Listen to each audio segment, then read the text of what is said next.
Hello. Hi. I'm gonna play a game today. Oh god, it's a horrible intro. Hello, welcome. Um, so they were gonna play, or at least start to play, Our Life, which is a game I feel like that has been recommended to me, um, in the past by Itch.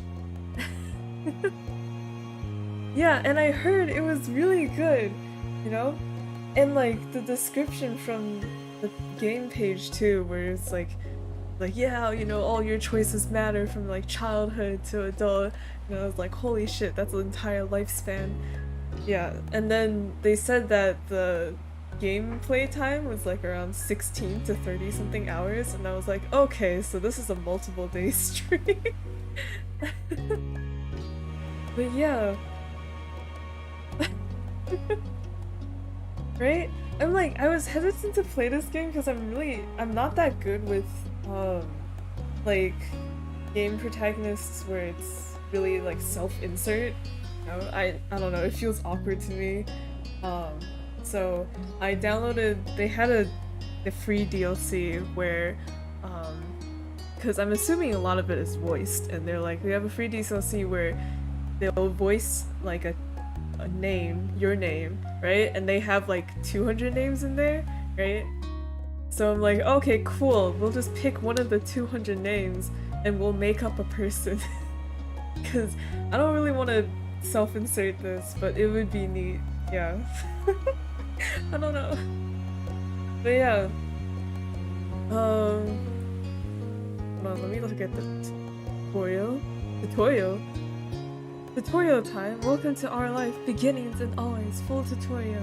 It goes over every gameplay aspect and how it all works in. Should I add beginnings and always to the title? I think I just put Our Life as the, as the name. It's probably fine. It's not completely, but the names add very much. Oh, okay, I am good to know. From the main menu, there are multiple ways to get into the game. Continue loads the most recent save. Okay, I'm not. Okay, I know that. I played a video game before. Sorry. New file. Okay. See gallery option. Okay. CGs happen automatically by going through the game, while some can. It's impossible to get every CG from a single playthrough. You have to replay reload. Okay. And a handful of CG images aren't available in the free version. They only some opens. DLC CG. Getting into the actual game, Our Life's currently to have 4 time periods called steps. Step 1, step 2, yeah. From childhood to adulthood, right. Script is further divided. Okay, these are called moments. Moments can be played in any order or skipped entirely. What? Move on to the next step whenever you want. I select what? Whenever you want? So you can speed through the game in like 3 seconds?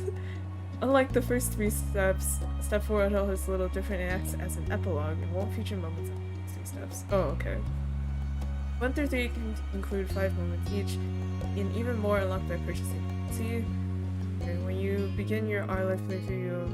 Okay. Character creation. Determine nearly everything about the character. Right.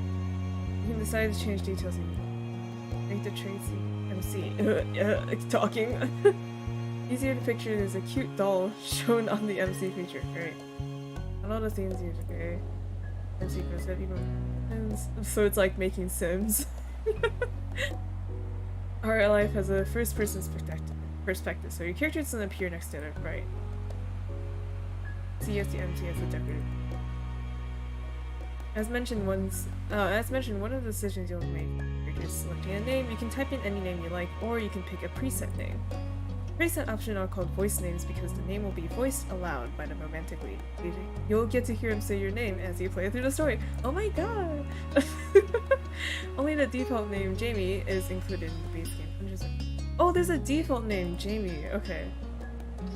The whole collection of names is separated out as a DLC because of how if you're not interested in it. Just choosing a voice, you'll be able to retype the name if the spelling isn't what you see. Right, but okay, right. You can change the name, okay. So, so it's possible to be extra confusing, you know, choose a voice the name, say like Katrina, but then in the actual name box you put, Josh. Like, and then confuse yourself. I understand. See, that's not how you're supposed to play the game. Oh. Well, all the characters in our life have partial voice acting. Only the main interest has the first name. No one else will say name. Okay. Good. Moving on from character creation is the second special screen. This is a very long tutorial that determines details about the MC set the interest comfort screen. Unless you get DLC, the game has one love interest Cove. He grows up with MC, but okay. Interest levels, that's how much you like him. Eh? Determines detail of the... Huh? I thought this was determined by, like, choices. The difference between crush and love is not as large as the difference between other interest levels. Huh?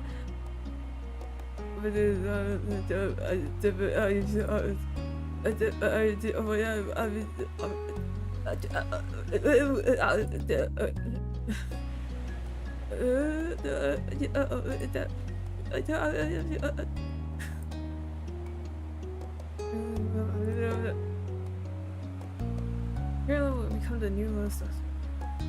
For example, if you decide to be fond in step 1, this interest will not be available in screens, which will make fond the bottom level option. Okay, so you can't regress backward. It's like, nah, I don't like him anymore.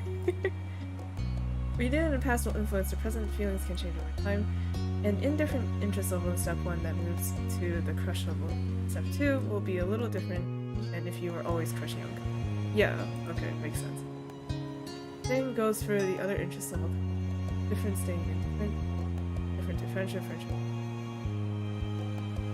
Through interest levels, you can make a slow burn romance starting essentially. Okay, so it's more manual than I thought it was gonna be. Okay, I see. All right. I see. Sorry, I'm taking some time to read this. Or you can be totally into each other from the beginning, or you can always just stay good friends or something. Experience can be further customized by trying out different content. As for him, Cove will return the same level of interest you have. He wants to get along with you if you give him a chance. If you don't, he'll keep his distance. Damn. Wow, Cove just like me. I mean, interest level has an impact when it comes to physically interacting with Cove while growing up. Things are rather simple. You get along with one another and have a close relationship. But starting in step 3, to make sure things go nicely with that, you'll get an extra choice to basically, even if you decide you like Clove, the game will force you to act on it. You can always choose not to get together with him, choose not to accept or give romantic gestures. If you do decide to date Cove, though, you can't break up with him later.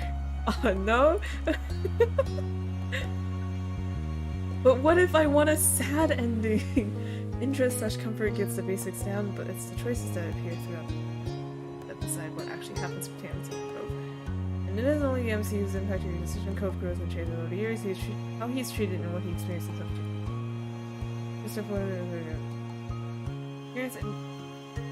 Appearance and interests will vary based on what happened the previous.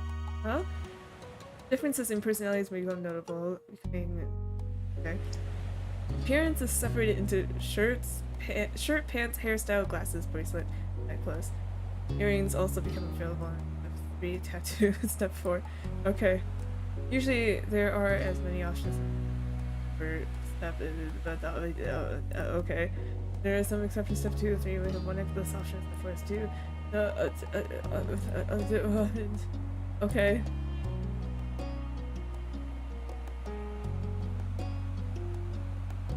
Moderate Cove. A Cove on the warm side. A Cove on the cold side. It feels like you're talking about different flavors of ice cream. It's possible to have him fall somewhere in between, okay? No matter what Cove is an interview, who's something will test you. Interest fell along a sporty mixed studio structure. Okay. What? Okay. Okay, making choices you want is always more important than making a choice you feel like you have to. Different flavors of Cove. All the flavors of Cove.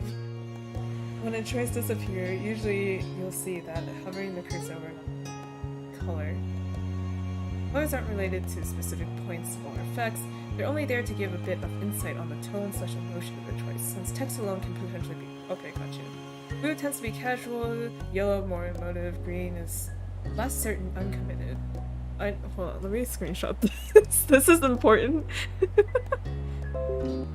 I don't know about you, but I don't automatically relate colors and tones. Okay, blue is casual, yellow is emotional, green is uncommitted, less certain, indifferent. Though there are hundreds of options in our life, not every choice many falls in that pattern. Picking just one color every time doesn't give it gameplay benefit. Only stick to certain type if that— what? Only stick to a certain type if that's what you happen to like, otherwise switch between them freely. Doesn't really matter that much because you can kind of tell from the— oh, okay. Alright, cool. I don't know, sometimes it's— yeah, sometimes it's hard to tell. Have you ever seen that ProZD skit where it's like when you choose a dialogue option that's way more aggressive than you thought it would be? And it's like, hello, fucker. Okay. Welcome to Enjoy Events. State the story without reservation. Okay. Cool! That was longer. I thought tutorial was just gonna be like, hey, you know, these are just buttons, here are some content warnings if you need to see them, etc. And like, yeah. Okay. Music is— oh wait, music kind of loud, actually. I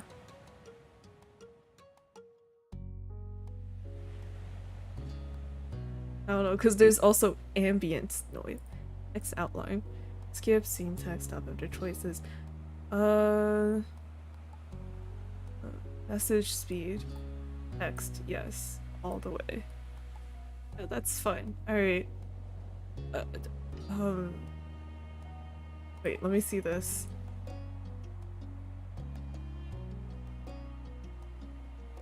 Derek. Baxter! I know a Baxter. He's a crab.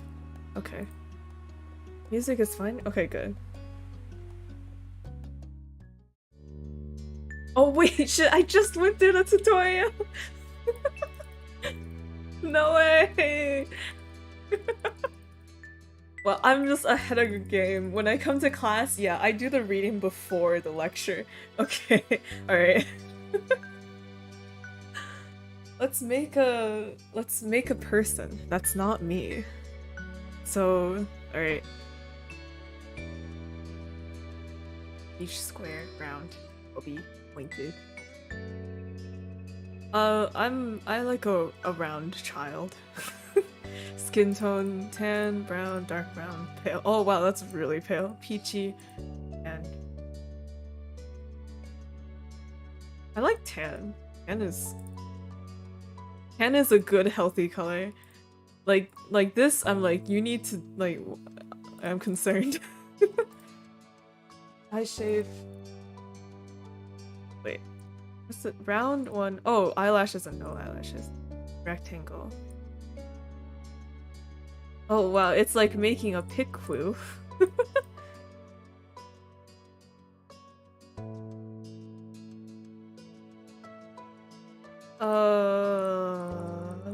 I like bottom eyelashes.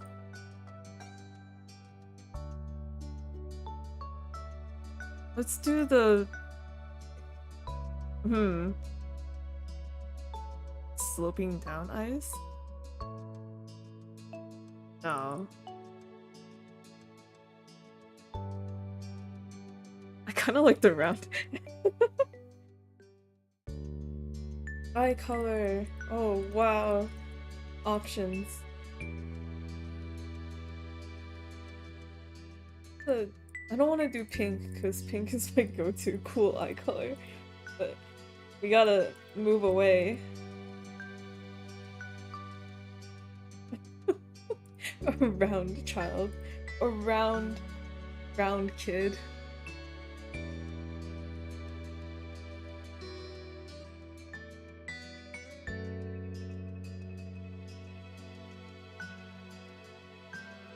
I don't want to be too anime, you know what I mean?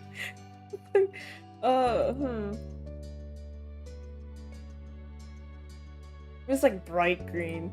Like, I'm not human. But then again, wait, Cove has like teal hair, so.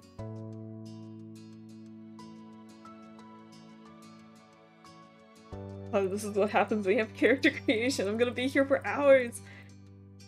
Okay, gold.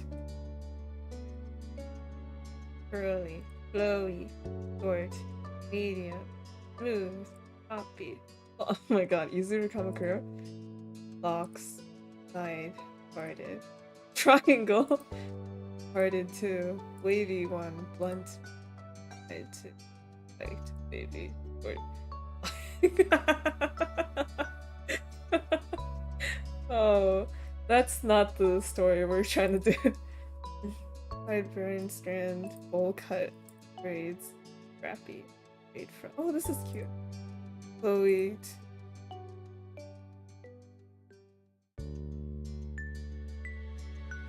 Two? Oh, two-tone. Oh wow. Oh wow. Oh wow. That's a lot.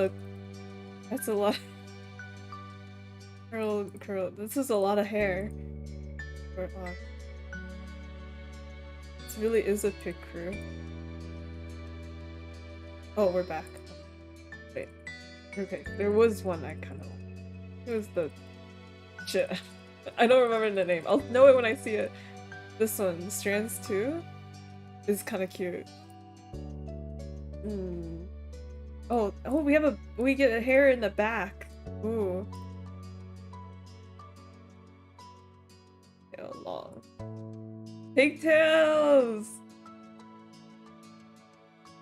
Maybe.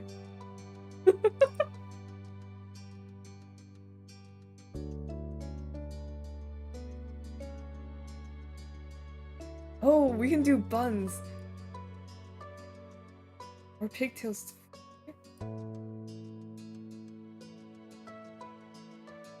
Can't unsee pigtails. Wait, if we do this and then make her hair color the same as Cove, it would be Hatsune Miku. Okay, wait, hold on. I like the low pigtails. Yeah, let's do that. And let's do...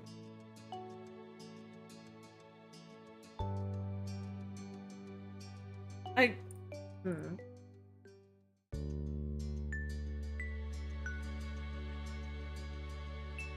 like the dark hair. Yeah. Let's... Yes. So if I do voice name... Oh! Wow. Selections. Oh my god. Tom! Sorry. And, oh my gosh. Oh, but... Oh, okay. Trying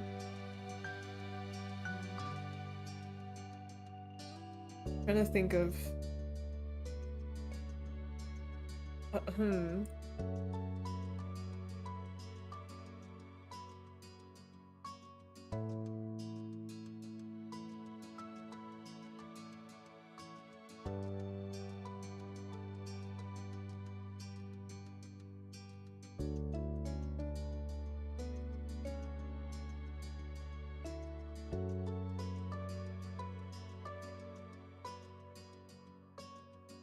Wait, just a quick scan of all the names. It'll come to me. I saw one that I liked, but...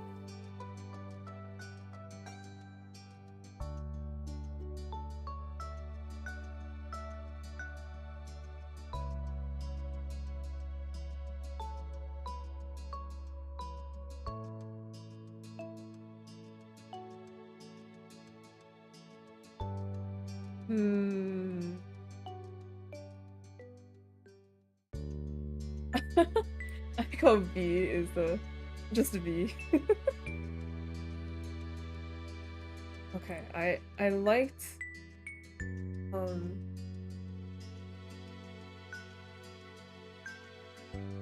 I liked my wait,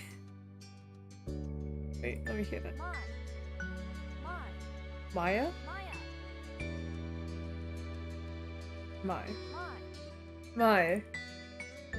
My, because I know someone named Maya and that's awkward.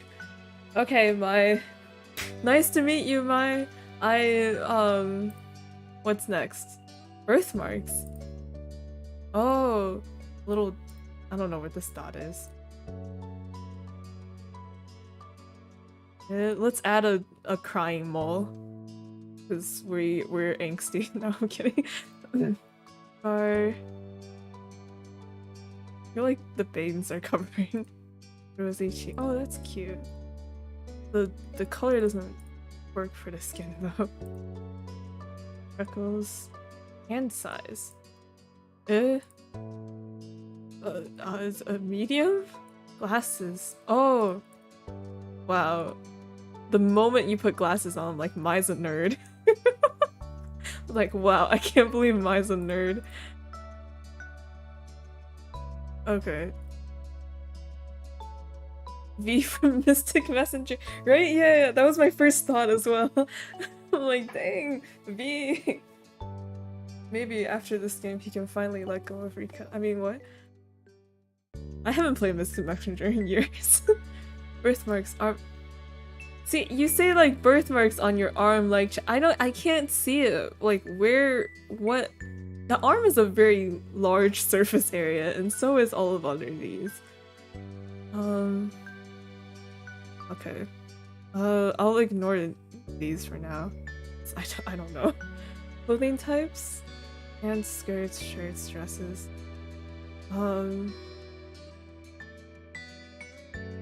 Let's do dresses. No. Yes. No. All of them.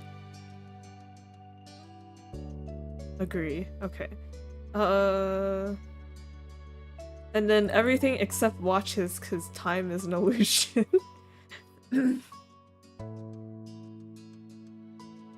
Yeah? Yeah? Okay. Cool, nice to meet you, Mai. I hope you have a great, or we'll navigate your love life with Cove together.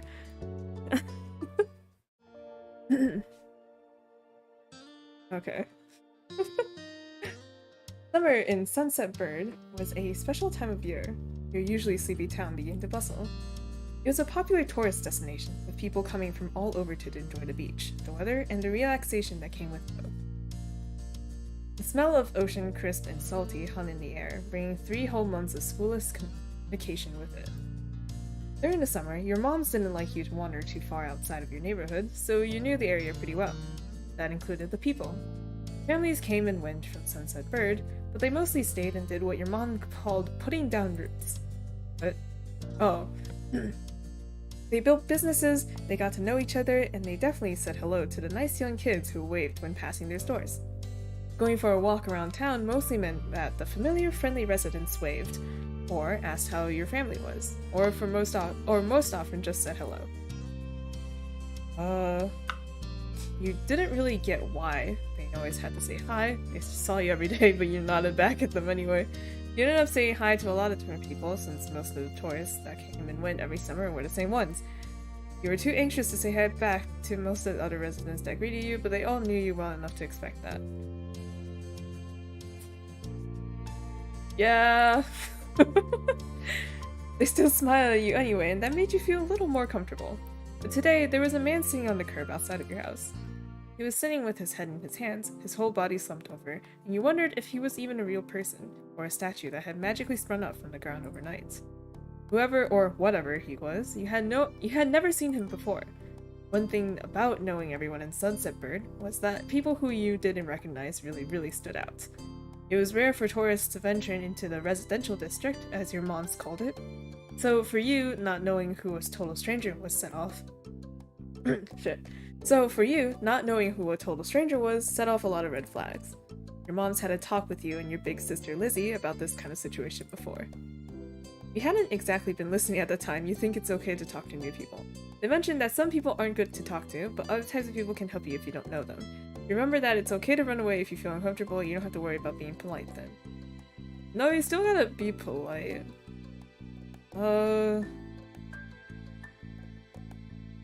Some people aren't good to talk to, but other types of people can help you if you don't know. You weren't sure about this man yet. Still, you felt a bit scared knowing that he was blocking the way to your front door, but you were pretty interested, you wanted to know more about what's going on. Whether he was nice or not, you didn't want to be bothered. I'm scared. Mysterious man in my front door. You slowed down, your mind racing for ideas on how to get past him unseen, but it was too late to escape. There's a split second where your eyes met, and you saw it, and you took in a shaky breath, your eyes darting to the sky, pretending to stare at a bird who was hovering nearby. Hey! His voice startled you and made you jump, but still you didn't look at him. The bird landed on top of a nearby gatepost, and its black feathers ruffled against a gentle breeze. Trying to keep your eyes on it was tough, especially when the man stood up and started to make his way towards you. Uh-oh. Your whole body was frozen in place as he approached. Still unsure about him, but willing to be friendly, you offered a stranger a smile. Not wanting to seem approachable, you folded your arms and stared. No, let's just, hey, smile. The man gives a grin of his own back. Okay. Hi.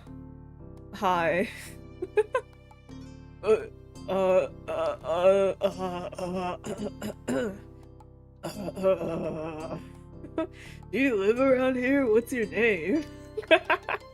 You looked the man up and down, taking in his tanned skin and relaxed appearance. At least his clothes were relaxed, the way he was acting wasn't. He had sharks on his shorts and a stingray tattoo, and you wondered if he was obsessed with the ocean or something. He is wearing, isn't this like a shirt you can go in the water with? I don't know what it's called. Like a wetsuit, but like half. While you made your assessment, he looked at you expectantly, waiting for an answer to his question. Yeah, I live here. I live right here, my name is Meg. You continue to say that. No, don't give him that voice! Okay, I'll change it. I don't know what else to do, but I'll try to make it less douchey. Yeah, I live here. Oh, that's great! You looked happy to hear it, giving you a broad smile. Money?! You reached in his pocket and pulled out a clean $20 bill. It crinkled in its hand as he held it up to you. Even more confused than before, you looked back at him. Okay, I heard a voice, but I couldn't hear anything else. Where's the options? Turn music lower so I can hear voices. Music is good, but with speaking important. Okay. Nothing bad, sorry, I should've. Let me start over. He cleared his throat and stood up straighter. From where you were standing, it just made him look creepier. I have a son, his name is Cove. This is his dad? Who's about your age. Cove, that seemed like a strange name for an actual living person to you. You chewed on the inside of your cheek. This guy was definitely obsessed with water. You thought that was pretty cool. Okay.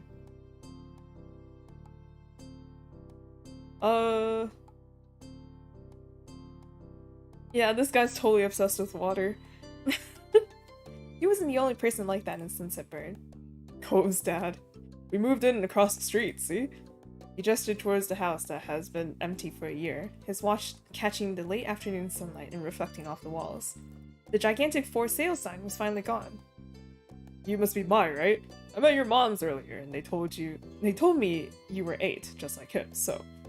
He shook the $20 bill to bring it back to your attention, a hopeful smile tilting at his— what? He shook the $20 bill to bring it back to your attention, a hopeful smile tilting his lips at the corners. You try to be friends with the boy? Just give it a chance and you can keep this. Wait, he's giving me money to be friends with his son? Already I'm like, oh god. Dad?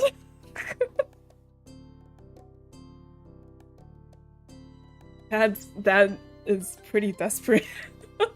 Oh gosh. Cove, Are you doing alright? What have you done in the past? Just give it a chance and you can keep this. He's a good kid, you'll like him. Do you mind? He's a bit confused, but he's trying his best. But you gotta keep it a secret too, okay? It wouldn't be friendly to say his dad sent you. Oh, wait, what? It wouldn't be, yeah, okay. Yeah, it would not it wouldn't be funny. It would be kind of uncool.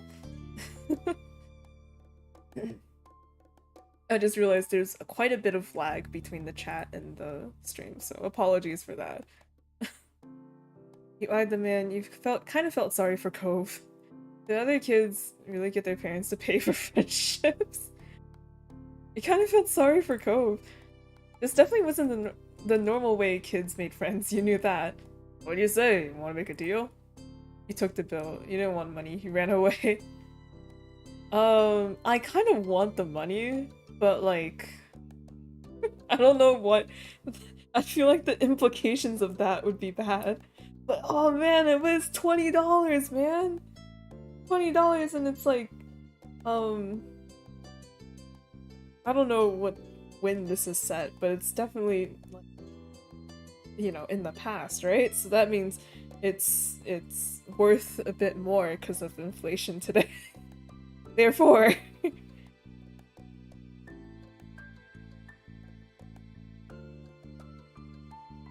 Sorry. Yeah, I'm taking the money. You carefully plucked the bill from his outstretched hand, grinning at the thoughts of what you could do with that much cash. Wait, hold on. Nah, I'm not saving. I'm not saving. What's that, like, no beta, we die like men? No going back, we die like men. Like 8. Yeah, right? 20 bucks. 20 bucks is a lot, man. I can buy so many, I don't know what kids buy. Pokemon cards. You carefully plucked the bill from his outstretched hand, grinning at his thoughts of what you can do with that much cash. Oh wow, I get to choose. All the sweets you can ever want. You can buy a ticket for the newest movie at the cinema. It's a cute stuffed animal you had seen in the store in town. It cost a few dollars to set up a library card. And with this you could pay for you $1. You weren't even sure yet!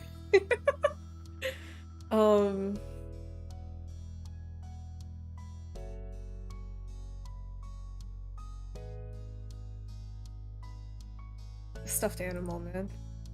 It was going to be able to go home with you. And that was just a start, you thought. The sky was the limit with that kind of amount. The man smiled at you, his eyes crinkling at the size as he did. Great, that's great. I'll bring him by tomorrow. I wanted him to meet and greet with the neighbors today, but... well, I don't know where he's gotten off to. He laughed when he said that, but with the way his face looked, you thought he actually wanted to cry. Oh gosh. Dad? If you see him, can you tell him to come on home? He's got a pink cast and glasses. You can't miss it. He's also got bright teal hair. Can I keep this either way? Sure thing. I can try. Okay. Yeah, sure. This definitely wasn't gonna be this definitely wasn't the normal way kids made friends. You knew that. But you were still going to help. The man smiled and reached out to pat you on the head, paused before doing so, then pulled his hand away instead. Your mom's already checking around for me. Such a thoughtful group you are. Now I better now I better go look too. Can't put everyone else to work while I keep sitting here. I thought you might come back and... well, that's not important. I have to go. Thanks again, Mai, so much. You jogged off down the street without another word. You decided to check the hills behind your house.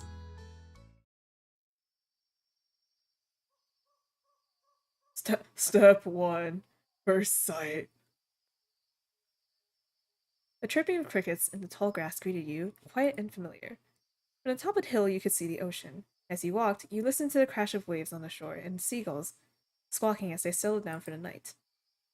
You always loved the ocean. It was so much fun. You loved to hear stories about the sea, about the merfolk and sea serpents you imagined living far beneath the waves. You didn't enjoy the beach all that much, especially the sand, which got absolutely everywhere. Yeah, ocean is cool. Sometimes Lizzie would join you, and the two of you splashing together in the waves. Oh, wait, would join you. The two of you splashing each other in the waves. Those were the best days. You took in a deep breath. You wanted to try to relax, and couldn't.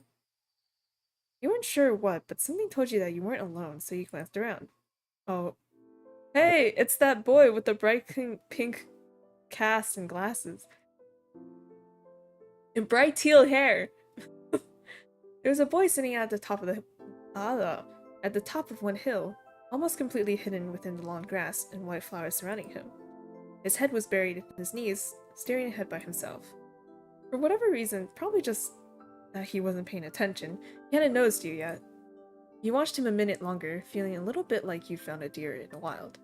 Though deer didn't have green hair, wavy eyebrows, huge glasses, pink cast, green hair.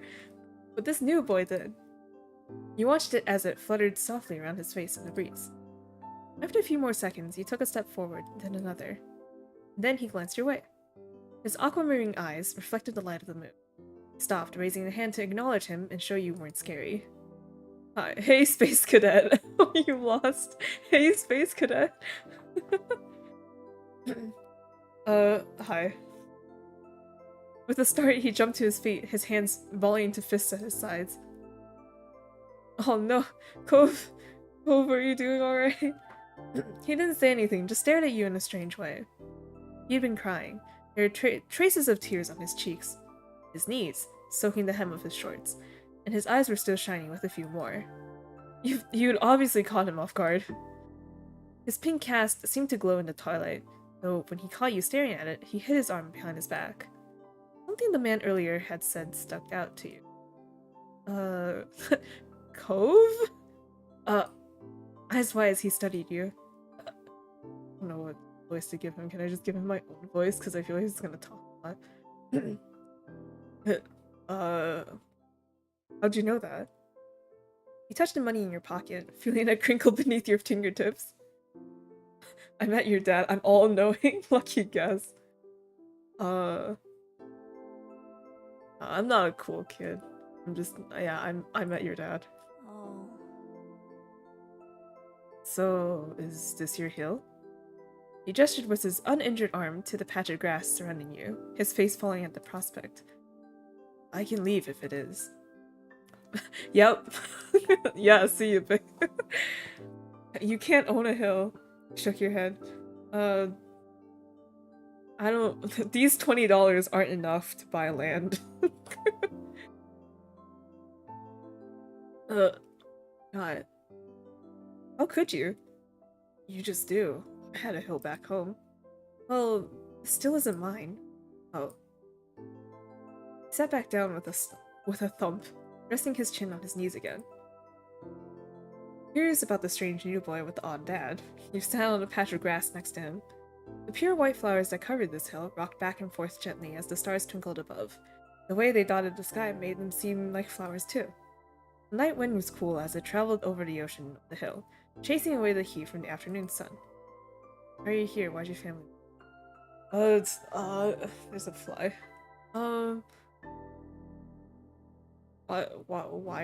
Why'd your family move? What are you doing here? My hiccup escaped Cove as soon as you asked the question. Oh no, Ghibli tears. Almost like they'd never stop, his tears started up again with a vengeance. My parents, they don't want to live together with me anymore. The tears fell fast and heavy over his flushed cheeks, sticking in his dark lashes. The fly wants to meet Cove too. I should have named mine Fly instead. My mom made my dad leave and he took me with him, and now we have a house here and I want to go home. First took you off guard. By the time he was done wailing, Cove's chest was heaving with exhaustion. He sniffled and removed his glasses, wiping at his eyes with the back of his hand before he put them back on. I hate this place. I want my real life back. I want my mom. Okay. That seems kind of nice. You like it here, you just get used to it. Stop crying, damn. Oh no. Sorry. slipped his hands under his glasses and pressed his fingers against his eyelids. Cove wound himself up again for another long crying fit. He felt bad for him being forced to come here with no choice. He couldn't imagine what it would feel like to live with only one of your moms, but it must be pretty hard. But from way off in the distance, he heard your parents. Oh, Mommy. Bye! Cove? Cove. Kids, where'd you go? Cove looked at you, tears still clinging to his cheeks. Don't tell him we're here. I want to go home. Music still feels kind of loud in comparison to the voices. Or maybe I just need to make this louder. And then I'll change this and make them.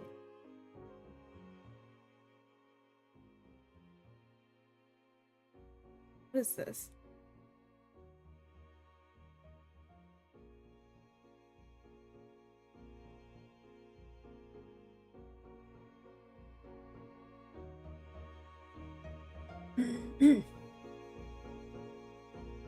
I don't want to go back to that house. I want to go home. You can handle it. You have to go. Don't worry so much. Sorry, I have to. It'll be okay.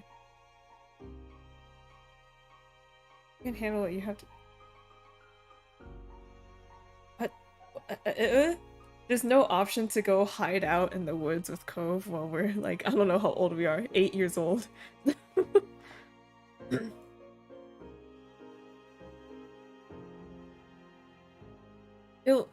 It'll be okay. You were struck by our sudden need to reassure Cove. It's not gonna be all fun, but isn't he your family too? Yeah, I guess. Then you can count on him when you really, really need him. You shot him a grin and pushed yourself to your feet. Slowly, Cove stood up with you, still looking a little reluctant. His dad's voice ran out again. Cove, can you hear me? He looked towards the sound of his dad's voice, silent, and turned away while rubbing his not-bandaged arm. Sorry. Sorry, I still don't want to go. You called out yourself. You waited silently with him. You tried to. We'll wait with him. There's just those days where you just gotta, you know, not be, not be near a person. Yeah, I get it. Do? Before you can answer, you hear Cove's dad, even closer than before. Oh man, there he goes. There you are, bud. A trio of parents appeared over the curve of the hill. Instantly, all their eyes landed on you, and they rushed over. Oh my god, Mom and Mom! Both of your moms were at your side in a split second, faces filled with worry. My, you're here after all. We had been in the park to check for Cove, and then heard what happened earlier when you met the new neighbor. I thought you might have gone off further away. No, we were just sitting in the grass. Why is everyone acting like this is such a big thing? We're okay, don't worry. Cove didn't want to go home. No, we were just chilling. We're just vibing. Thank God you're both fine. You two having fun out here? You looked over at Cove, who was wiggling against his dad's tight hug and pushing at his arms. You shrugged. Yeah, I like him. He's good. I think I'm gonna marry. Wow, way to just like jump to. If I choose this option, what's the point of stuff 3 and 4? 2, 3, 4.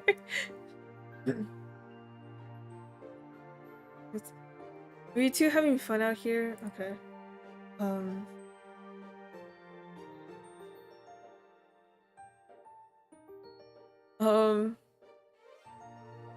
Where's the options like, yeah, but like without the I like him? Eh.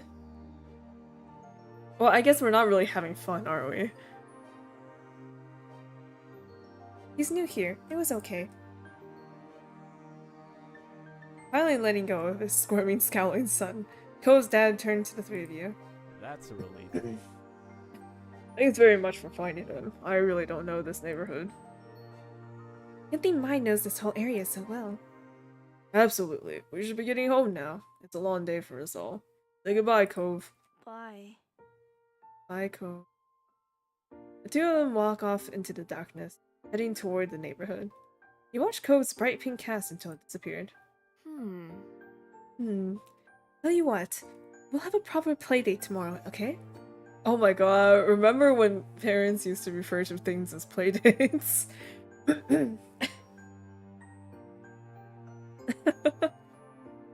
Bye, Cove! See you sometime later, Cove. Imagine this interaction goes so badly, you just don't see him for the rest of the game.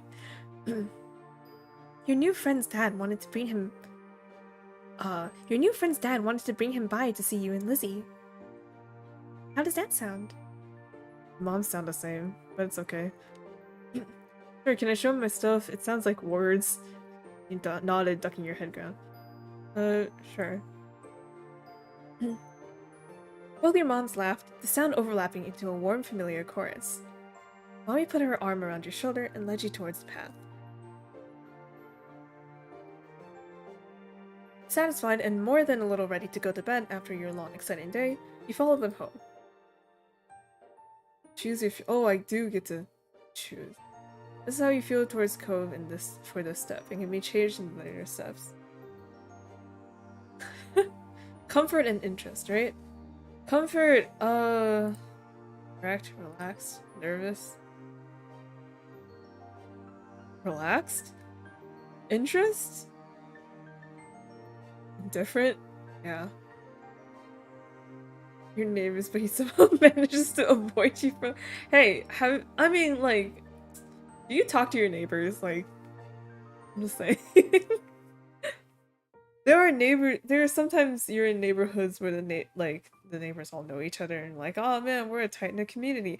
And other times you're in a neighborhood where you don't know anyone near you.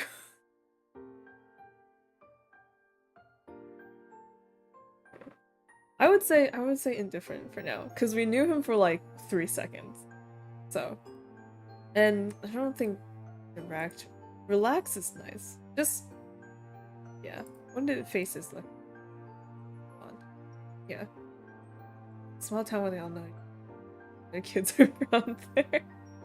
What if— okay, but what if your interaction was so awkward you would rather hang out with anyone else?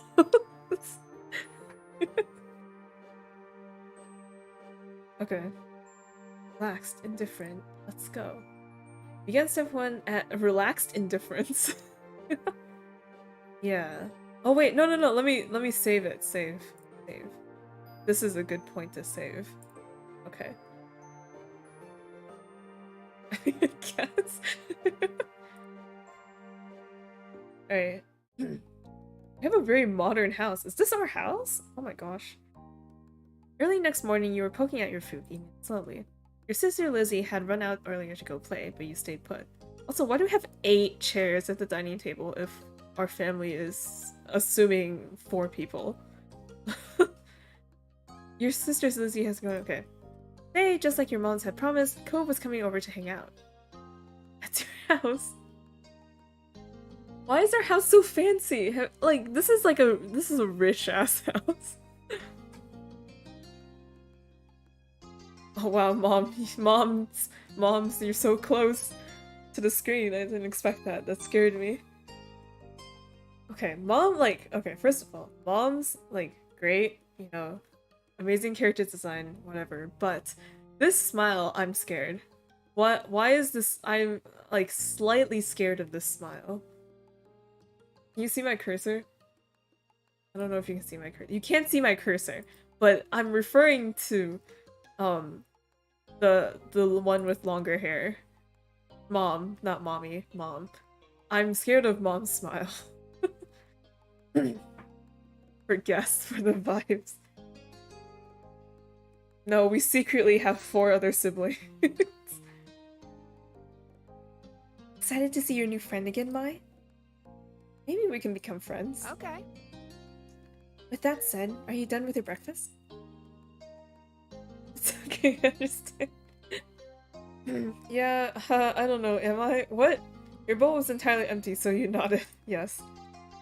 Mm-hmm. Good job, he should be here soon. Made up again, and then on cue, there was a knock.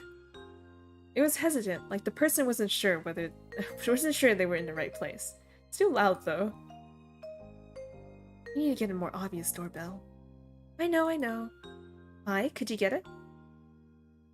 Because Mom said so, you wandered over to the door.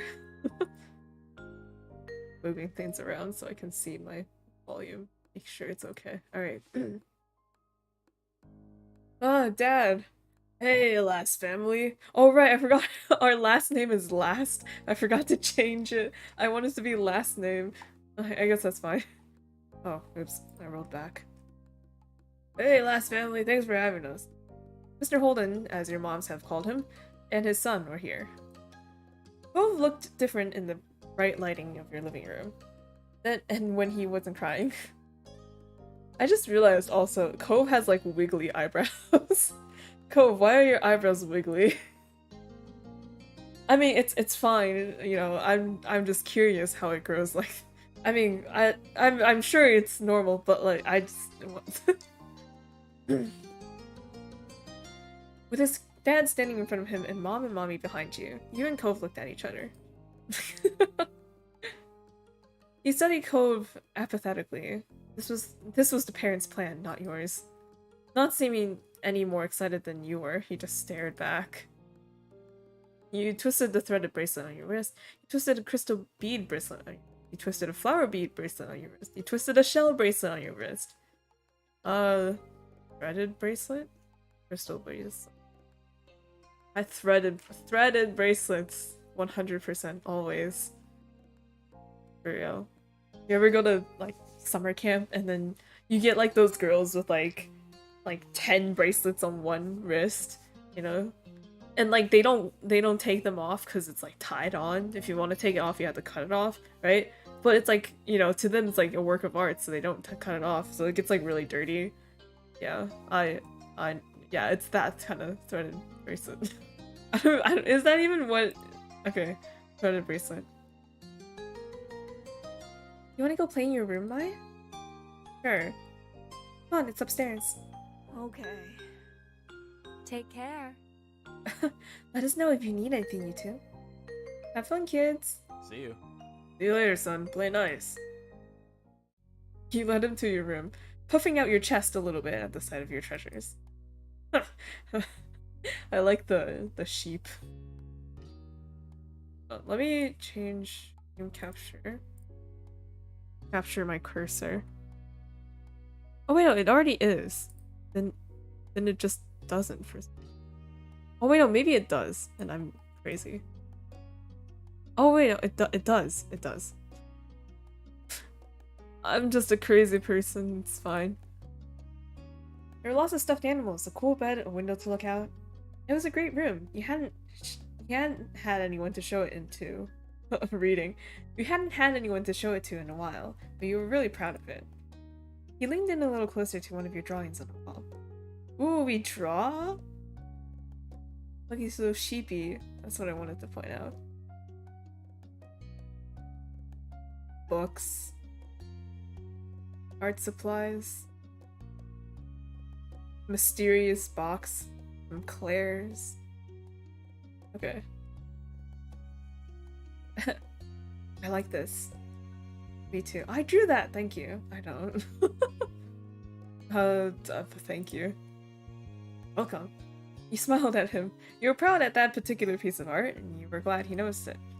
You turned to look around the room a little more, studying the books on your desk and pictures on the walls. You started to feel a bit nervous. You felt the atmosphere was kind of awkward. You were glad for the company. You hope you liked your room. Feel a bit nervous.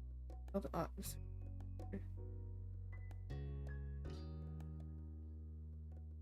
I don't know. It is kind of awkward, but isn't that normal?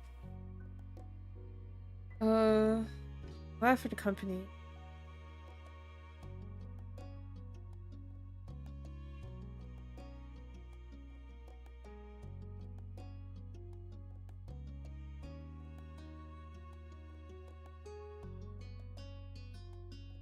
Awkward. I wanted to say something, but didn't know what, so you let him keep talking. Then his eyes landed on the tiny box of beach stains you collected, tucked away by your door. He took a step towards it before hesitating and pointing at it instead. What's that? A hoard of stuff I found on the beach. Oh. Do you have any driftwood in there? Dragging the box into the middle of the room, you and Ko flopped down next to it. I think so. Yeah, see? You gestured to a piece at the bottom, still covered with specks of sand. Neat. Neat, this is a good collection. You got the sense from the tone of his voice that he wasn't just saying it to be nice. Or to be like, Shiloh? He actually meant it. Oh, right, I almost forgot. Shiloh is going to be here today. Shiloh? Lizzie's friend, or like, her #1 fan, I guess. What? Do I have to see him? Should be okay. I mean, he's Lizzie's friend, not mine, but you know. Come on, check out my shells some more. I found this one under a big piece of seaweed that had washed ashore, and you pulled out seashell after seashell, explaining where you got each one, holding them up against the light. There were big ones, small ones, pink, purple, and orange. Most of them you washed off in the bathroom sink when you brought them home, cleaning off the sand. Over the past few years, you even learned some of their scientific names. The collection was so huge and varied that you had lots of funny stories to tell for all of them. Voice faltered a little bit, but you kept going and speaking. It was so huge and varied, we got all kinds of stories. Apparently fascinated either by the stories or the shells, or by the shells themselves, Cove listened with what looked like the full force of his attention. Like when you almost got pinched by a hermit crab while searching for shells, and after watching him scuttle back into the ocean, you found another empty shell that was almost a twin to his own. It was a new experience to be the center of such dedicated focus, even if it was only directed at the shell. Kids, come down to the living room. You can tell that the idea was making him unhappy, but Mommy wasn't giving you much of a chance to hint around. Ko hadn't been like this meeting you. He guessed it was because he thinks you found each other by accident, not that a parent made it happen.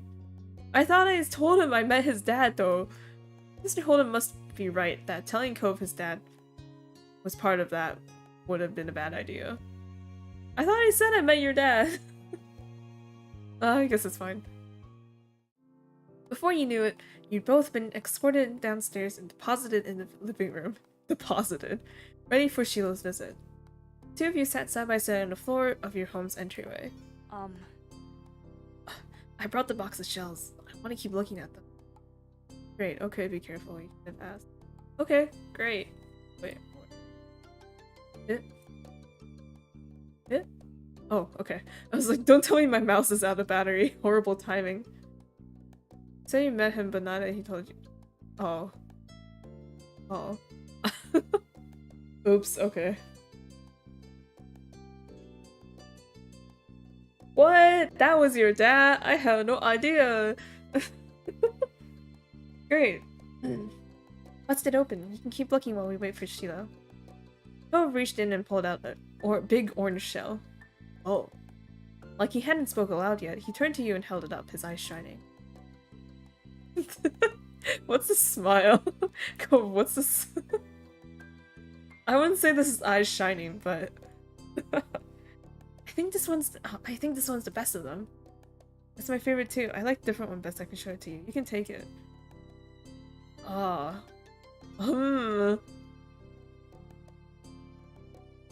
Oh, should we give him a shell? That would be kind of cute though.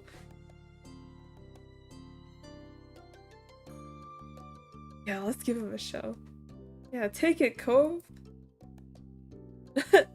Cove looked at you in surprise, his eyes going wide. What? Really? Sure, you like it a lot, right? Uh-huh, but I don't want to take it from you. It's okay. You got the impression that he was hesitant to accept something because he didn't know you very well. You insisted, you let it go. No, I insist, take it. It's kind of awkward, but you know, it's for the nostalgia factor, because later on, right, when I'm like, you can be like, oh, you're like 23 going through old stuff, right, and like, oh man, it's the shell that you gave me all those years ago, right? Like that would be I don't know. Right? Here, take. But if he says no again, that would be super awkward. They'll be like, oh, I totally read the mood wrong. Shit. No, it's okay for you. You pushed the shell against Cove's chest, willing him to receive the present, but Cove firmly shook his head and kept his arms tightly at his sides. It was a battle you couldn't win, at least not today. Cove was your neighbor now. Maybe you can give it to him some other time. Oh, okay. Alright, oh well. The two of you were still sitting on the floor looking through your collection of beach findings when the doorbell finally rang.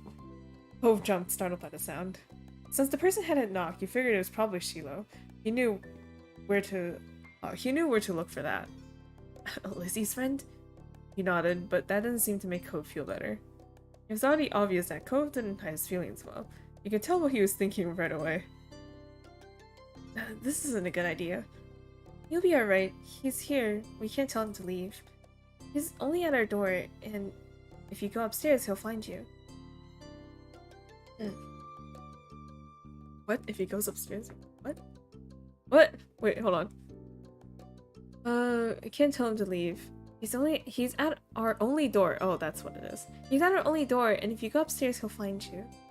Cove glanced around the room, his eyes wide, finally paused when his gaze locked in onto the back of the house. What? I can go out the window. He was already walking towards it. Scrambling to think of something to say, you stepped forward, then paused. You want to break your other arm? Sheila's the least scary person alive. Sure, if Sheila's gonna like you, please don't get hurt, I'll come with you. Good idea, let's go. Oh my god. Shit. Oh, why are there so many options? No wonder this game takes like 16 hours. If you're indecisive, it's gonna take forever.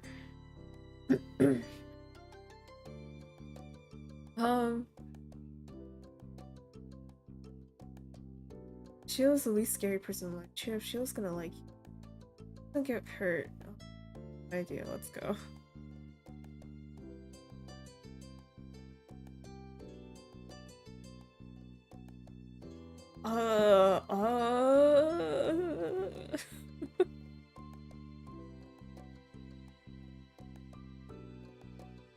Step 1 is in 2006.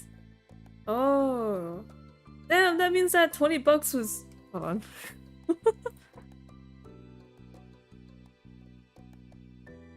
$2006 inflation.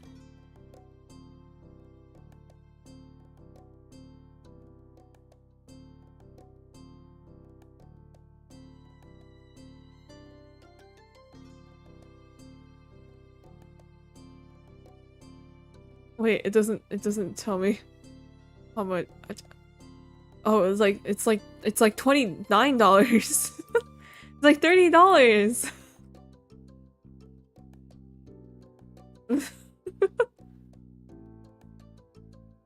Damn. Okay. Okay. Yeah, let's go. Hurry, hurry! They'll see we're going. He glanced back at you, then nodded. Two of you made your way to the window together. Ah, yeah, we're rebel kids. We don't listen to our moms. We run out and go on adventures by ourselves. Ride bikes into the sunset. All that shit. It wasn't much of a distance to clamber out, but by the time you landed gently in the bushes, you could see that Cove was already taking off away from the house. He was fast, but you knew you could outrun him if you had to. He was not that fast. You knew you could outrun him if you had to. He was not that fast, but neither were you. At that speed, you weren't sure if you could go fast enough to reach him. Where's my mouse? Here. He was not that fast, but neither were you. We're both slow as fuck. Oh, I'm coming! You ran as fast as your legs could take you, grass whipping around your ankles as you did so. Cautiously, Cove slowed to a halt and looked back at you. Where are you going? I don't know, somewhere else. I just don't want to see... Bye! You looked back and saw Shiloh huffing down the hill after you, the backpack he clutched bouncing all along the way. All around along the way.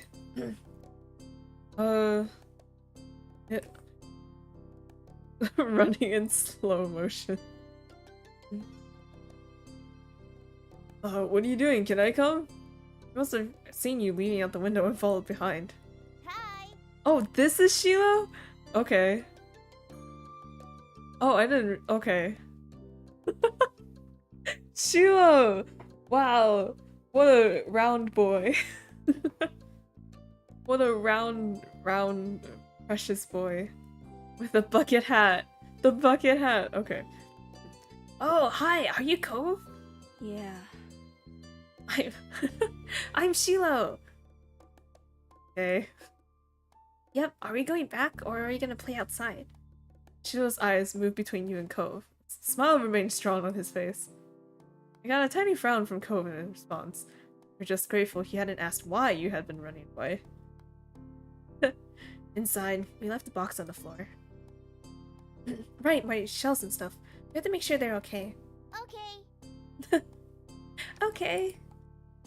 With Shiloh trailing behind, you and Cove head back towards the house. Our lives as runaways has ended. The plan for the afternoon, at least as far as you were concerned, was to sit and look at the beach things. What? Was to sit and look at the beach things some more. You weren't really in the mood to do much of anything else. Hey, check out the scallop shell I found. Cool, right? It's a pretty color, kind of like my cast. The beautiful glittering pink did look a little bit like the wrap around his arm.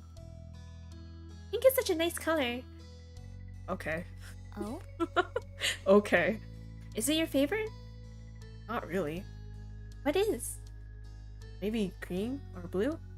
Might be yellow. Oh, those are all cool. I guess. Yes. I like those colors too. They're better colors. Not sure how to deal with the suddenly more awkward silence. You look back at your shells. What colors did he say? Green, blue, yellow? Yeah, those are nice colors. Awesome. Awkward as fuck.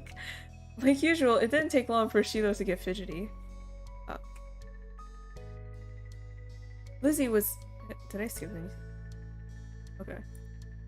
Lizzie was his favorite. Without her around, Shiloh didn't seem to know what to do with himself. And Cove wasn't like your sister. He wasn't that much like you either. Is Lizzie coming back? I know. Aw. Aw. Where did she go? I think she's at the beach, probably. Is she playing at her park? Her park? Cove's eyes lit up at the mention of the park. He looked towards you. There's a park? Yep, but it's old. Can you show me? I want to go. He started getting up before you had answered, and Shiloh jumped up beside him in excitement. Really? You do too, right, Mai? The park is fun. I love it. The park is pretty great. No. Park's pretty great. Yeah. Yeah, it's right at the beach, so there's lots of fun stuff to do. And lots of sand. There's a jungle gym and a bunch of swings. Sounds like it could be cool. So, are we going to go find Lizzie? I don't know. I never really wanted to see her. I just wanted to check the park out. Adrift without any direction, Shiloh finally turned to you. Okay. He perked up. Both boys wanted to go. It was only fair. After getting permission from your moms, the three of you were ready to head out. Oh cool, we got permission. We signed the permission slip. It's a short walk to the park. Lizzie had convinced your moms that it was so short, she should always be allowed to walk there by herself. Dang. When are we gonna see Lizzie? When you found her, she was hanging on the jungle gym, swinging back and forth. Hey, Lizzie. Her face lit up when she saw you, her big brown eyes going wide. Why, Shiloh! Hi! She dropped to the ground and landed with a soft thud in the sand. In a split second, Shiloh had abandoned you two and scrambled over to stand by her. You were used to being left out when it was just the three of you, but now Cove was here. Now we're both left out. He wasn't sure if this was an improvement. Oh hey, Lizzie!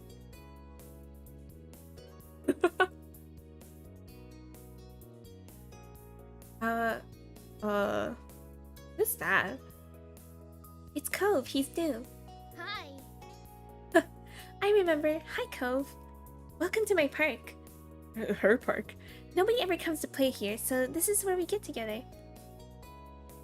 I like the flowers and coffee beans on her dress. She gestured wildly with her arms as if to present the area to the newcomer. Without interrupting Lizzie's speech, Cove whispered in your ear quiet enough so the others wouldn't hear. How kids couldn't own parks or hills. You couldn't help but laugh a tiny bit. While Lizzie continued talking, you took the chance to kick off your shoes and wiggle your toes through the warm sand. Nice, huh? In this neighborhood, I'm the one who comes up with the ideas. You are? Uh-huh. Yeah, I am. Who else is gonna handle the job? I can speak. Lizzie's the oldest. By a lot. My mom says you're my age. Yeah. Thought so. I'm still the only one in this group with double digits. Oh man, double digits? You're so cool, Lizzie. What about the other kids? Other kids? There aren't any. We're the only kids here, and Sheila is just visiting from another place. Oh my god, we really are the only kids here. Sunflower seeds, like the coffee beans idea. Yeah, I realized that after saying it. But it'd be funny if it's not as coffee beans. She's so cool, she's 10. Whoa, 10 years old. Man. Remember when 10 years old was such a big deal? Because, you know, like double digits, first of all, but like, man. I don't know if you had this, but there was like a rule where it's like, I don't think it's in the law, but like for some reason around where I am, right? They were like, yeah, once you turn 10 years old, you can finally sit in the front seat of the car instead of the back seat where all the plebeian children sat. You can finally ride shotgun in a car when at 10, right? And I was so excited. Not even tourists bring their kids here. This is the land of ancients. Be careful that the oldies don't try to steal your youth. Oh. Oh. For a second, it looked like he might cry again. But something in his eyes shifted, and he looked back at Lizzie. Kind of old people, like moms and dads or grandparents. Grandparents who don't have kids. They hate kids. But why? We haven't done anything. Only some of them don't like kids. Stop saying stuff like that, you're gonna upset him. Yeah, they're really bad. Only some of them. Only some of them. Jeez, Lizzie, don't generalize. You interjected quickly, hoping Lizzie wouldn't take things too far. Ko sniffled, his forehead creasing with worry. Is that why his eyebrows are wiggly? Because his forehead keeps creasing with worry. I'm kidding. Joke. It's a joke, Dayo. Lizzie was staring Cove down, but Cove wasn't even looking at her anymore. He didn't seem to care that she was there. He went into his own head. Sheila was the next one to speak, completely unaware of the situation. I met Lizzie and Mai in school. You'll see tons of kids there once summer is over. I don't want to go to a new school. I don't want summer to end. Sheila looked down to the dirt. He hadn't had much luck striking up conversations with Cove.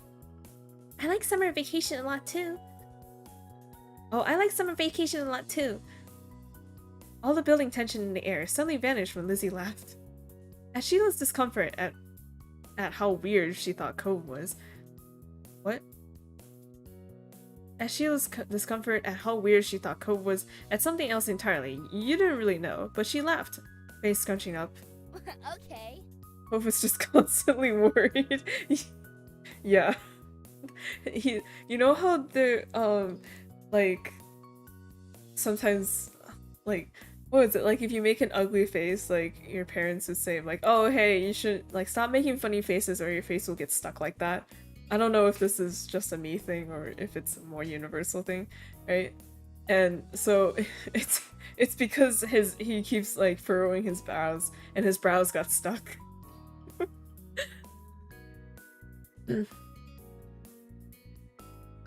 I mean, sorry, Cove, your eyebrows are cool. Welcome to Sunset Bird Cove. Take a seat, put up your feet, and get used to it. Ugh, it's right. For the rest of the summer, Cove was always there. You saw him more often than Shiloh, and so on some days when she was in a bad mood or busy, You even saw him more than Lizzie. Oh, okay. No, no, you. Good, I'm not the only one. He'd become a staple in your everyday life, the way sun and lunch and the beach were. That first summer, you hadn't really been interested in him one way or another. He was just kind of a fact of life, someone you met with because he was there. Of course, that was only the start of things. Oh, moment select step 1. End summer end. So, okay, so I can end summer right now, which is probably not. Or I can go through moments, which I'm going to do. Yeah. Let's just go from left to right, I guess. Moments. Cove's dad. Come back before it gets dark, alright, sport? Familiar voice drifted across the street and drew your attention away from the snail you've been watching inch slowly across the pavement. Cove waited in front of his dad, pushing his green hair back off his face from where the breeze was blowing it over his glasses. He looked to be paying only a mild amount of attention as he was being handed a few slips of green paper. It reminded you of the first time you met Mr. Holden, although he's probably not paying Cove to be friends with himself. Oh my god. Cove's dad seemed to feel your gaze somehow, or maybe you made a noise, because a second later his eyes were on you. He waved you over with a smile. He looked happy to see you, but you still felt a little weird for getting caught. You gotta learn how to be more sneaky. You brushed your hands together to free them of sand, then jogged over to join the two. How's it going? How's it go? Sorry. Good to see you again. What excitement are you up to today? What excitement are you up to today, Mai? Taking a walk. Found a pretty cool snail across the road. There's lots of snails around here. Mr. Holden grinned at you kindly. After you finished answering the question, Mr. Holden's attention returned to Cove, who was preoccupied with folding the bills he had into a tiny rectangle. Sounds fun. You know, Cove was about to hit the stores by the beach. Why don't you go with him? You shrugged. Cove was in the process of making a similar motion. You didn't have anything else to do, and you hadn't been to the stores in a few days. Maybe there was something new to look at. Maybe. Is that okay? I guess. I was going to go by myself, but yes it is. You don't have to. Great, I'm sure you guys will have loads of fun. Mr. Holden reached into his pocket and pulled out a leather wallet filled with money. You found it odd since your moms only ever seemed to have cards in theirs. Okay. Sorry. The pause was... Okay, anyway. Here. He leaned in to pass a crisp 10 to Cove, giving him a wink and a whisper. Get something for your friend, too. Sure. Good kid. That's my boy. Cove's dad ruffled his son's hair as he was straightening back up, the bill in his hand still held out towards the green-haired boy. Take care. Cove accepted the bill after a second and slipped it back into his pocket. Then, with one last nod to his dad, he turned and started walking. You followed after him, intrigued at the possibilities this outing might bring. Hey, this doesn't look like shops. Cove strayed towards the gentle tide creeping up the sand, and you fell into place beside him. It was a nice day, the sun was shining, and there weren't many clouds in the sky, though the wind coming off the ocean kept it from being too hot. He took in a deep breath, enjoying the scent of salt and ocean air. When you looked at Cove, he was dragging his feet through the sand a little. You slowed down to wait for him. His eyes searched the ground intently. Looking for snails? Are you looking for shells? What is it? You didn't feel the need to ask why. You're on your way there. Patience. I didn't realize you had to walk by the ocean to get there. Are you looking for shells? Cove startled a little at the sound of your voice and mumbled, sort of. If you see any, you can let me know. You can manage that. You dropped your view to the sand, walking carefully so you don't step on it. You were good at finding shells. You had a lot of them at home, and always found new ones whenever you visited the beach. The comforting sound of the waves filled the silence, and with pleasant white noise, you played a little game with yourself as you walked along, getting as close to the water as possible without getting wet. It resulted in you having to run up the sand quickly when a wave rushed in more than a few times, and although Cove threw a few glances your way, he didn't say a word. You didn't either. What? Oh, you didn't say words either. Okay. What did you want to go to the shops for? What do you usually do on the beach? What did you want to go to the shops for? Need a new sand pail. Yeah, what happened to your old one? Cove narrowed his eyes, seeming to think deeply for a second. Well, It disappeared. What? Really? Cove ducked his head down, placing his fingers behind his back. It didn't seem like he was going to continue, so he nudged his arm. How did that happen? Well, Cove opened his mouth, then shut it again, considering. I took it to the beach one day. Uh-huh. I got home. It wasn't anywhere. You left it there? Nope, it wasn't at the beach when I went back. Then you lost it. It disappeared. so... What about you? What do you do out here?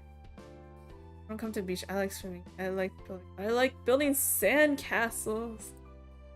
Last summer, Lizzie and I built one. Oh, last summer, Lizzie and I built one that was as tall as me. And sometimes they have sandcastle building competitions down by the boardwalk. Cool. I bet you could win. He smiled at Cove. Maybe the two of you would build one together one day. Oh man, maybe, in the moments that's labeled sandcastles, maybe, Oh boy. Once you reached the shopping area, the noise level grew exponentially. No longer just waves and footsteps, but the chatter of people enjoying the lovely summer day, the call of birds trying to find bits of food left behind, and lots of salespeople trying to get attention. You sniffed the air as you walked beside his cove. You could still smell the ocean, but there were other scents now too. Pizza, pretzels, hot donuts. It's nice. It's nice. Gee, I wonder. The energy surrounding the area seemed to fill you, and there was a bounce in your step as you began looking at all the familiar sights. There were so many things to do, you didn't know where to begin. You looked at Cove, hoping he was just excited as you are. Cove was glancing from one side of the street to the other. With a look in his aquamarine eyes, you couldn't quite work out. What's that? Cove pointed to a large crowd of people gathered near a few tables with large colorful umbrellas. Sorry, I keep...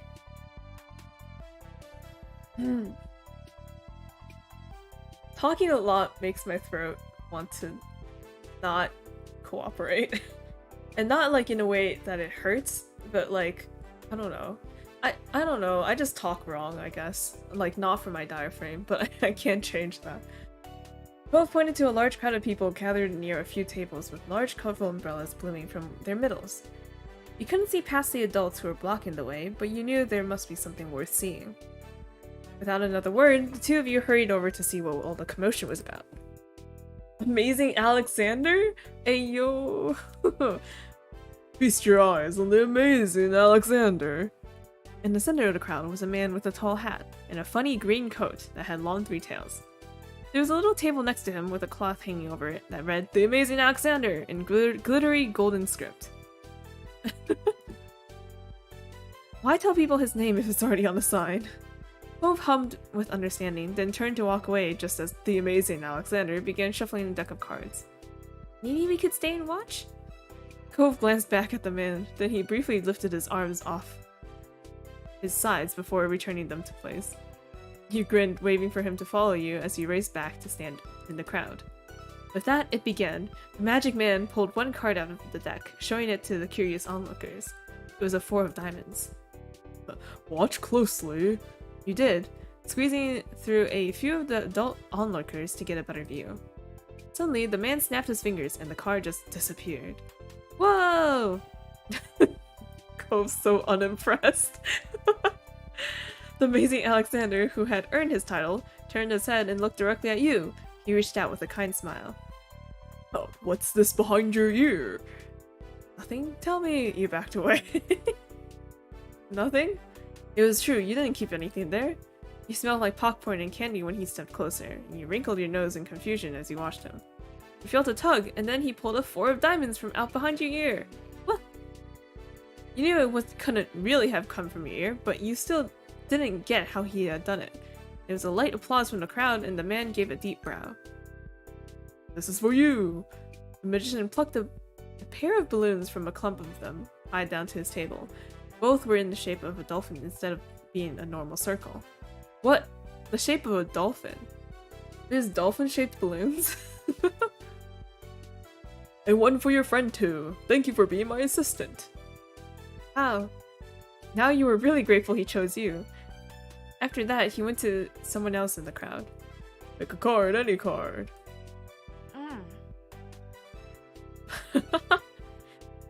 My uncle does that every time he visits. Not the balloons, the stuff with the cards.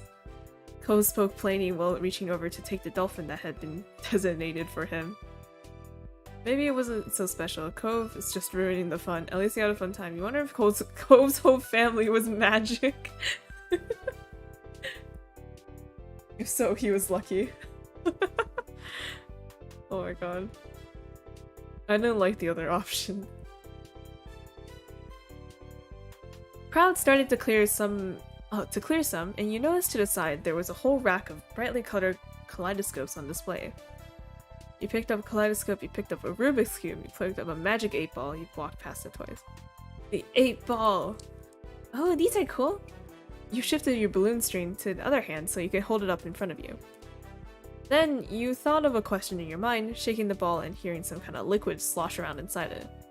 Once you had given it a good shake, you held it upright, waiting for the answer to appear.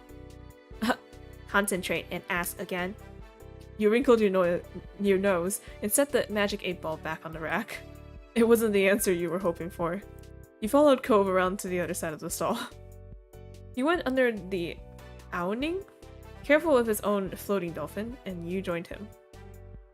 Did you have places like this in your old town? Are you having fun? I don't really like to hear you say nothing. Did you have places like this in your old town? Wow, corner Cove. Cove blinked at you for a moment, and you wondered if you shouldn't have asked. You knew how much he missed that place. But not really. You nodded in understanding, looking over at the stalls nearby. Oh, the crab! Okay, wait, we gotta get the crab.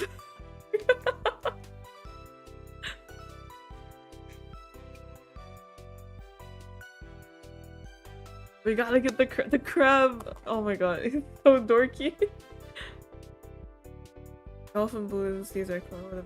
What? Really? They exist? Hang on. Dolphin balloon. Oh shit, they do exist! What the? Hey yo.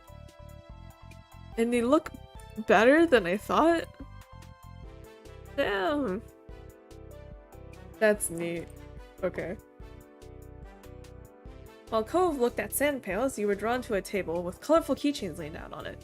They were sewn in the shape of sea creatures, and there was a plaque that read "Handmade" standing proudly in front. There were lots of different shapes. You saw a dolphin, a shark, a crab, a turtle. You got the crab! Your hand stopped on a crab, claws raised and a tiny smile on its face. It had big eyes and little legs, and the fabric was smooth when you picked it up. You had seen a few crabs at the beach before, though they usually scuttled away before you got the chance to look at them closely. You liked the idea of having a crab all of your own, even if it was just a soft animal. You were instantly enamored. Checking the price though, your heart fell. $6. You didn't know much about money, but you thought that was a lot to spend on one thing. Hey, don't we still have the $20 from Cove's dad? Weren't we gonna get a plushie? This could be the plushie. You really had more than a $5 bill to your name. Though that changed that day you met Cove and his dad. You still had the $20 bill Mr. Holden gave to you and hidden away in your room. Oh, we didn't bring it! Aww. It was a grand sum of money, but you couldn't spend something that was at home instead of in your pocket. Maybe you'd have to ask your moms to bring you here again one day, now that you knew what you wanted. Is that what you want? Huh? Oh, it's $6. I didn't bring any money. Alright. It's fine, my dad gave me a 10. Really? Really? Are you sure? Hurry, you don't have to. I don't want you to get it for me. Oh no. I don't know. Just accept the gift, she. But he didn't accept our shell! You can give it to him later, but...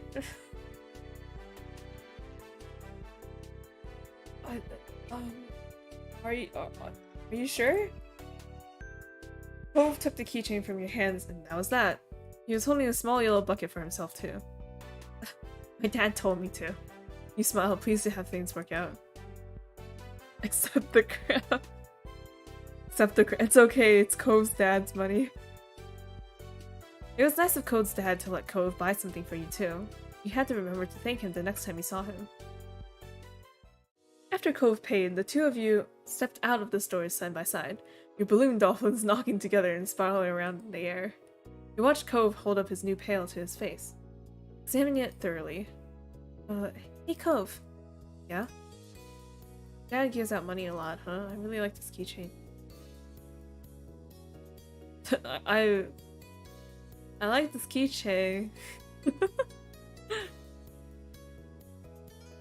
Thank you. Cove shrugged, looking at the sea creature with impassive eyes. Cove looked further down the street, where different food carts are lined up. He rested his non-cast arm over his stomach, and just as he did, yours let out a light growl. You hadn't eaten since breakfast, and after all this wandering around, you were definitely ready for some lunch. Let's go get some food. Yeah. You two wandered around for a short while, looking at all the delicacies that were available. Everything looked delicious, and as the different smells, both sweet and salty, wafted over to you, your stomach growled even louder. After passing up hot dogs, snow cones, ice cream, and pizza, you both agreed on pretzels. Cove got something sweet and cinnamony. You got a plain one, cheese, sprinkles, chocolate. I like cinnamony, cinnamony pretzels. Yeah. You licked your lips hungrily as the vendor handed you pretzel over, ready to take a big bite. Your moms didn't let you eat too much sugar, but this was a special occasion. Hell yeah. The little cup of icing looked too delicious to pass on. You found an empty table close enough to the beach that the grit of the sand made terrible noises when you dragged the chairs out to sit down. These balloons are gonna make it hard to eat. Cove placed his bucket on the table as he stared at his still balled up hand that was wrapped around the string. You opened your mouth to agree before an idea hit you. I know. After carefully placing your pretzel somewhere it wouldn't get sandy, you tugged the balloon dolphin out of Cove's hand and tied it in a delicate bow around his wrist. Oh. Cove bounced his arm up and down in place, testing the stability of your knot. After watching his balloon jostle around but remain attached, he smiled satisfied. Can you do it for me? He repeated the ritual. Cove struggled somewhat with the cast restricting his fingers on one hand and a string already tied around the other. Okay. Got it. The two of you spent a moment admiring your handiwork, both hands now free to allow easy munching on your pretzels. You bit into the doughy treat, savoring the taste on your tongue with a smile as you look out over the ocean. After a time you finished your pretzel, you were done before Cove, sporting not having anything to do. You pulled on the string of your balloon to bring it down to your level, then you held the dolphin in your hands, manipulating it manipulating it to make it look like it was jumping through the air. If you turned to face towards the beach, it almost looked like it was swimming in the waves like a real dolphin. A laugh came from your side. No, I won't save. I'm hungry. Ugh. It's just a constant feeling of hunger. Yeah, I could go for a pretzel right now. I could go for warm weather, a beach, and a pretzel. Damn. And a childhood friend while we're at it. When you glanced back at Cove, he had left the remaining part of his pretzel on the wrapper, and he was gripping his dolphin too. My name's Merryweather, he's the prince of the dolphins. My name's Splash, they star in movies. My name's Cherry, she's actually an alien. My name's Sam. What? My name's Sam, they're just a regular dolphin. My name's Cherry, she's actually an alien. When no one's looking, she transforms back into her true alien self. She has purple skin and 10 eyes. You sighed, wishing you could meet a real-life alien. What's yours? Cove considered this question, placing the balloon against the table and resting his free arm across it in contemplation. Smam. My name's Smam. I'm just a regular dolphin. It's... With a loud pop, the dolphin exploded into ribbons. No! No! Dolphin! Oh no! For a second, all Cove did was gape in shock like you. Then his cheeks puffed up, squinting his eyes, and you saw tears start to glisten. No, Cove! You make a joke. You offered to find Alexander. You offered Cove your balloon. He didn't say anything. He would be alright. No! Cove's dolphin! It died before it even got a name.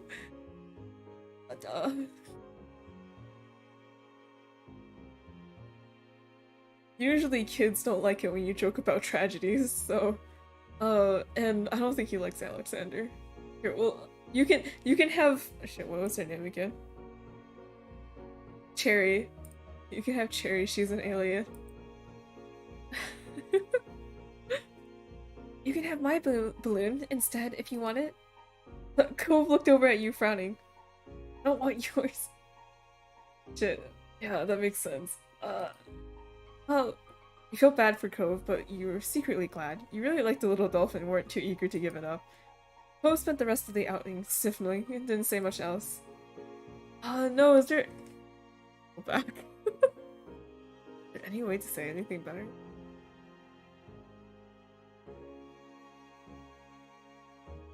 No! None of these other ones feel okay. Okay. Alright.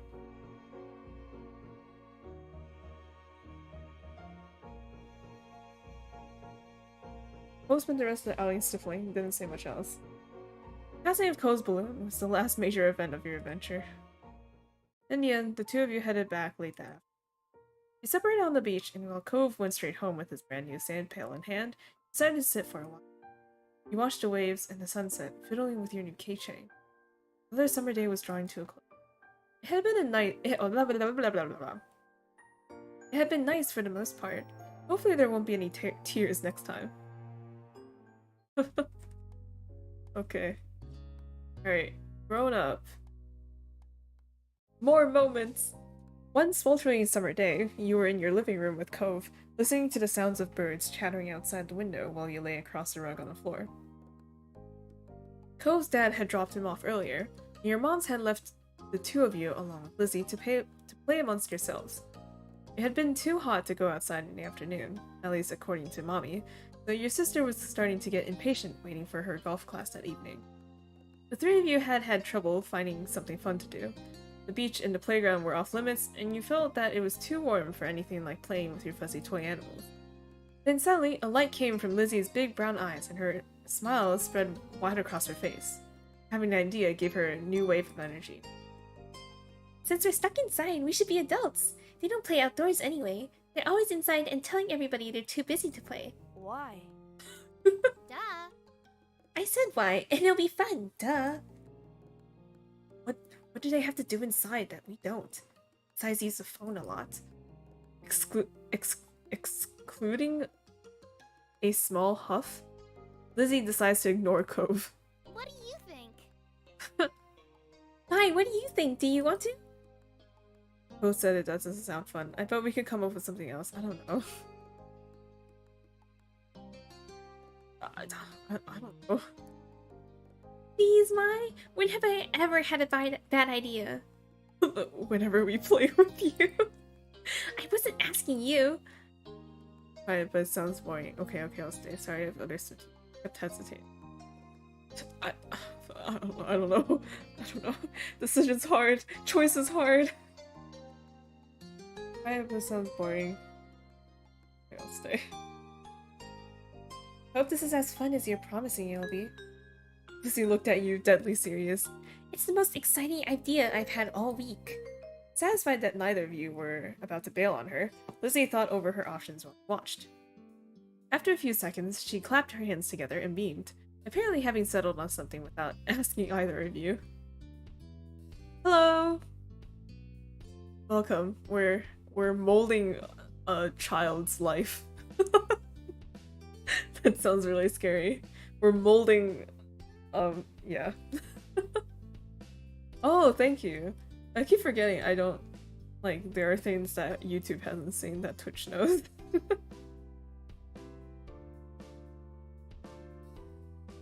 After a few seconds, she clapped her hands together and beamed. Apparently haven't settled on something without asking either. Okay. Okay, I'm gonna be a professional golfer. You and Cove can be a beach volleyball player, a gymnast, or a tennis player. Can't we pick anything we want? Because I have a fun idea, that's why.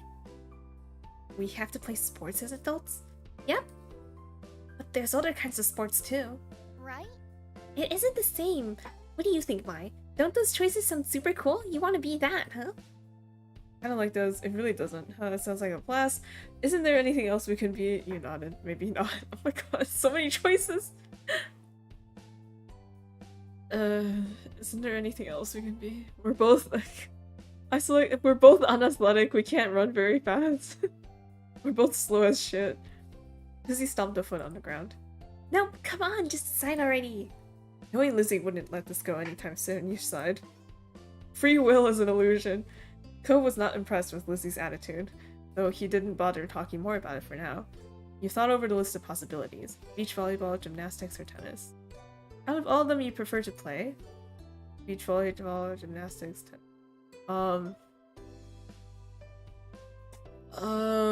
Beach volleyball is haiku. A really shallow reason, but if you can spend the afternoon at the beach for real, then you might as well pretend you were there. You could even wear your swimsuit to make it seem more realistic, although Lizzie probably wouldn't let you run off and do that now that she had you here. Yes, that was clearly the top option. Okay, I'm gonna be a volleyball player. Alright! What about you, Cove? I was gonna pick volleyball. Lizzie threw her hands in the air, making an annoyed sound. You guys can't be the same thing. That's not how it works. You didn't say that. The rule is picking from the list. You can't keep adding more. Is there a tennis anime? Yeah, there's a tennis anime. It's called Into Tennis. I haven't seen it, but I know it exists. What was the other one? Gymnastics? Can't think of a gymnastics sports anime.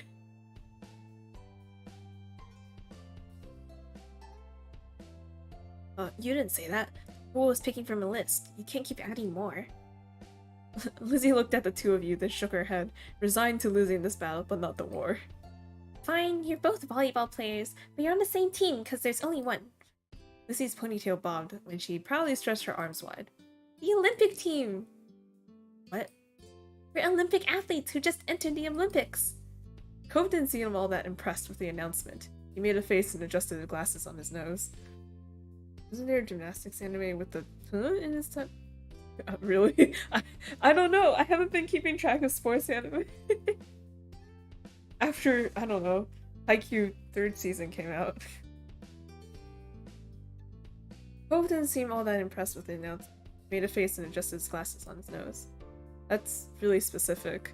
Rude. That's what makes it fun. Anyway. Lizzie marched back and forth in front of both of you, getting lost in her own imagination. I won all gold medals and people are calling me the next Mickey Wright. Who's that? Lizzie stopped on the spot and turned on him, her brown eyes shining with impatience. It doesn't matter if you know who she is, it's a golf thing. You guys won medals too. Your team placed at silver. It's more real if we're not all first place. It's Lizzie. Silver sucks. I don't want silver. I'm okay with that. Hey, we can do better than silver. Silver's not bad. Nice. You say so. Oh.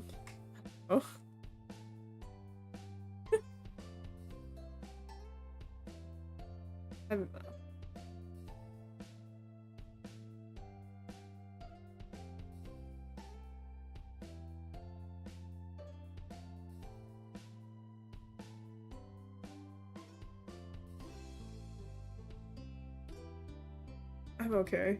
I'm okay with silver. In my, like, career goals, I describe my, like, ideal position on, like, a metaphorical business ladder would be, like, second to the top. I don't want to be at the top, but I also want to be somewhere near the top. No. It'll be, like, the person where it's, like, You know how in movies where like if the main characters hit like a wall and they're like, oh shit, we have no idea how to do this. And then like one of the main characters are like, wait a second, I know a friend who knows yada yada yada, and then I'm the friend. That's my ideal my ideal career position. Yeah, I'm okay.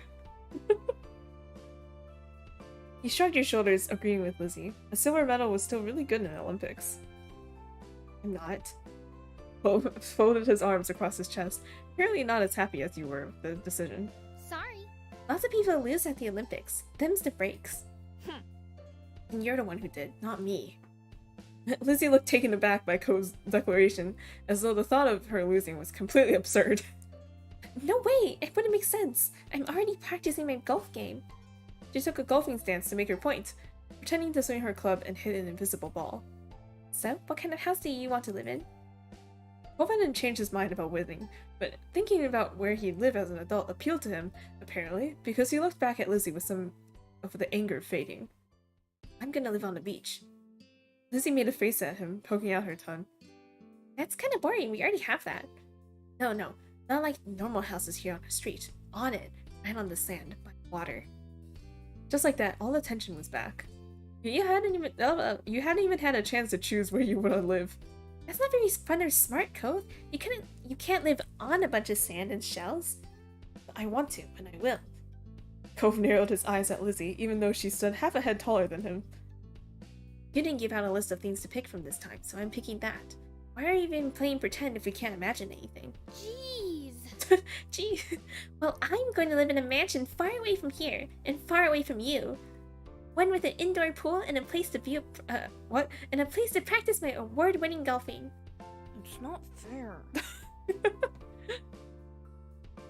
How come you were yelling about mine when your idea is even more impossible?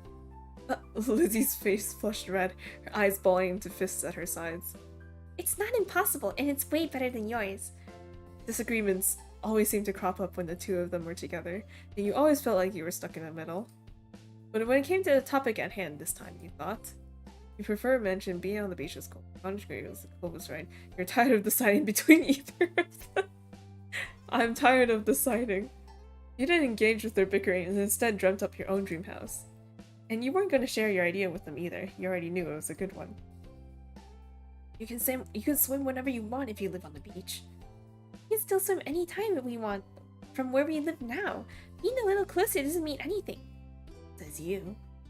The two of them scowl at each other. You're being so unreasonable. You... I don't get what you want. This game doesn't make sense. Ugh. It does. You have to be realistic. I said that. But you're not. You had no idea what to do to make them stop at this point. It seemed like the two of them would just keep working each other up as long as they could. Nothing you said so far had kept them from being mad. Thankfully, like a greeting card angel, Mom walked into the room. Lizzie rushed over, hanging onto the hem of her shirt and poking out her tongue at Cove. Lizzie, it's time to get ready to go. You alright with that? Sorry you have to leave already, Cove. Their mommy said she'll walk you home, so you won't be left in the cold. Cove was still glaring at Lizzie, his face flushed red with anger. I'll go by myself. What? Without giving Mom a chance to stop him, Cove stood up and stalked out of the room, shoulders drawn tight. Huh? Okay? Worried, Mom turned to look down at you and Lizzie. If you were playing nice with our new friend, weren't you?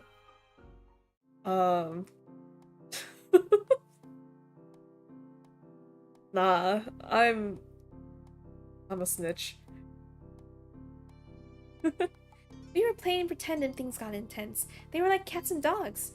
Your sister's jaw dropped, looking betrayed, as Mom put both hands on her hips. Ooh, you in trouble. She's in trouble. Lizzie's in trouble. Snitch. Yes, sir, that's me, officer. Elizabeth! I told you to be kind to him. He's having a hard time right now. Lizzie's mouth closed back up, replaced by a tiny frown. I know, I tried, but he was... That's enough. No buts. We both know you can show someone a great time when you put your mind to it. We're going to apologize to Cove and his dad over the phone when he gets home from work tonight. Oh shit, this became more of a deal than I thought. Shit. Sorry, Lizzie. Lizzie hung her head, dragging a foot across the ground in front of her. Hey, Mom. Good girl. Caught pieces of Lizzie sulking to herself about how it was his fault too, but it was over. Alright, we better get a move on. Let's go. Let's go, kids. Noelani? Noelani? Is that our mommy? Where did you leave the car keys? Ooh, look at that leather. So high def. My eyes. Mom hustled you all out the door, and you noticed the car ride. The golf practice. What? Mom hustled you all out the door, and you noticed during the car ride to golf practice that Lizzie was quieter than you. It's called backflip.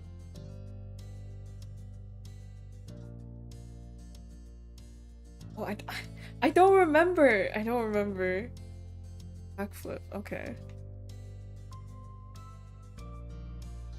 Mom's name. Noelani. Mom's name is Pamela. Okay, Pamela? Pamela. Alright, mental note. But they might always just be Mom and Mommy. She was usually the first one to request which music to listen to in the car, but she didn't say a thing. Your parents noticed she wasn't in the mood to be bothered. They gave her space, and Mommy just asked you what you'd like to listen to. You picked your favorite song and always made the car ride more fun. You chose the soundtrack to a cool movie you sounded a couple. Choose a song you knew Lizzie liked, maybe that would cheer her up. Yeah, let's do that. You were happy to see it brighten her up right away, and she started to sing along with you. Soon enough, her bad mood was a thing of the past. Aw, yay! Okay.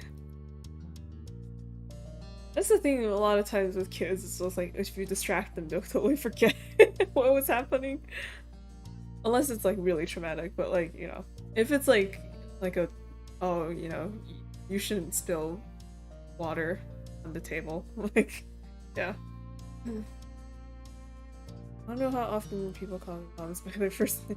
Yeah, no one calls their mom by their, well, I mean, no, some people do, but I don't know, depends on how my shapes up to be. One day she might walk in and be like, Pamela, I'm going off to school. When the car ride was over, you spent the twilight hour watching Lizzie hit things with other girls her age. You didn't know much about golf, but you could tell that she really liked it, so you sat with your moms and tried to puzzle it out. Mom! It was nice sitting outside after being cooped up in a house all day, and you stretched your legs out to let the last few minutes of sun warm your skin. When the sun was finally out of sight, dipping behind the horizon, y'all got ready to leave. Instead of going straight home, your moms took the family out to dinner. You went to a restaurant you had been going to ever since you could remember. The whole afternoon had been a bunch of shouting you hadn't been able to stop, but you could kind of tell that this helped Lizzie be less angry. The car ride home was quiet, only the radio providing escape from silence. Lizzie had been in better spirits now, but the closer you got to your neighborhood, the more she wiggled in her seat and frowned at the window. She knew what was coming when you all got back home. Clearly, she was dreading it. Soon enough, Mom was turning onto your street, then reversing into the driveway. When she cut the ignition, it was dead silent. No one spoke, only unbuckled their seatbelts and opened the doors. Lizzie was the last one out.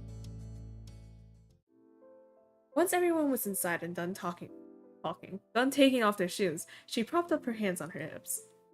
So? Now then, Mr. Holden's car is in his driveway, so he should be back from work. That's good news, isn't it, Elizabeth? You and Cove can hash things out before the day's done. Lizzie didn't complain or put up a fight. Her head ducked so she didn't have to meet anyone's eyes. She nodded once. Good. Let's move this to the kitchen. It was like one step away.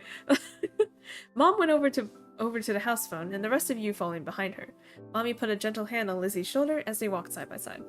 You watched them from the back. This was only happening because you told on Lizzie. You didn't regret it. You felt a little guilty, like you had betrayed your sister. You hadn't liked doing it, but had to. But it was her fault for doing it in the first place. Oh my god, why are you guys doing this to me? Why, game, why are you doing this to me?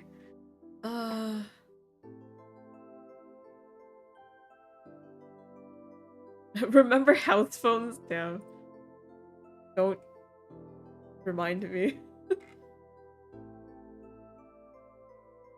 I didn't like doing it, but had to. I had to. I was trained to tell the truth.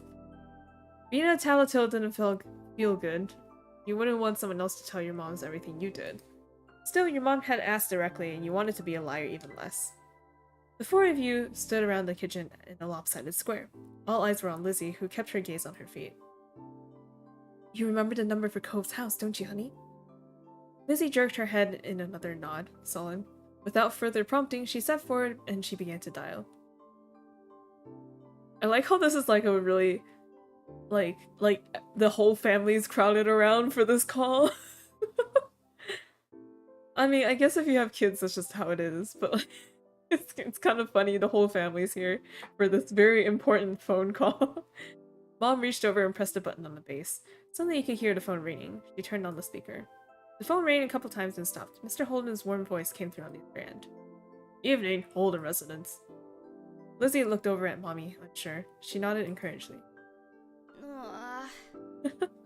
Hi, Mr. Holden. It's, Lizzie. Can I talk to Cove? Absolutely. Lizzie last name? What a surprise. But of course you can say hey to the boy. He sounded cheery as usual, though definitely meant it when he said it was a surprise. You thought hard, and you were sure that your sister had never called Cove's house before. Mom spoke up before Mr. Holden or Lizzie could say anything more. Her arms were crossed over her chest, her lips pierced. Hi, Cliff, Noel. Hi, Cliff. Noah... I said her name before, how did I forget? Noelani? Noelani? Hi, Cliff. Noelani, Mai, and I are here too. Good evening. We're sorry to bother you so late. He spoke up to say hello too. Hi, Mr. Holden. The Kane's all here, huh? Is something the matter? His voice grew a bit concerned. Mommy was quick to reassure him. Why does this feel like such a big deal? Oh shit, oh man, I didn't realize they would make it into such a huge deal. No, well, yes, but it's going to be okay. Lizzie and Cove got in a bit of a fight today. We were hoping the two of them could talk and make up. Is this a good time for you and Cove? What? A fight? Who didn't tell me anything about that when I came home? It does explain the funk he's been in tonight. Nolani? Yeah. Oh, okay. Nolani. Okay. Noelani. Okay. Yeah, that makes sense. Because Noelani has the same syllables and rhyme as macaroni, and I don't know if that's a good way to say it. He chuckled lightly. Despite that, it didn't seem like he really thought it was funny. Anyway, it's good. You didn't catch us at a bad time. I'll go grab him for you. There was some shuffling on the other end. He must not have gone far, because you can still hear him calling out. Cove! There's someone on the phone for you! After it being silence, there was more muffled talking from Cove's dad.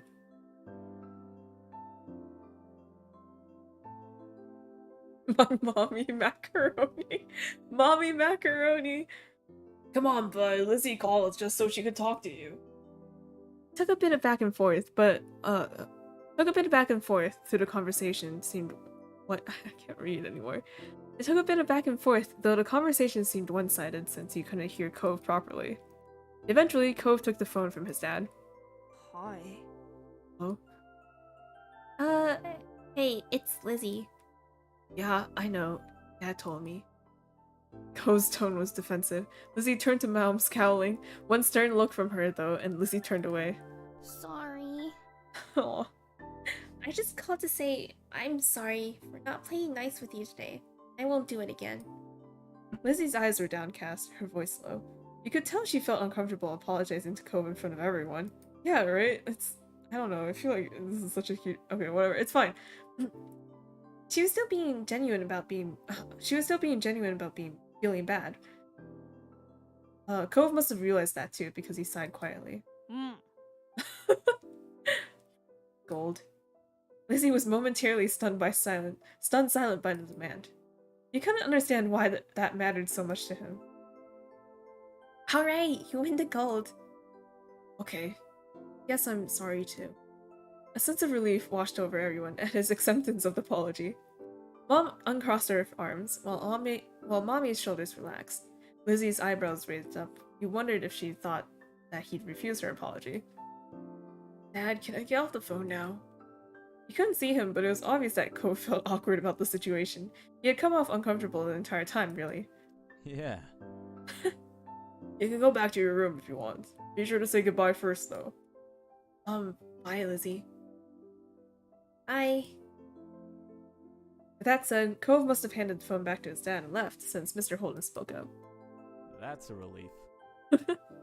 All's well that ends well, as they say. Thanks for arranging this. I'm sure he appreciates it. As Mom replied, Lizzie tugged on Mommy's hand to catch her attention. Can I go now too? Good job. Sure, sweetie. Thank you very much for apologizing to Cove.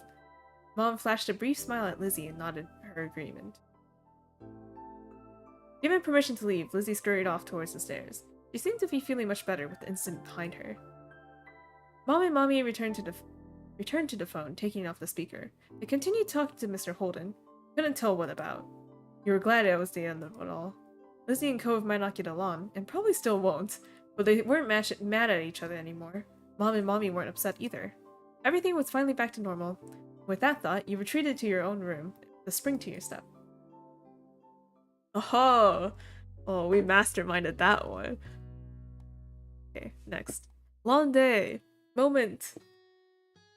It's another scorching summer day. The kind where no sooner had you finished one cup of water, you were already filling it up again. Everyone else had something on, so that afternoon was just you and Shiloh. This didn't happen much, especially since Cove had arrived. Without Lizzie around, Shiloh looked to you for all the answers. It made you feel pleased, frustrated, nothing really. Moment! Made you feel, where's the one for anxious?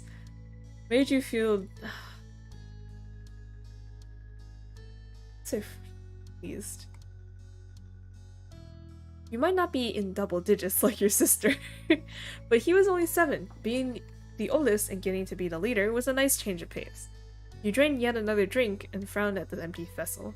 Your thirst was gone, but you still craved something icy cold and refreshing. Something sweet. Something like popsicle, ice cream cone, ice cream sand. Ice cream cone? Nothing beat a classy, creamy scoop of ice cream on a day like this. There's nothing like that to be found at home. You knew that without needing to look. Your moms didn't keep sweets in the house. Outside, there were plenty of places where such goodies could be obtained, but they were from shops and demanded payment in exchange for their products. Oh, we got the $20 though! You sighed, you voiced predicament out loud. You asked Shiloh for help. Voice predicament. Shit. Voice predicament, but you choke on your own spit instead. One ice cream cone. Shiloh, who had been draped over the sofa, perked up. Yeah. That sounds good. We don't have anything like that in the house, and I don't have any money. Oh, let me check if I have any. I gave Shiloh a really high voice, but it's okay. Shiloh rummaged in his backpack and proudly produced an assortment of coins, plus one stray button. He set the button aside and counted the coins in neat piles. Just over $1. He announced this to Shiloh. He had almost certainly come to the same conclusion, but he had been watching you expectantly. It's a start. Shiloh beamed at you. Oh, okay. We need to find some more. Okay. Two of you lifted couch cushions, stuck tiny hands down deep crevices in the sofa and under furniture, and scoured the back of the drawers. Most of what you found was the usualist of gross: bent paper clips, fluffy wisps or dust or sandy crumbs, but every so often you would strike silver or bronze and add it to the growing pile of coins. Ayo. Your mind wandered to the $20 bill tucked away in your room. It was enough for you and Sheila to get whatever you wanted and more, but you didn't take it out. That was too special to hand over so freely. Besides, Sheila would be curious about where it came from, and might even mention your wealth to Lizzie. The exchange had been secret. Dusty and disheveled from checking every room and squinting into every tiny nook, the two of you finished pooling your finds. Sheila held his breath as he counted the coins once again. $2.53, and 2 buttons. You didn't know when the second button had decided to join the party, but you were too pleased with your successful haul to throw it out. Is that enough? You figured he knew the answer, but you appreciated him recognizing your authority on financial and ice cream matters. You straightened up before making your announcement. Yeah, we've got enough. You can now afford something in the shops. Just one thing. But that was infinitely better than none. Sheila clapped his hands. Yay!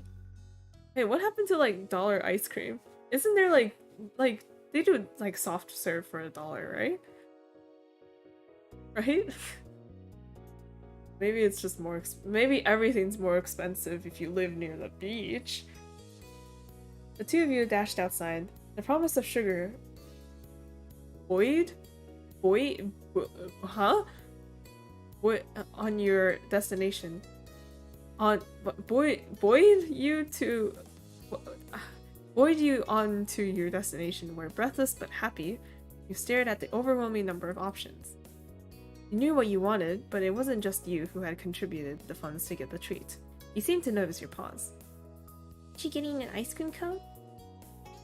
Sheila asked as though he was entirely separate from the decision, rather than someone with a stake in the outcome. You mind? Sheila cocked his head to the side. It was your idea. You should choose. You went ahead and got what you wanted originally. Are you really sure it's okay? Try to get something you both wanted and you sure it's okay? Yeah. Really? Really? Pleased, you bought the dessert you longed for. Sweet success. Finally, the reward for all your hard work was in your hands. You laughed at the soft ice cream. The sweetness perked you up. You held it out to Shiloh so he could take a turn, and he shook his head. You can finish it. You didn't want any? After everything he did to help get it? That was weird. But you accepted. You tried to include Shiloh. No, I don't know. Is it like a germ thing, or is it like a awkward distance thing, or a politeness thing? I don't know. You tried to include Shiloh. Even if Shiloh said it was okay, every story you'd ever seen on TV or read in a book said that sharing was caring. You stood your ground even as the treat started to trickle dangerously towards your fingers. It's only fair that you have some. We both bought it. But you want it more than I do, and getting to play was a lot of fun already, so you can have it. That's more fair. Shiloh is just like that. Shiloh! You held it out to him. I want you to have some even more than I want to finish it, so eat your part. Relenting, Shiloh took the treat and gave it a taste. His eyes lit up. Thank you. It's really good, thank you. He smiled, pleased with your good deed. You picked the best one. Did he mean that? Shiloh was always so nice, no matter what happened. Even if he hated it, you knew he wouldn't say so. Maybe he thought it was gross, and that's the real reason why he didn't want to take some. You had no idea. You studied him as he ate a little more. He had every appearance of enjoying himself. Still weird. The two of you began to head back home as he ate. You walked side by side on the shore in silence, but your thoughts kept drifting to the boy beside you. Why didn't he speak up for himself? It was almost as if Shiloh didn't know how to say what he felt, or was too afraid to. You figured that it was his problem. That's a him problem. You're scared of me? That was kind of sad. Are we friends?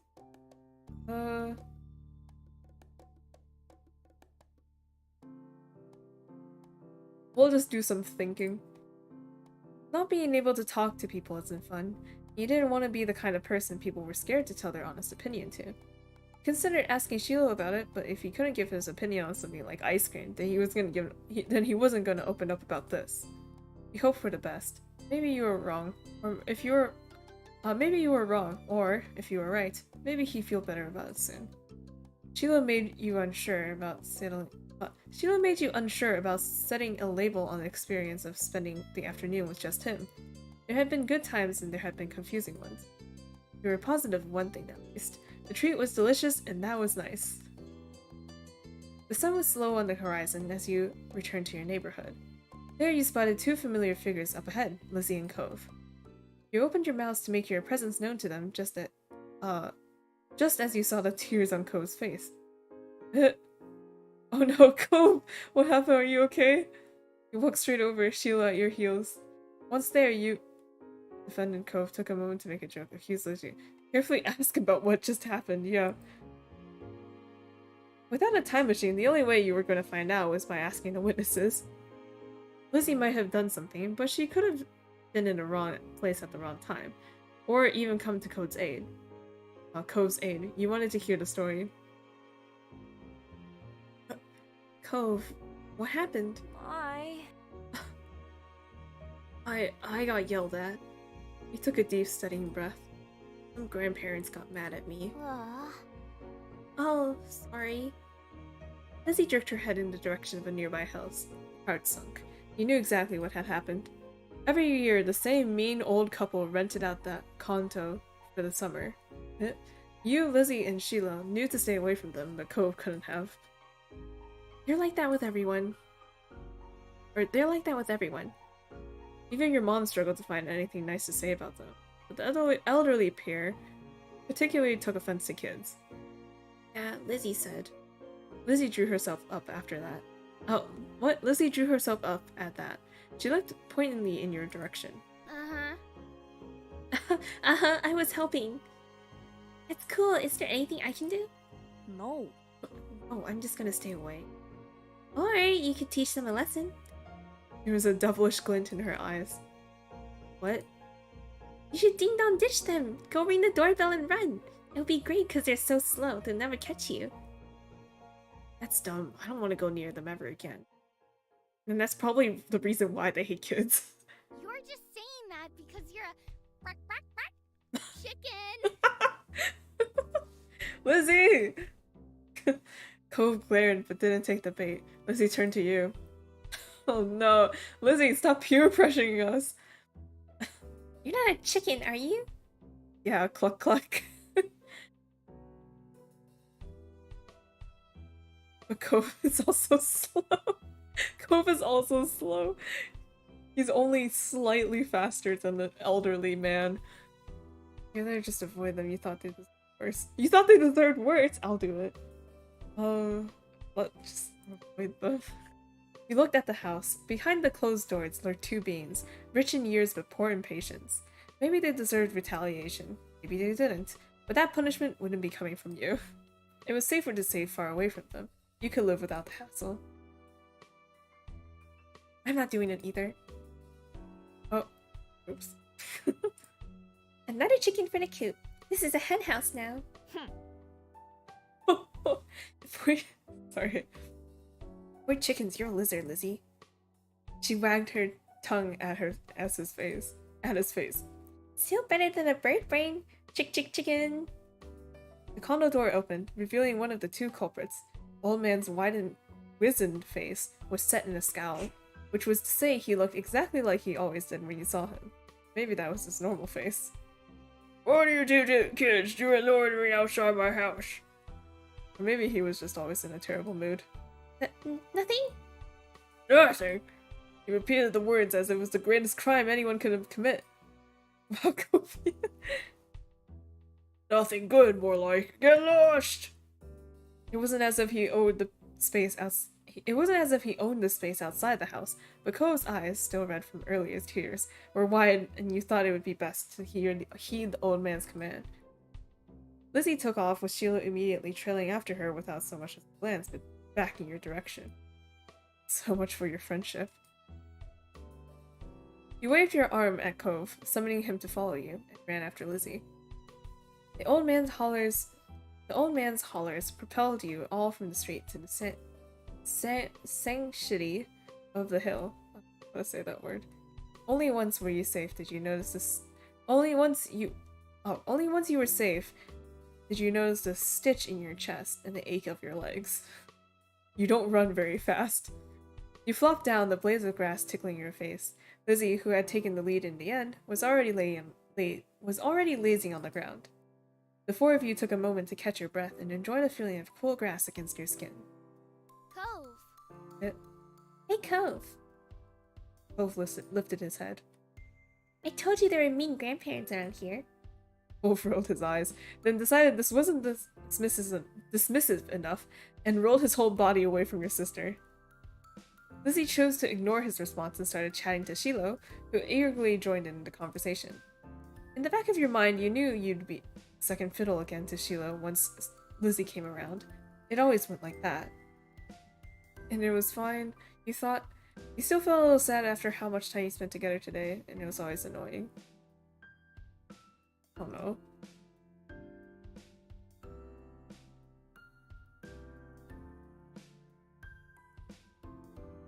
Oh?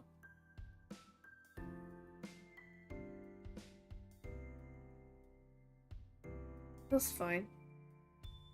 Shiloh could prefer Lizzie as much as he wanted. You closed your eyes, lay down your side, and relaxed.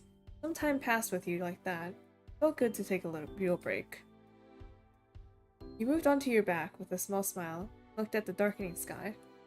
The blanket of clouds reminded you of a thick throw you curled under on cold rainy days. You wondered if the clouds would be as soft.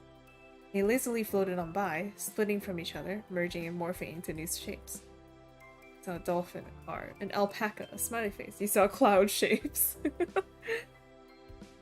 I don't know. Saw a dolphin. It's Cherry, the alien dolphin. You saw a dolphin leaping through the sky. You nudged Cove and pointed to it. Look, a dolphin! Cove joined you in gazing skywards. Yeah, I see it. Really? No. No, but like dolphins. Hey! He chuckled at your reaction. Or, hey! All the sun's light faded from the sky and moon. Faded from the sky and the moon rose higher. Lizzie got to her feet, dusting strands of grass from her bare legs, and surveyed her surroundings. The ocean, visible from the crest of the hill, beckoned with every sweep of the tide. Let's go to the beach! There was no argument from the other two. This fly keeps bothering me. This fly really wants to see Cove. There's no argument from the other two. Shiloh was still Shiloh, and Cove would never say no to going to the shore. He was a child of the sea. He was a child of the sea. You wanted to go there too. We're too tired to argue. We're happy to do what others wanted. Yeah, we'll just go along. Nah, let's just go. Yeah, let's go. So you eagerly joined the others in descending the hill down to the water. Ooh, a sandcastle. You stepped onto the sand for the second time that day, but it felt different at night. The beach was nearly quiet at this hour. Abandoned sandcastles and footsteps in the sand, too big to belong to any of you, were the only indication of how busy it had been only hours earlier. The four of you kicked shoes off and removed socks and walked along the water's edge. The waves tickled your feet. I wonder if anything would happen if you tried to take a bath in the ocean, with shampoo and everything. That would be bad for the fish. Jeez. I didn't say anyone would do it. Jeez, you don't have to be that serious about everything. You're the one who asked what would happen. That is what would happen. Hurt the fishes. I like bubble baths at home. They're a lot of fun. Me too, bubble baths are luxurious. You never heard Lizzie use that word before. Mommy loves to have bubble baths in her bath. Or what? Mommy loves to have bubbles in her bath. She'll turn the lights off and have candles. I'm gonna do that next time. Hey, when's your mom coming to pick you up anyway? Not for a while. She's... Oh, Not for a while, she's busy. about your dad. I mean, you never talk about him, but he does. Don't you know you're not supposed to ask something like that? Why would somebody want to talk about something they never talk about? You kept your eyes on the ground, watching your toes get swallowed up by waves. Even if Shiloh never seemed upset when this topic came up, it made you feel awkward just for having both of your moms. It's okay. I'm like Lizzie and Mai. I don't have a dad. But, I don't have two moms. What? But I don't have two moms. I just have one. She's really great. What? Reading is hard. Oh, sorry. I only have one now, too. My mom isn't here. She's back home. It's just my dad with me. Sorry. Oh, I never got a dad or anything, so I don't feel bad. It's really sad that your mom is gone. Cove nodded. He joked about Sheila's mom getting together with Cove's dad. Really bad joke. Even if they're all different, our parents are good in their own ways. He didn't say anything. This is... What the... Is my mouse dying? Okay, here we go. Yeah. Yeah. Cove didn't muster a response. He didn't think he truly disagreed, though. Silence broke with a splash as Lizzie kicked in your direction. Cold water and sodden sand splattered against your legs. Lizzie giggled, foot still outstretched from the kick. Cove joined in, striking the incoming waves to make a splash of his own. Sheila scurried out of Cove's spray zone with a grin. You made a run for it. You retaliated! You used your foot to smack the water pooling around you, sending an arc of sea foam flying back onto your sister. You laughed as she spluttered, some of the salty seawater having landed in her mouth. Ooh. Ooh, we aim good. She spat it out. Yuck! Lizzie chased you, intent on revenge. You dashed up and down the coast, taking it in turns to be the predator and prey, as well as joining forces to take down Sheila or Cove. Alliances were silently forged and wordlessly broken. Everything was fair game in war. Sheila's brief exclamation was drowned out by the biggest splash yet, caused by him falling face first onto the ground. That would have been bad enough without the wave that followed, cascading over his prone body. Oh no! Sheila sat up, shaking his head like a dog coming in from the rain, as he all hurried over to check on him. His hair was plastered to his head and his soaked clothes clung. If there was any part of him that was still dry, you couldn't see it. That was crazy. Are you okay? Yeah, my foot got stuck and I fell over. You Dumbo. Way to go, Shiloh! You offered him some help up. Let him get up no, we're gonna help him up. Sheila didn't take your outstretched hand. After a moment, you dropped it. Oh. No, Sheila! Lizzie was too busy snickering to notice and held her hand to Sheila too. You reached over and took it. Slowly he started to pull himself out from the ground. Damn, so he just doesn't want to hold our hand. I understand. Okay.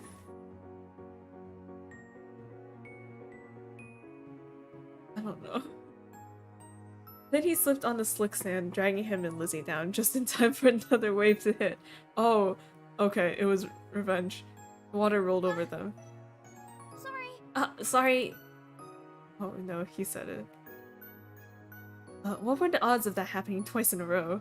You thought they must be low, but there's no way Sheila would do something like that on purpose and then pretend it was an accident, especially not to Lizzie.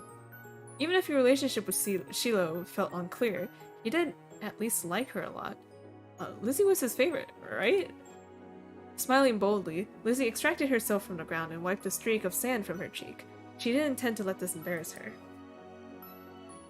Sheila got up again as well, this time without an incident. He still looked like a drowned puppy, but that didn't stop Cove laughing at the both of them. With that, it was time to call it a day.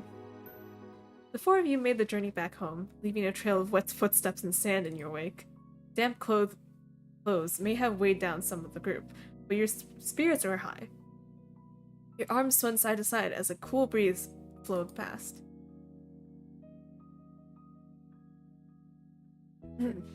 Your moms were outside chatting to Cove's dad. We're back!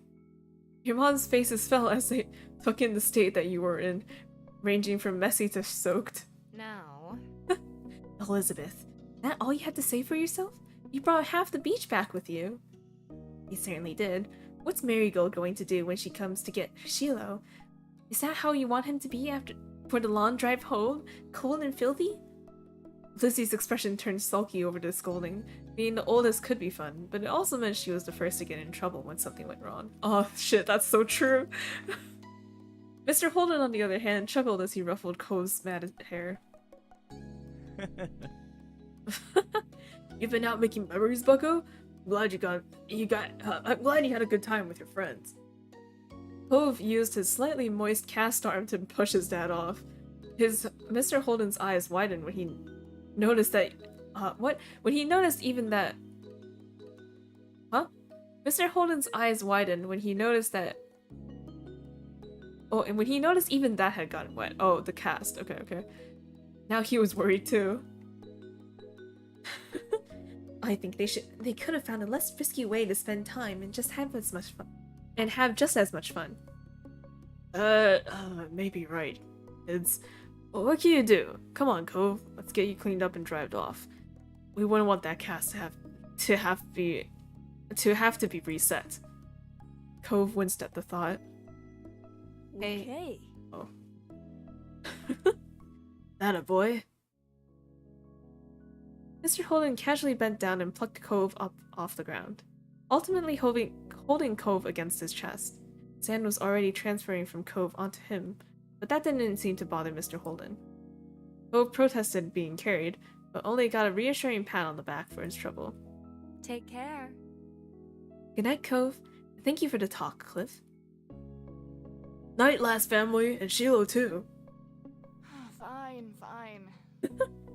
Well, we better do what we can do to we better do what we can to fix you guys up too. Come on, everybody inside. I want you to march straight to the downstairs bathroom. Ugh. Yes, Mom. Okay, Lizzie's mom. Don't worry about stopping to wipe your feet on the mat this time.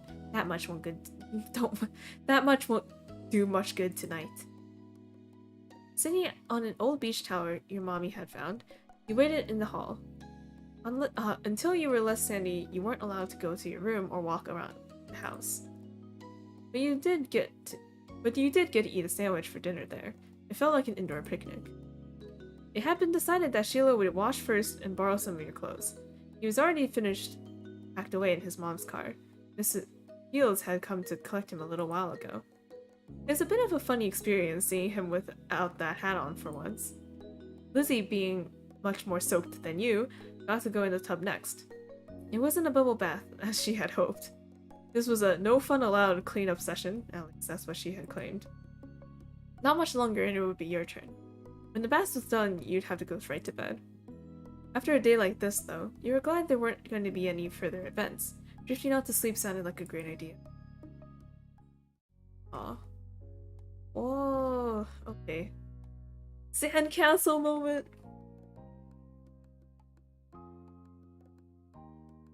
Bo wasn't able to do many things that summer. You, him, and Shiloh sat out on the shoreline one bright morning. You could tell he wanted to be in the water. But there was no way he was swimming anytime soon, not with his cast. The waves washed a single shell to the shore, glittering in blue. Another reminder of the places he couldn't go. Moments! From what you heard about Cove's... Oh my god, I can't. From what you heard about Cove's own life so far, in tiny pieces and fragments, you could tell that he'd do anything to be able to get the cast off. Like, make a pact with a witch or something, just to get it off his arm. You thought about how his summer last year must have been totally different from this, with his old home and his mom and dad. But now he was here, with you and Shiloh and Lizzie and everyone else, and he couldn't go in the sea. Oh, he couldn't even go in the sea. This town wasn't bad. It had all your favorite things in it, but sitting there on the same beach you'd grown up on, you could understand that was not everybody else. That not everybody else felt the same way about the sunset bird as you did. You watched him from the corner of your eye quietly, and you finally said aloud what you had been pondering. I wish I could go in. Water? Yeah. Oh, Oh, I'm sorry. You'll be able to do it soon. Cove only sighed in response. Apparently soon wasn't soon enough. It's so pretty, like the ocean. Oh, it's so pretty, the ocean. Yes, the ocean, it's pretty. It's huge. There could be anything out there, like mermaids. yeah. Wish you didn't have a cast. I don't really care. I think it would be fun if we could. Right here on Island. Mermaids aren't real. Oh my god.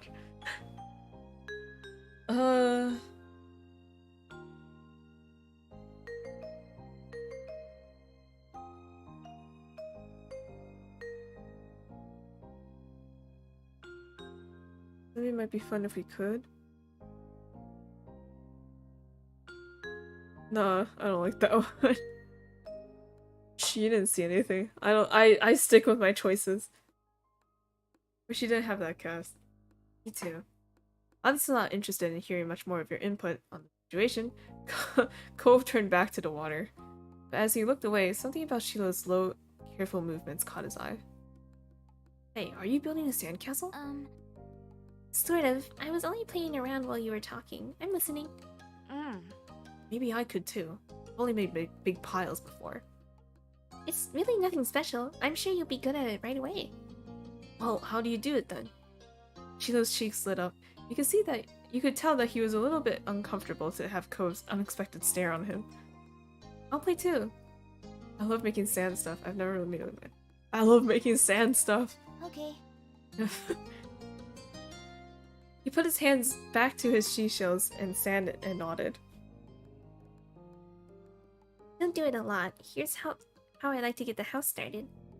Sheila, focusing more intently than you've ever seen him, guided Cove through the process. You happily used your own method. It didn't take long for the three of you to each have humble structures prepared. That's all, kind of. You can do anything now, like make it bigger, add some seashells, carve a pretty pattern. I bet you have great ideas. Okay. I'm gonna make it bigger. Mine's gonna be a real castle. Cool. Cool. This is gonna be a house. Looking at the base of your sandcastle, you decided to make a house, a castle, a mansion. We're a hipster, we're gonna be different. Looking at the base of your sandcastle, you decided to do what Lizzie would do and design a mansion. The better part of the next hour was spent focusing on your work. The boys were the same. Even Sheila didn't sneak many peeks at everyone else as he usually did. Ooh, let's go. You finished shaping before either of them then, glancing up from what you built. Seems you got done so fast because they already searched around for extra decorations. Sheila had grabbed most of the really interesting stuff, and Cove had a lot of the shells, but there were still options.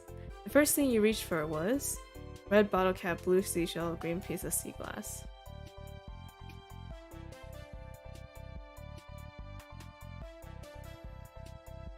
Sea glass? Seashell? Seashell. It was the best fit for your mansion, you decided. The blue color of it still reminded you of the clear water, so you put it in a funny place, where it'd take a second look to see it. Pleased with your result, you finally took a proper look around that wasn't focused on the sand itself. Both Cove and Sheila seemed super immersed still. You knew you could probably sneak a peek at either one's work. I don't know. Are we gonna see them all? The castle Cove had built looked surprisingly tidy, especially for someone in a cast. He must have worked really hard. He wasn't even finished digging the huge gaping moat in the front, but it was already enormous. You got the sense from the enthusiasm he was digging that the doctor was probably gonna find a bunch of sand when he finally removed the pink plaster. The silence was then broken. What's on top of yours, Sheila? You peek closer and discover something shiny sticking out of Sheila's sand chimney. Oh, it's just a gum wrapper. It looks like smoke. Neat. It's good, that's smart. I didn't think of it, I guess I don't see it. You should be an architect, kind of looks more like a worm. I don't know. Yeah, I didn't think of that. You really know a lot about this. Sheila smiled without a word. And that was that for the current topic. Mai, can I see what you did? Sure. It began surveying your work. All you really knew about mansions was that they were supposed to be big, so you'd gone really big. It was the size of the country club that Lizzie played golf at, compared to Cove and Sheila's buildings, probably even bigger. Sheila quickly decided to jump in in the new conversation. Hey Mai, what did you do? This is my mansion! Cove scowled for a moment. Apparently the anger was actually still there from after his argument with Lizzie more than a week ago. Eh? Oh, oh, because the house on the... yeah. Looks great. Your house is so big. Not a big house, it's a mansion. I guess mansions are just really big houses. Thanks, you just looked at him. I guess mansions are just really big houses. Oh, is being a house bad? No. No, but we each made our own place. Nobody is the same. I think we are. Cove raised an eyebrow at that. If something is the only thing What? If something is the only one of that thing, that makes it special. Yeah, for sandcastles and stuff. People too. My dad says how everybody is their own man. What? My dad always says how everybody is their own man, a real individual. I don't think I'm very special. Why? Why not? Nobody else is you. Shiloh simply shook his head. I'm not different. A beat passed between the two. Both then looked down at his own work again. Okay. He didn't seem to be bothered, leaving the disagreement hanging there. Cove had other things on his mind. My dad tried to get me to make sandcastles for the first time we came to this beach. Oh, the first time we came to this beach. I didn't want to. Cove trailed off. Again, there was another moment of silence. Shiloh shifted and opened his mouth to say something, but Cove spoke up before he could. You didn't think he noticed that Shiloh was going to talk. Hey, do you know what happened when your moms met my dad, Mai? Do you know what happened when your moms met my dad, Mai? You waited to see if Shiloh would say what he wanted to. When he didn't, you considered Cove's question. I wasn't there, they didn't tell me. I just remember what happened when I met your dad. Mr. Holden had been a weird stranger then. Well, he was still kind of strange. No other parent acted like him. But you knew him better at this point. Now that you thought about it, it made a lot of sense that Cove's dad talked to him about people being unique. You were pulled from your thoughts when Cove continued. Oh. Oh, well, I was there. I don't think my mom has met your dad. Yeah, I'm pretty sure he hasn't. My parents and my dad met the same day I met them. I'm gonna say what happened. Theo frowned to himself, ducking his head. His hat cast a shadow over his face. You could still tell that he was upset at not being included in Cove's choice of topic. It was kind of boring for him, though giving people their own turn to say things. What? Though giving people their own turn to say the things they want is important too. He stayed silent and let Cove finish his story. Okay. Shiloh could talk about stuff after Cove had a chance to share what he planned on. When we moved here, we didn't bring a lot of things with us. Only some stuff that fit in Dad's car. We didn't even have a moving truck. I sat in there while Dad brought it all inside. I didn't want to get out because I knew Dad would make me look around the new house. I really didn't want to do that. His lip twisted into a frown as he recalled that. Then I saw your moms. They were in a car too and stopped at your house. Guess they were coming back from somewhere or something. My dad noticed. He waved his hand, then went over to the front of your house where he started talking to them. I don't know what they said. I don't know what they said. I couldn't hear it. But he couldn't see me anymore because he was looking away. So I opened the car door and left. I wanted to get away and went behind the houses. Found those hills there. The ones where we met for the first time. Both nodded and stared at you. You stared back. You didn't go on to say anything more. Aren't you gonna finish your story? Bo's brow wrinkled, like he didn't understand why you were surprised. Huh? That's all that happened.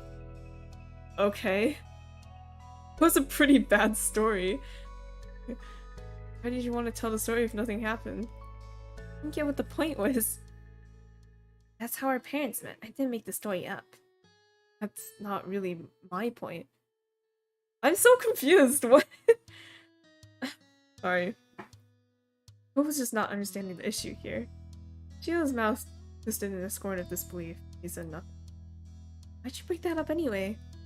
There's a slight shrug of Cove's shoulders. Well... I was thinking about it because of the sandcastle. It made me remember when I moved to here. Dad showed me the beach first before we went back to the car to unpack. He was really excited about it for some reason. Cove's brow furrowed a little more as he quietly raked his hands through the sand. I get it. You thought maybe Mr. Holden wasn't that excited about the beach, instead hoping Cove might be. The line of conversation had come to its end. Even Cove was done with it. Some other topic had popped into its head. Sheila fidgeting uncomfortably in the sand had made Cove aware of his presence again. They looked at each other, and you can only wonder what this might be about. Hey Shiloh. Yeah? Why are you always turning so red, even when nothing is happening? Clearly startled, he jerked back. Neither you or Shiloh had expected that to be how he got included in the conversation again. I don't know, I guess. Okay, it's kind of weird. Sheila's eyes were wide with embarrassment, and his lips twitched. He was blushing even harder than before. Maybe wasn't only this. Perhaps it was simply the last straw. But it was a big deal to Sheila. A huge deal. He didn't just look sad. He seemed almost panicked. You weren't sure if he was about to cry or run away or what, but you soon got an answer. Oh no. Oh man. Hey, you wear glasses. Most kids don't wear glasses. And nobody's named Cove. Who asked you to come? It was probably just your dad bugging Mai's family some more, because you don't have anyone else who will ever play with you. The tension on the beach was suddenly uncomfortable in a way you didn't know how to laugh off. It didn't seem like the kind of thing that he'd get upset about, though you hadn't known what kind of thing would bother Sheila. Sorry. But me too. I was just wondering. Let's build another sandcastle. Try to play on your own. Oh, are we gonna build Camp Sheila? You nervously messed with the sand. I don't know. It's just sand is cool. Sand is neat. Look at this sand. Look at all this sand. You picked up some sand and turned it over in your hands. There didn't seem to be much you could do to stop the fight, and you weren't sure what to do with yourself. Oh man. Deja vu. I think I've been in this place before. It's the same thing that happened with Lizzie. Cove looked over at what you were doing and started building his own set of walls. Sheila took a breath before kneeling back down to his own patch of sand. It seemed they both decided to try playing again. You're glad for that. You sure love sand. Oh man. Hooray, sand. You all went back to making more sand buildings. The whole mood had changed. Sheila's cheeriness was clearly gone, and Cove looked as confused as ever about why the other boy had blown up. The air stayed uncomfortable for the rest of the afternoon, right up to the moment that Sheila's mom appeared at the beach to take him home. Cove and Sheila had mostly followed your lead and barely said a word. His mom was standing behind him. Even Sheila's goodbye had been quiet, friendly, cheerful, but noticeably quiet. But with Sheila gone and the sun going down, you knew it was time for you and Cove to head to your own houses. The two of you trailed out of the park together toward the neighborhood. The walk home was quiet. You passed by familiar landmarks, shoes thumping against the sidewalk in a near-perfect unison. Cove was clearly caught up in thinking about something. What you thinking about? Something was definitely up, so you chose to reach up and ask. Hey Cove? Anything okay? You're making a funny face. Oh. Was just wondering. Cove felt silent again for a few more seconds, sighed. Why'd Sheila act like that? He said that he was red all a lot. You're being rude to him. He's just being a baby. You make fun of him. I don't know, it's just Sheila. He gets embarrassed. Shrug at Cove with no answer to give. None of these answers are really good.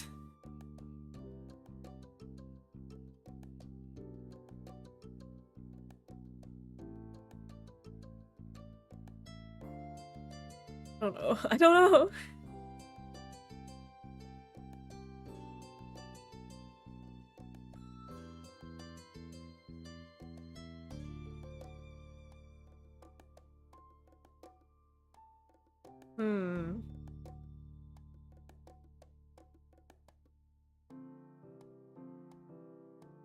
Oh no, it's just Sheila. Embarrassed.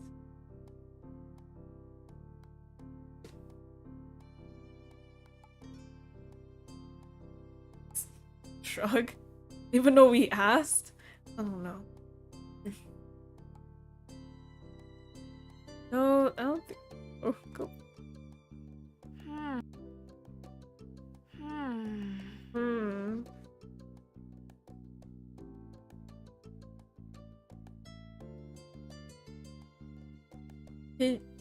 He gets embarrassed. Embarrassed? But I didn't say anything that bad. Might have upset him anyway? I guess. I can get it. why he would do that. Sometimes I get really mad too. Despite seemingly coming to a conclusion, Ko's mood was still sour. What Sheila said didn't make sense anyway. Parents always talk to other parents and set up stuff so their kids can play together. Dad didn't do anything weird. Well, he did. Well, I mean, he did pay me $20. So, I mean, what? I didn't say anything. He struggled not to make a face at all. His dad definitely did something weird to try to get you to spend time with Cove. But Cove didn't know that. Nobody's making me spend time with you. Your dad does do stuff, so you hand up with family. But Sheila shouldn't have said that. I had to tell him about how his dad offered you money. Let's not. Cove's shoulders relaxed. He hadn't even noticed that he had tensed up. Yeah, that's what I thought too. Anyway, I knew the whole time Sheila shouldn't have been saying things like that. You nodded, but you didn't speak. You kept your eyes firmly on the ground. By now, the two of you were on the sidewalk near your house. It was time to part ways. Eyes emoji. Ah shit, I did say I was gonna okay, I only snitch on Lizzie. It's a sibling thing.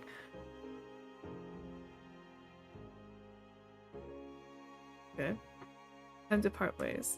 Hi, Cove. Your parents hadn't planned anything else for you, but you knew that you'd see him eventually. Cove nodded, already turning away. My. You made your way to your house at a leisurely pace, going up the driveway, getting to the front door.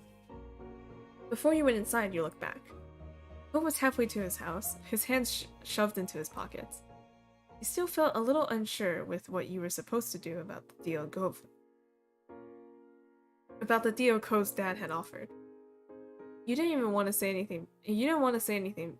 What? I can't say it. You don't want to say something bad or something you shouldn't. You might change your mind sometime. There was always tomorrow after all. But for now, it was definitely something that you'd keep to yourself. With a final look, you went inside your house. Alright. Last one. The Fireflies. There's save. I'll save. I'll put these saves after the first one. The first one is for like the steps because I feel like those are pretty important. But like the ones for just in case, I don't know, this whole thing crashes and I need to go back. Saves? Yeah. Alright! Fireflies! Alright, tonight we're gonna catch fireflies! At this blunt decoration from your sister, you looked up from your macaroni and cheese dinner. Moments!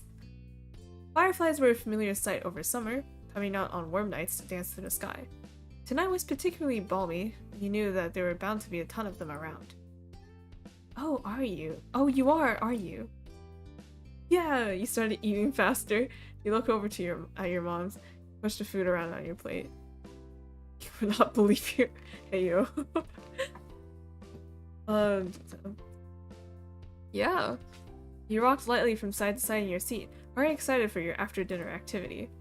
Catching fireflies was a great way to spend a summer evening, and you could already envision the little lightning bugs drifting through the darkened sky.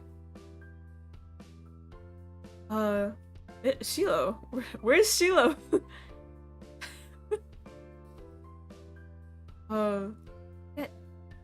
It's a good idea, Lizzie. Can't we, Mr. Last? I mean, Mrs. Last? Why do you say Mr.? Shiloh tapped his fork against the table excitedly, his face lighting up as he looked at Lizzie. It was unusual for Shiloh to still be here. Like always, his mom had to bring him over really early in the morning before her job started. But normally, she would have picked him up by now. She called before dinner to let your moms know that she'd be late. Didn't hear why. Probably more work things. You thought maybe getting to hang out with Shiloh for longer is what made Lizzie want to keep running around outside. Staying at home and watching TV was never an option for her with guests over. That's why you were pretty sure she'd get your moms to agree. Well, it's already so dark out there. Lizzie gave Mom the best puppy dog eyes she could, slowly spooning mac and cheese into her mouth while you waited there for the response. There. Let him go. Nights like these don't happen every day. Your parents exchanged a look, then Mom eventually sighed and nodded back. Yes! Along with Lizzie's cheers, you threw your arms up in triumph and waited until you finished chewing to say anything because you knew it was rude to talk with your mouth full. Fine. Fine, fine.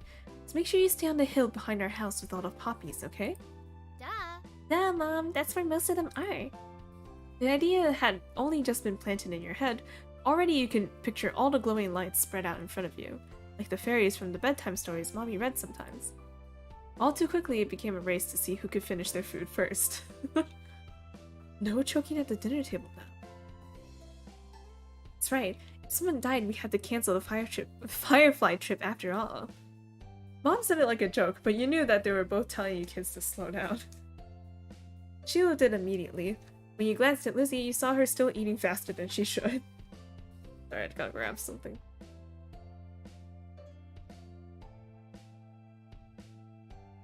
Okay. Elizabeth? Jeez. No one's gonna die, sheesh. Knock on the door interrupted Mom before she could no doubt scold your sister. I'll get it.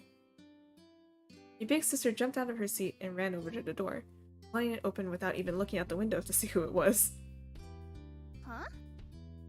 You shifted in your seat to try and get a glimpse of the unexpected guest. Hi. Hey! Good evening, Cove. Your mommy had already walked to the door by the time you managed to see past Sheila's flappy hat. Cove? You had no idea why he was here all of a sudden, but you supposed it wasn't worth worrying over. Instead, your eyes landed on Lizzie, who was looking at Cove like he had come here specifically to ruin all her plans. Then, for a few seconds, Cove said nothing. He only stood there and looked up at your mommy with a face almost like he was considering turning around and leaving. Dad told me to drop this off because I guess he borrowed it from you. Cove took a familiar screwdriver from out of his large-sized pocket, eyes now dropped to the floor. We left ours back home when we moved. Great, thanks. Well, that's Lizzie. Great, thanks, bye. Thank you. Here, why don't you come inside for a bit? Lizzie crossed her arms and lifted her chin. Cove struggled. Cove shrugged, and Mom stood from the table too. I'll give your dad a call to let him know we've got you here all right. Cove shuffled and fully inside, eyes remaining on the ground. Mommy closed the door behind him. Hi. Hi, Cove. Chino gave Code a friendly smile while waving by, holding up his hand, opening and closing his fingers.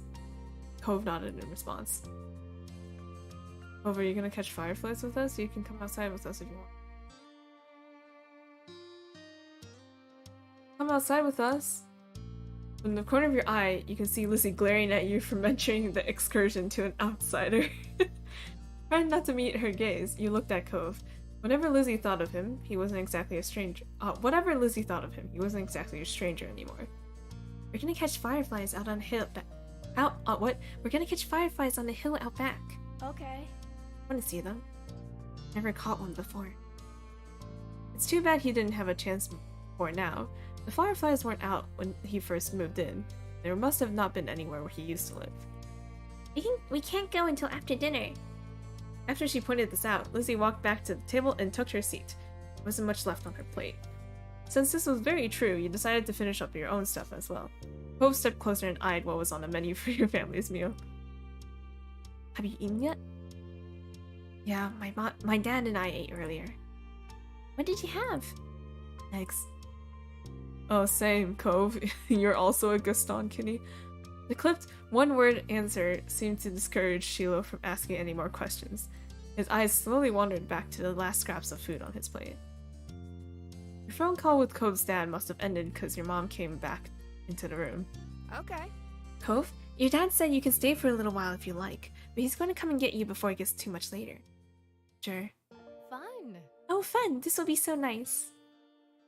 As you polished out the meal, you hoped it would be too.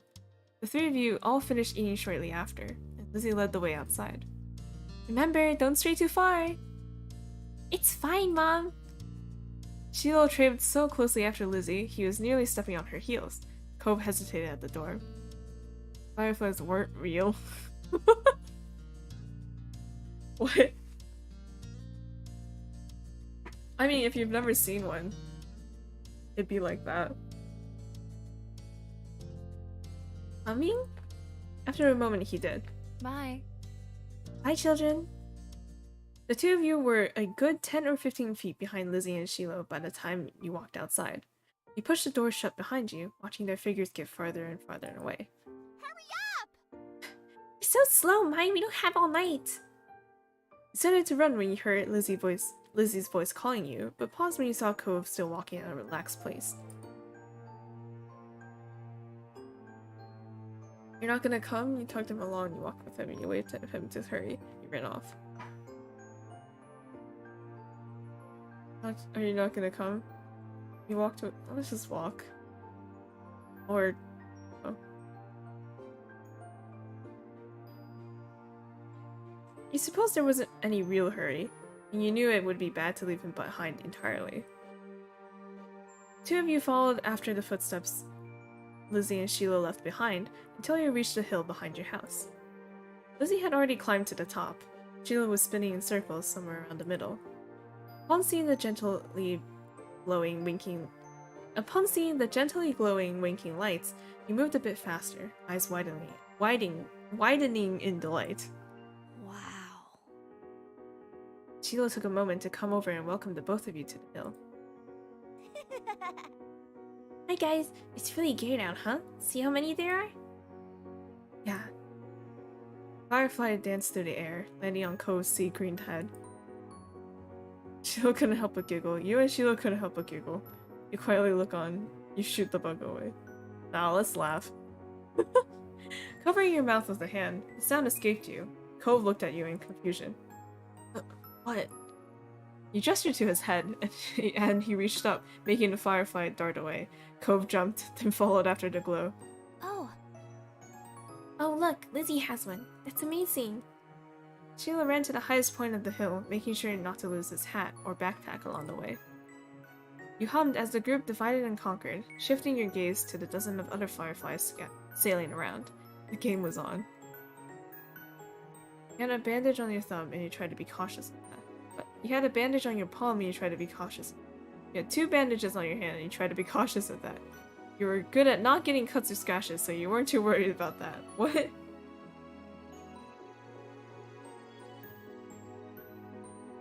My god, no, our hands are cut-free. Spotting one close by, you approached it with an assassin-like stealth, crouching down to make yourself seem like less of a threat. Slowly dragging one foot in front of the other, you crept up towards it, arm outstretched. Closed your hands around the little glowing orb, careful not to crush it. The firefly landed on your palm, almost docile, and you stared down at your prize in delight. The tiny legs tickled your skin, and you giggled at the sensation. Cove kept up with his own target, but when he tried to grab it in his pink cast waved awkwardly through the air, foiling his efforts to clap his hands around the butterfly. Cove watched it vanish into thin air with a dissatisfied expression on his face. Urged him to try again. You told him about the firefly you had. You made a joke about what happened. You did your own thing. Try again. You get the next one. Cove didn't say anything, and you thought he must be upset. You walked further up the hill to continue his hunt, and let your own butterfly flutter back into the air. That was fun. You had your own plans. Then collect more, you sit and watch. Do we have like a thing to put them in? Let's just sit in the grass. You quietly took a seat among the flowers. The others were jumping out and dashing all about. You saw how many times they succeeded and failed, how Sheila almost tripped a couple times. It was a dramatic show, though around you it was calm. The lights of the stars and fireflies surrounded you peacefully. It was a beautiful night. You laughed quietly to yourself as you watched the others, and Sheila finally managed to catch a firefly between his small hands.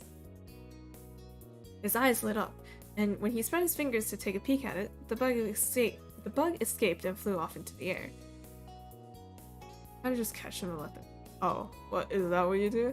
I thought the point of it was to catch as many fireflies as you could, put them in a jar, and use it as lighting.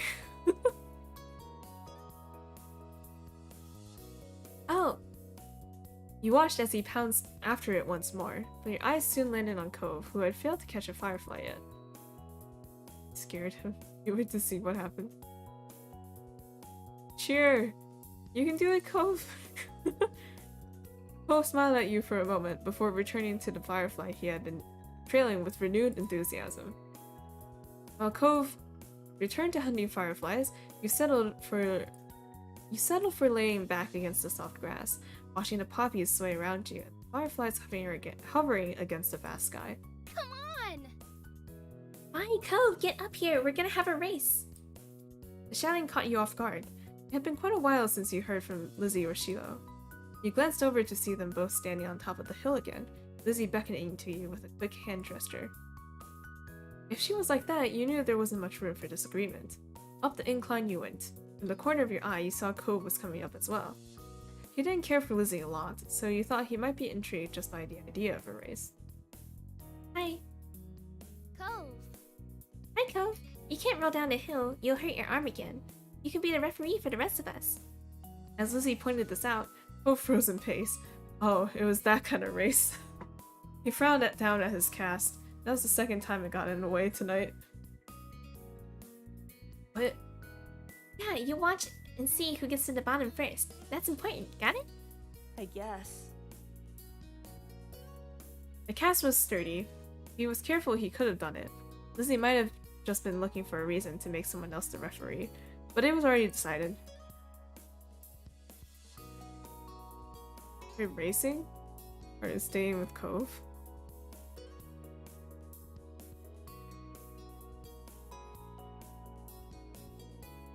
See, if it was me, I'd be like, yeah, I'll stay with Cove because I don't want to roll down a hill. But like, this is also someone who's 8 years old, and I'm like, nah, if I was 8, I'd probably roll down a hill.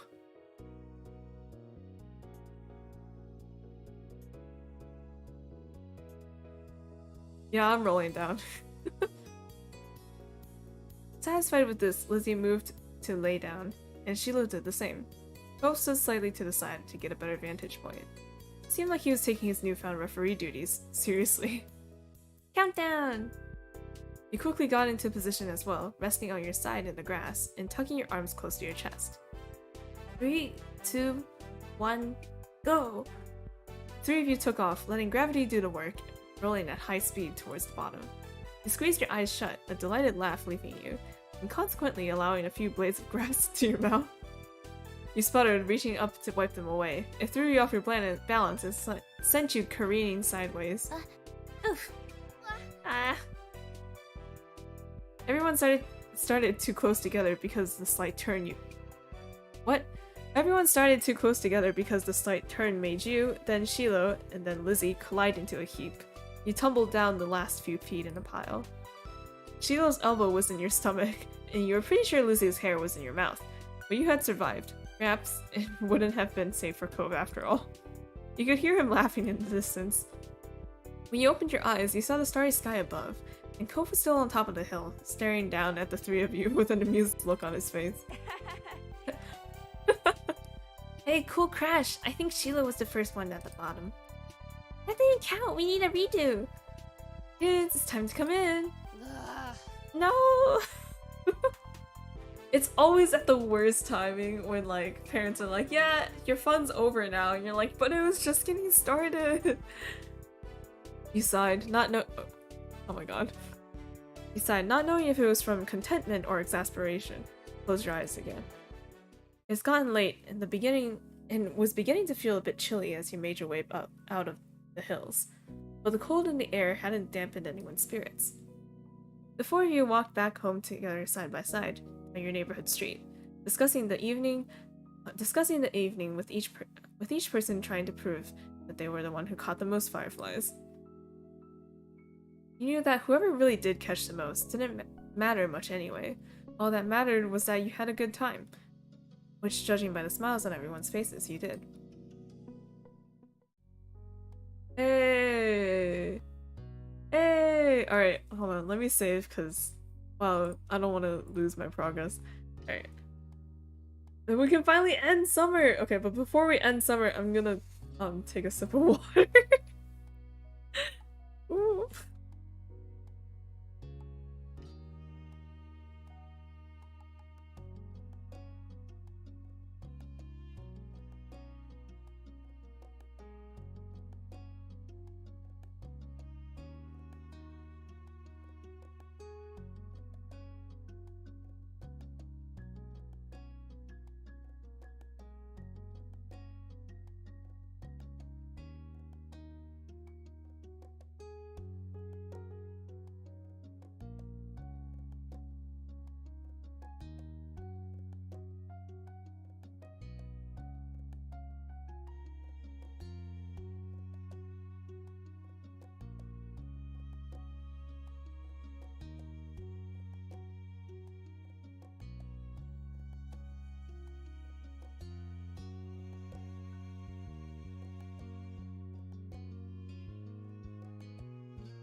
Heck yeah, hydration. So hello, welcome. Shit, how to explain? So, we're MC is like a self-insert character. So we created our name is Mai. And basically the game kind of goes from different periods. It goes from childhood to adulthood, and there's like 4 steps, right? And we just finished the childhood section, right? And basically it's a game where it's like, oh, a lot of your choices kind of dictate how you grow up, along with like how your relationship develops with the people around you. But like mainly Cove, which is this guy with the teal blue hair. I think. Right? Yeah. So. Did I save? I did save. Alright. Alright, summer ends. Yes. Because we did everything and I don't have DLC.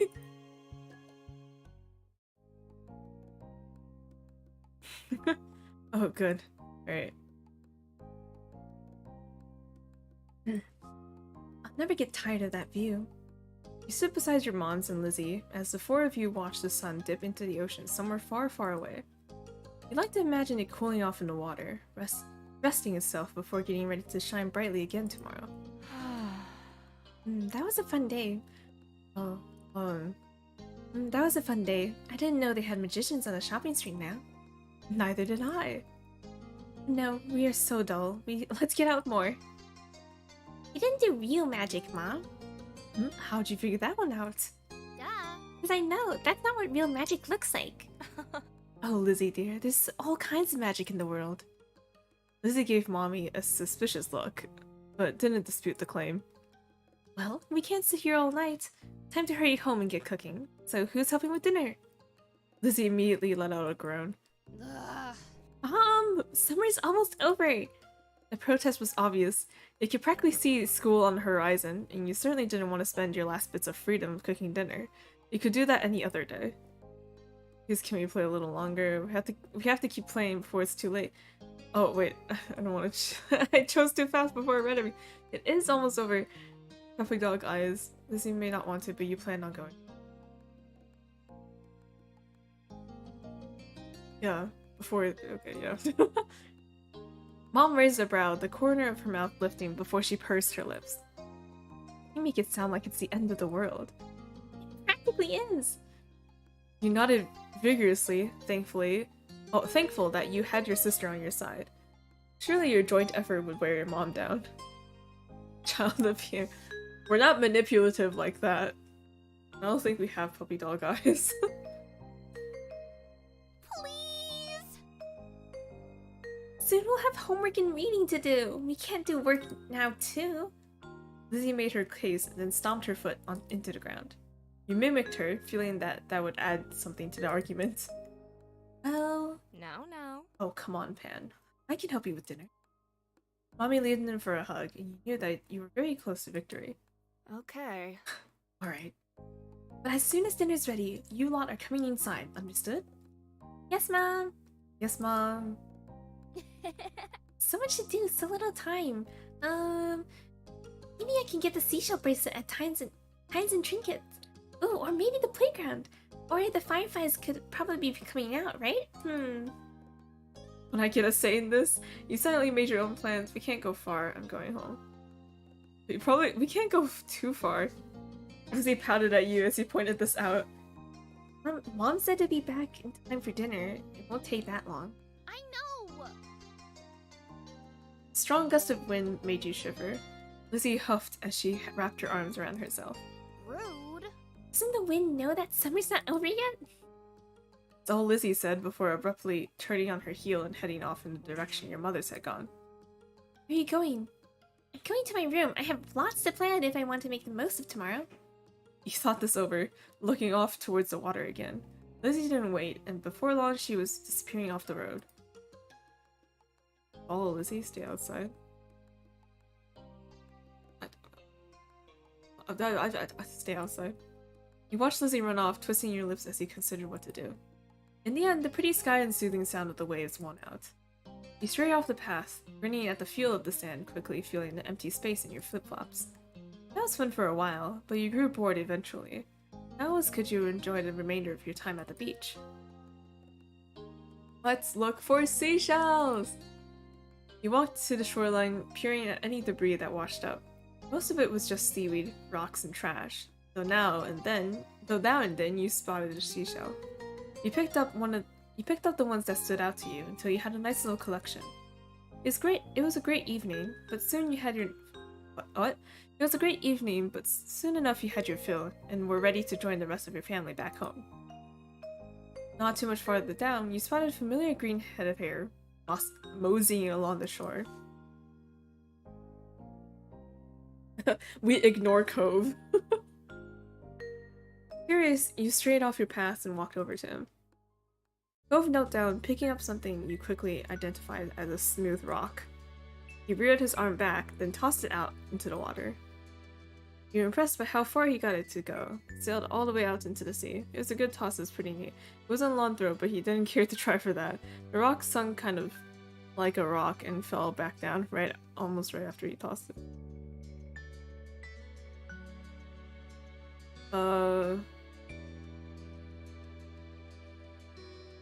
It was neat. Can't skip rocks in the ocean. What are you doing? You look for your own rock. Isabel, Phineas and Ferb, what you doing? Cove jumped a little, and he let out a small giggle. Sorry. What are you doing out here? Oh my god, fucking bot. Why is it even here? I thought, what? They really want me to find love.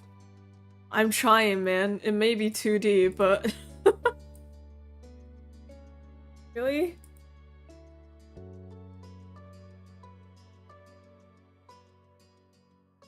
How do I report as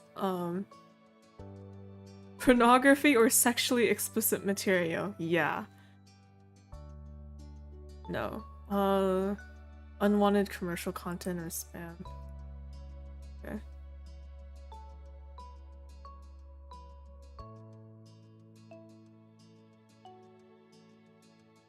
Unwanted. How do I— oh, and then hide user? Does that work? Okay, that works.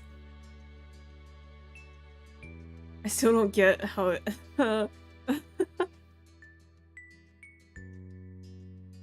Okay. Oh, frown, turning back to the waves. Not doing anything. Just thinking. Wolf was looking down at his cast, scratching idly the pink surface, even though you were pretty sure he couldn't feel it. His brows were furrowed, and there was a frown on his face. It's not fair. I've had to wear this cast for ages, I can't even swim. When do you get it off? How'd you get it? I don't—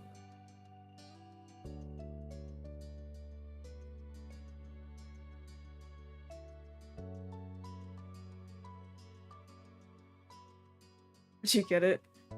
It was jet skiing. Really? That's not fair. Not fair. Cool? Eyes widened. Really? Cove narrowed his eyes a little.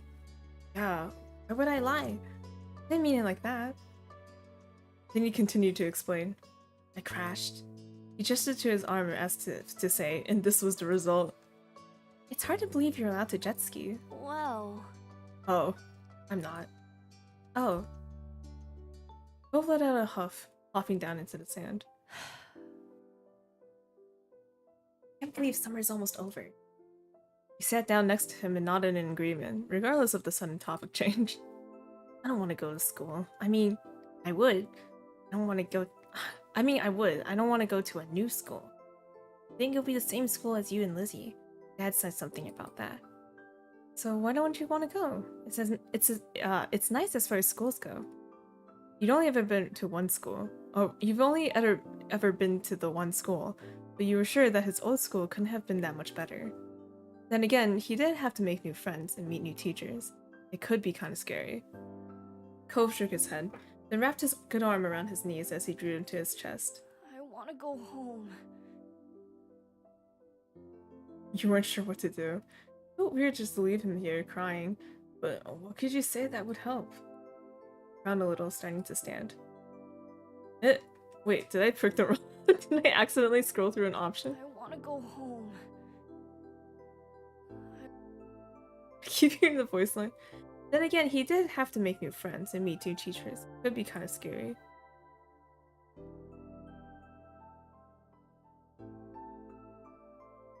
I want to go home. He's so sad. Man, well, okay, moving is such a big deal for a kid, though. Okay, well, bye then. Cove gave his head a small shake. Oh, I want to go back home. Right, Cove wanted to go back to his old home. He didn't get okay. Thank you. Alright, I thought that it was like, oh shit, did I click like a bad choice? No, we're just dismissive. No, I'm kidding. Right, Cove wanted to go back to his old home. The one that sat waiting someplace far from here. One he would bring up whenever he felt this sad. It had been a while since he had moved in, but he didn't seem to feel any better about being here. He settled back into the sand, trying to consider what to do. You hate it here? This can be your home, it'll be alright. Do you not like it? Cove's brow furrowed even more. He shook his head. You're not gonna leave, right? You'll still be around? The question was a little surprising. Of course, I don't know. Probably. Your parents would have mentioned if you were going to move or something, right? After a second, Cove get a little nod. To get my cast off, we could go swimming. We were fine with him changing the subject again. Yeah, that'd be fun. Cove smiled, looked back to the waves. My dad keeps saying I'll get used to everything eventually, and I feel better then. It used to make me angry. I didn't want to get used to everything. He spared a glance over at Cove and saw the anger had slipped off his face in favor for something more puzzled. But maybe that would be okay after all. As long as I really do feel better. See it. The two of you sat quietly, just taking in the sounds of the waves. Lost in thought, you started a bit when you heard a faint, familiar sound. The sound of your mom shouting your name. You looked over your shoulder, realizing it was probably time for dinner. Had you guys really been sitting out here for that long? You stood and dusted the sand off of yourself. My mom's calling. It's time for dinner. You should come. Both looked up at you, expression screaming reluctance, yet ultimately. Okay. When he smiled, Cove returned with one of them.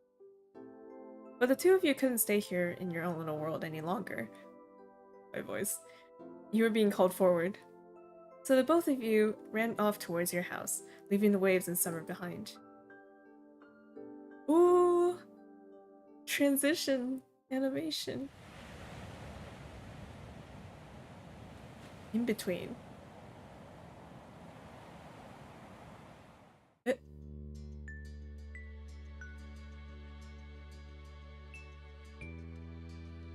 In between. Oh, alright.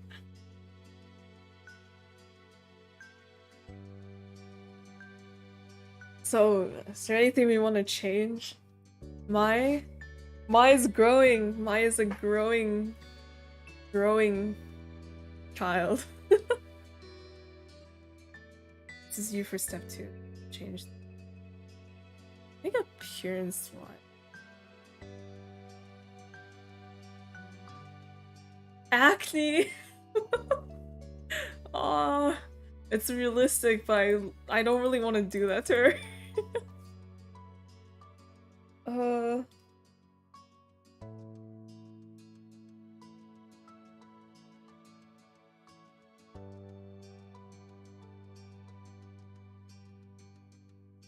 Me, acne. I'll flip a coin for acne.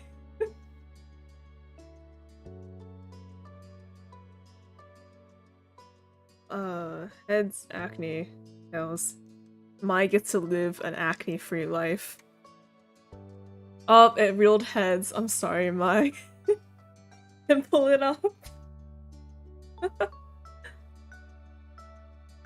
It be like that. It's at that time. Our vision stays good though. Oh, but I can't see the earrings. Okay, hang on. I'm gonna go change the hair.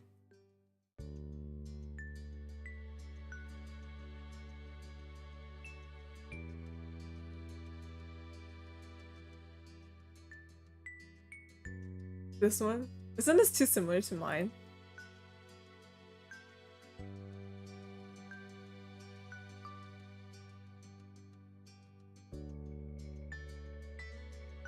How about this? Flowy.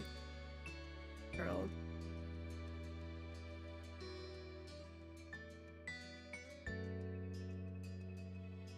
How about we get like Korean webcomic male lead hair? Yeah, let's do that. Wait. Hold on. I'm trying to like process, should I? Yeah. Okay. Wait, no, I don't like it. Oh I forgot about the two-tone thing.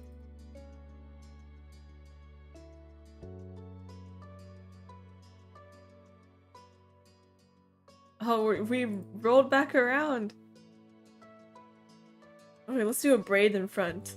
And the reason behind this is because Mai read that hair in your face causes acne, so they decided to prevent that from happening. It's all because of the acne. Oh, and we get to add earrings. Let's have these stars. I don't know what these are.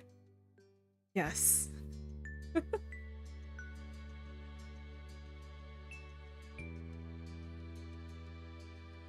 I can't. There's no difference. Thin, thick. What was on? Thin?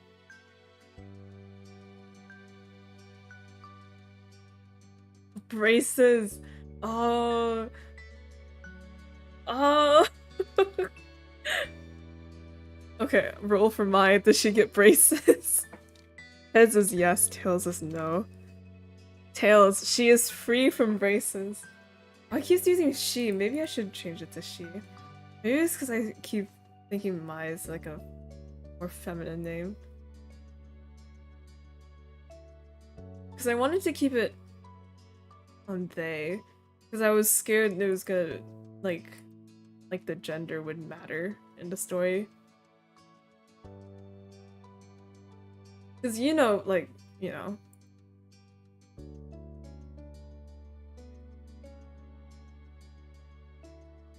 she can be she, they.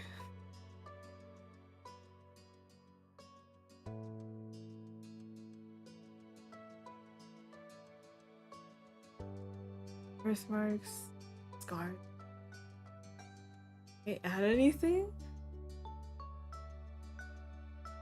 Oh, it gets brought up a few times? Okay.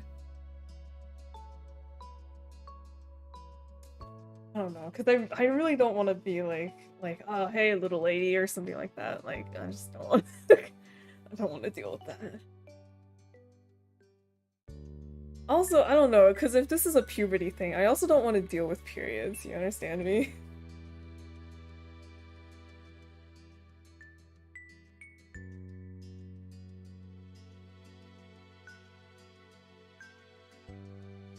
Too confusing.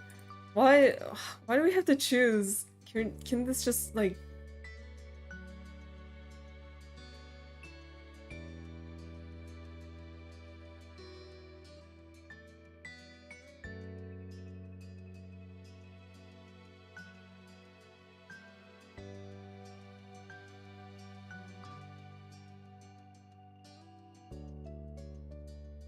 Okay. We'll just keep it like this. Feelings for Cove.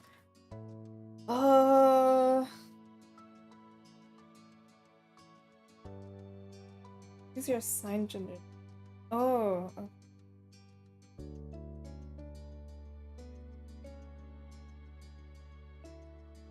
Oh. Okay.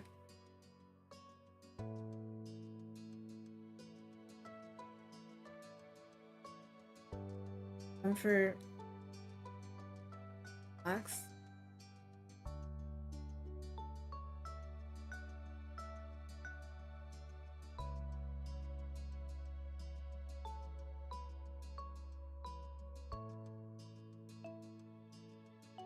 I don't know.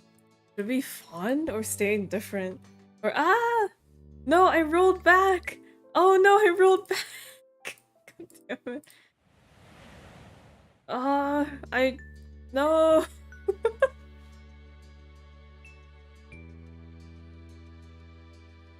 How did we change this? Oh right, we changed this here. Because give her earrings.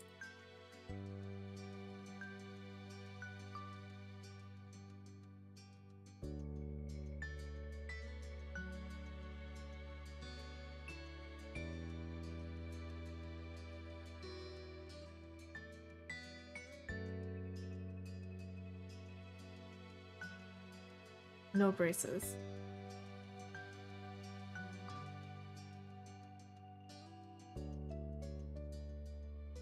Yeah.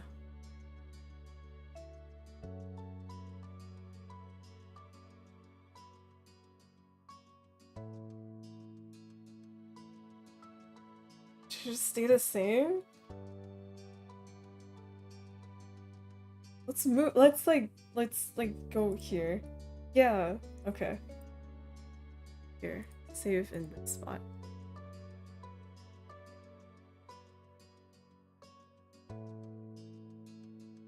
Okay. Customize Cove. Okay. Alright. Always feel awkward customizing. Alright. Use the customized code yourself or let his prior experiences determine. Oh. Both customizing. Both nice. Yeah? Oh! Wait! No! Go back! Load. Yes. Customize Cove. Okay, so appearance, personality, both are there. Okay, I just want to double. Okay, I'm gonna kind of do a little cheat and just like check what it is I can do, but not actually do it because I don't want to fiddle with it. So you can do warm, cold, studious, mixed, sporty. Oh, okay. Is it not studious because we kept saying that he's bad at running?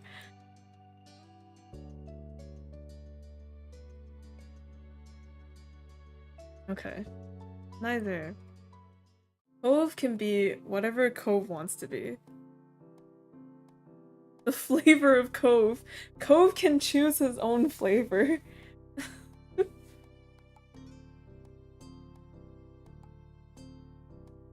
August ended, September began. It's time to go back to school. Lizzie groaned and complained the entire first week. She hated going to classes. Still, they were interesting things to do that couldn't be done anywhere else. We weren't sure how Cove felt about it. He was enrolled that year. It was like a sign Cove would be staying in Sunset Bird for a while. At school, he was alright, but he kept his distance from the other kids, from what you saw anyway. He would pass by you in the hallways as if you didn't know each other. That was just fine with you. That year, the divorce of Cove's parents was finalized. You overheard your parents talking about it, saying Cove's dad got, quote, full custody.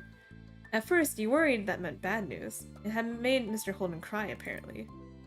Then you found out it meant that Cove would be living with his dad. He would only stay with his mom a few weeks of the year. Cove cried too, for different reasons, you thought.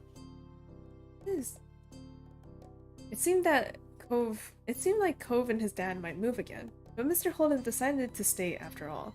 Mom asked him about it. He said that he didn't want to uproot Cove's life another time. Or a second time. Mr. Holden tried to get Cove to like Sunset Burn more. He kept encouraging his son to go out and see the place. Sometimes Mr. Holden volunteered you to spend time with Cove. We weren't sure how well it worked, though. Cove never talked to anyone about what happened with his parents and withdrew whenever it was brought up. It was hard for him, yet nobody knew how to help. Eventually, Cove stopped crying on his own. You couldn't understand what had changed. Though you never asked, you doubted he would tell you. After that, it felt like things had gone back to normal, except what was normal didn't stay the same.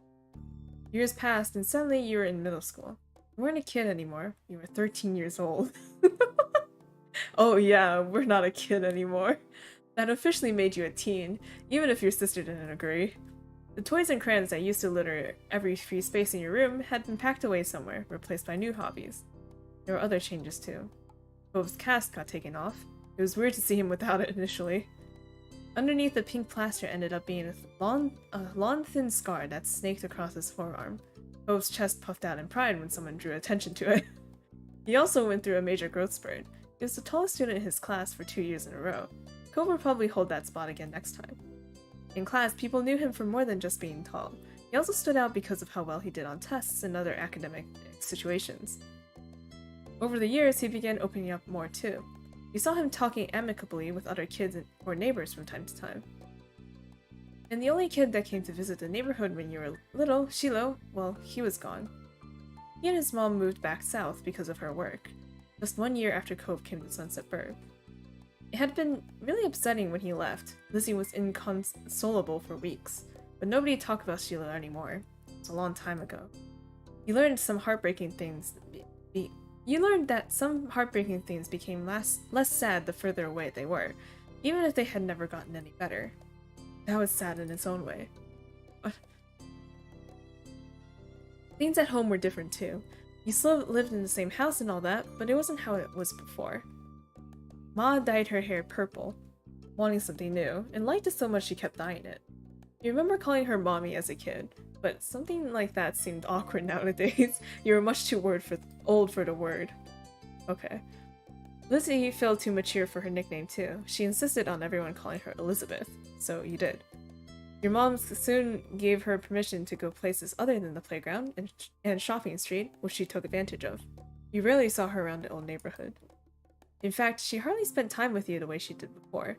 Elizabeth instead associated more and more with girls from school who were her own age. Maybe the difference between 13 and 15 was greater than the difference between 8 and 10. Oh, we really were 8. I guess that. Oh. But wouldn't the difference between people who are younger be greater? Like, the difference between a 5-year-old and a 6-year-old is like really a lot.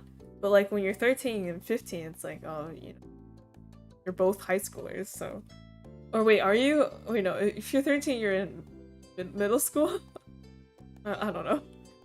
You started you started befriending new people yourself, like Derek.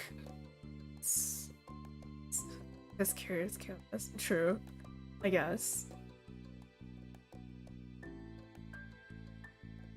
Like Derek, Suarez?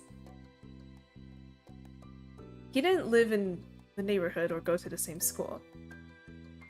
What happened was his and Cove's dad struck up a business partnership a few months ago.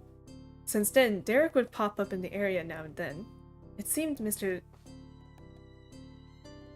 Oh my god, okay. It seemed Mr. Suarez was happy to let Derek tag along to his work, if Derek had the time for it.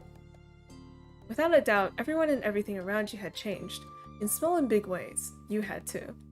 As time went by, though, it was easy to settle into this new normal. Then, before you knew it, school was over and summer vacation had come again. It was the first day of summer vacation. Derek! The sun was as hot as ever, but you were inside and away from its harsh rays. To be more specific, you were snuggled up in bed, celebrating your time off by sleeping in! Wide awake, about to head up and join you. Nah, we're sleeping in, baby! It was hot, but you still had the blanket up over your head to block out the sun. You didn't want it intruding on your lazy morning. Unfortunately, you hadn't prepared for an intrusion. From beneath the blanket, you heard a door creep open. Oh my god! Not Lizzie, Elizabeth! You're still sleeping? Wow, get up. Go away.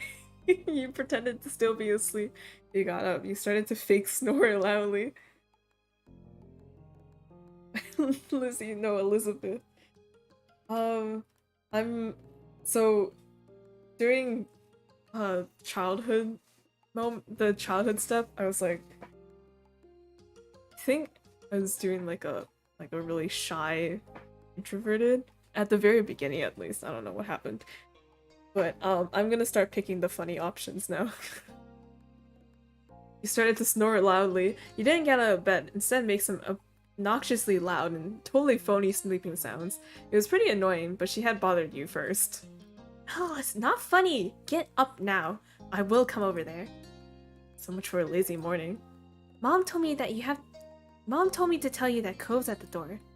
Mr. Holden made him bring some happy summer gift over. Mom wants you to take it from him, say thanks or whatever. Come on. So come down already. Right there. Okay, fine. Really? That's where I'm coming. I'll be there when I'm there.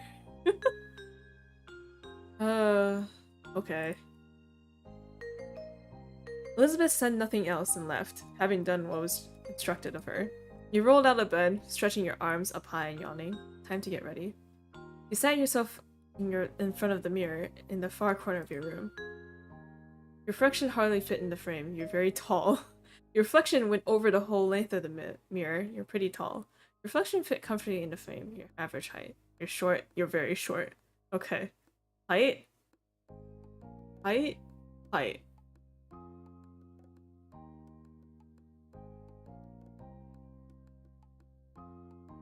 You're tall. Cove tended to be the only person around who was even taller, at least among teens your own age. You liked your height. You weren't sure how to feel about it. You were kind of self-conscious of it. Wait, what was it? Cove tended to be the only person who was even taller.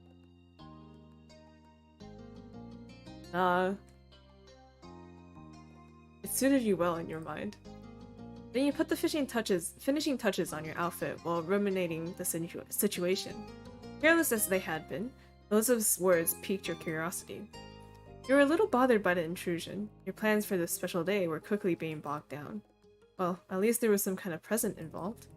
You left your room, taking an easy time downstairs. Step 2! You spotted Mom first, reclining on the couch. She held a magazine in her hands, which she was perusing through. Morning, Mom.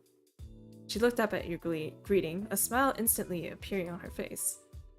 Thanks. Oh man, Mom's hair is up in a bun. Instead now. Good morning, Mai. Thank you for coming down. She still has the same very scary smile. Ma's at the door with Cove. He can't stay over today, unfortunately. Why don't you go and thank him before he leaves? You nodded and made your way to the front of the house. Just as you said, Mom was there making conversation. She must have heard you because she looked over her shoulder. Oh? Bun in serious mode. Bun means the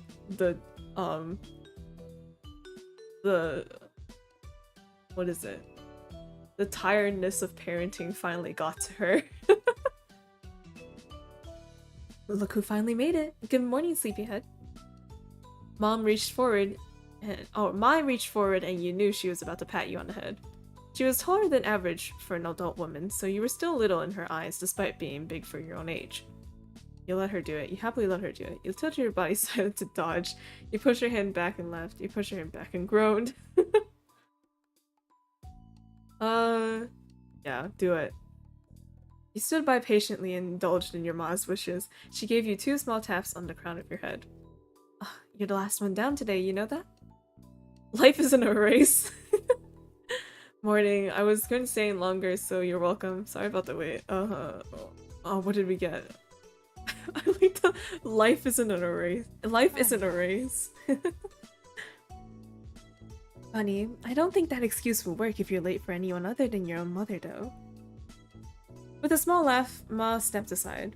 Cove was just as he remembered, exactly how you came to know him to be. Oh, sorry. He leaned uncomfortably to the side in your doorway, as the longer strands of his hair idly drifted with the breeze. His features were pinched in embarrassment, and he shifted from one foot to another. He was holding what must be the much-talked-about gift. At first glance, you figured it was a bouquet of flowers. Then you gave it a real look. No, instead it was carefully cut fruit. I wouldn't say hot, it's a cute CG. It made a lot of sense that it was actually from Ko's dad. You had to suppress a laugh at this showing. You couldn't imagine many folks buying that sort of thing for their own personal enjoyment. That kind of arrangement was built for the presentation, likely to impress whomever was inevitably going to receive it. It seemed no matter how long he lived there, Mr. Holden would keep going out of his way to be neighborly, and Cove would always be roped into participating. Cove audibly sighed. There was no way to tell if he was just relieved that he could leave soon, or he wasn't happy to see you. Either was equally possible. The two of you had never clicked like your families wanted, not even close. Hey. Hi. Nice to see you again. Yeah. And that was all he said. Well, I suppose it could be considered comforting that some things don't ever change. It was already shaping up to be another long summer with Cove's undesired presence filling the days. His awkwardness over the task started to creep back in, so Cove nudged the gift closer to you. He was ready to be relieved of it. And with that, the gift was accepted. He gave you a slight smile, to brighten the mood, maybe.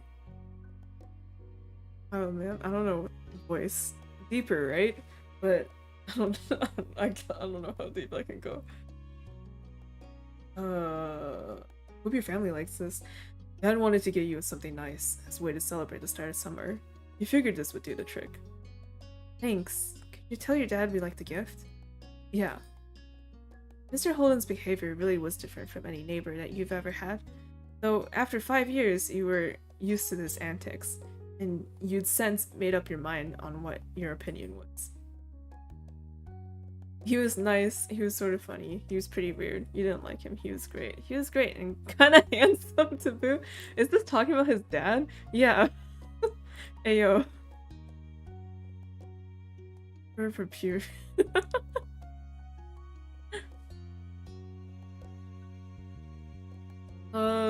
He was sort of funny. Sometimes that could be a good thing, and other times it was a bad thing. Dilf. Not with his dad. Your thoughts were quickly interrupted by a shout. What? There you are! You shared a confused look with Cove. As one, both of you stepped through the open door into the neighborhood street. It didn't take long to notice the source of the noise. You spotted Derek. Just a few yards down the road, he ran up to you. You're happy at the sight? Confused at the sight? Displeased? Derek, right? Derek?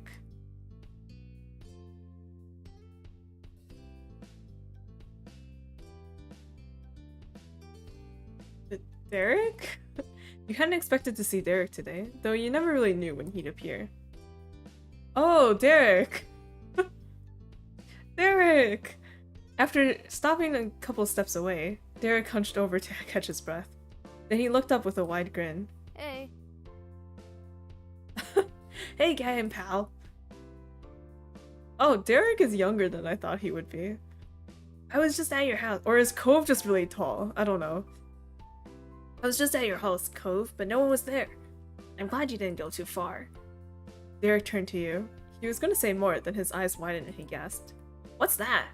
You followed his gaze, unsure. Then you realized what he meant. You were still holding Mr. Holden's gift. This? It's kind of like a bouquet of flowers, but made out of fruit. Nice. Can I have some? Sure, we can share. I haven't even tried any yet, so I can't give it to you. Maybe we can have some later. Oh, okay. Yeah. Hope is just extremely tall. Gotcha. Sure. I haven't Sure. Derek grew more excited by her words bouncing on the balls of his feet. Awesome! Then he nodded his head as if to clear it. Anyway, that's right. I came here because I needed to say something big. He paused, possibly for effect. There's another kid here. There's another kid here in Sunset Bird. Cove was as surprised as you were by the news. Such a reaction made sense. No one around your age had moved here since Cove did 5 years ago. Were their family there? Were they with their family? Maybe they were cutting through. No, the new kid was all by himself, just walking. Did you talk to him? Nope. Nope, I came to report the sighting right away. The kid had green hair, glasses, was pretty small, seemed really upset about something. I hope he didn't leave. It just sounds like Cove, but like years ago. What? You blinked. Slowly you looked over to your longtime neighbor. That sounds a lot like you, Cove. Yeah, when you first got here anyway.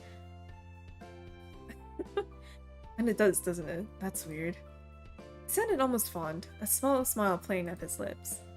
Derek snickered good-naturedly. I can see that really well, now that you say so. But what'd you say?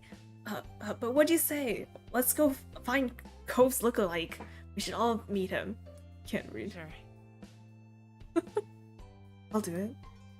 Sure, I want to see who this person is. Derek grinned. Then he pointed down the street the way he came. Last I saw him, the mystery visitor was going this direction. Nothing else needed to be said. The three of you were off, with Derek leading the way. Derek brought you to the beach, and as a trio, you made your way down the shore to the old playground. You walked a familiar path in a comfortable silence. When you were almost there, you spotted the kid in question. His bright colors almost shone like a beacon beneath the rays of the sun. He scuffed around, picking up the sand as he paced. It was true, he certainly seemed upset, but you didn't think he was sad, like you had originally pictured. No, with his erratic movements and scrushed-up expression, he came off angry. You started to have doubts about this expedition. Maybe it'd be better if you left him alone and let him sort himself out. Derek didn't feel the same. He waved wildly, calling out to the boy. Hey guy, over here! Oh my gosh. The kid whipped around, an impressive scowl carving deep onto his face. His eyes were tired, but a strong hostile energy still radiated from him. What? What? What is it? What do you want? The sharp tone made Derek flinch. He shifted on his feet. What's your name? Jeremy! Jeremy, was that it? No. No, I'm Derek. That's mine, Cove. We were just walking around and saw you. We wanted to say hi. There aren't a lot of kids our age in the neighborhood. Yeah, so, you know, it's cool to see someone else here. Strangely, Jeremy grew furious by your response. If steam could erupt from a person's ears, it would have happened then. Well, that's not very nice. They did bring me somewhere stupid. Of course, I knew it. What? My parents. Oh. They're the ones who brought me. I didn't walk to this town. Can you not figure that out on your own? Right. Oh. Right, my dad brings me to Sunset Bird too, when he has to come for work and all that stuff. It's not bad. That earned him a glare from Jeremy. Derek winced beneath it, glancing away. It's a struggle to remain friendly with this Jeremy guy. I mean, I wouldn't want to come here for a real vacation, probably, either. That's an understatement. This doesn't count as a vacation. It's a waste of time, a chore. My parents' family is nearby, we just had to come see them. Ugh. If they're your parents' family, doesn't that make them... I guess. That's a pretty good reason to come by. Didn't you want to go somewhere else? No? Jeremy crossed his arms with a huff. He turned away. Clearly, Jeremy's the main love interest. Wow. Yeah, clearly he's just like Cove. They should have gone by themselves, since they cared so much, and left me home, but I'm not allowed to be myself. Pfft. It makes no sense. They're the ones who don't know how to do anything, and I'm the kid? Ugh, you keep quiet. You shouldn't talk about your parents like that. Sorry, it must suck being forced to do something you don't want. You just said hello, you don't have to keep complaining at us. Oh no, you don't have to yell so much. Who peed in your cereal this morning?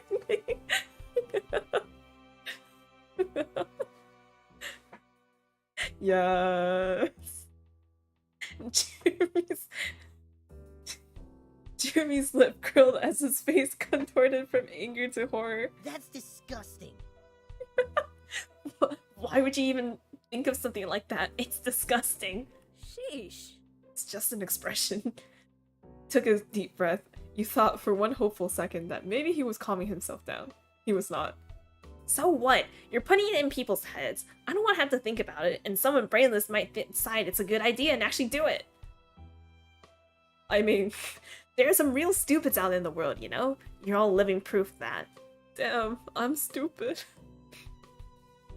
It's actually a... What? In another game from the same people. Oh. Oh, a love interest. Oh, really? Jeremy! Hey! Hey! We're not stupid. I'm smarter than you are. Shut up. Stop. Stop. You first. Turn to Cove, lowering your voice. Two of you aren't that similar after all. Jeremy must have had good hearing though, because he got the private exchange and scoffed. Stupid. No, not the eyebrows! Of course we're not similar. My eyebrows aren't stupid. No, not Cove's eyebrows! Cove's cheeks flushed crimson at the insult. He couldn't be sure if it was out of embarrassment or anger. Maybe both. Come on. What? No, Cove's wavy eyebrows are so cool. How can you say that when you have a bowl cut? Don't listen to him. They're really unique and special. Well, they are kind of silly. Oh my god. What? What if I don't like any of these responses? What? That's all you could say. What? Look at them. I don't have to explain. Just rolled your eyes. You crossed your arms over your chest. Shook your head. Patted Cove on the shoulder. Just, it's okay, Cove. You can tweeze him in your future. I mean, you lunged towards Jeremy. You grinned at all of this. Lunge towards Jeremy. We can start a fight?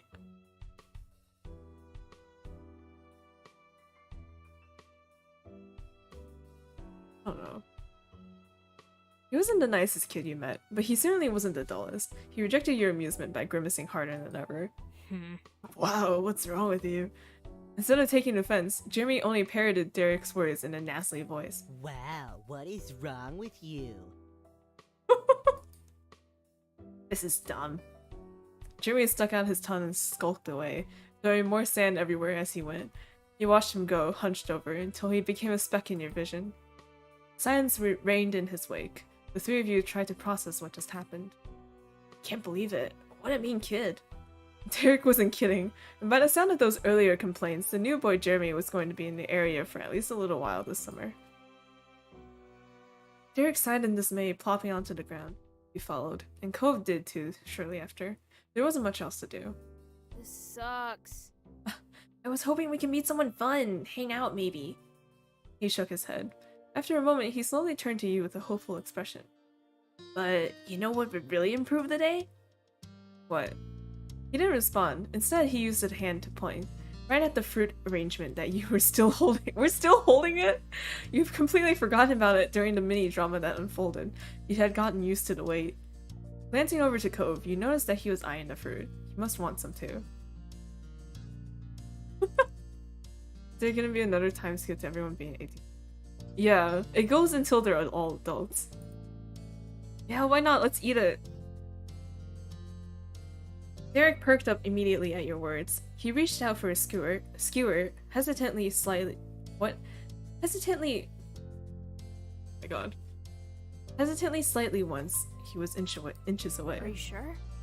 Oh, hesitantly. Wait, hesitating, right? Once he was closer. Okay.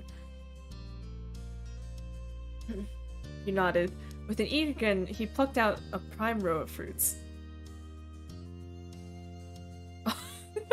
He was hungry after skipping pea cereal. Yeah, exactly. Or maybe it's the opposite. He wouldn't eat it unless it's drenched in pee. Okay, okay. Okay. Step 3 is right after they turn routine. They're 23 in step 4. Oh, okay, cool. Cove grabbed one for himself after him. Only you were without a skewer of your own. You took a pineapple skewer, you took a grapes, a strawberry, melon. Let's go, strawberry. Strawberry was a bright red and beckoning you. It was the obvious first choice. Derek ate a pineapple skewer enthusiastically, finishing it with indifference. Oh, this is amazing! It's not different from any other normal fruit. It's kind of worse. These have been out in the open. Their skin's off for a while. Jeez. Hey, you two remember the Land Before Time? That fruit thing makes me think of it. The dinosaurs all like the leaves that were shaped like stars. Strawberry. I want the strawberry one. Sorry. Tree stars. Yeah. Yeah, chomping leaves looked so delicious when they did it. And then, and there was this scene with the pretty trees, and all the dinosaurs came in and picked everything off until there was nothing. That's us right now. Awesome. I've loved that movie. I have never seen it. I don't like that one. Movies for kids. Eating leaves looks good. Should I worry about you? Do you think things taste better when they're shaped like stars? Do things taste better when they're shaped like stars? Snickered. Not everything, but it probably helps. The three of you continued like this for the next few minutes. Eventually the display was barren. It looked weird when devoid of fruit. Yeah, we weren't supposed to eat all of it. It didn't help make you feel better. Eating it all hadn't really made you feel better.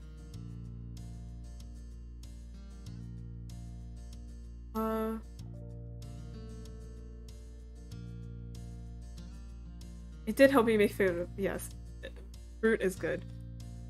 Derek was right. It was so good you were already brightening up from the earlier drama. Cove stood up unannounced, dusting Stan off his clothes with one hand. He saw a flash of his scar on the inside of his arm as he did. Alright. I'm gonna go. Okay, bye dude. See you, Cove. He watched as he walked off towards some other place that wasn't here, his gait unhurried. You weren't annoyed or upset by his sudden exit. It was how Cove was, only sticking around as long as he saw fit. Derek let out a deep breath and leaned back on his arms. His head rolled until his gaze met yours. So, are you ready for summer break? Yeah, no, I'm not sure. Are you? How is someone supposed to be ready for a break?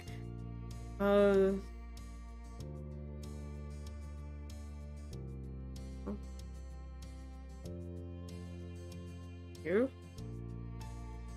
Well, it seems like there's a lot to plan for. Before you could say anything else, the light atmosphere was shattered. Oh. Hey! Hey, Mai! You glanced over your shoulder to see your sister. She strode closer and closer, appearing none too pleased. I've been looking all over for you. Ma said you and Cove ran off with the thing Mr. Holden brought for us. Oh no, we ate it! She leered over you with arms folded. So, where is it? What do you mean gone?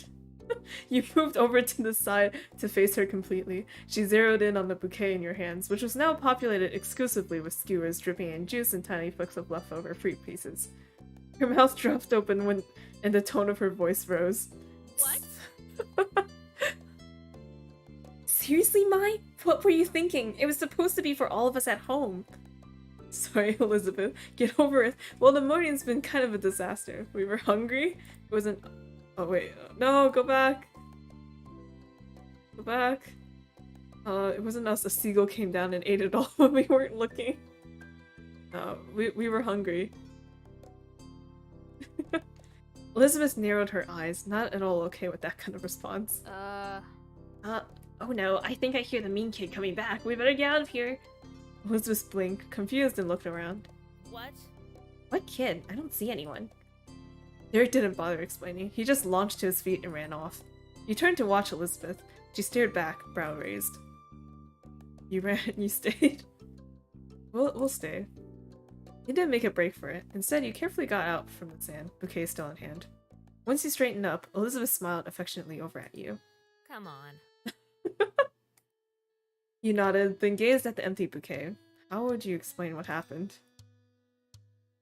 You know, you could tell those boys ate it. You could tell them those boys ate it all. They bailed so they don't get to tell the story. Moms would never need to find out. Are you serious? She bumped your shoulder, winking cheekily. Cheeky. What else is family for? You laughed together, making your way home side by side. When you and Elizabeth had returned earlier with them, hey, Mom was bummed she didn't get anything. Ma consoled her with a promise to make her a fruit flower of her own later. Elizabeth said nothing about how it came to be empty, and the event was dropped without question. You think they were just happy you and your sister seemed to be in good moods. That was a while ago now. Later that night, you found yourself seated near the kitchen counter. Phone? Your fingers drummed on the surface as you waited, your gaze trained on the phone.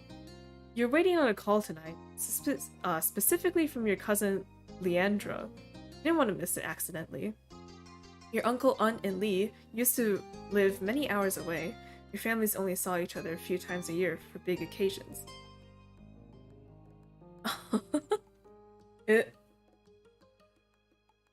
A while back, though, they'd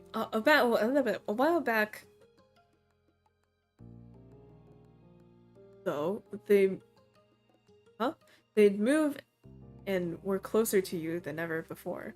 You now hung out regularly. With school being out, you're positive she's gonna come over a lot. The two of you were the same age and got along well. Okay. Alright, I will prepare myself. Oh, oops. My expectations are high. She used to be really fond of Elizabeth, too. But now that your sister has become allergic to interacting with her own family, it tended to just be you and Lee who spent time together. She was the only friend who was a girl.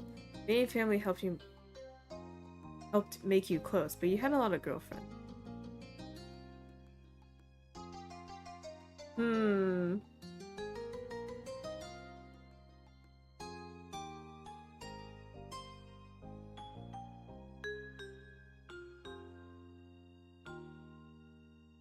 Trying to wrap my head around.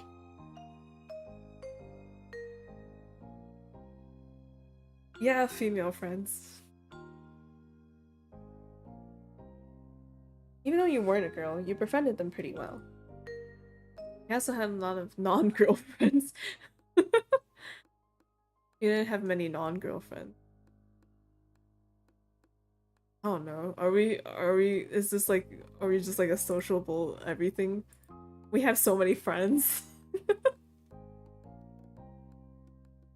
gonna flip a coin because I can't decide.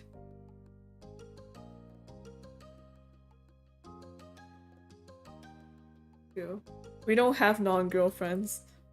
We just have female friends. Shit, when was this thing said? I forgot.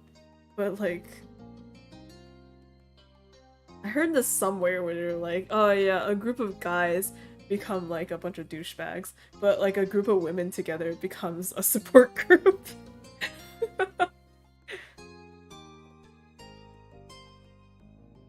Seems that was just the type of person you associated with at the school. Then the shrill ringtone announced an incoming call. You jumped before grabbing the receiver and pressing it to your ear. Lee, finally, who is it? Last resident might. Hello? Hi! Oh, Lee!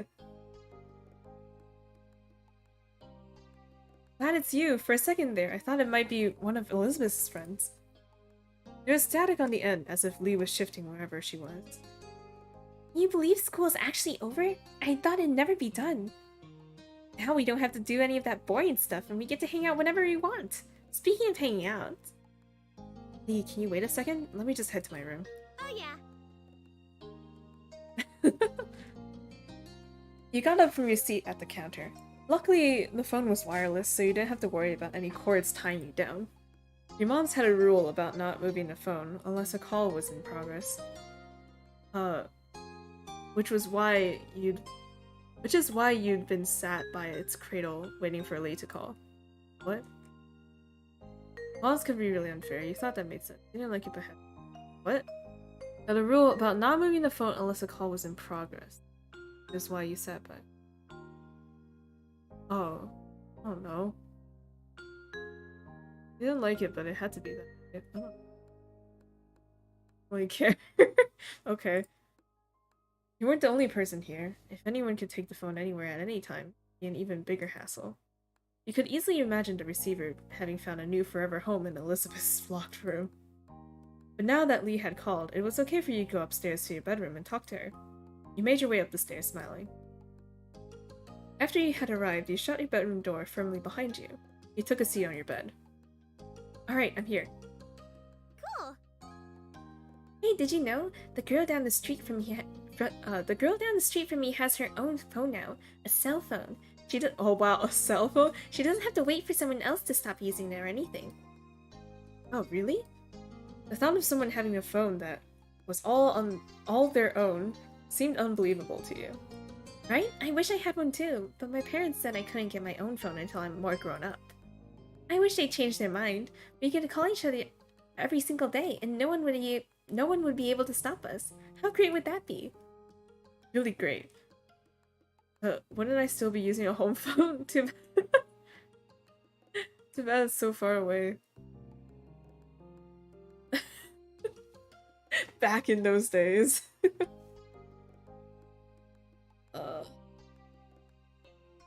Wouldn't I still be using a home phone? My moms would be able to stop us if they wanted. Lee laughed. You didn't put a damper on her imagination. Oh, then you have your own phone too. That works. She sighed dramatically. I bet I'm not gonna get one until I'm all the way in college. Squeezing the phone between your shoulder and ear, you puffed out your pillows and made yourself more comfy. It was strange to think of a time where normal school would be over, and you'd have to choose whether or not to go to college. You get to choose? Sorry. School was such a big part of your life right now. Studying didn't come that easily to you, though you tried hard. You worked as hard as most people and got pretty average results. You never tried much, but you still didn't do that bad. You didn't bother at all in school, and your grades reflected that. Everything in classes came easy to you. You worked hard for your grades. Oh god. Despair.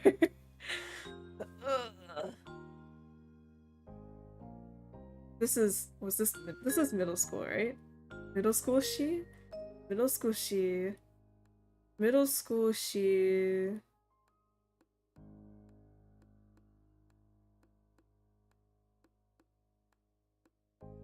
Yeah.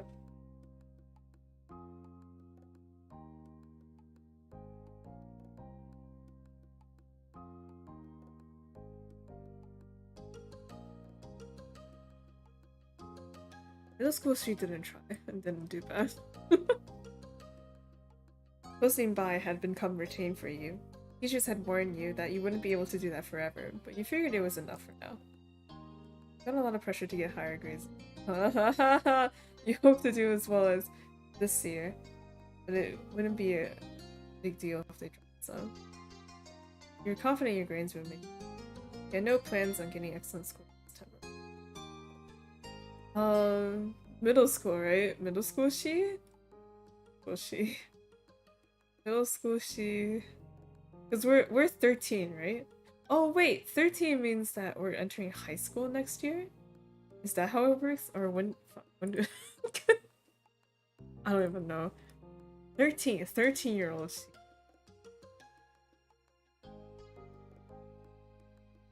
You could definitely turn things around from here on.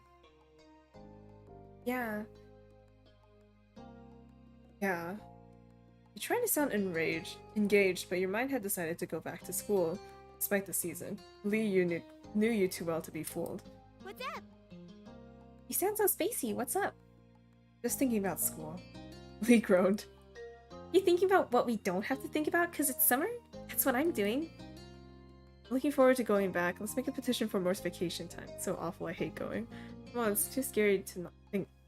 Too scary not to think about it. Oh shit.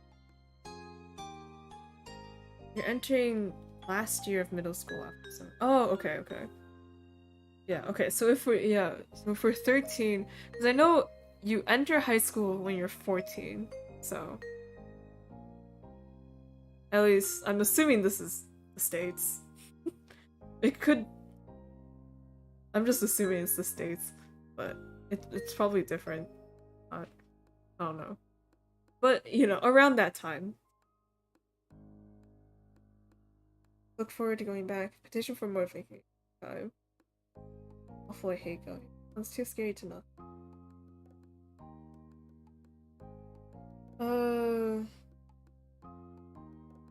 It's in California. Okay, cool. Let's make a petition for more vacation time. Yeah, everybody in class would sign it. Maybe some of the teachers too. Though I guess school isn't all the way bad. You can do some good things there. You can just do more when school's out. Learning new things can be cool. Gym is pretty great though. It's the easiest way to hang out with people not in the neighborhood. Cafeteria lunches at my school could be better than they have any right to be. There's nothing good about my school.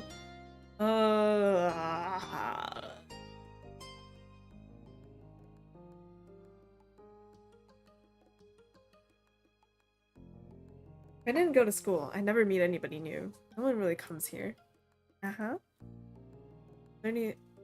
What? But that was all.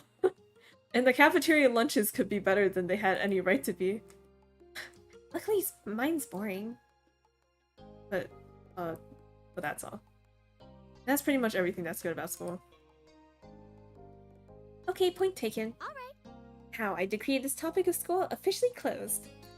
We have to talk about this summer first before we start plotting the rest of our lives. I've got some plans already. Oh, tell me. I'm gonna visit my cousins.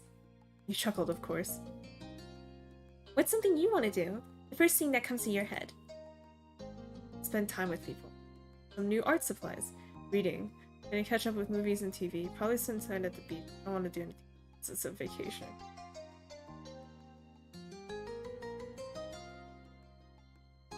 Let's dig in the art. Can't wait to try them out. I can't wait to see what you make. You lean back in your bed, settling in, as you continue chatting with your friend. Even though it hadn't been that long since you saw her, and you'd be seeing her soon, you found plenty to talk about. For one, the events of the day, you sat up straighter. I was with Cove and Derek today, and we met a new kid. Like, at your neighborhood? Mm-hmm. His parents are visiting his family, so it sounds like he'll be around for a little while. I don't know how long. What was he like? Creepy, mean. You're kind of interested. Mean. He kept snapping when all we were trying to do was talk to him. He just kept being rude to everyone. But especially Cove. I don't think I want to meet him. You want a boy to stay away before even meeting him? That's an unexpected twist. Your cousin was pretty popular with the boys who knew her. She seemed happy enough to have them around until they started to annoy her. Who are you to talk? Cove and Derek are always around. They're both boys, you know. It's true, that's not the same. Not always around. Not the one who invites them. They show up there on their own. You weren't able to say anything to that. This is true. Lee laughed at your response, deeply amused. Even though she couldn't see, you shook your head at her, grinning to yourself. There was a stomping noise approaching your room, heralding the arrival of your irritated older sister. She flung the door open, a frown etched on her face. The little adventure from earlier hadn't gotten you any goodwill this time, it seemed. Come on. How long are you gonna hog the phone? Glancing at your watch, you realized that your quick call had gone on much longer than anticipated. Elizabeth held out her hand, the other one lodged on her hip. She noticed the realization on your face. Time's up. Gotta go, I'll see you soon, okay? With a sigh, you said your goodbyes to Lee. Sorry for being long, still using it. No, get out of my room. I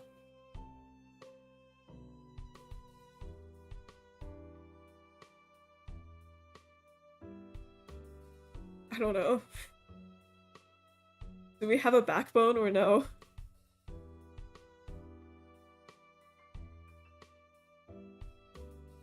Backbone? Wait, Sai said your goodbye. Thank you for being. I'll go, I'll see you soon, okay? Bye. Okay, see you. Tell Elizabeth and your moms I said hi too. You barely pressed the end call button when Elizabeth whisked the handset from your fingers and began dialing someone new as she strode out. Your mom's voice called from downstairs. Hey, has anyone seen the phone? I'm using it. With that, she shut your door behind you. Silence was left in the wake. That was one way to end your first day of summer break. Breakfast was eaten in peace and alone. Your moms were both out by the time you had gotten up. They had left you a serving of food from the breakfast they made. Hash browns and omelet, fruit salad, and there were a few sausage links. You took a little bit of everything. You passed on some parts because they weren't things you like. You passed on some parts because you were trying to avoid meat. You passed on some parts because you were trying to avoid animal products. Oh, nah, I eat everything. It was tasty.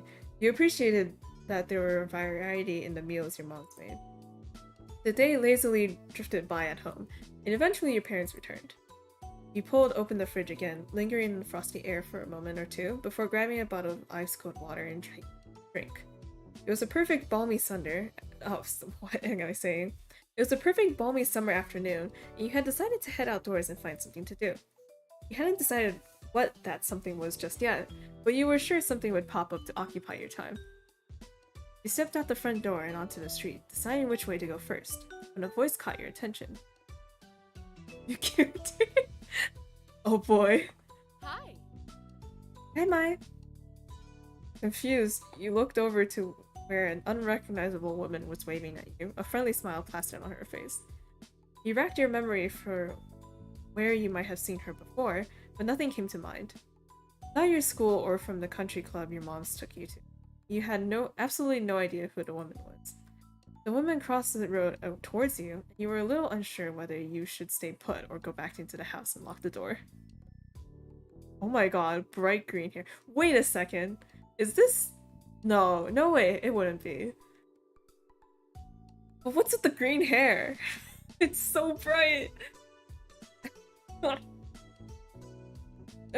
Like, my first thought was like, oh shit, are you related to Jeremy? But then it was like, no, maybe not, because the only thing linking you guys is green hair, and Jeremy's green hair is like a different green hair.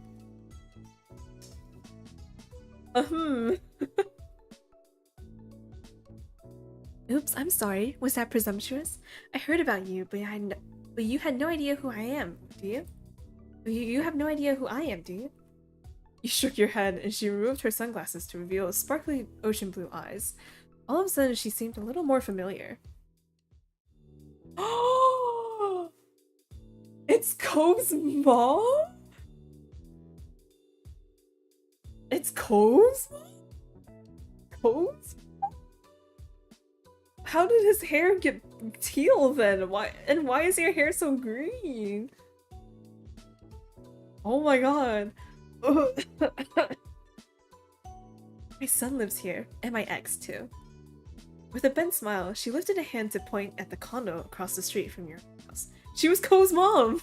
You didn't know why you hadn't realized sooner, now you've gotten a good look at her. I mean, I guess the eyes are the same. The hair is so green though.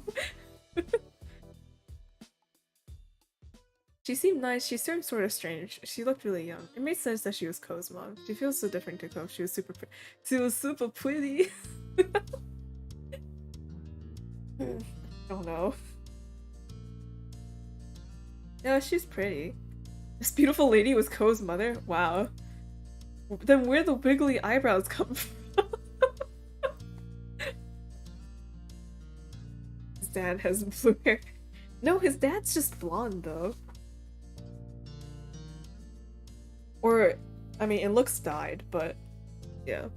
Like a yellow. She extended a hand again, this time for you to take, and you studied the manicured fingers in front of your face, and the assortment of bracelets that dangled from her wrist. I'm Kira. Kira Priest. You can call me Kira. Shook her hand. You reached out and took her hand, and she shook yours firmly, grinning wide. I'm Maya, but you already knew that. That I do. Cove's mentioned you to me before. It's nice to finally meet you, Mai. Oh, it's nice to officially meet you, Mai. He did? Cove and I aren't really friends. I've also heard that. Maybe that will change one day? That's Ko said about me. What are you doing here? Nice to meet you too. You keep quiet. You look closely, you can see her hair has a gradient to it too. Oh, that's true. It does get green and then get tealer. That's Ko said about me. What are you doing here? Keep quiet. Oh, it's Kyra? Okay, Kyra. Okay.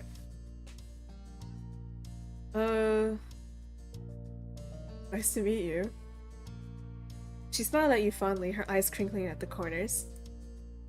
The sound of a door opening, the closing caught both of your attention. And when you turned towards the sound, it was to find Cove exiting his house, eyes skimming the ground. Considering how tall he had grown, you kind of figured his mom also would have been tall, but she was much more on the short side, for an adult anyway. Cove's height must have come from his father. My baby. There you are. I thought you were going to keep me standing out here all day. He said nothing as Cove walked over to the two of you. When he finally looked up, he noticed you were there and raised his eyebrows curiously. You couldn't quite tell if the expression that crossed his face was confusion or relief. Cove and I are heading into town to grab something to eat while the snore is at work. The snore? Oh. Kyra beamed at Cove and ruffled his hair, which only seemed to upset him more. You assumed the snore she was talking about Mr. Holden. Hey, you should come with us, Mai. I'd love to get to know you better. Yeah, you should come. You were a little taken aback by Cove's agreement. You hadn't imagined being stuck with him, and his suddenly appearing mom for the afternoon, especially not if he was going to be gloomy the whole time. Of course, run it by your parents first. Responsibility and all that. Any whoosies. Any whoosies? It'll give me an excuse to meet them, which I need to do at some point. It's important to be neighborly if I'm going to be roosting on the street for the time being. Any whoosies, let's go. Kyra walked ahead towards your house, and you hummed back with Cove, who wrinkled his nose as he watched her. Sorry. See, I don't know how deep Cove's voice is, because it still sounds kind of high. I'm sorry about her. I really do want you to come. I don't want it to be just the two of us. No. I didn't know your mom was coming over. Don't you usually go to where she is? Yeah, she's gonna be staying with us for the summer. She just got here this morning. It was a surprise they planned. His face scrunched up more. He nodded in understanding. Cove had been through a lot with both his parents the past few years, and it seemed like it was still taking some time to adjust. It's gone through puberty. Or, like, I don't know, it's like end of middle school, right? So at that point, you're like in the middle of it. So maybe it's just fluctuating or something. Cause like some of his voice lines are like deeper and some of his voice lines are higher. And I don't know. Or should I read his lines with all voice cracks? The two of you headed over to where Ko's mom had just knocked on your front door and stood behind her. Mom answered the door after a minute, her eyebrows lifting in surprise at the group she found in front of her. You realized that, like you, she would have no idea that it was Ko's mom who was hanging with you. However, after blinking at the woman a couple of times and looking between her and Cove, the realization seemed to strike on her. Hello there, I'm Pamela. Pamela. I see you've met my kid Mai, and I'm guessing you've already known Cove for a while. Kyra laughed, and you and Cove exchanged looks at your parents' weird sense of humor. I'm Kyra Priest, Cove's mom. It's so nice to finally meet you. Keep skipping dialogue accidentally. A head of purple-brown hair caught your eyes as Ma popped up from behind Mom, squeezing herself in beside her. No, it's very easy to read with voice cracks. What this? This is it's our life. It's shit, what was the explanation I gave before? It's it's a visual novel where you the times where you go from childhood to adulthood and the choices you make kind of mold your personality, sort of thing. You'll mold your personality and also Cove, who's that one guy. Yeah. If you're curious, in the description I do have the link to the game page. You have company. I was wondering what all the commotion was. She grinned excitedly at Kyra. Fuck. The two of them introduced themselves and shook hands. Hello. Hi, Maya. Cove. Cove smiled at Ma shyly, and she gestured a hand towards the living room. There's new youths hanging around in the hallway. Why don't you come in? I'd love to, but I promised to take my son out to eat. I wouldn't want to hold you up with a surprise visit. Aw, I understand. You're welcome to stop by any time. Of course. I'll take you up on that offer when I can. Count on it. Would you mind too much if Mai went with Cove and I? My treat. We won't be driving, just a quick walk down the road. Sure, that sounds nice. Have Or, fun. sure, that sounds nice. I don't know, mom's voices. That one guy, or the main love interest, your best friend. Yeah, he's not super important. He's just, you know, that other guy. Our childhood friend. The guy we know. The main love interest.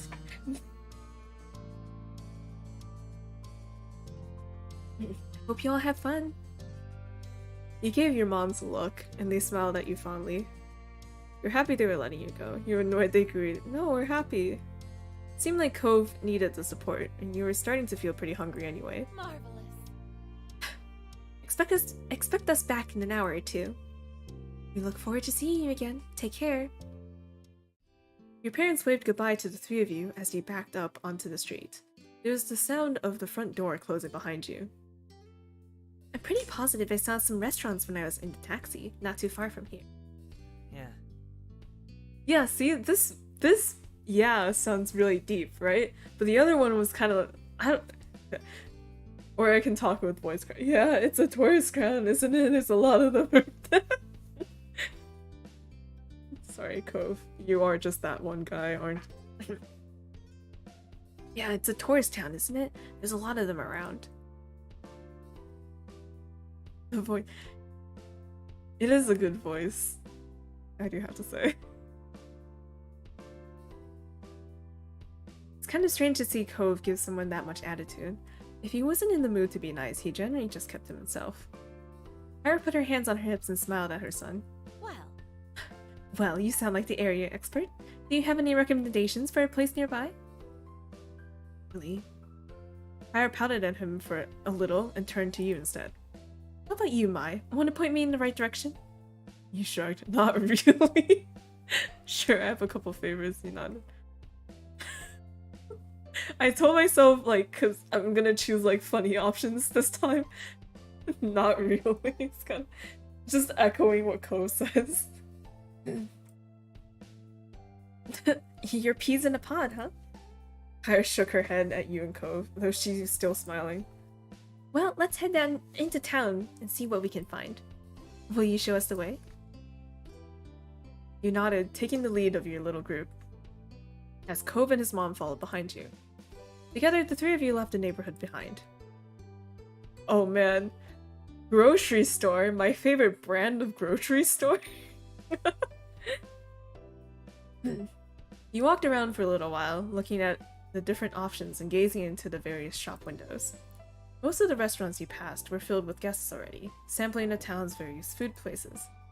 When you headed past a familiar place with gold writing on the glass and a red lacquered roof that you had always admired, you started to slow down.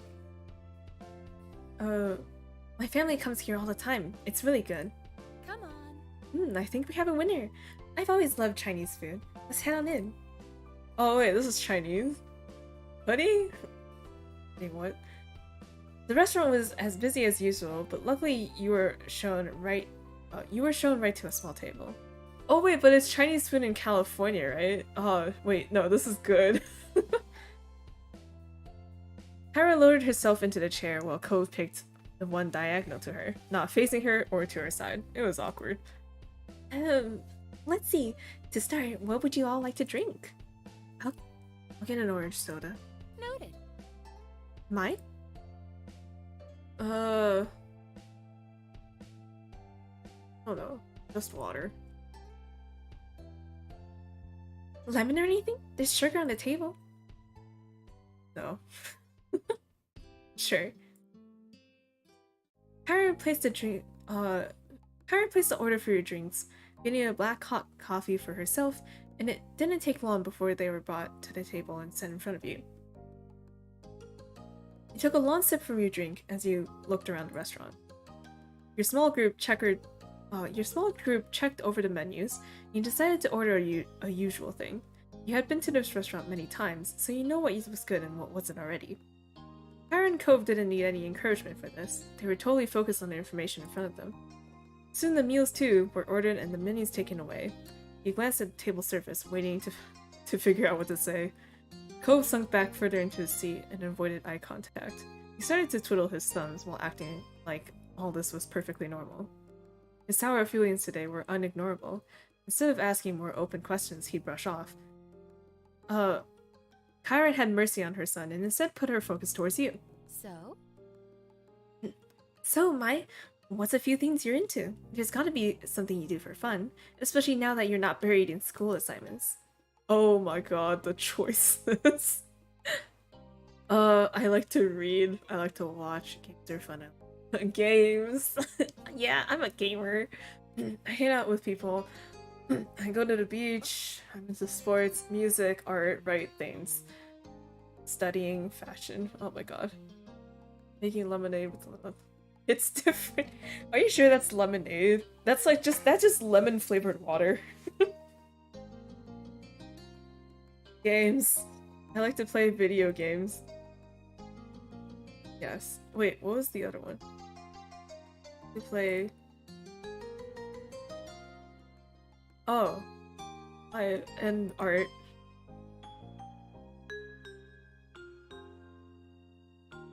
Nah, but I want to talk about games. So? Yes, I play video games. I don't know much about them. Maybe you can show me sometime. Oh, okay. I get to add more things. Cool. And art. Draw, paint, sculpt, digitally, visiting galleries. We're in middle school, right? We did. Wait, hold on. First, wait. Hold on. This is like 2000 or around 2006, right? Not everyone has a cell phone yet. How the hell are we creating digitally? How did we have enough money to buy stuff for digital creation, but like not have enough for a cell phone? Huh? It's because it's not like, is there a laptop in our room? Right? Or just old-fashioned. Hang 10. Air. 2011. Oh, okay. I can't do math. I filled out a lot of sketchbooks. Digitally?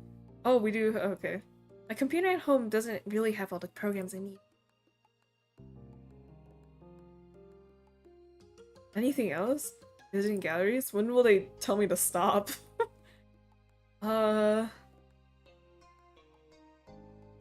here, and you didn't say anything else. And watch TV movie people. To the beach, sports.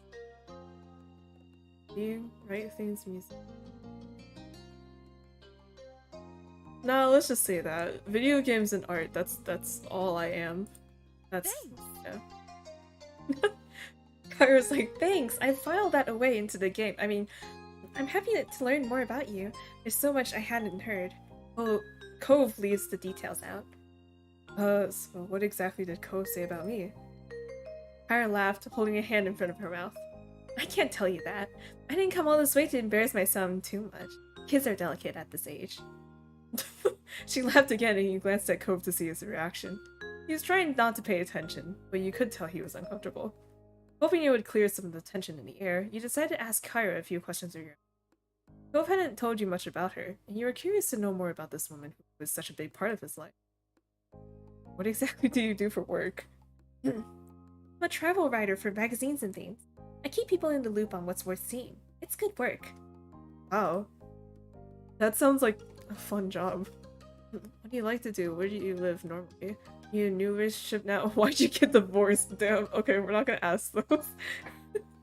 Isn't that like, that's very private, isn't it? The next thing she asks is her credit card number. Yeah, she asked me for my credit card number and I asked her about her divorce. And everyone is happy. No. And no one is happy. What do you like to do? Spend time with my little boy, of course. And traveling. A real shock, huh? Where do you live normally? Nevada. Have you ever been there? Nevada. Isn't Nevada where that... Wait. Is Nevada where Las Vegas is? I gotta like double check. I swear I'm a US citizen.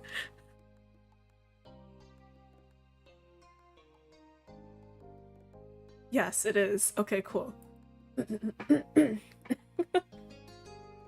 Nevada. Have you ever been there? Shook your head. It's a beautiful place. Check it out if you can.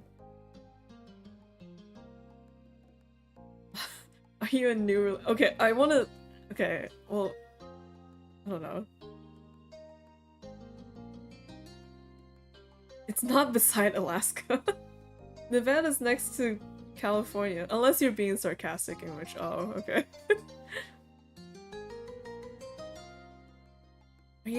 Are you in a new relationship now? Kyra brushed the question off lightly. At present. Okay. Rolls back. We'll just pretend it didn't happen. Couldn't bring yourself to ask another question. It didn't seem to bother her that the conversation dropped off. Cove sipped his soda angrily, slurping up the remaining drink with furrowed brows. He looked ready to run straight out of the restaurant. He wondered if he was annoyed that you were spending the time talking to his mom, but he hadn't seemed to want to talk to her at all. You made a silly face at him. You smiled at him. You gave him simple. You flicked his straw wrapper at him. You left him alone. Let's go bother him. The wrapper hit Cove on the nose. You had to bite down on your lip to keep from laughing. It took a couple moments, but finally he cracked a smile, and that made you feel a little lighter inside. Very cute.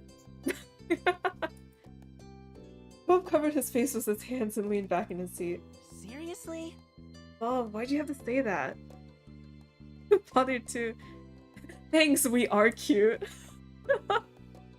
I love a middle schooler with confidence. Very. Your meals were delivered shortly after that, and everything was so delicious, even Cove enjoyed his food. Okay.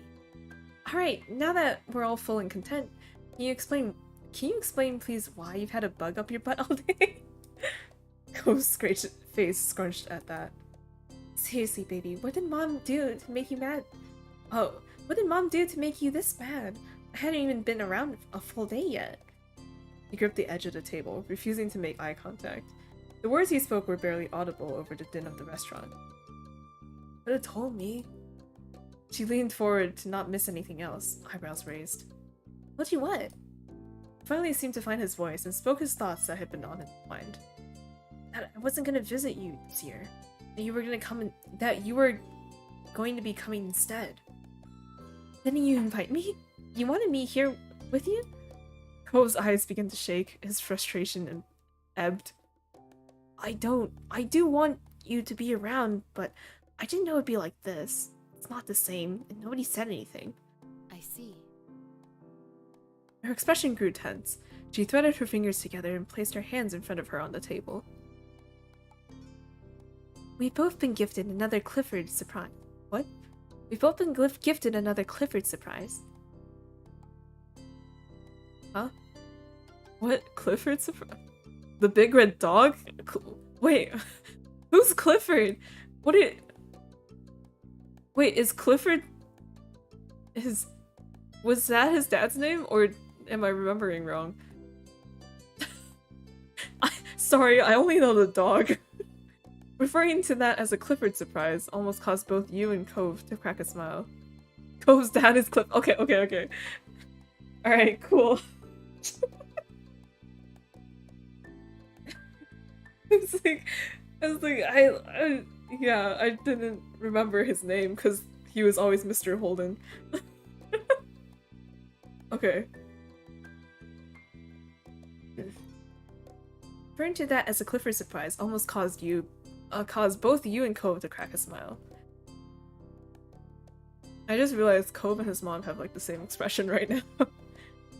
You also have no idea that his name wasn't just Cliff. Over 5 years, nobody had ever called him Clifford until now. Thank you. You know, I got confused. I thought he was a dog. She smoothed her hair out, not letting go of her stern look. The more things change, the more they say the same. They let out identical sighs, but smiled weakly at one another afterwards. I'm sorry. I can go home, Cove. We can still set up a normal trip to my place before the summer ends. Cove's lips tightly closed together. He seriously pondered the option. I mean...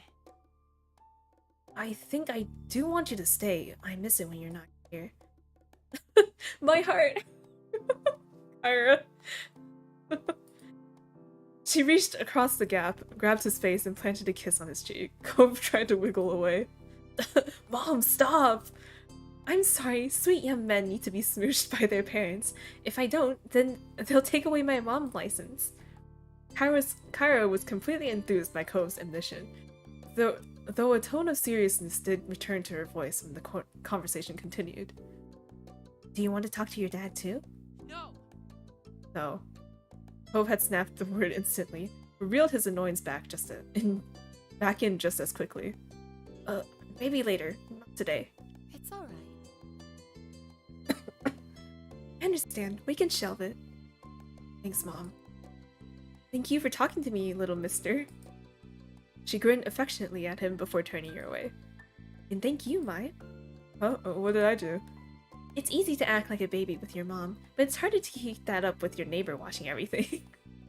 Mom? She just ruffled his hair with a laugh, then moved her hand down to tap the end of his nose. And that was how the issue was resolved, at least between Cove and his mom. When the three of you left the restaurant, Kyra had paid the bill. You walked back to your neighborhood slowly. You had eaten so much by that time, you were beginning to feel sleepy.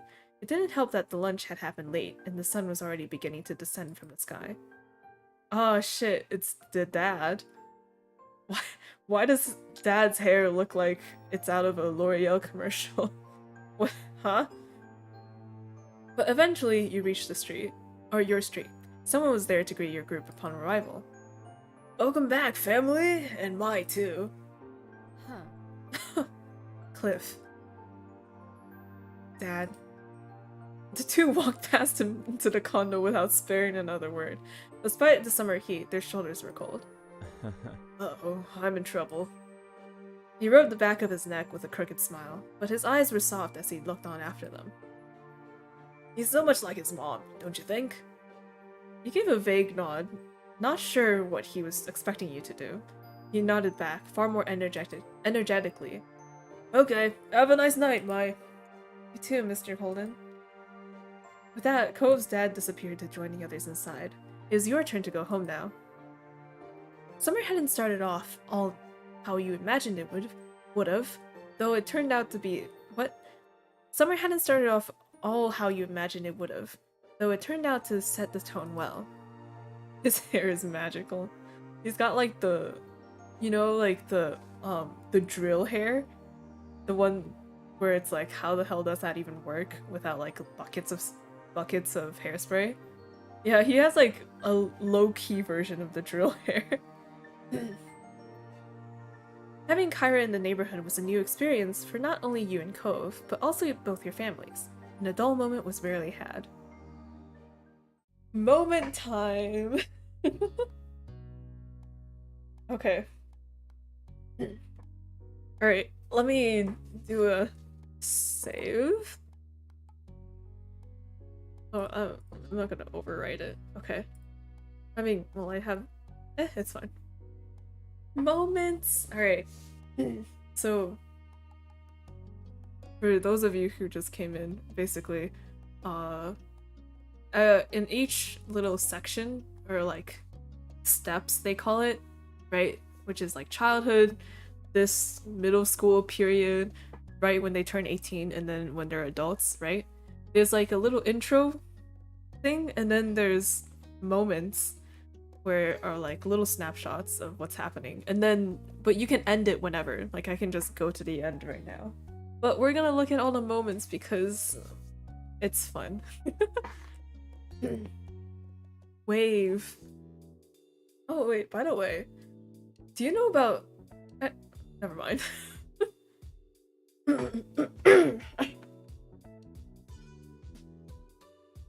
The family shopping trip had lasted most of the morning, and you still had to unload everything from the truck before you go enjoy the afternoon.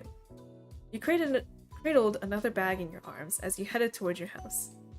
It was one of the heavier bags from the grocery store, loaded with fresh apples, ripe tomatoes, a bunch of carrots, and even half a watermelon. Ma came out the front door and paused just ahead of you. It's no trouble. Need any help with that, Mai? I can bring it the rest of the way if you want me to. Yes, please, it would be helpful. Yes, please, it was just too heavy. No, I've got it. You were doing fine. No, I've got it. You can manage to hold it. You eagerly agreed with a nod of your head. You seemed you needed someone else to take it. You didn't say anything. You could finish the job, no problem. Oh gosh. I was gonna ask, like, okay, do you know there's this thing they showed us in high school, I think. And it was like this, like, see, I don't even know what to call it. I just remember the wave being like this sort of cult, and people kept joining it even though like it wasn't a good thing. I can't remember exactly what it was, which is why I said never mind.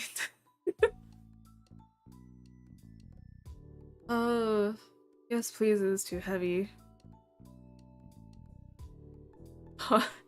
Yeah, see, I can't explain it well, right? So pretend I didn't say anything.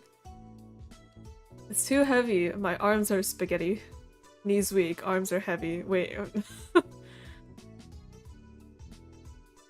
Mom stepped forward to take the bag from your arms and headed back to the car to grab a new one. And you headed back to the car to grab a new one. This time you had a smaller bag with a loaf of fresh bread and a couple of packets of dried pasta spirals. You could choose surprise face. You passed Ma again on your way back to the house, and she gave you an encouraging grin and rustled her fingers through your black hair. You set the next bag on the counter. Your older sister began to root around inside for the contents with a sigh. How much is left? Still a few more bags. With a huff and a puff, Elizabeth continued putting away the groceries, and you retreated out of the kitchen before you could become a target of her bad mood. Be careful. Careful, Mai. You hadn't been looking where you're going, and bumped right into Mom, almost stepping onto her toes. To boot. Sorry.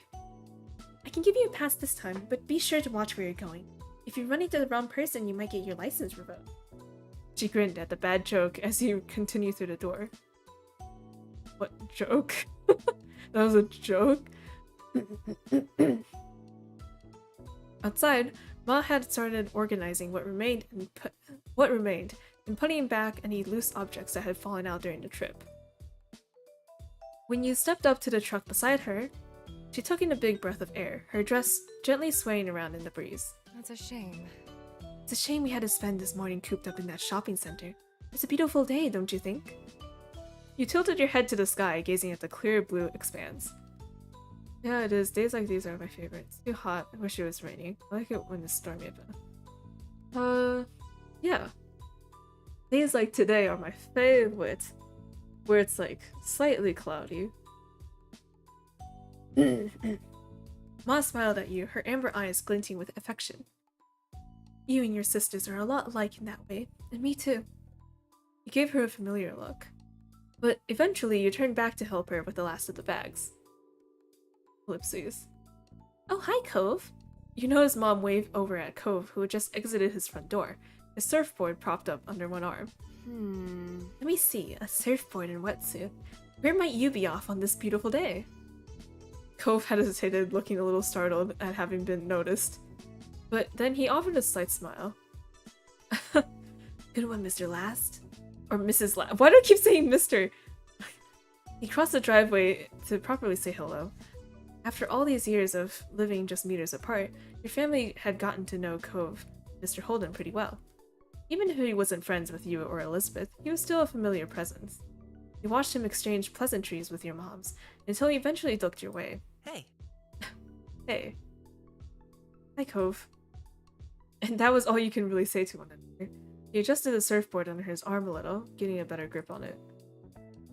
I should get down to the beach before the wind turns. Nice seeing you.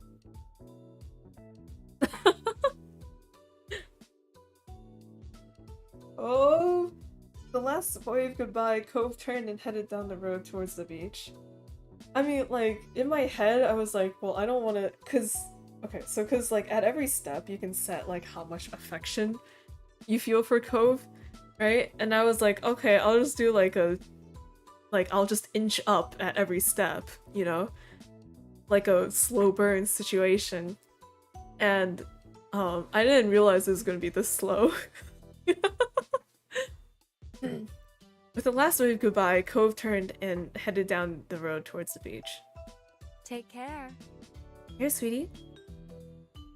Continue to look the way he went as you became lost in thought. You were also going to hang out at the beach that afternoon. We wanted to hang around the house. Should we go to the beach? Hang on. You didn't inch up at all last time. Wait, I'm still at Indifference? Really?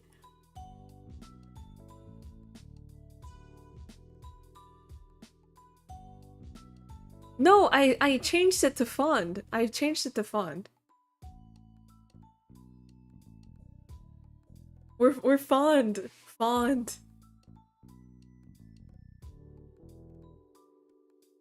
It should be. No, what? Really? What? Did it not actually save? Should I go back?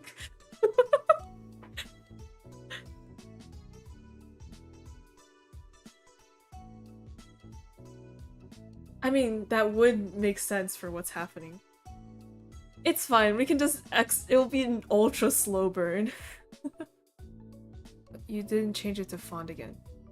Fuck. It's okay, it's an ultra slow burn. Ultra slow burn.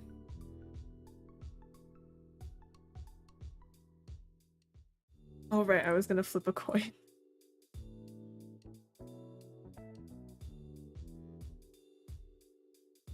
The coin wants the burn to go a little faster.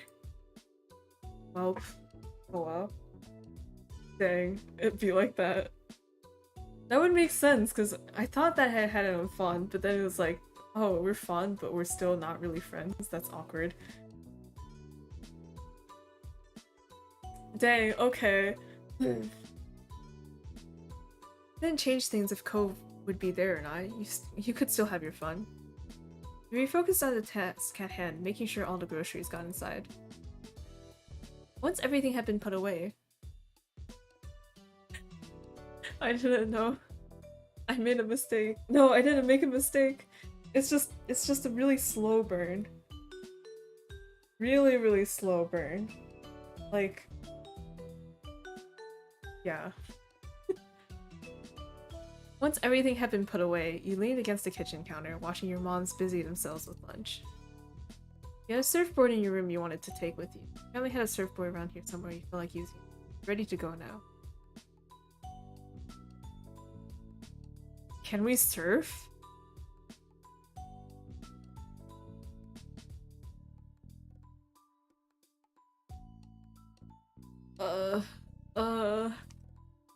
No, we can't surf. We can barely run.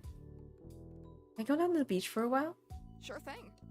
Sure, Mai. Just remember to bring some water. Could you maybe bring some for Cove too? He's already there. She gave you a cheeky smile. You knew your parents had hoped you'd become friends with Cove, but the two of you had never really clicked. Damn indifference! After getting everything together, you headed down to the beach. Have fun, honey. Stay safe. When you made it to the shore, you were greeted by the crash of waves and the soft calls of seagulls. You took in a lungful of ocean air and felt your tan skin warm under the sun. You noticed a small setup nearby with a towel, some sunscreen, and a bottle of water. Only the first moment. I could go back. I'm debating it because it would be interesting to see the differences. Hang on.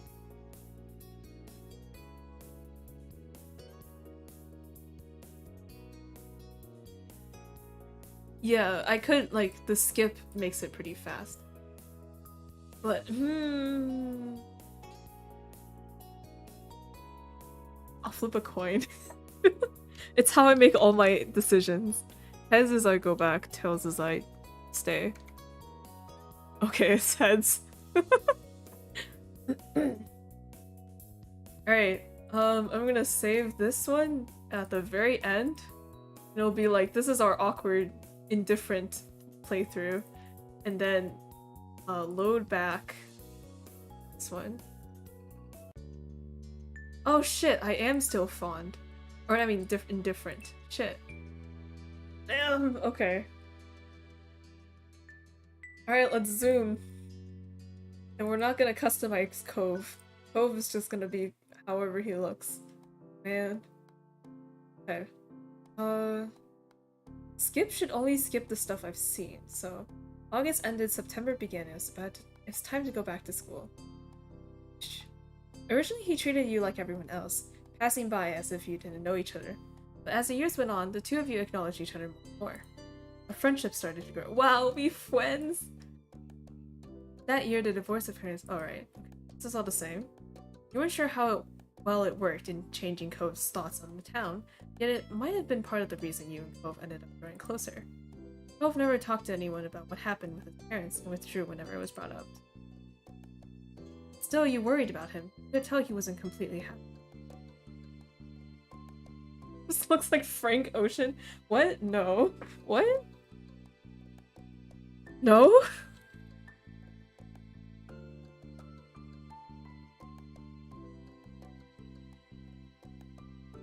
Cove looks like someone who has bright teal hair. Still, you were worried about him. You could tell he wasn't completely happy.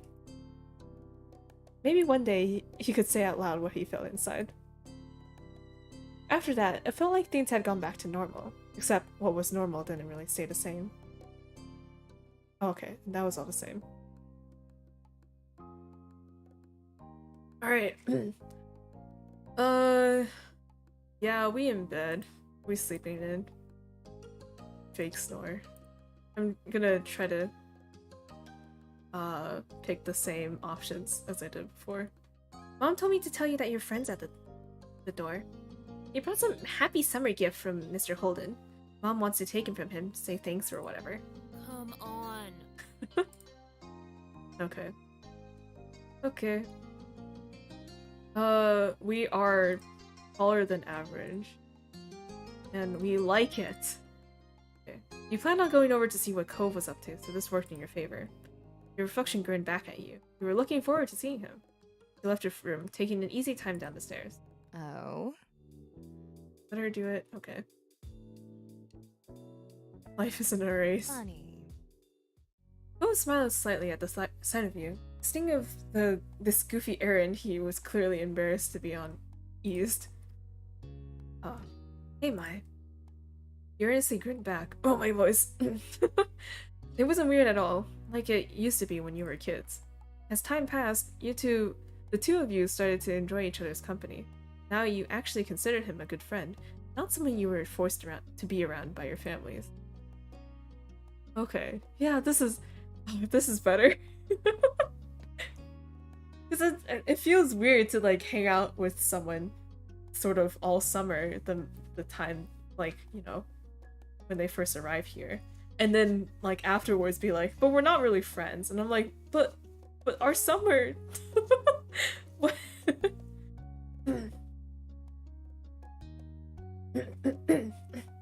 Hey, it's really nice to see you. Yeah.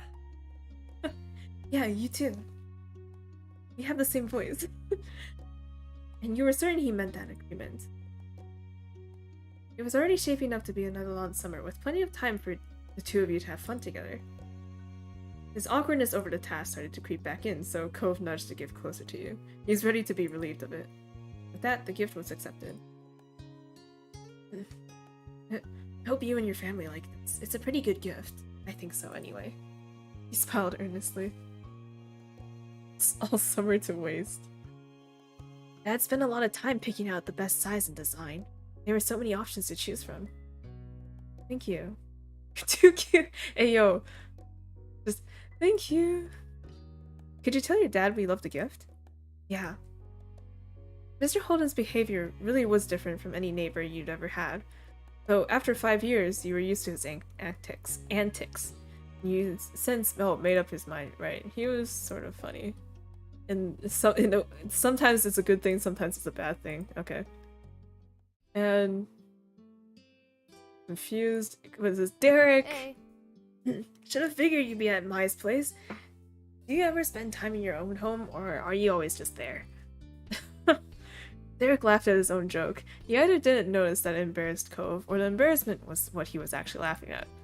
Derek turned to you. He was going to say more when his eyes widened and he gasped. What's that? Oh, the gift. Okay. Nice. Nice! Yeah, sure, we can share. Alright, we're gonna eat the fruit again. I guess. Okay. Oh, right, who peed in your cereal? Okay. Hey. Okay. Trying to pick the Stupid. same one as before. He makes fun of Cove's eyebrows. This sucks. Yeah, why not? Let's eat. Are you sure? Strawberry. Yeah. Do you think things taste better when they're shaped like stars?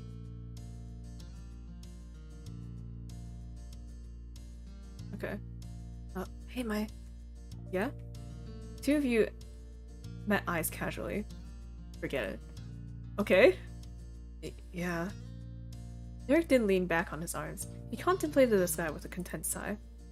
So, are you both ready for summer break? Yeah, no, I'm not sure. Well, it feels like there's a lot to plan. What about you, Cove? Are you ready? Yes. Before you could say anything else, the light atmosphere was shattered. Hey! Hey, Mai! Glanced over your shoulder to see your sister. Okay. So this is the same. What? She glanced at Cove, who sat beside you, and continued mocking. Even if you did have an in with the delivery boy, this was up to Mr. Holden. Cove gave you a bent smile of support, which didn't help disprove her accusation. Sorry, we were hungry? Elizabeth narrowed her eyes, not at all okay with that kind of response. Oh no, I think I hear the mean kid coming back, we better get out of here. Okay. What? Yeah, I don't see anyone. Cove hopped up too, gladly taking the opportunity to exit the situation. He followed after Derek, he sent a look over. Okay. He turned to watch. Okay. We stay, and then... Come on. Okay.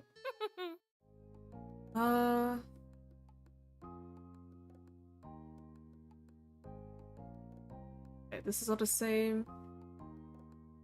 I'm assuming that the conversation with Lee is Oh yeah. mostly the same. Maybe. I don't know. Okay. Cool. Oh no, the thing about grades and tests. No. No. Studying.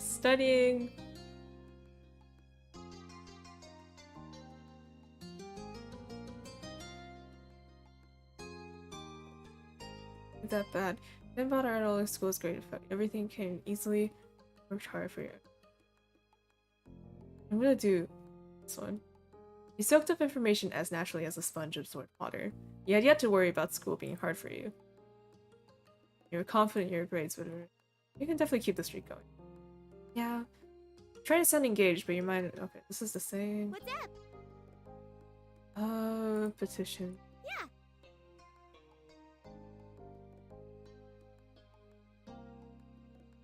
And lunch. That's all. Okay. All right. Art supplies?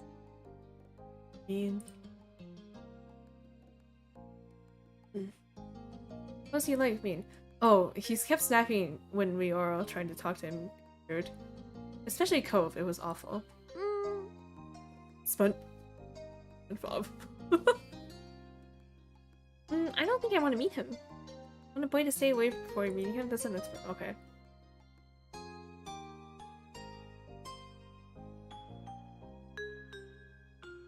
Come on. Okay. Bye. Sometime later, it had gotten dark outside, and you lay in bed wide awake. The window rattled all of a sudden, startling you badly. You flinched, staring over it with furrowed brows. From your vantage point, you saw only the moon in an open sky. You were... You're confused. Curious? Confused. Oh, I think... Oh. Oh my god, wait, this is such a boy next door thing to do, though. Crawl into your window, or like, I don't know, call from you from bedroom window. Oh my gosh. What had caused that noise? Frowning, you sat up and moved closer to the window. You might as well find the reason behind the disturbance. To your utter shock, your gaze was met by a pair of familiar ocean blue eyes. Cove? You squinted. Shit, I have to cough.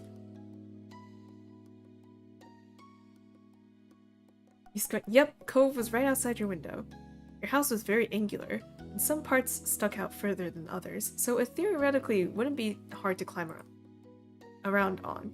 Still, just because somebody could didn't mean you expected it to ever happen.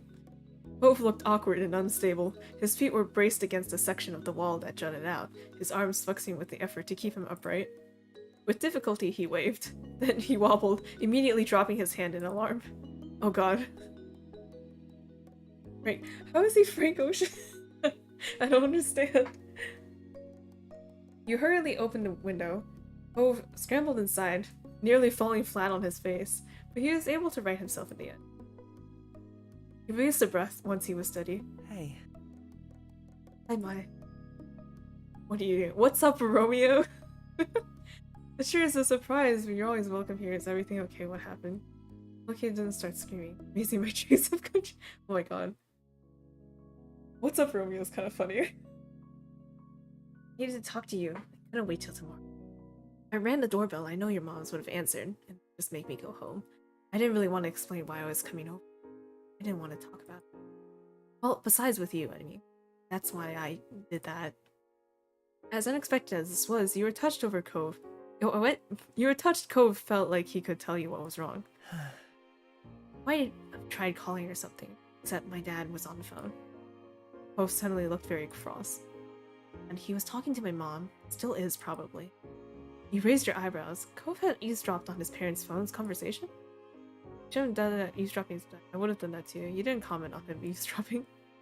There were other things to talk about. Are you gonna stay with your mom for a while again? Every year, Cove was sent off to live with his mom for a few weeks, but when it happened varied. Sometimes he would go during winter break, but usually he went during summer. Even though it was hard news when you found out he was leaving, you missed seeing him those weeks. You understood. You were surprised, however, he shook his head. What I thought too, but no, that's not what they were saying. My dad asked my mom not to have me leave this year. Said she could come stay with us here. I waited for him to continue. He didn't. The conversation abruptly dropped off. He couldn't help but stare at Cove. There was a complicated mix of expressions on his face. What did your mom say? She told him she'd come. I know she's coming soon, but school starts. Oh. You had heard Cove talk about his mom a lot over the years. He'd tell you about past memories or what happened while he was visiting her. Still, it was one thing to hear about someone and another to actually meet them. Very soon, you were going to see Kove's mom in person. Yeah, maybe if I got the affection correctly before starting the step, I wouldn't have been so surprised at Kove's mom appearing. You were taken aback by the news, so you can only imagine how Kove felt. You looked over at him. He was pacing around your room, his features pained with dread. Or they barely stay in the same room long enough to have lunch. We're gonna be all together again, the three of us, after all this time? Just for a few weeks. I know I should probably be happy that they can talk to each other now. Still not. I'm just confused and freaked out. Oh, I feel really bad for feeling this way. So... His fist tightened and his eyes became misty. I shouldn't keep getting like this. It's been a long time already. I'm a little kid. Though he wouldn't meet your eyes, you knew he was waiting for you to say something. There's nothing wrong with feeling bad. Deal with this. Very cool. I don't know what to say. There's nothing wrong with feeling bad. That is hard to deal with. Tense line of shoulder, of Kove's shoulder eased. Thanks. That makes me feel a little better. Like I'm not freaking out for no reason. Momentary silence fell over the two of you. You marveled at how the day started. You had woken up eager for summer vacation, but now things seemed so crazy. The mini debacle with Mr. Holden's gift, the newest addition to the neighborhood being so rude, and as if all of that wasn't enough, now Kove's mom would be living with Kove and his dad again. Whole life was kind of like it seemed. Complicated and hard and different. Why couldn't things just get better with time? The sound of your name said quietly pulled you from your thoughts. Kove gazed at you, concerned. Are you okay? I'm okay. Yeah, I'm okay, you didn't mean it. No, I'm not. I don't know. Who, me? I'm more worried about you. I think it's kind of bad for everyone, huh? Mom and dad. Just parental issues. Let me look this again. This edition.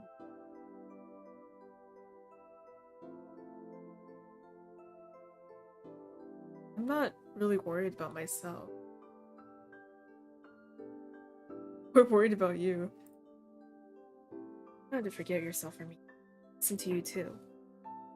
But we're an MC, Kove. We're a self-insert MC. We can only get so deep. Kove, I mean, what? Kove grinned reassuringly. It was small and delicate, but you knew it was genuine. He had come here, conflicted and upset, only to end up worrying about you. He really was a great friend. Now, I think I don't want to talk any more about this. He looked away, his lips thinning into a line and rubbed at his arms. But I kinda don't want to go back home either. I stay a little longer, just doing something else. You appeared equal parts hopeful and vulnerable. How could you possibly turn him away? Sorry, that was... my tone of voice was bad. You can stay tonight, but we shouldn't make a habit of this. Got a flashlight and some cards. Hell yes!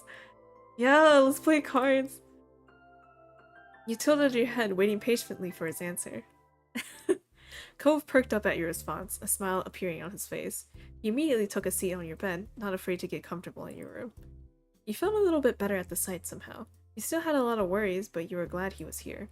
And not just tonight, you were glad he came into your life in the first place. That was a change you never want to undo. Who would have thought Kove would mean so much to you? You certainly hadn't in the beginning. You had kept your distance, and so had he. Now you consider him to be one of your closest friends. Ah, close! You joined Kove on your bed, taking the seat across from him. He smiled at you again, but you could tell this time that it was half-hearted. It was still easy to read. Though he didn't want to talk about his mom and dad, he must still be thinking about what happened and what's about to happen. Smile, shoulder, back, hug, hand, nudge with foot. Literally. Yeah, like proximity-wise.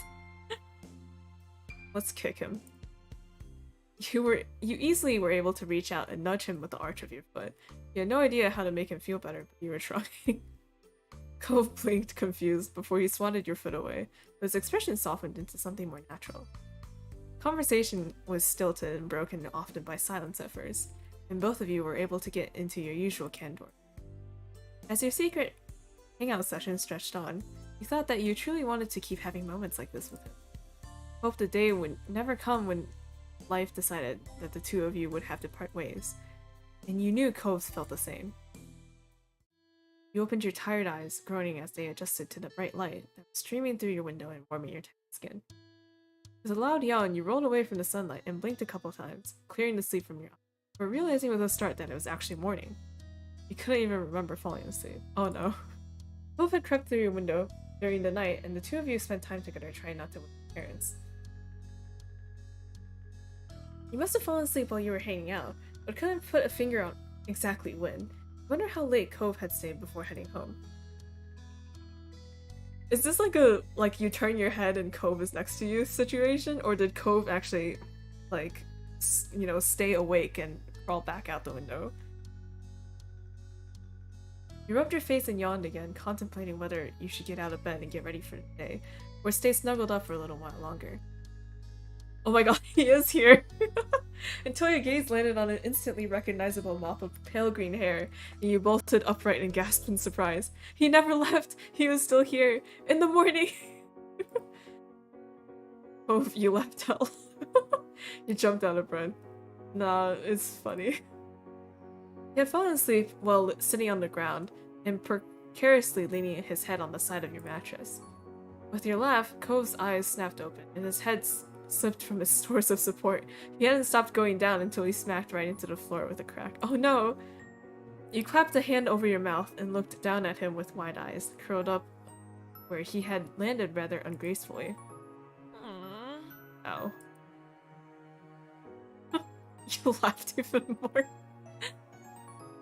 Yeah, no, we're just, yeah. Cove gave you an unappreciative look, but you couldn't help it. That was too funny. If either of your moms found out Cove had slept here last night, the two of you would be in big trouble. Cove blinked at you a couple times, his eyes growing in panic as some thought that only he could hear settled in his mind. Oh my god! Wait, the crack in his voice. Oh, I fell asleep. You weren't exactly sure what to do as you watched Cove pace your room, looking around frantically. Cove stopped mid-step, and you wanted to ask what he had been searching for. You guessed he wouldn't know the answer to that himself. I like the face he makes where his mouth goes as wiggly as his eyebrows. Despite that, he hadn't calmed down completely. The atmosphere was still frazzled. It's gonna be alright. We're gonna be in so much trouble. Just calm down. Settle down before moms hear you. Think. Where's the moms in this whole commotion? I mean, downstairs, maybe the walls are thicker than we think. It's gonna be alright. You just need to leave before anyone notices you're here. If they knew, we would have heard about it already. Cove nodded, his shoulders tensed as he fixed you with a firm stare with his turquoise eyes. Letting out a heavy sigh, he ran a hand through his hair in exasperation. He couldn't look at you again as he spoke. I'll see you later. You were confused by how all of this had played out, but hoped that was true. Right. Bye, Cove. At that, he glanced at you once more. The expression was placid. In all the panic, he was stopped ever so briefly by a moment of clarity. Oh. Thanks, again. You're a good friend, Mai. Firmly whispered the words, so there's no room for doubt. No room to doubt he meant it. But he turned away from you before you had a chance to respond, or even fully react. In a matter of seconds, he had climbed over your bed and opened the window. A cool breeze rolled off the ocean, fluttering through Cove's hair and filling your room with a salty scent. Cove anxiously stepped out onto the ledge. Wish him luck. Rallied him to keep going. Sneak out the door. Stay safe on your climb down. Yeah. Good luck, be super careful. You weren't sure if he heard you or not, but he kept going along, one foot in front of the other with increasing speed, until his form disappeared out of sight. You stuck your head out the window as far as it could go to try keeping watch. He walked the full length of the edge before jumping down to the top of the garage, then lowering himself onto the fence. From there, he finally dropped down onto the ground. He threw a thumbs up at his successful climb. He ran off towards his house without stopping, disappearing beside the side of another building.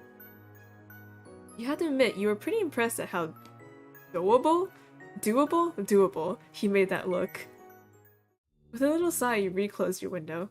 Deciding there was nothing more you could do, you hopped off your bed and got ready to head downstairs for the day. Okay. Oh, slippers, mirror, major bed. You just left. Oh. Confirmed his Frank Ocean. Just because he's a ocean boy. Because he's a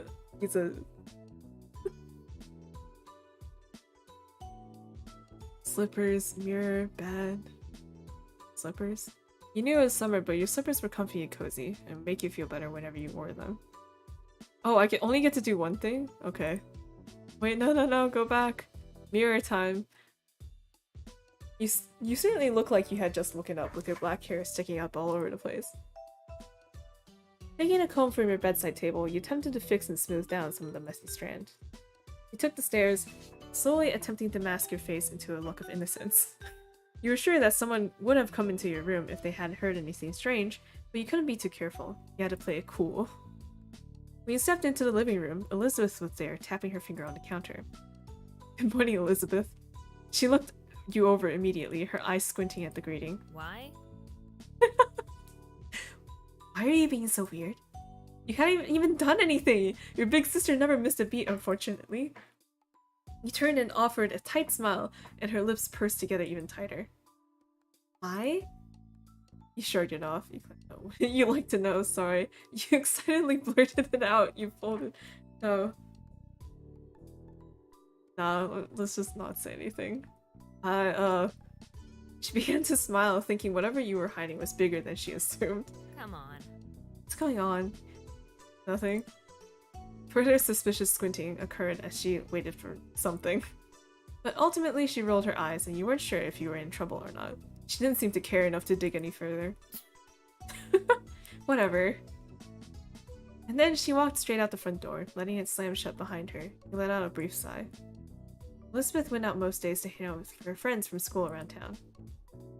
Today you were extra glad for it, though you were also grateful she hadn't left the house any sooner and risked running into the cove.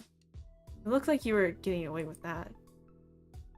Breakfast was eaten in peace and alone. Your moms were both out by the time you had gotten up. They had left you a serving of food on a breakfast. Oh, wait, we've seen this. Yeah. As you were heading out the front door, you paused for a moment. You hadn't seen Cove since he left that morning, and you couldn't help but think about what had happened to him. Wouldn't it be bad to go over to his house right now, or to call him to check in? You stepped out of your house, still stuck in an internal debate with yourself when a voice caught your attention. Hi. Oh, and then this is Mom! She's pretty. No matter your thoughts on her, you still feel taken aback that she had appeared here so suddenly. Both mentioned she was coming, but you hadn't gotten the impression that it would be the very next day. She extended a hand again, this time for you to take. You studied a manicured finger. Oh, wait. Fire, shake. That I do. Bo talked to you about his mom. He hadn't mentioned how he said things. Oh, he hadn't mentioned how he said things about you to her. Nice to meet you. What is this? My baby. You tried to catch Cove's eye as he walked towards you, but his gaze was firmly fixed on the sidewalk. When he finally crossed the road and looked up, he gave you a pitiful look. After the way he acted last night, you knew he must be feeling pretty mixed up about this. You tried to wordlessly express that you understood. Cove and I are heading down to eat. Okay. There was a pleading in his tone that you couldn't miss. Oh, right. First, we'll run it by your parents first. Okay. Sorry. You leaned in close and whispered while checking around for everyone who might hear. What happened? Did your dad know that you were gone? Bo shook his head and sighed heavily. Dad was so focused on Mom showing up that he didn't even notice. I thought when I heard them on the phone last night that it was something they were planning for the future. This morning, Dad said it was going to be a surprise, and I guess I was surprised. She's going to be here all summer. Oh.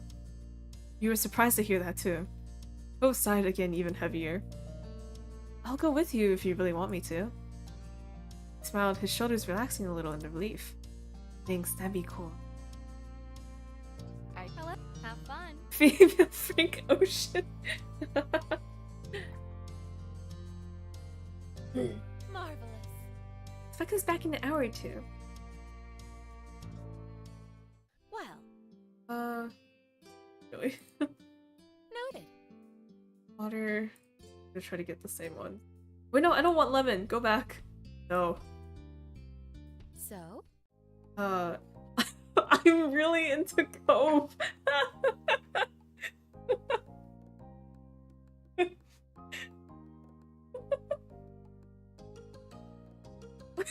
I don't want to choose this option, but I want to see what she says.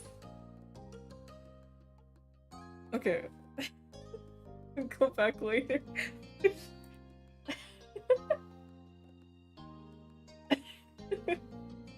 Her let out a sudden laugh, and Cove gasped beside you. It's a dramatic enough inhale that he almost choked on his soda. You shrugged at the reaction. It was a truthful answer to the question. Cove whispered at you disapprovingly. Obscuring the part of his face was a... But Kyra only waved him off and encouraged you to go on. We spend time together when we can. I like it. This is mom's just so uncomfortable. Well, we have something in common. Kyra smiled at Cove, who didn't look too impressed by either of you at that moment. That's great. Alright. Okay. And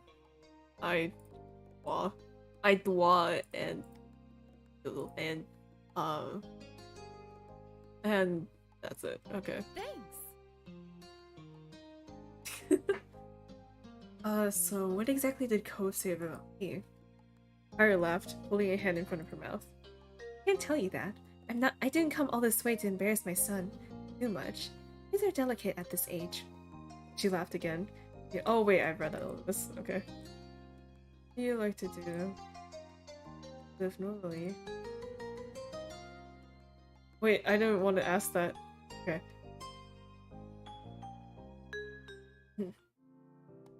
You weren't sure if coming along had ended up making lunch better or worse. Let's flick the straw wrapper. Very. Seriously? Seriously? Okay. It's alright. Especially when you really care about what your neighbor thinks of you. She winked. Mom. Okay. Alright, and we're back! We're back on the right track. Alright, where's my save? Overwrite save, yes. Our indifferent playthrough is over here, but yeah. Woo! Alright, wave. First try. Yes, exactly. Nothing happened. Everything was smooth sailing from the beginning. It's no trouble. Yes, it's heavy. That's a shame. Cove flinched at being called to so suddenly. He hadn't realized there were people out here already, but he quickly recovered. He crossed the pavement to properly say hello to you and your moms. Hello, honey. It's a beautiful day for surfing. I hadn't been out on the waves in a long time. I'm jealous. Cove smiled, pleased to have people around who shared his hobby. Yeah, I'm hoping to get a few good waves before it gets dark. Wanna come hang out later, May? I can say your name. Sure, I'll meet you there when we're done. Oh, yeah, I can do that. Yeah, sure. Cool. Can I help out with anything? No. This is our job. You go enjoy the beach. I can catch up as soon as they're finished here. Alright, I'll see you. Yeah. You watched as Cove headed off towards the beach, unable to hide your grin, knowing that you'd be joining him soon. Once everything had finally been taken in and put away, you got yourself ready to meet Cove at the beach. Cover Cover ocean?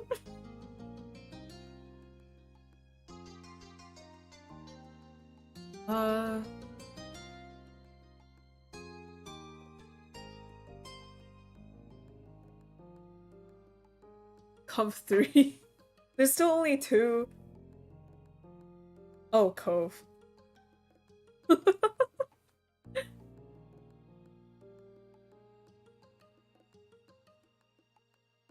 Weren't sure what you were gonna do if you were surfing. You didn't know how. You said the same thing to your parents, and well, Ma laughed a little. Mom gave you a smile. Well, You'll just have to go there and see what happens. Both must have been so excited to invite you that he forgot you don't surf. Or he was hoping that you'll watch him so he can show off. Oh yes, I used to do that. I know, hun. I experienced my situation firsthand. I was stuck on the shore too. You noticed what I was doing. Yes, after the very first time. It's not a subtle move. Embarrassing. I was still impressed. Oh. Wow, Ma. Okay. Hey, what are you still doing here? Go on, have your fun. You're only young once, but don't do anything I wouldn't have. Okay. At your parents' prodding, you hurried to leave the house and head down to the beach. When you arrived at shore, you were greeted by the crash of waves and soft call of seagulls. You took in a lungful of the ocean air and felt your tan skin warm in the sun. I wonder if I had picked like really pale skin, would that line have been like you felt your skin start burning? You noticed a small setup nearby with a towel, some sunscreen, and a bottle of water. Must be Cove's. You spotted Cove himself nearby. He hadn't gone out to sea yet. He was just sitting in the sand at the water's edge, his board propped up beside him. Right? What the moms are cute, and man. You feel the sun grilling you. Grilling you more than Mom could ever, I mean... No, mom is good. Spotted Cove himself nearby. He hadn't gone out to sea yet. He was just sitting in the sand at the water's edge, his board propped up beside him. You strolled up beside him. Hey, I'm here. Oh my gosh. He looked up at you with a smile and quickly hopped to his feet. I was hoping you were still coming. Wouldn't have missed it. Sorry you had to wait. Stay inside all day. Oh, you don't have to say that. It's okay. He cast his eyes out towards the waves. What am I supposed to do while you surf? I'll stay here and watch you surf. I'm gonna find something to do while you surf. I'll just watch. I don't know. Oh. You're ready to spread your towel and take it easy. Don't worry about it. I don't have to go all out. I'll stay with you on shore. Or if you want, you could use one of my other boards. I could teach you. Okay. I'll do it. Let's surf. Cool. I have never seen waves large enough for surfing. Cause like you get like the tiny puny waves all the time, but like for surfing you need like specifically larger waves, right? I don't know. It was settled. Cove left up the shore and then returned with an extra board under his arm in no time at all. He paddled out into the sea where the good waves were. The water was cool against your skin. It's nice. Whoa, Cove! Cove! Sorry. Not too calm, then nothing crazy. It looks perfect today. I don't know when he got such an ASMR voice. Whatever. He smiled at you and you couldn't help but smile back. You felt totally content. No, I've not surfed. Oh wait, no, I've never surfed in the ocean, but I did go to Kalahari, and Kalahari has this fake surfing thing that you can do, where it's like a giant diagonal slope, and then there's water, like, violently spraying up the slope, and then they give you like these tiny surfboards that are like more like kickboards sized, right? And it's mainly for kids, and all the kids line up and then you start at the very top of the slope and then you just jump down onto the kickboard, right? And most people like tumble and wash up. I don't know if you've ever experienced this before. Man, that was my only experience with boat surfing. And I imagine that it's not actually like that. Mad at you, and you couldn't help but smile back. You felt totally content. What time did you fall? I only had one time where I like stayed on the board for like a good amount of time. Right? But like you're supposed to, you know, you're supposed to jump down and then with the board like on your stomach, right? And then you slowly inch up like onto your knees and then onto your feet, stuff like that, right? But like I could jump down and stay on my stomach for a while, but like trying to get onto my knees, I would always fall over. Or it would be like I would fall down onto my stomach and then I'd immediately wash up. Fun times, theme water park.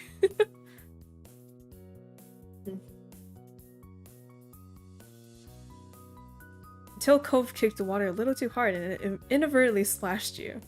Hey! Sorry. The apology did not come across as especially repentant, as he was practically laughing when he said it. You splashed him back. You laughed, but waited for an opening for revenge. The second he looked away, you kicked back, spraying him. Seriously? Seriously? Is that any way to treat someone who's trying to help? I came out here to teach you. I was just following your example. Cove tried to keep a straight face, but ended up looking away. The water you flicked at him landed in shiny droplets in his hair. Then here's another lesson. He soaked you deliberately this time. He used his full leg and an impressive current of water hit you in the face. You lost your balance and scrambled to keep hold of the board. You just managed to stay on, but it was close. Cove winced. Are you okay? That wasn't what I was trying to do. I'm fine, but we should do the real teaching. Or what?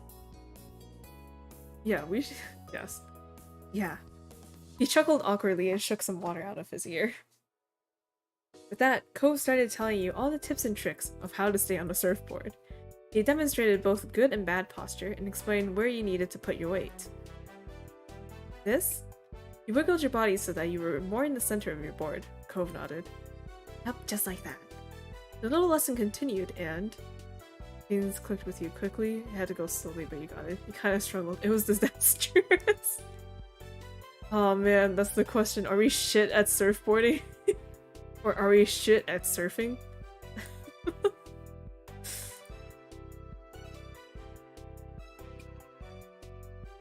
Struggle.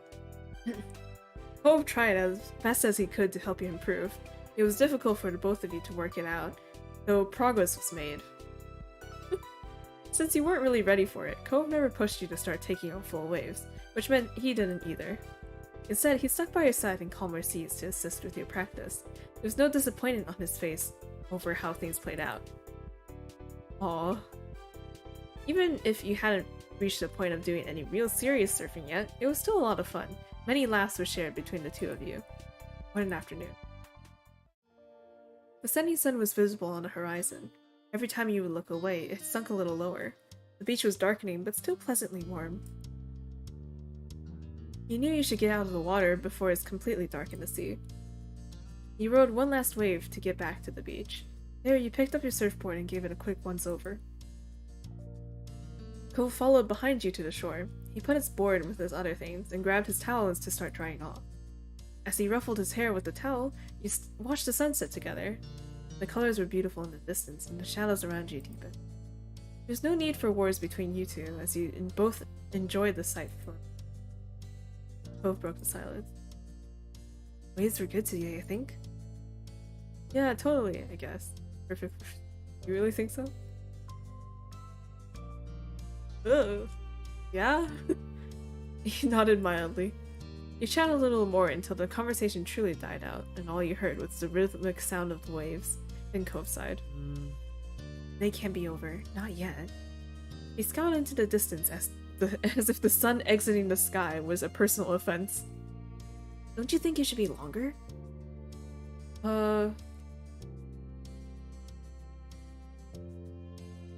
Days? Yeah. Why do you think I stay past midnight I mean... Bo stood up straight in defiance of the approaching darkness. Not gonna go home yet. I wanna go somewhere. I don't know. Bo was still dripping in salt water, so you weren't sure what the alternative was. Wetsuits were fine for the beach, but not much else.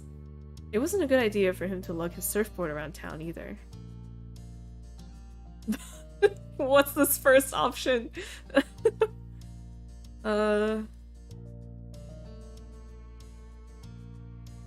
We'll sure be welcome anywhere soaking wet like this.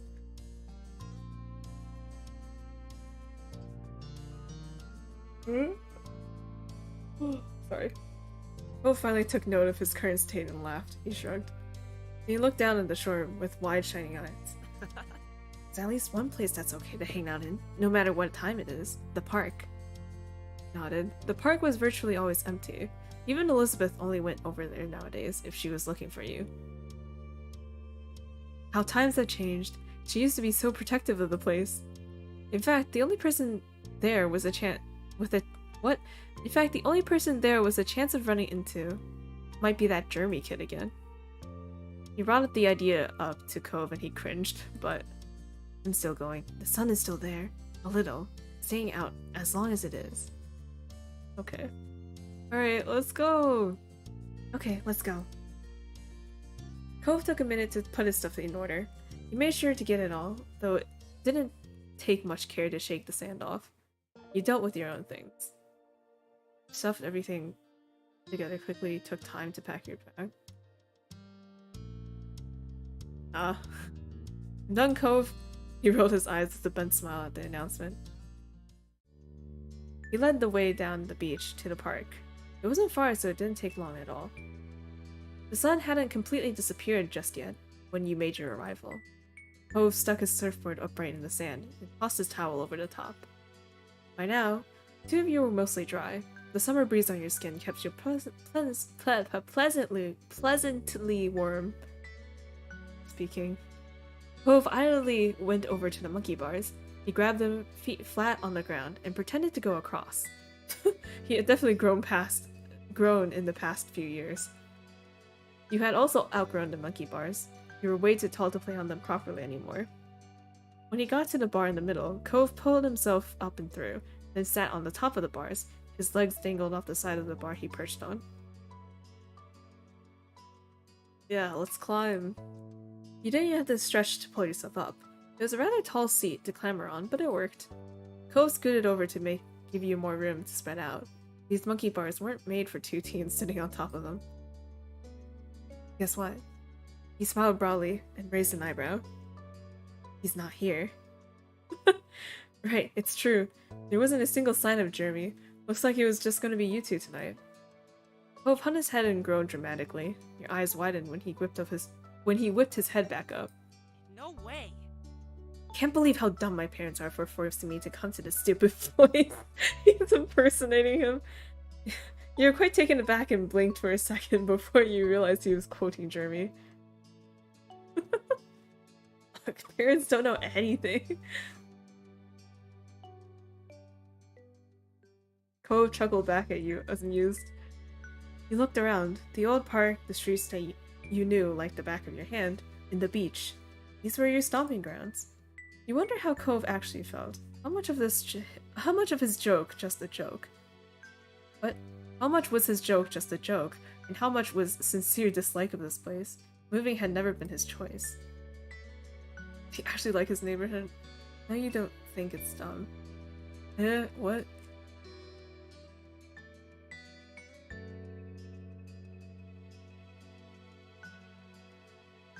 You really had to ask that, Mai?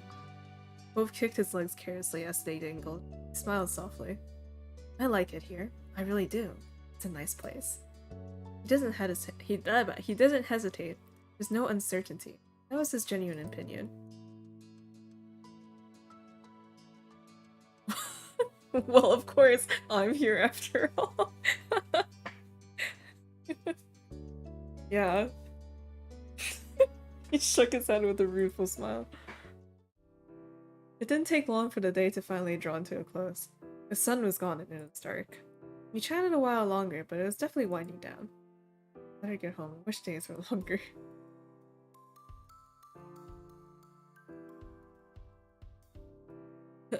Wish this day was longer. His feet kicked out. It made him look like a pouty child. Oh well. Cove sighed. It was time to go home.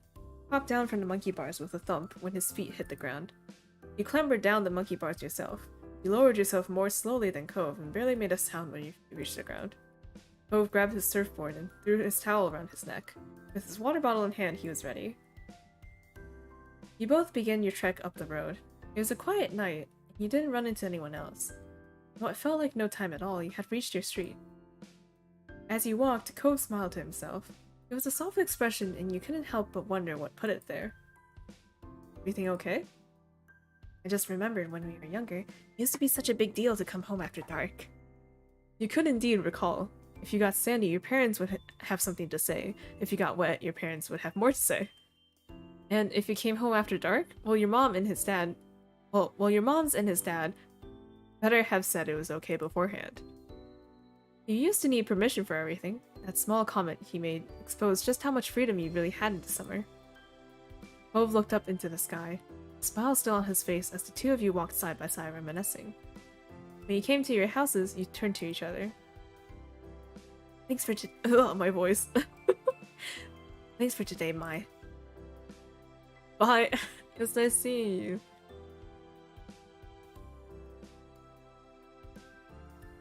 Cove waved and you both turned around to your respective houses. This was a pleasant end to the outing, you thought? Oh. Yeah, let's go. Okay. Growing. More moment. How long has this stream been? I hope it's not too long. Oh, it's not that bad. Okay. Let's keep going! And I technically don't have to wake up early tomorrow, so... More moments! Yeah, why did that one feel so long? Maybe it's because I had to go back. But, I don't know. Early one afternoon, you found yourself in the living room with your family. It was another one of those summer days where it felt too hot to go outside. It was too uncomfortable to do anything inside either. The air conditioner was cranked up as far as you can negotiate it. Everyone's still being pretty lazy. You, your moms, and your sister were all lounging around while the TV blared in on the backdrop, ignored by all of you. You specifically were lying spread eagle on the carpet, sitting cross-legged on the floor, perched on the arm of the couch, draped over the coffee table. Draped over the coffee table? Yeah. The surface had been nice and cool to the touch at first, but now your skin was sticking to it. Elizabeth broke the silence with a loud groan. Glanced over. She was lying on her back over the couch, massaging her calf with one hand. Ugh. I feel terrible. I'm dying in this house and my legs hurt. Mom looked up from the magazine she'd barely been flipping through and frowned, concerned. Could you have strained them somehow? Elizabeth flailed briefly, then flopped onto her side with a heavy sigh. I don't know. It just hurts. Sweetie. Oh, sweetheart. Ma got up from her seat at the kitchen table and walked over to your sister. She did a light pat on Elizabeth's shoulders sympathetically. She feels like she's at such a distance, though. Right, you had to deal with that. Maybe it's growing pains? You could be taller by next fall. Elizabeth scoffed. She didn't look impressed by Ma's assessment. I'd rather my height be forever. I'd rather be my height forever than deal with this. Mom walked over too, leaning against the back of the couch. Kids, they grow up so fast. Soon Elizabeth will have a home of her own. Maybe even with a nice husband and some kids, if she feels like it. She sniffed loudly and wiped at her eye, but you can tell that it was just a bit. You tilted your head. Even though you knew Elizabeth liked guys, it was hard to imagine her with a boyfriend or husband. She only seemed invested in hanging out with her group of friends, not chasing after boys. Mom must agree with you because she shook her head. No. Let's not exaggerate. She's still practically a child. But if you ever do pursue romance, Elizabeth, you can come talk to me about it. Definitely, we're always willing to lend an ear. Elizabeth's features contorted in disgust. No. No way, I'm not talking to my moms about that. Mom's jaw dropped. She gasped in an exaggerated display of shock. Her hand came up to rest against her chest. Ma only grinned. She didn't look offended by Elizabeth's quick response at all. It really wouldn't be so bad to come to us. I know what it's like to have a crush on a pretty boy or two. I don't, but I can listen anyway. Mom snorted at her own joke, while Ma burst into giggles. They were having a little too much fun at Elizabeth's expense. Elizabeth clearly wasn't feeling the amusement because she rolled her eyes and sat up. Thanks. I'm going back to my room. I'd rather melt alone, thanks. She strode off towards the staircase, taking the steps 2 at a time. Your mom stared after her, then turned to each other with raised eyebrows. Whoops, looks like we scared her off with all that romance talk. Well, Oh well, we'll get her next time. You watched them teeter with some surprise. Obviously your moms liked women, but you had no idea that Ma liked guys today. Guys too. Today was the first time you heard her say something like that. Ma, I always thought you only liked ladies. You like guys too? Ma turned to you, happy to bring you into things now that you've just spoken up. She smiled and nodded. That's right, I like both. But I like your mom most out of everyone. She's special. Ew, parents being romantic. Ma's smile turned all soft in the corners, like it usually did when she looked at her. She pinched Mom's cheek lightly. Mom reached a cup of hand over Ma's. Even when Ma stopped pulling her cheek, their hands remained clasped together. You're fantastic. Thanks, Lonnie. I think most women have charm, but no one can hold a candle to you. oh, Oh my god, you guys are so lovey-dovey. Ma beamed, then kissed Mom on the cheek that she's been pinching before. Gay people. You laughed at their antics. You cringed. Parents are embarrassing.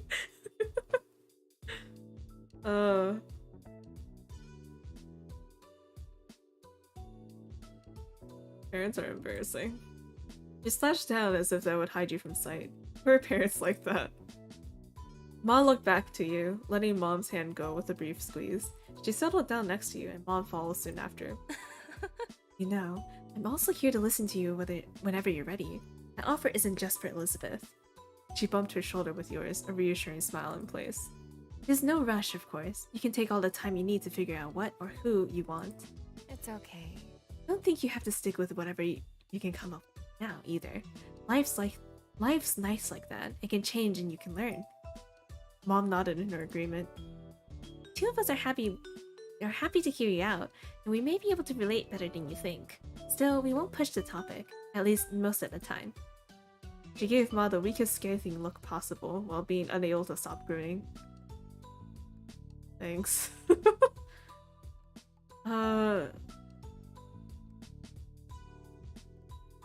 Yeah. I'll think about it. Wonderful. Good, that's all we asked for.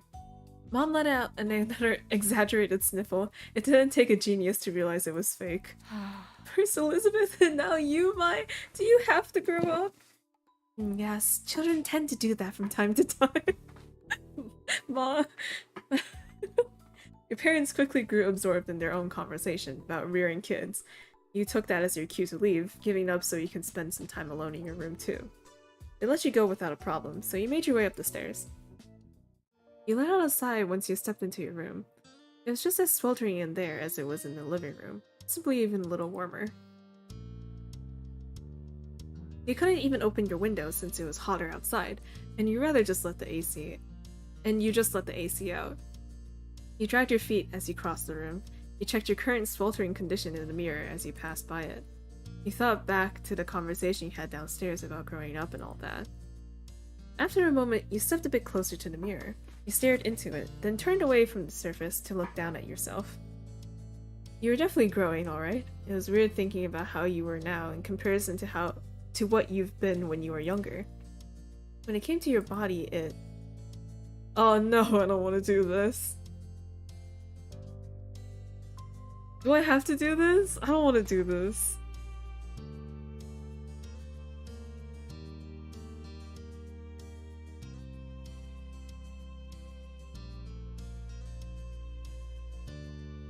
I'm just gonna roll a dice. You have to do this. I don't like this. Okay. 1, 2, 3, 4, 5. Okay. Believe it or not, you have a body. Yeah, but I don't like to be reminded of that. Roll 5. 2. You shifted to the side, your head was still facing forward, and continuing the self-evaluation from this viewpoint.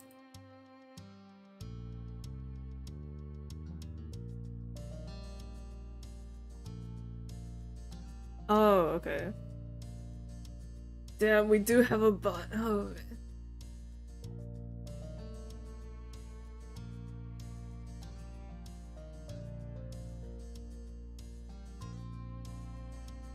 But your board has impacted the way your body grew, but it wasn't what really determined who you were. When it came to your figure,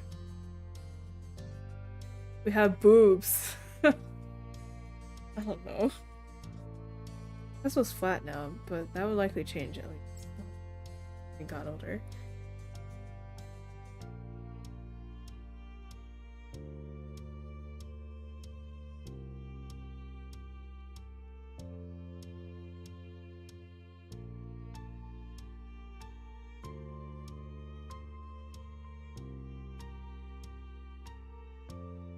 I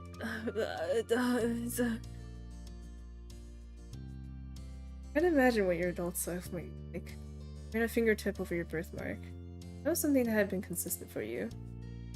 Took a step backwards, finishing with your impromptu inspection. You locked eyes with your reflection, cocking your head to the side. All things considered, oh, you looked fantastic. You didn't look too bad. No idea what to feel. Self-conscious. I want to look different than you did.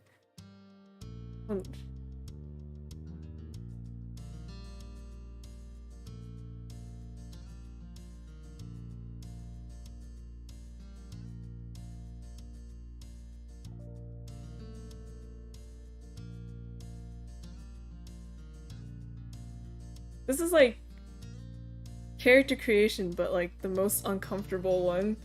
The most uncomfortable way of character creation. Okay. Are we self-conscious? I'm gonna roll a dice. Because there are some parts that I'm like, yeah, I'll like choose what I think I would choose.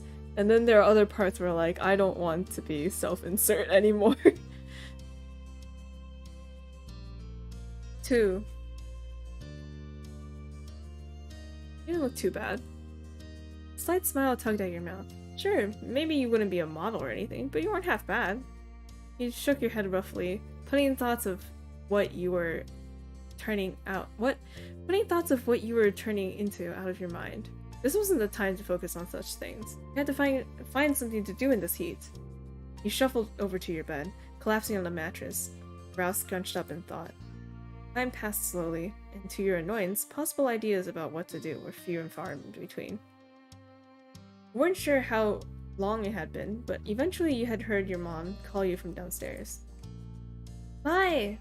There's a call for you. Cove wants to come over, is that alright? You perked up at the words, sitting up in bed. You yelled back to her immediately. Yeah.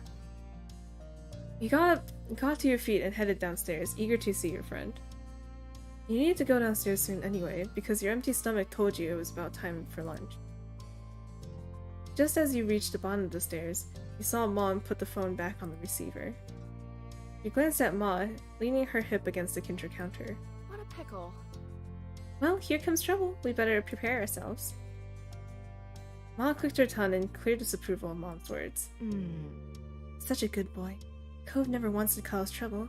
He can just be a bit thoughtless and impulsive. Oh, I know, he's very sweet, but that's what makes it more of a problem. If a stranger, if some kid from school was egging Maya on to behave badly, I think we can both agree that they do the right thing in the end. But if Cove Holden got into a reckless mood and wanted Maya to be a part of the ride, can we really be certain of what they'd make then? Yes. Yes, I think so. Maya helps Cove settle down. He would have gotten himself in even more trouble without them. Thanks. You have a point. Ma just laughed. As she turned away, still snorting, her eyes met yours. She blinked in surprise, then waved at you with an easy grin. Mom looked over, noticing you at the foot of the stairs as well. Oh, Oh, I didn't realize you could come down already, Mai. I just wanted to let you know what was happening. And then you didn't overhear their conversation. You called Mom out on her comment. Imagine if you can just roll a dice to see if you're still conscious. I mean...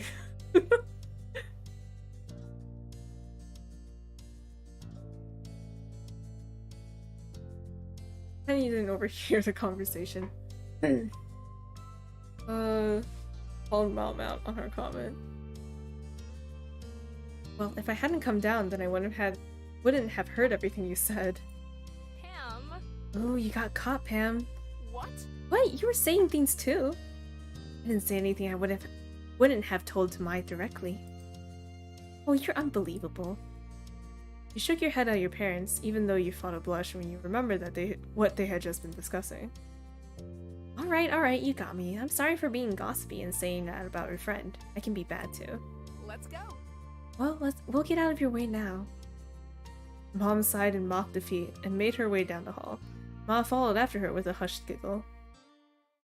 Now you were alone in the living room, tasked with waiting for Cove. And that was just fine with you. If it hadn't been so hot outside, you would have visited him in this house a long time ago. You took a seat at the kitchen counter and waited and settled in for the wait. As expected, there was a knock on the door a few minutes later. When you got up and answered, your neighbor was standing on the other side. They came in once you stepped aside to let him pass, giving a little wave. Greeted him as you typically did. With a wave. Low five, nudge to noogie. No, it's not. It was wave. You waved back, closing the door behind him with your free hand. Poe sighed and wiped at his face a bit. You noted the sheen of sweat across his brow.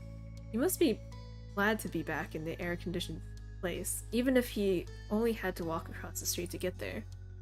Something going on? Why'd you want to come over? I don't want to do anything, not when it's like this. He gestured vaguely at the humid air hanging around. So... I thought I could at least do nothing with you.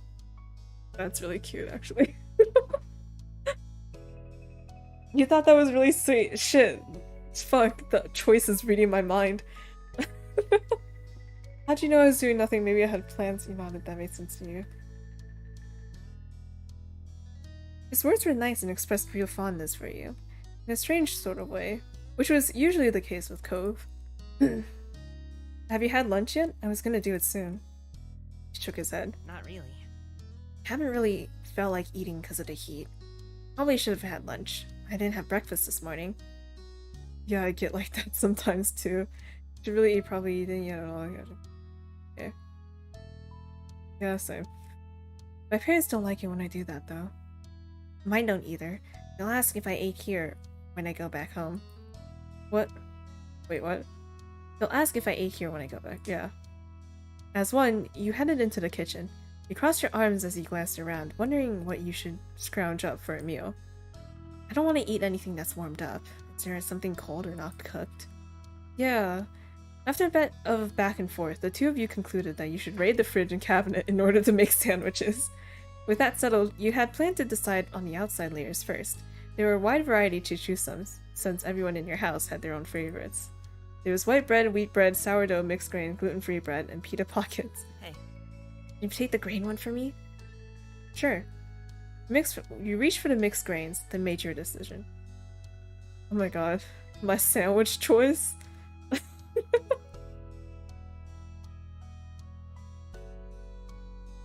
Nah, I'm a boring white bread person. You filled out the white bread too, settling both items onto the counter. Then you had to decide what main direction the sandwich would go in. Sweeter style? Savory. Savory. Something savory would make it feel like a real meal. As for the specific ingredients, oh my god. Oh my gosh. Okay, ham. Turkey. Can I just pick everything? egg salad, lettuce, tomato, beans, greens, potatoes, tomatoes, chicken. Is that how it goes? I don't know. Cucumber, avocado, cucumber, cheese, condiments.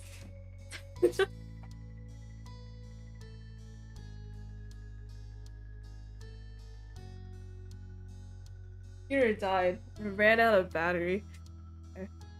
For the finishing touch, you intended to top your sandwich with mustard, mayonnaise, pesto, hot sauce, salt and pepper. Mustard, mayo. Yeah. You nodded to yourself with a quiet hum, satisfied. The two of you bustled around the kitchen, opening and closing things in order to collect everything you needed for your individual sandwiches. You focused intently on assembling your own for the most part. When you were close to being done, though, you glanced over at your neighbor. Hope was putting his sandwiches together delicately, his brow furrowed and tongue sticking out just barely. There were open jars of peanut butter and honey near his plate, as well as a banana peel. So he was gonna make a peanut butter, banana, and honey sandwich on mixed grain bread. He didn't think much of that. I mean, wait, what was it again? Peanut butter, banana, honey. Yeah, I mean, it sounded fine. Maybe you have one for your what? Maybe you'd have one yourself a different time. Yeah. I just went with the Subway option. Do you know that Subway bread? Wait, no. What was it again? Like, I think it's no longer the case, but like it used to be or something. Like the Subway sandwiches from Subway were like legally not sandwiches because the bread wasn't actually bread. What was it? Like the bread was too sweet to be considered bread, something like that. Which is weird because I don't remember it ever being like that. Yeah, I don't know.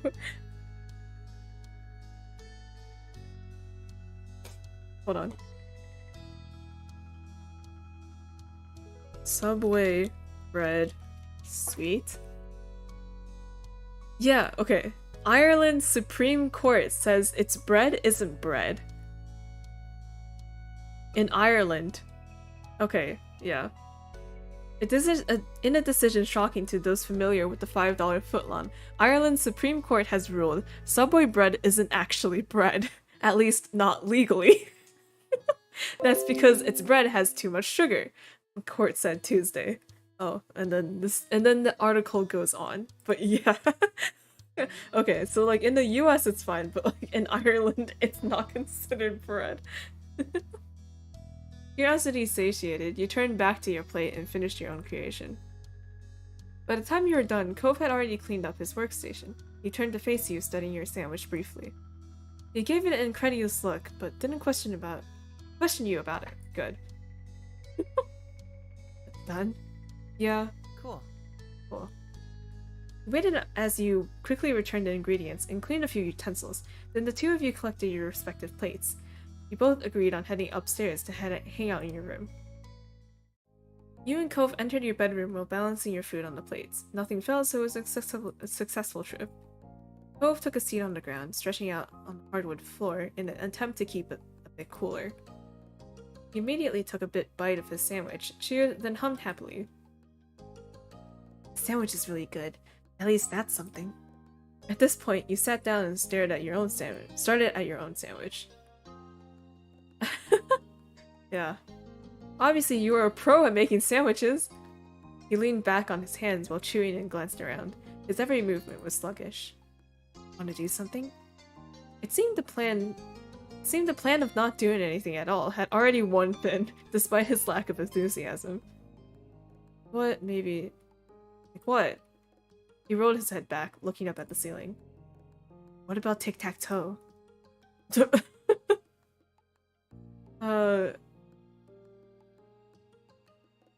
Yeah, sure.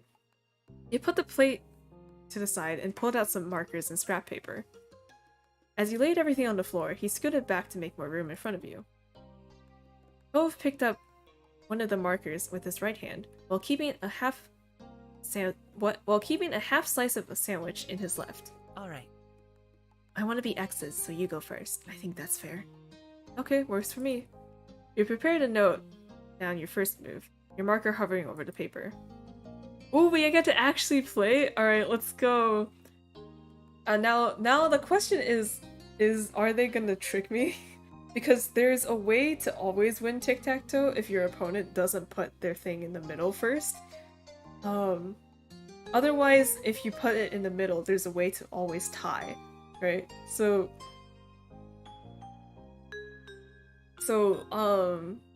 we could end up not winning. After the first round, you were about to take another bite of your sandwich when a thought occurred to you. Wonder if anyone turned off the TV downstairs. TV, it was on earlier, but no one was really watching. Then everyone started leaving the living room. I know I didn't turn it off. It might still be on downstairs with no one there. Poe smiled crookedly at that. Oh. Or show, playing with no one around to enjoy it. What was it? He squinted off in the middle distance, trying to recall the show's name. I feel like it was some crime-solving drama? Cove nodded sleepily, his eyes closed, then opened again with some effort. Do you have any specifics? Maybe I can guess it. Well, you rested your chin on your open palm, groggily thinking as hard as you could. I remember there was a woman with long blonde hair, I think? She was the one solving crimes, like as a detective or something. There were scenes in a police station, because someone got arrested? You lapsed into silence, the both of you thoughtful. Then Cove chuckled. It wasn't that funny, but you joined in the laughter anyway. I don't know. I don't know what that is. Me neither, and I just saw it. Okay. Alright.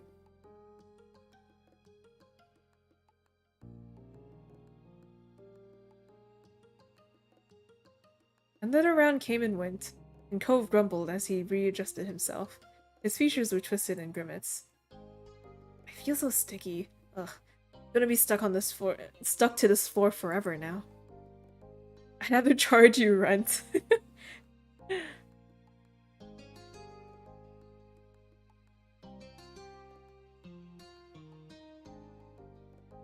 Yeah, how much?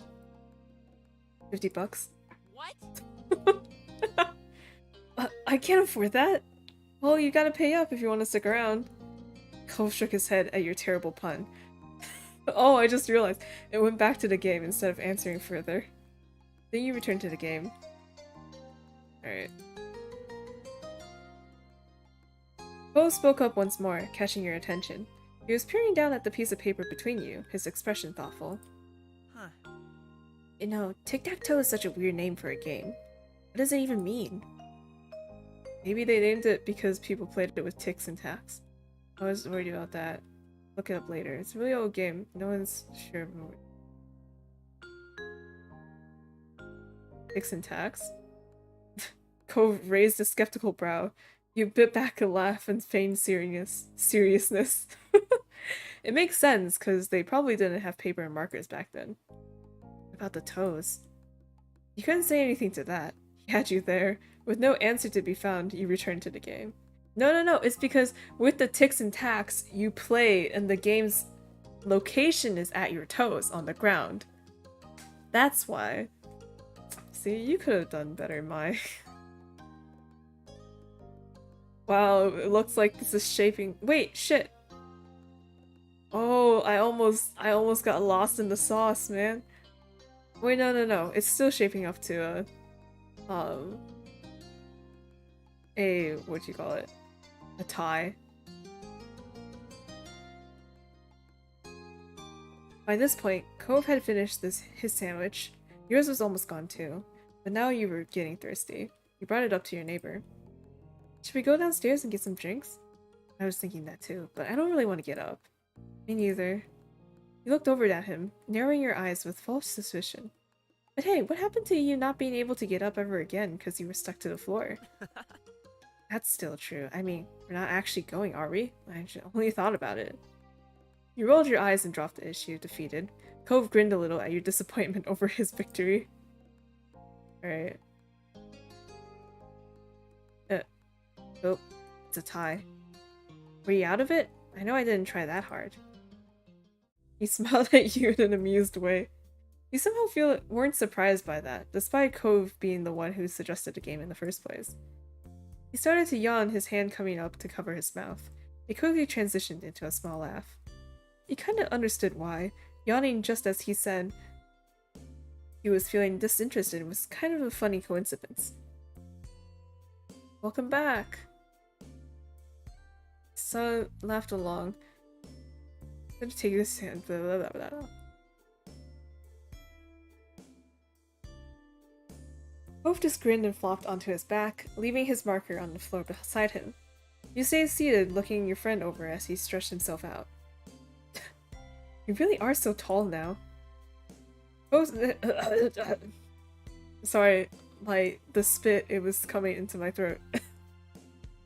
Hove snickered a bit at the random topic. He propped himself up on his elbows to meet your gaze. Why are you even bringing that up? He shrugged. It made perfect sense to you to bring it up. My moms were talking about me and Elizabeth growing up, getting bigger and stuff. Oh? Kinda stuff. Well, Mom only likes women and Ma likes women too, but not just women. Yeah? Since the two of you were engaged in conversation, Cove got back into his sitting position. He brought a knee up and rested his arm on top of it. A wistful expression overtook his face. I wonder when I'll know how I feel about that kind of... You don't know? Cove shook his head. I've heard at some point you're supposed to start liking types of people, guys or girls or whoever. I don't know. But I haven't. Nothing's changed. Maybe I have to grow up more. Maybe you just don't like anybody. Or maybe you like all types of people. That's normal too. Bo seemed to appreciate the thought, if the smile that appeared on his lips was any indication. Okay, what about you? Who do you like? He turned his attention to you, encouraging. What? Starting to have physical attraction in a general way. You only seem to feel physical attraction in specific cases and situations. You don't really have a physical interest in other people. You didn't think you could tell if you had an interest in people physically. Confused. What was the verdict? The verdict was that Subway bread isn't actually bread. Because there's too much sugar, but it's only in Ireland.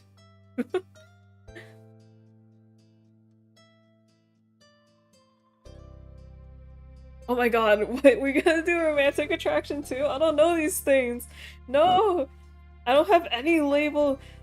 The sexuality is just like an face and a wiggly hand. You didn't have romantic interest in other people. You didn't think you could tell.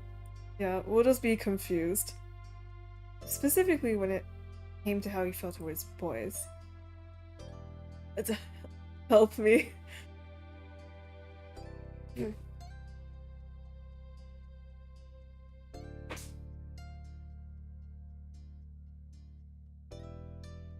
It's all good. How you feel towards girls. We'll just pick the last option. Just, yeah. Sexuality is just yeah.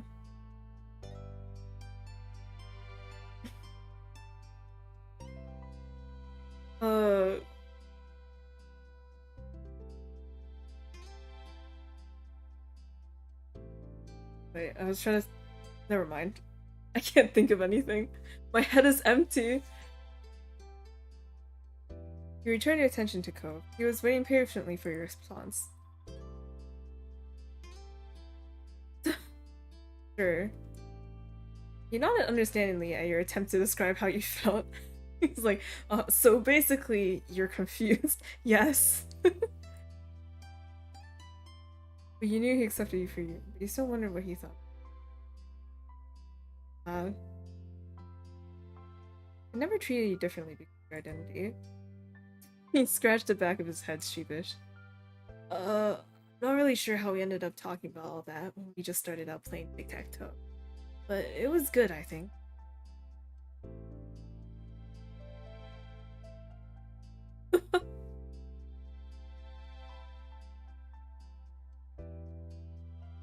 Cove chuckled a little bashfully.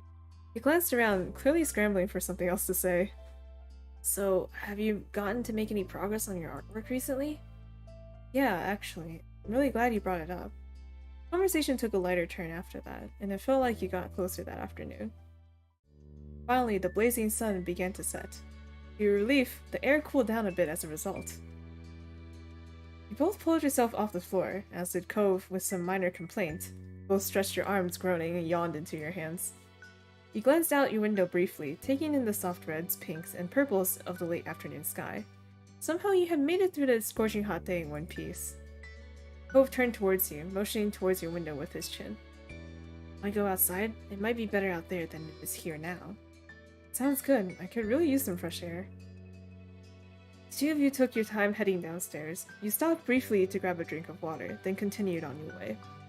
You stepped outside, one after another, your destination being the familiar hills behind your house. This time of day it was quiet outside. The flowers blew gently in the wind, petals trembling, but stubbornly hanging in there. You felt the breeze cool your heated skin and you relaxed your shoulders. Cove closed his eyes, releasing a deep breath. I really love it out here. Dude, that's surprising.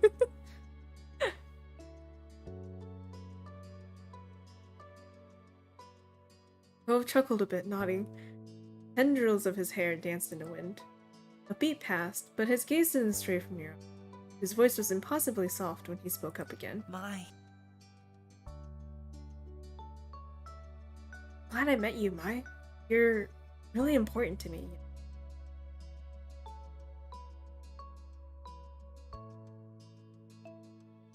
I don't know, aren't these all like the same thing?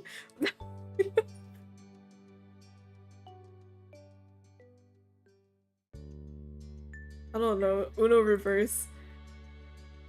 Your voice came out equally delicate. From the way his features brightened though, you knew he had heard you. The two of you looked over into each other's eyes. Nothing more needed to be said. Even as the sun disappeared completely and the sky darkened, you and Cove remained side by side for as long as you possibly could. Aww. Oh man. That was a series of choices I wanted to. It's like the reason why I don't like self-insert games. Because it's like, I don't know what to... I don't want to make it super personal because it's awkward. But like...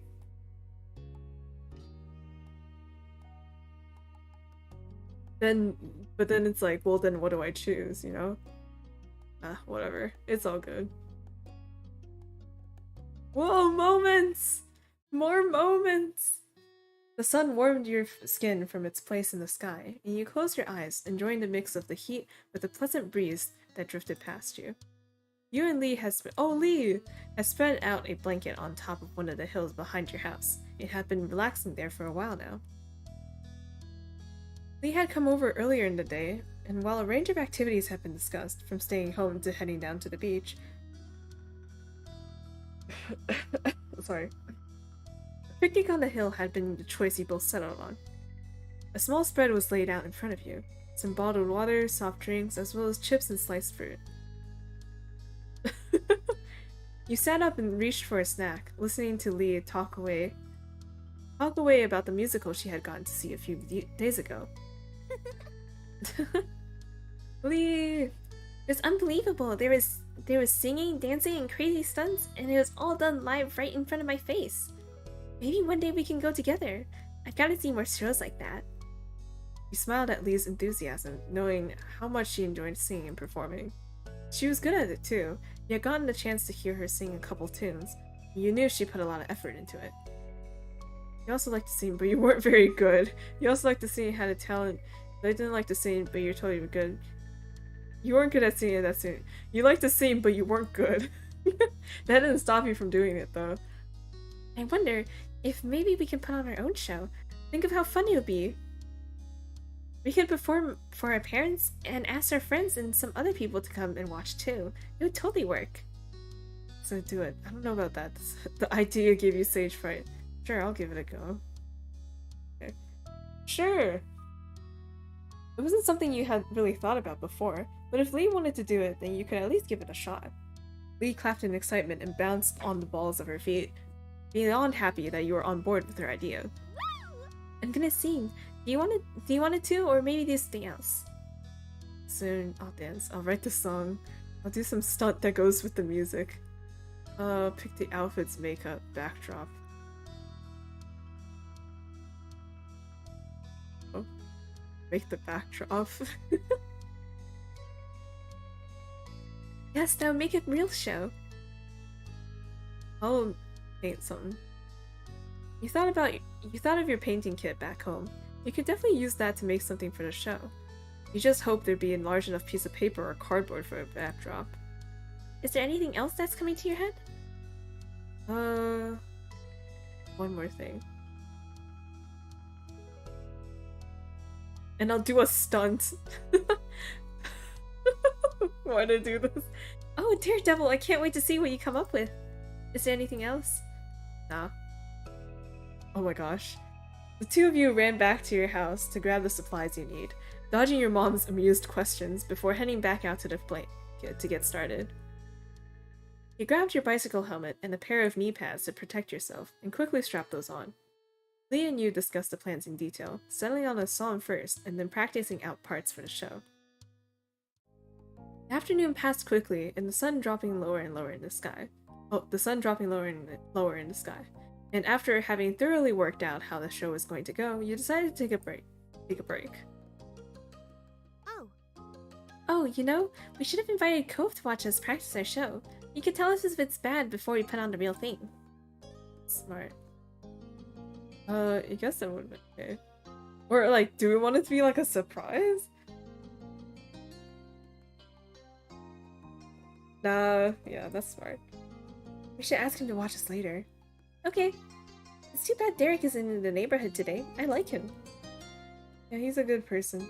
I really like him too. He's okay. He's kind of boring. I don't really like him. What? Yeah. I knew you'd think so. So, exactly how much do you like him? Or maybe there's someone else I haven't heard of yet? What? Oh. Lee wiggled her eyebrows at you suggestively, and you knew exactly what she was implying. Lee, there's nobody I like that right now. Lee huffed in disappointment, pursing her lips together. Darn. But you promised to tell me if that changes, right? I'll do it for you. Maybe. Boo. You knew her whining wasn't serious. That's just how she was. Speaking of crushes, there's one boy I think is pretty cute. You leaned back on your elbows and listened as Lee talked about her crush, all in great detail. It was nice to have her telling you a little gossip for once, rather than always trying to get it out of you. Finally, you both decided to pack everything up and head back home for the evening. Lee talked excitedly about the show as you did, and you thought back on what you had already accomplished for it. You could definitely do with a little more practice, but what you had so far was the solid foundation for the performance. Did something happen? Upon walking through the door, you were met by your moms and Elizabeth hovering around each other in the living room. Tension hung thick in the air as the three of them turned to you and Lee, frowning silently. Slightly. You had interrupted something. Exactly what, you weren't sure. Wow, who died? No! Oh, but it's funny, but Okay. No, there's a time and place to joke. Whatever is happening, hello? Oh. Hi, May. Hello, Lee. Welcome back. Or Mai, not May. The room fell quiet again, with no one quite knowing what to say. It felt incredibly awkward, but the silence didn't last long. You don't have to stop just because those two are here. There's no reason to try keeping it a secret. Elizabeth was mad, with her arms folded defensively over her chest, but your mom's nodded in agreement with her. Well... Oh, okay. Elizabeth was asking about her parents. Her biological ones. The world spun around you at the news. You couldn't understand. Why was this happening now? When you glanced at Lee, she shuffled her feet uncomfortably, though she didn't know if she should be there or not anymore. You didn't know either. Your moms had always been open and honest about the fact that neither of them had given birth to you or your sister, but the details haven't been fully explained before. It made sense that Elizabeth didn't know about her biological parents and wanted to know more. You just hadn't ever thought you'd actually stumble into it. Or accidentally stumble into it. Elizabeth looked at your parents expectantly. She wasn't going to let an unintentional interruption derail things. We don't want to keep that information from either of you. It's your right to know your past, but we did want to wait until you asked us to hear yourself. What? But we did want to wait until you asked us to hear yourselves. Well, it's happening now, so... Your mom shared a nervous glance, and Ma took in a quick breath before speaking again. I adopted you from the Philippines when you were just a baby. Elizabeth drops her arms, her eyebrows shooting upward in surprise. Wait, I wasn't born here? No. No, you weren't. You could clearly see that your sister was appalled by this information. You struggled even more with what to do or how to react. Am I gonna have to pass some tests to even be a citizen? Or am I gonna have to pass some tests to even be a citizen? No. No, you were adopted into the country. We took care of things. You're already a citizen. You have nothing to worry about. Followed all the laws when it came to bringing a child into the US. Nothing can be held against you. Elizabeth sighed, placid with the information, but still far from happy. Who were my parents? As people, why did they put me up for adoption in the first place?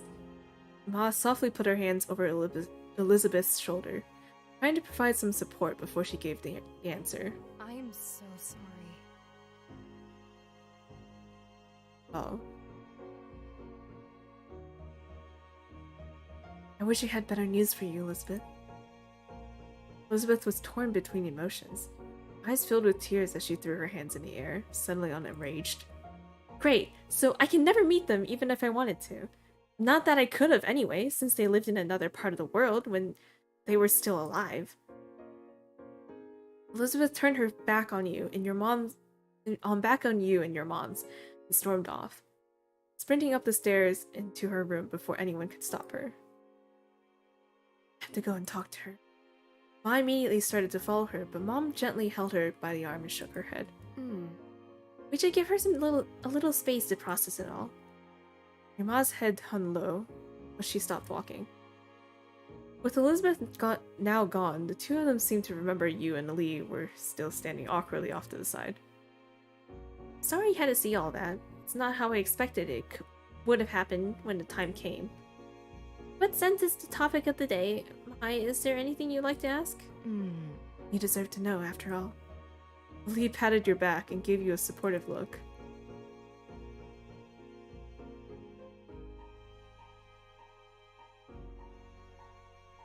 Sure. Your parents both nodded in sync to your reply, ready to talk. I can leave if you want to have things be private. No, it's okay. Lee shifted a little closer to you in your support. And you were glad to have her there with you. Made you feel a little stronger somehow. You turned to face your parents again, preparing yourself for what they were about to tell you. Ma was first to speak, her voice quivering with emotion. You were adopted as a baby, but 2 years after Elizabeth. You used a different organization that time. You were adopted within the US. Oh, dang. That's why we wanted to wait until you asked. We didn't want to suddenly drop that in your lap. We wanted you to be prepared. I'm sorry. Sorry, Mai? They gave you a reassuring squeeze on the arm to show that she was there for you. It's not your fault you didn't kill them, right? Oh my god. I want to say this. You're trying to lighten the mood, but your moms didn't seem any less grim. Thank you for listening, Mai. If there's anything else you want to know, all you have to do is ask. We'll do our best to answer any questions you have. Are you okay? How are you feeling now? Are you going to be okay? Lee watched you closely, as though judging how exactly she should react to what's going on.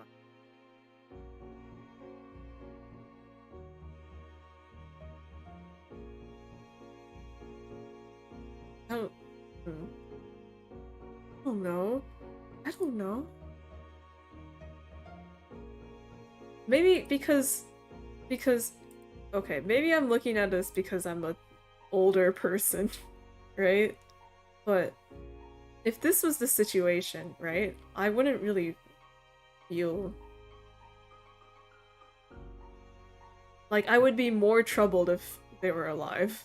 That makes sense.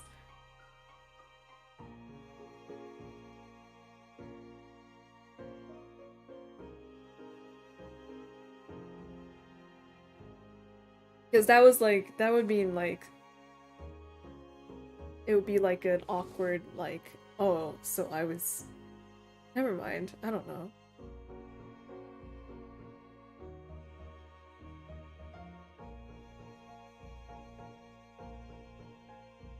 And like, especially if you're adopted as like a baby, right? And then you hear the news, oh, your biological parents passed away. But maybe I'm just, because I'm on an outsider's perspective, but it's like hearing like a stranger died, you know? Right.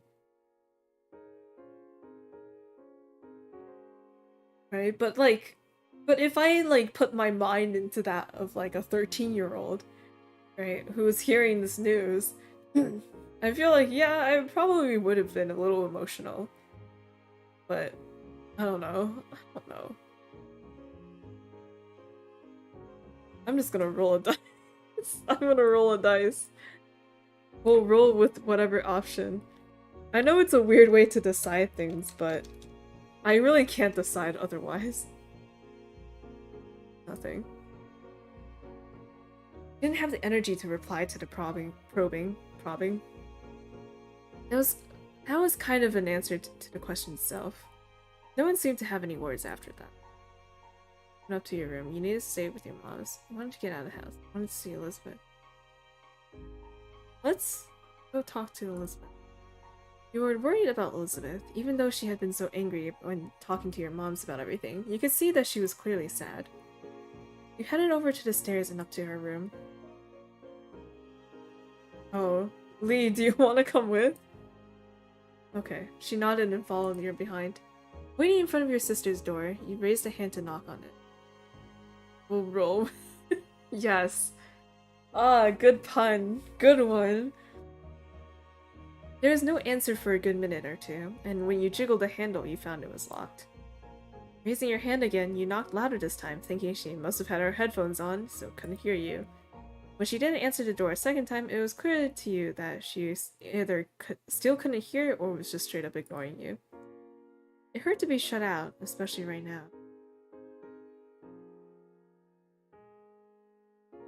I don't know where to go.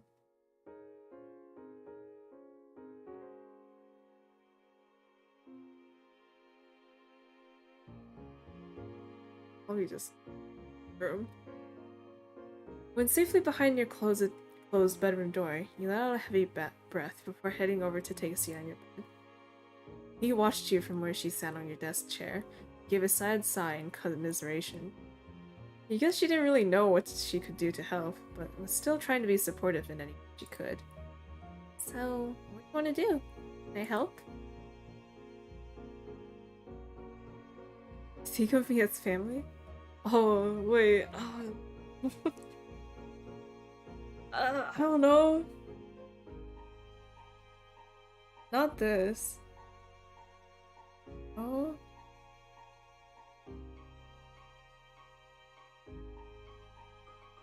I'm happy to. Oh. She paced over and sat next to you on the bed, and you sat quietly together as time passed. A sudden knock drew your attention, causing you to sit up straight. When you realized it wasn't coming from the door, but the window, your head snapped towards it. Lee did the same, looking a little uncertain if she should be worried by this development or not. You didn't even have to question who it was. There was only one person who would come tapping at your window, especially at night. You moved closer and looked out, sure enough seeing the familiar head of green hair on the other side of the glass. In only a moment, you had the woman? What? You had the window unlatched and opened for him to enter. Hove pulled himself in through the window awkwardly, groaning before he stood straight in your room and dusted himself off. Lee tried not to let the display break. Try not to display. What? Lee tried not to let the display break the seriousness of the situation for her. Oh, what are you doing here? When he saw you, he seemed worried. Ran a hand through his hair before speaking. Came through the front door. I wanted to come by, but your moms told me that they didn't know if you should be bothered right now, that I should come back later. I know they wouldn't have said it like that if you were working on some school stuff or whatever, so I got worried. I thought something bad had happened. And then you climbed up the side of my house. He smiled, feeling unrepentant for disregarding your mom's ruling. I mean... How else was I supposed to get in? He couldn't quite believe he had really shown up for you like this. But then again, you shouldn't have been surprised. He was always there for you. Are you okay? Well, what happened? Cove pulled your desk chair next to your bed and sat down. His long legs bent in front of him. You fidgeted a little with your bed covers, not quite knowing what to say, but he was willing to wait. There's a lot going on right now. It's nothing. I didn't speak to my parents are dead. Sorry for laughing. I don't know, I just feel like that's such a...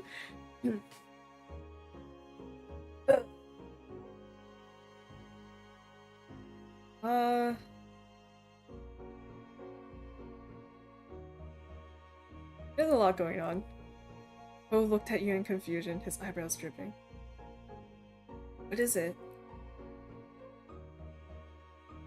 He's just standing there like, yeah, right? I'm sorry, Lee, but I keep forgetting that she's there. I'll be like, oh, let's go check on Elizabeth, and it'd be like, do you ask Lee to come with you? I was like, oh, right, Lee's still here. You walk into your room and Lee shows up like, right, Lee's still with us. Cove crawls in the window, Lee tries to do whatever, and it's like, oh, right, Lee is here.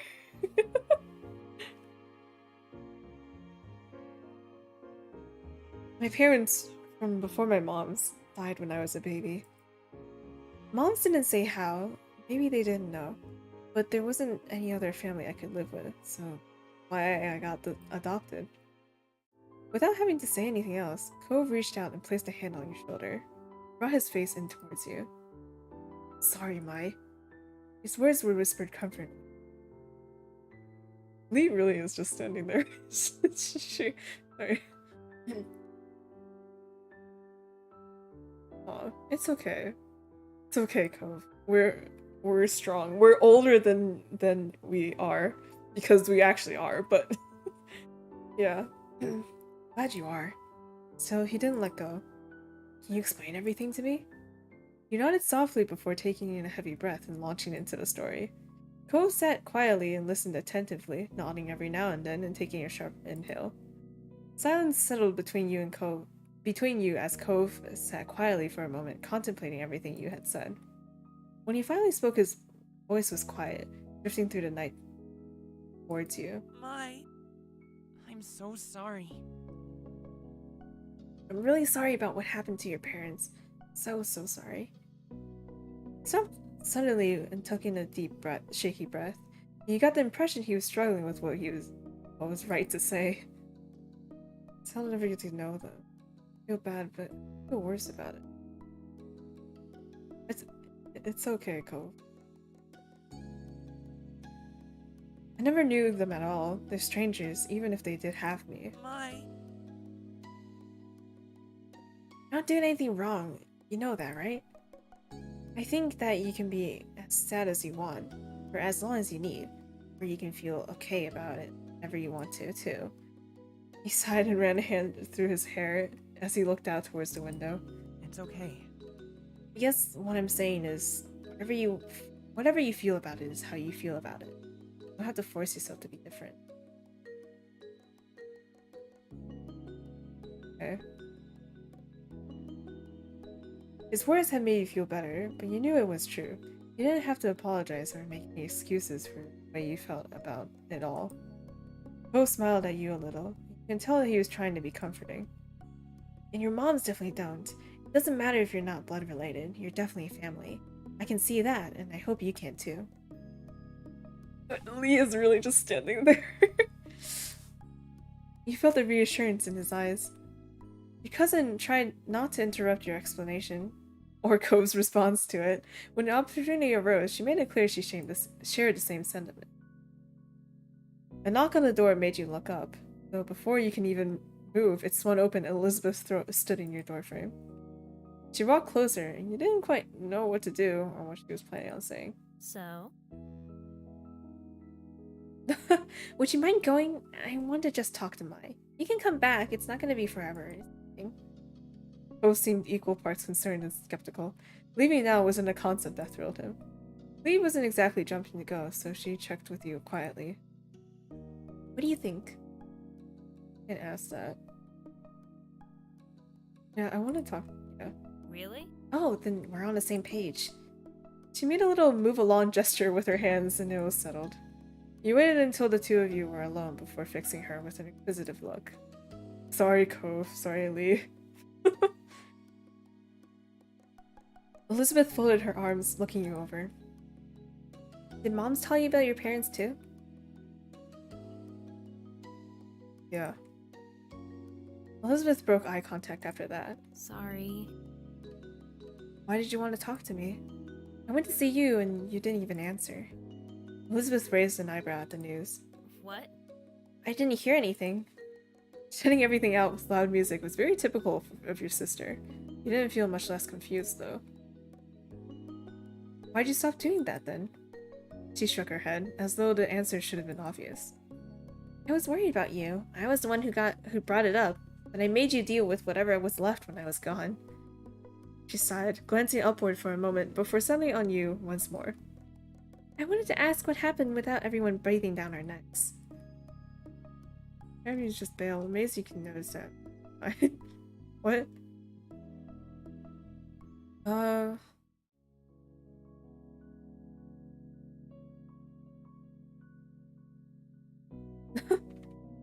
She stuck her nose up a little at that, but her smile was soft. I'm okay, Elizabeth. It didn't upset me. Hey. How are you allowed to be that mature? The lightning spirits in her were quickly gone. She slipped back into a skull. You have to be born in the US to become president. What? You had never heard that dream of hers before. She noticed your bafflement and continued. I get I was never gonna be president, but it just feels weird, having stuff taken away, not even getting a chance at it. I don't like having to know that when I was born, I was gonna have a completely different life. So different I can't even think about what it looked like in my head. I could have spoken another language, lived away from everything I've ever seen here, had someone else as my sibling. And then my parents died, and I was adopted, and the life I got became a totally new thing forever. I can't go back to what it was even if I wanted to. Having this settle between you and the person who became your sister.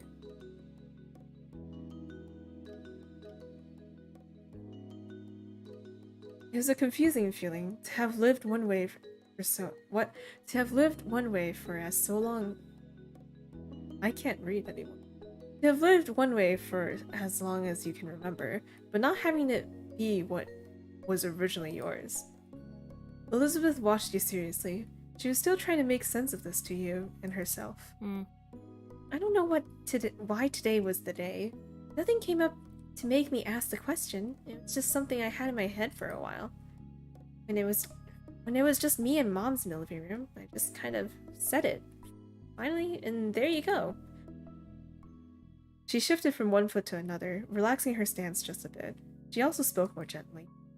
Learning about them and what happened doesn't change how I feel about our family, Mai. She smirked, fixing you with sharp eyes. I'd already figured what? I already figured a long time ago that moms weren't our biological parents. That wasn't news. Technically, one of them could have been. Yeah. Nothing about the family I was first born in would have made me decide that this wasn't my family anymore. If you had hoped you'd be free of my big sisterly status, don't think you're so lucky. She bumped her shoulder against yours painfully, her lips tilted at the corners. You'll always be my little sibling. Aww. Bump her back. Chuckling, she seemed pleased with how the conversation had gone and We should probably head downstairs and make sure moms are okay. It's been a long day for everybody. yeah, right? It's such a good that was such I'm so glad they voiced that line completely. Like there are some things I don't read out loud because I'm like there's no way I can read it good. I'm like, oh good. You gave her a nod. Now we go. You met up with Lee and Cove just outside the room, and made the short trip to the lower floor of your home together. The familiarity of it all felt nice. When you stepped into the living room, you found your moms quietly sitting together at the kitchen table. They both got to their feet when they noticed their arrival, and Ma gave you a careful smile. It seemed they were too concerned to really register that Cove was inexplicably here now, despite being turned away at the door earlier. We're so glad to see you. Hi. Hi, sweetheart. Ma then came over and wrapped her arms around you and Elizabeth, giving you a tight hug. It didn't take long for Mom to join in, putting her arms around the both of you. Love you. Aww.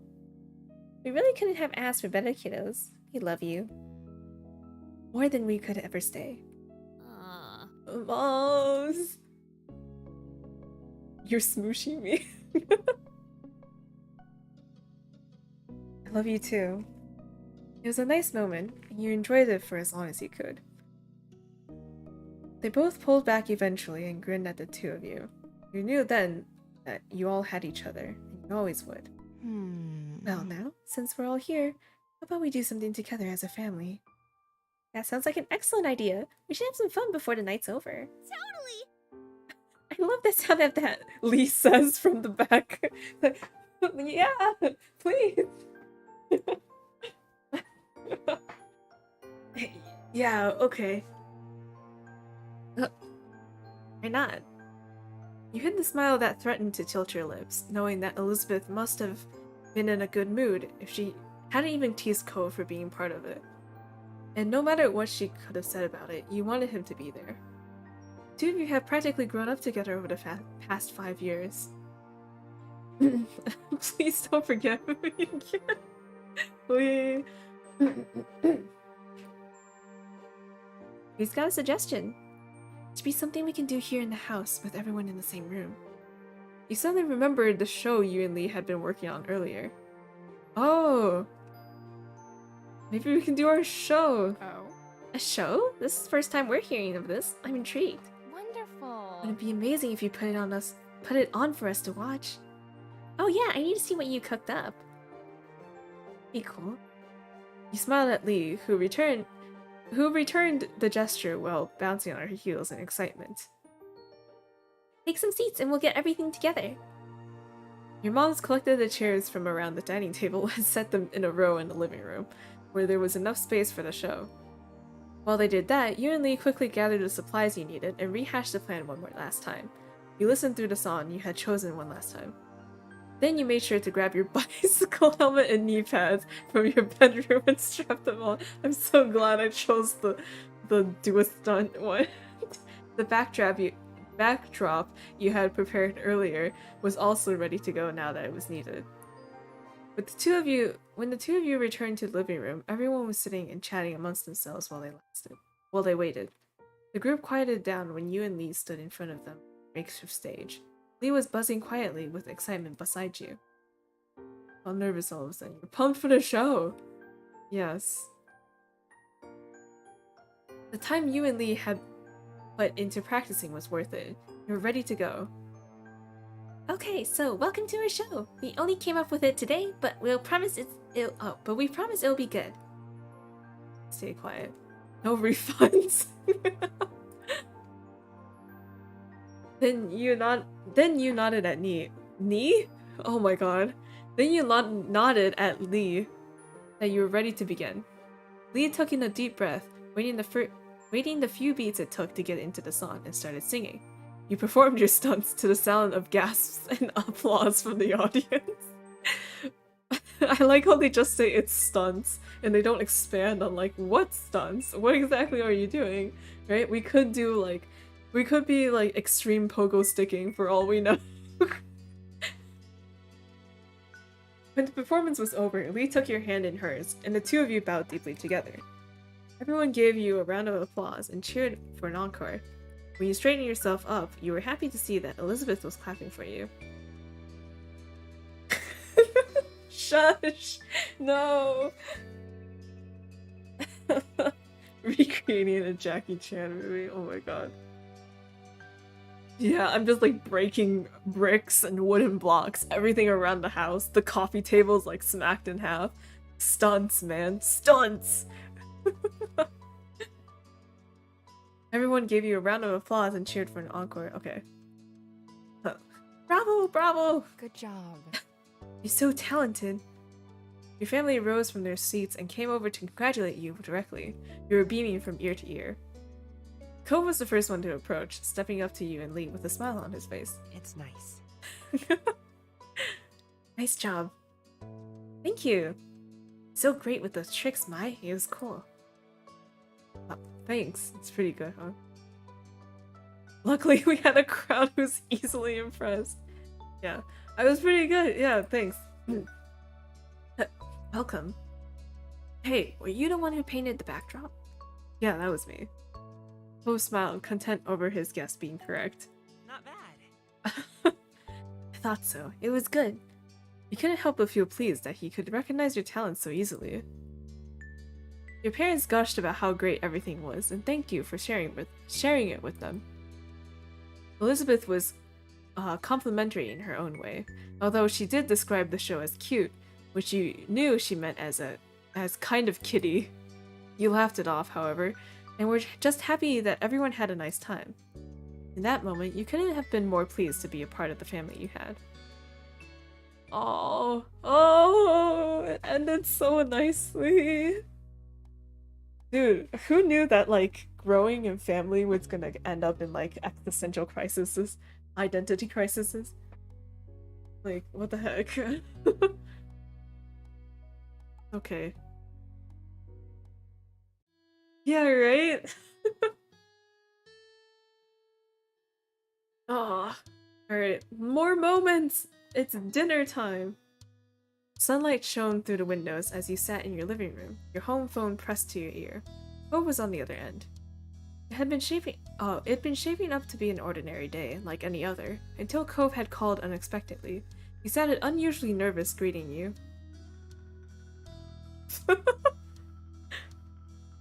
No, forget it. You listened silently as he kept talking, his words stilted. So, I was just wondering, you want to come over to my house for dinner tonight? The question came out strangely, almost like he'd rehearsed it a few times beforehand. Your eyes widened a little. You hadn't expected this to be the reason behind the call. Yeah. That's, It was, huh? Oh. It seems that Cove still had more to say. You just interrupted him. Oops. Cool. Well... Oh, oops. He stumbled for a bit, trying to gather his thoughts again. Mom and Dad really want you to be there. Your parents don't have a problem with it. They asked me to ask you. You took a moment to think. Dinner at home would have been quiet and uneventful today. If you really wanted to, you could go to Cove's instead. Cove spoke out again, breaking your thought train. His voice was softer than before. So, I want you to be there too. Can you come over, I mean? Yeah, I can come. Ask my mom and get back to you. Ask my mom.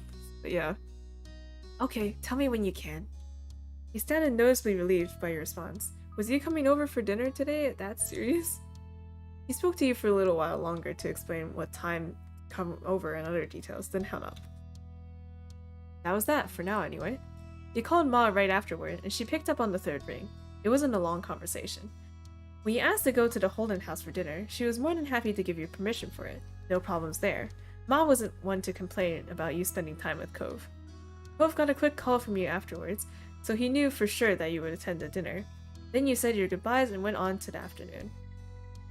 Soon enough, the sun dipped out of the sky and evening came. It was time for you to head to Cove's house.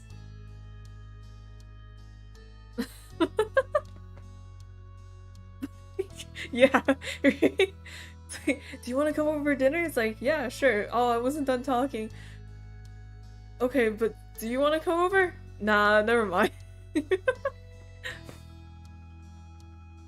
After letting Elizabeth know that you were leaving, she didn't look away from the TV. She just grunted. You made the small journey across the street. You knocked up a couple times on the heavy door to their condo. As you waited for an answer, you found yourself contemplating being a guest while both of Cove's parents were there. Exciting.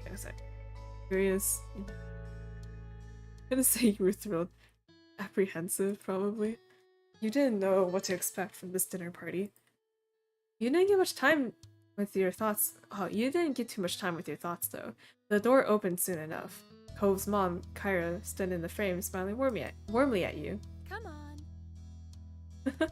Hey, Mai, welcome. Please, come on in. Damn, his house is modern as fuck, too. What? It's modern and fancy, too. Why do all your houses look like they're out of, like, HGTV?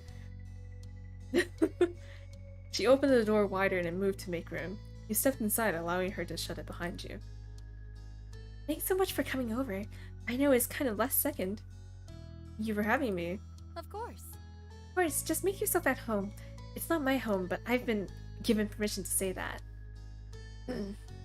Hey, Mai, welcome to our humble abode. Yeah, I can do voices. You jerked your head towards the sound of Mr. Holden's voice. He waved at you briefly from the kitchen, with his back turned and a large spoon in his hand. Hope you're hungry, because I'm whipping up a lot of tasty stuff. True to his word, you heard something sizzling on the stove. You closed your eyes and inhaled. It smelled spicy and savory. With Mr. Holden busy, Cove nowhere to be seen. It was just you and Kyra. She gave you a wry smile. He sure is. Well, I've been barred from cooking the entire time I'm staying here. Can you believe that? She nudged you with an elbow. Mr. Holden scoffed good-naturedly, then spoke from over his shoulder. You're on vacation, Kyra. You need to accept that already. She yelled back, amusement obvious on her face and in her tone. People still cook when they're on vacation. Everyone's gotta eat. It's not like I'm some celebrity who can go out for every meal or hire a private chef. Sorry. Well, in this house, you're a VIP. Kyra smiled and shook her head quietly. Then she turned to face you once more. Well, Sorry about that. Kira was trying to strike up a conversation with you, and Cliff just had to butt in. I didn't butt in. She eyed him, chuckling in disbelief. He wasn't exactly disproving her point with that. Kyra leaned over to whisper to you. It's okay, he likes to be included, but since Clifford insisted on cooking all by himself, you'll have to wait. The two of us can chat. Her next question continued to be said in a hushed tone, just to be safe. so? So, how are you doing? I don't know, there's a whole debacle with, like, me finding out that my parents are my biological parents aren't actually alive, and, you know, and also, a bunch of other self-identity issues that I'd rather not get into with Cove's mom. But, I'm good. Kyra didn't seem too convinced by your awkward phrasing, but she nodded anyway. She opened her mouth to say something more, but some lightly pounding footsteps caught your attention. You checked to see Cove emerge from the hall a few moments later. He might have heard all the commotion and left his room to see what was going on. Quickly took stock of the situation. Aye, you made it. Thanks for coming. Cove's voice was unnaturally loud, as if he thought you wouldn't be able to hear him from where you were, only a few feet away. Hi, Cove. You doing okay? Yeah, I'm fine. He didn't sound convincing at all. You narrowed your eyes suspiciously, but didn't call him out on it. If you could talk to him alone tonight, maybe you asked him what was really going on then. It was when you glanced away from Cove that you spotted his parents watching the two of you interact.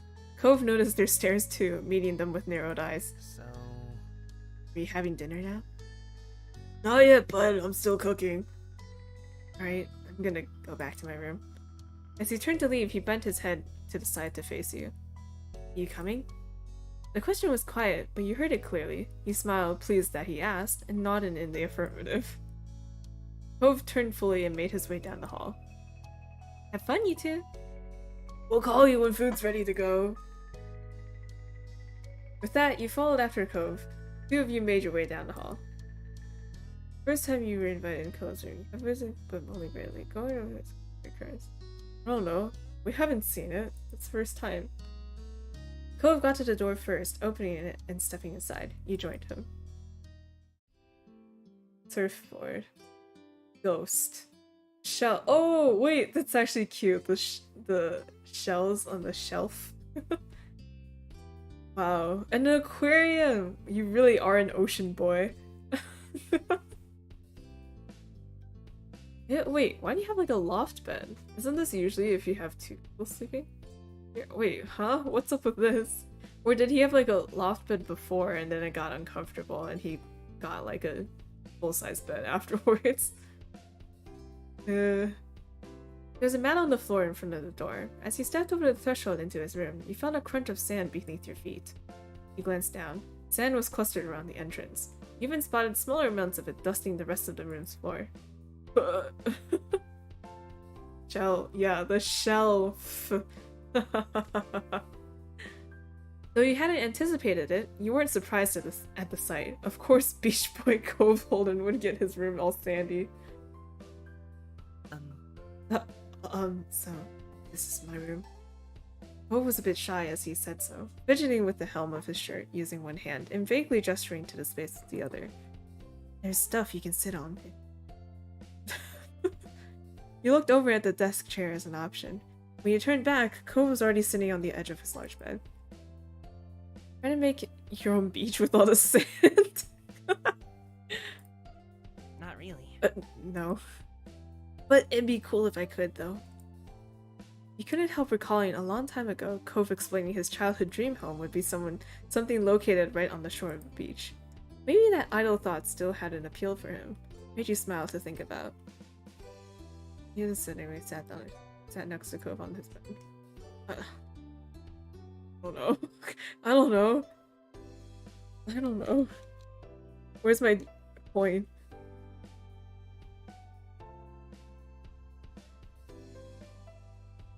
Cove smiled when you made yourself at home beside him. He grinned back. He does crawl into our window every day, so...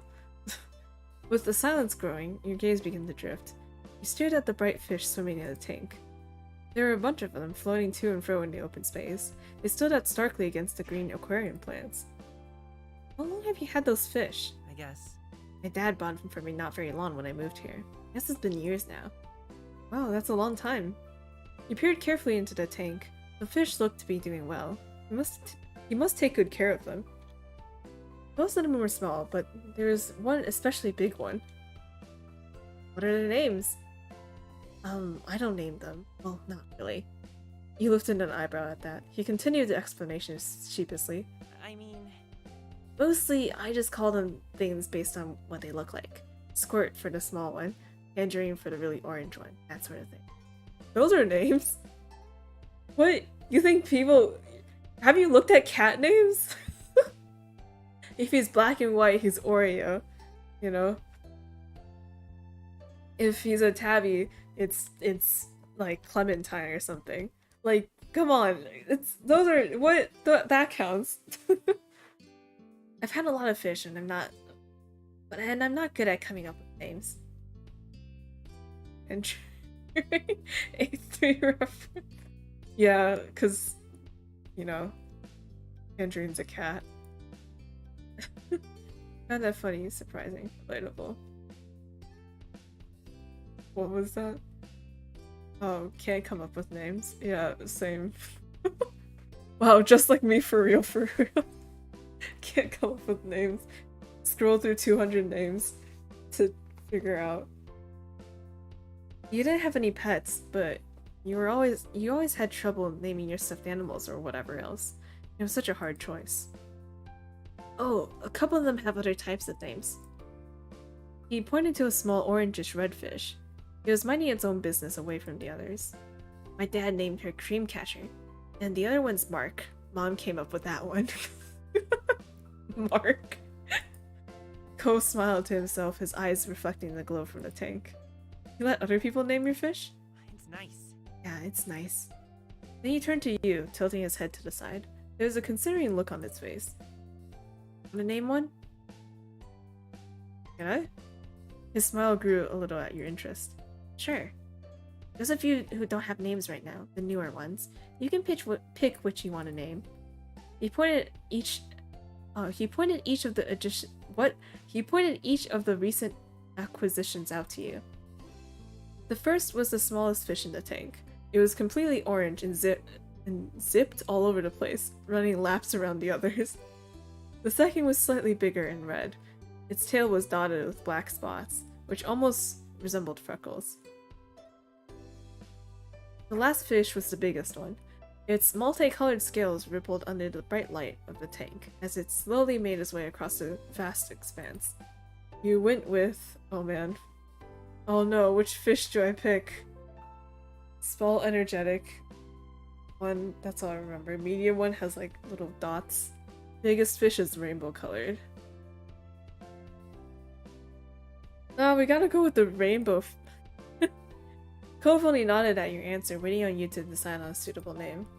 You watched the fish you chose closely. As you did, a name eventually came to you. Oh, I get to name it. Okay, okay. Frank, Sunbeam, Gil, or I can type my answer. I'm not naming it Maya or Cove, because that's too much.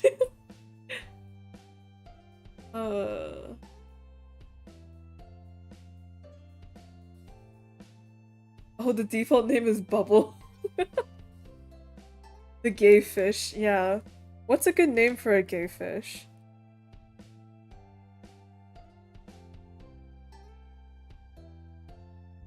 Dory, Nemo? But it's not Dory or Nemo, though. Buttercup? Okay, fish.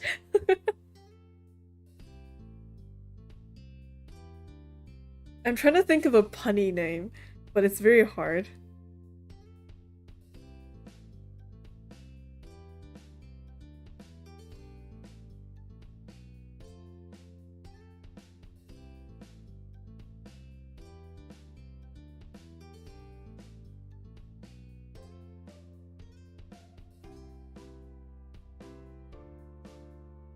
Oh no, I'm so lost! Oh, naming things is so hard. Lizzie? Oh wait, actually, can I shorten? I just named a fish! What do you call a fish with no eyes?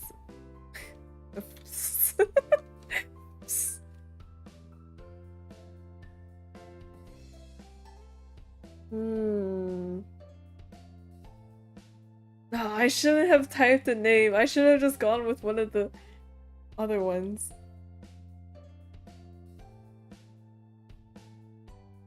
Hold on, let me roll back. I'm gonna... Frank.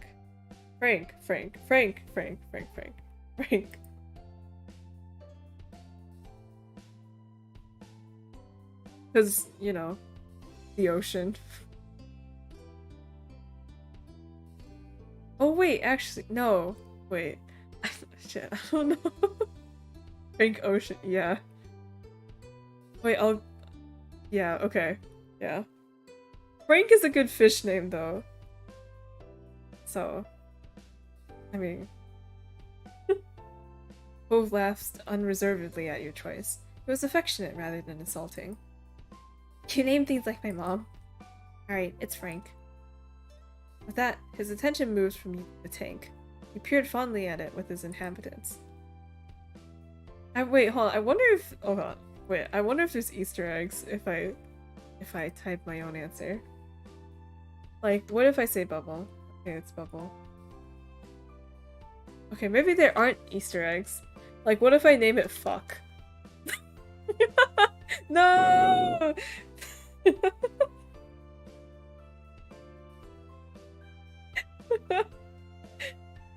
No, a whole new realm of possibilities.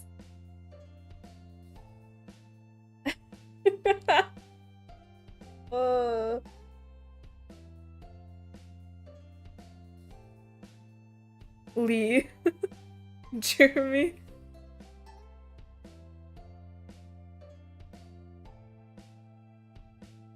But you can't. Why not? I'm not gonna call my fish that. You said I could still pick it.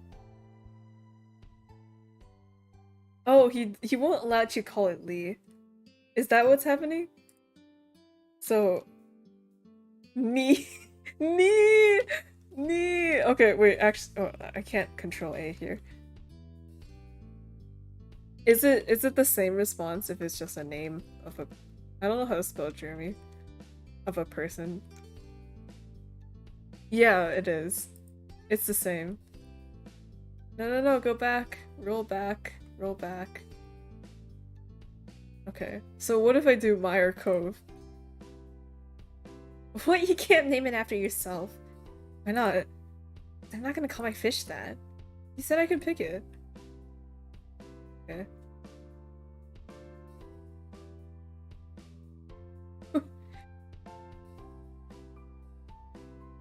Can't name it after me. It's the same. Okay. Yeah. Nee is a good name. Alright, it's Nee. With that, his attention moved from you to the tank. He peered fondly at it and its inhabitants. He smiled proudly at Nee as it swam through the tendrils of the plant, disappearing and then reappearing soon after. You know, I'm not allowed to have pets in my house, not even fish. The coves of Cove Slips. God damn it. The corners of Cove Slip turned down at that. Doesn't sound fair. Not like fish make a mess of your house or anything. You just gotta take care of their tank and feed them and they'll be okay. Right, my moms can be strict over weird things. I don't mind it too much. I get it. Nee, the cavefish named after my wonderful cousin. Nee, yes. I don't mind it too much. You have to do so much for a pet. It's a lot of work and responsibility. Moms take it super seriously. That's why they don't want to just get one. They don't want to just get one. That's true. Your current conversation brought to mind a memory from years ago. You launched into it without any warning, earning you a brief confused look from Cove. One time Elizabeth, came back from playing at the beach and just shut herself in her room. She only came down for food, and then she ran back upstairs straight after. It was kind of weird. My mom didn't think much of it at first, though. That night, Mom went to her room to say goodnight and started screaming. Mom and I ran over to see what happened. Lizzie had this huge lizard in her arms. Well, fitting of her name. Hope's eyebrows rose at that, and he leaned forward in interest. Really? Lizard? Where'd you get that from? Elizabeth said she saw it half buried in the sand, and she didn't know what it was. Then she pulled it out and got the answer, so she brought it home. She hid the lizard in her room for most of the day because she wanted to keep it. Mom and Ma were not happy. They worried about putting it out during the night, but she was going to have to let it go in the morning. Lizzie was really upset. She did bring it back to the beach eventually, but she wouldn't talk to anyone for days. When she did get over it, it was almost like it never happened. You laughed, thinking back to that time. Elizabeth has always been stubborn, but when she was younger, she forgot grudges quickly. Now it wasn't so easy. Kofa had been quiet for most of the story, apart from the reveal of the lizard. He had a thoughtful look on his face. Can't imagine what it'd be like to have a sibling. He gave serious thought to his statement before you told him. It's fun, there's up and downs. You're lucky to be on it's a nice idea in general, but my sister is Elizabeth. I don't know how to explain.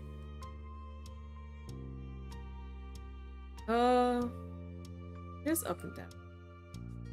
Having a sibling is like...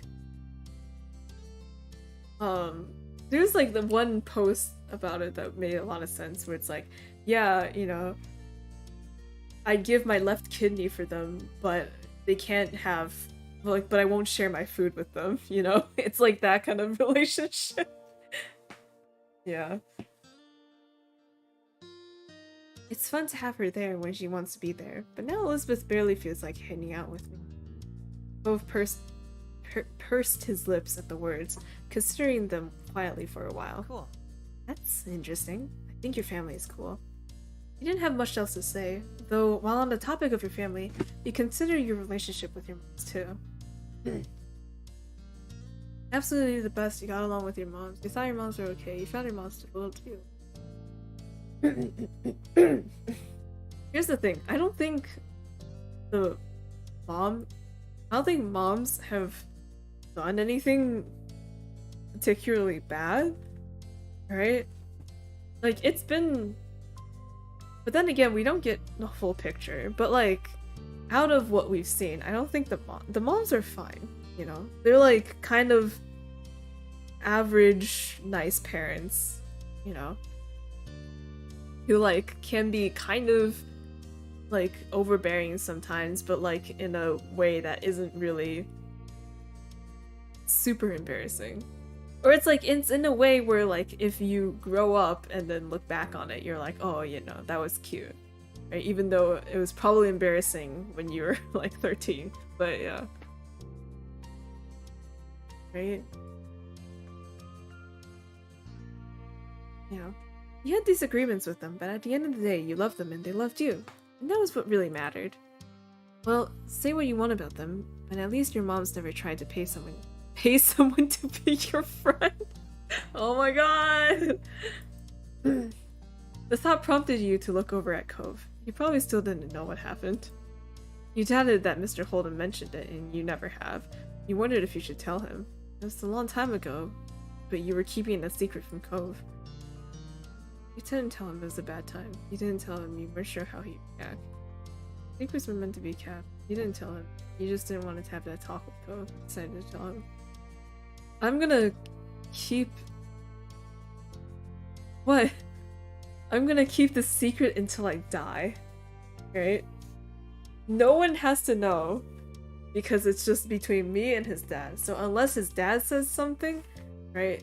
Then I'd be in the clear. And why would his dad say anything, right? Alright. Exactly. Then again, I feel like I should tell him. But like, I don't know. Is it worse to tell him now or later? That's what I'm considering, because eventually this is gonna come up again, right? So if I tell him now, right, while we're friends,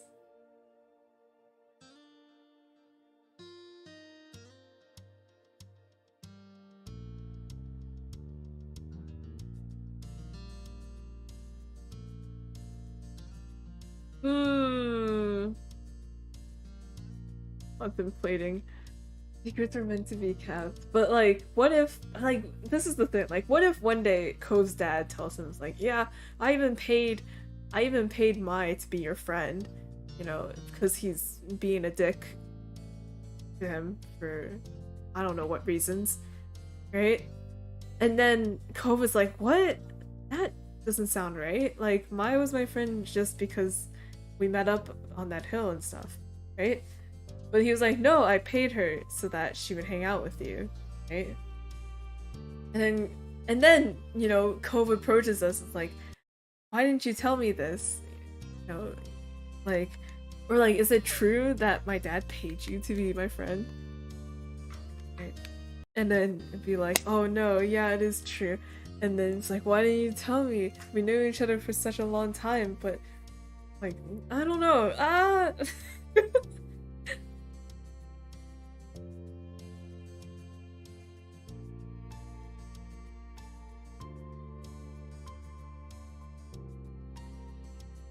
Okay, I'm gonna tell him. Because, okay, here's the thing, right? You ever watched Hamilton? You ever seen Eye of a Hurricane? Or whatever that song is called? Yeah, it's like that, yeah.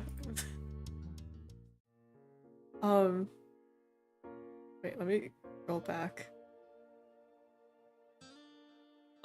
Give me a sec. Anyway. Does this situation really happen? Yes. Yes, it really happens. Dads will pay you to be friends with their sons. Wait.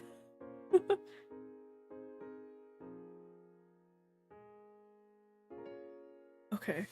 Alright, no secrets. We're all out in the open. No. We're a snitch 100%, man. You took a deep, steadying breath to prepare yourself for the conversation. Now you just had to figure out how to tell him. I want to know something crazy.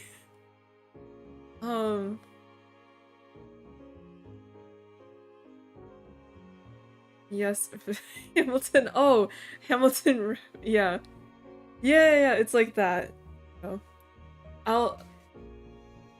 Basically, like, if I tell him now instead of waiting for it to maybe blow up in me in the future, right? I have control over the situation and how it's presented, you know?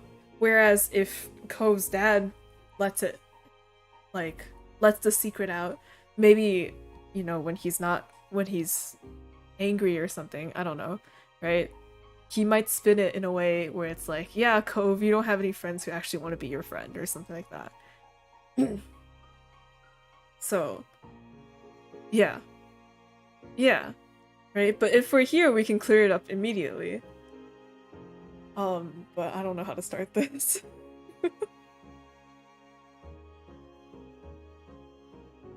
Don't get mad about this. What? But Ho's brow furrowed at your uncomfortable tone. He turned to give you his full attention. About what? You stared into his bright ocean eye. You chickened out. Never mind. Just kidding. About that dinner, huh?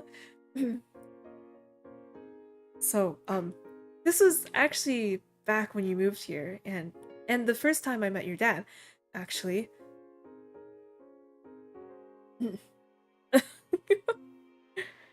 Your dad, he offered to give me $20 to be friends with you. Both sat still. Uncharacteristically, there was an unreadable expression on his face. His eyes seemed to look through you, and you didn't know what to do next. Then, without saying a word, Cove stood up from his bed in a single motion, and he just bolted right out of the room. For a moment, you didn't move a muscle. You were in shock. This was— oh no. Oh no. Oh shit, we were supposed to just have dinner. No, when I tell him, maybe Hamilton's whole the idea thing behind Eye of a Hurricane, maybe it was a mistake, I don't know. Your sensei quickly came back. You shot out into the hall after him. Cove! There was no response to your call.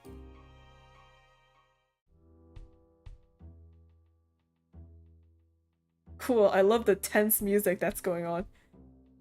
You could see Cove down the way. He had already sprinted back into the living room. His arms were stalked to his sides and his hands tightly balled into fists. He might not have been facing you, but you didn't need to see his face to know how you felt. Cove was furious. Yeah, the thing with Hamilton went so well. Okay, true. Yeah, but like, okay. So like, but you have to get over the initial step. Like, it'll get better. But first it has to get worse.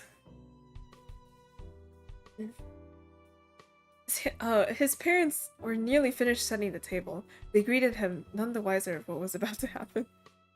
Huh? God, I don't know. Maybe I made a mistake.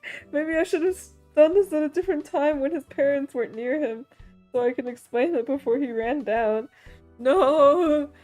Maybe I made a mistake, but it's too late to go back now. I mean, I could always go back, but it would be cheating. I have to live with my consequences. The actions of my the consequences of my action. Why do I keep saying it wrong? Hey, what's up? When did you start running in the house? Are you that famished? You're able to catch up in full and stand near Cove. The parents' words didn't even register in his ears. The child was wholly focused on another matter. He was practically shaking. Cove took one more step forward and glared at his father's face. You paid Mai to be friends with me? Mr. Holden froze. He looked like a helpless deer caught in the headlights. Seriously? Oh no, this is a bad idea. Shit, no, we fucked up so bad. No. I have so many regrets. The consequences. The consequences. Clifford, are you serious? He whipped his head towards Kyra, his eyes wide and blinking rapidly. It was only one time. The admission elicited an aghast expression from his ex-wife. Mr. Holden raised his hands up and gestured defensively. It seemed like a good idea when it happened. She covered her eyes with one hand. It was clear that her patience was frayed, but she was not so shocked anymore. Mr. Holden bowed his head, rubbing the back of his neck guiltily. The fact that she accepted this as something he'd do was so easily seemed to be the most crushing part. Cove just stood there, fuming silently during their little aside. Hopefully okay later, yeah. Sorry, I'm like leaning on my chair. I'm pretty sure it'll be fine eventually, right? But like, I don't know. I feel like wouldn't it have been worse if I told him like I just kept the secret until we were 20 something years old. And it's like, hey, by the way. Cove just stood there, fuming silently during the right. His eyebrows furrowed painfully and his eyes trembled.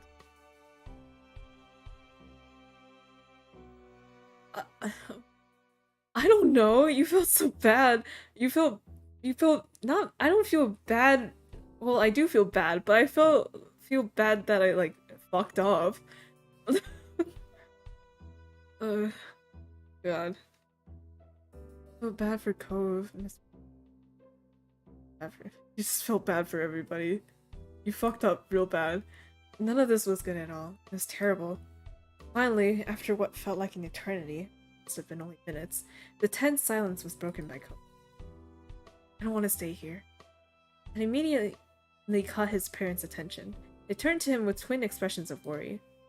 Hey, wait a minute, bud. You don't have to do that. It's alright. Still your room. We'll stay out of your way, I promise. Where could you go at this time of day? It's almost night. No! I can stay with Mai! He stormed out of the house without waiting for another response. You jumped as the door slammed closed behind him. You immediately followed after Yeah, let's just run after. We gotta explain! Or, I mean, okay, so, I mean, it doesn't seem like he's mad at us. He's mad at his dad. Yeah, obviously, but like, I thought that maybe he would feel betrayed. Because it's like, oh, you didn't really want to be my friend. You're just in it for the 20 bucks. You didn't even take the time to say something to his stunned parents. You ran after Cove, shoving the door more softly behind you as you left. You spotted him easily. Cove hadn't made it far. He runs slow. He just reached the middle of the road. You stop for a second? Are you okay? On quietly. You had already said enough. You walked a couple paces beside him, silent. Cove stumped forward, going across the street without hesitance towards your house. It didn't take long to approach the front door. You left it unlocked, so he yanked it open and went inside with you. By then, night fully came. The two of you stood tensely together in the middle of your living room. The night really hadn't gone as you imagined it would. Yeah, I thought I would be able to eat dinner. At least Elizabeth wasn't around, and your moms were out. You had no idea how you would have explained the situation to them. For sure, Cove wouldn't have been up for that.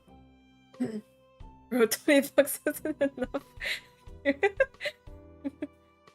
This is true, right? I thought that was the direction it was gonna go in. It would be like, wow, you know, you weren't really in it to be my friend, you were just for 20 bucks. But then it's like, no, but we've been friends for so long, so obviously it's been more than just the 20 bucks by now, right? And it would be like, yay, happy end, but this is more complicated. He watched you from a distance. His expression wasn't hostile, but was not exactly welcoming either. You okay?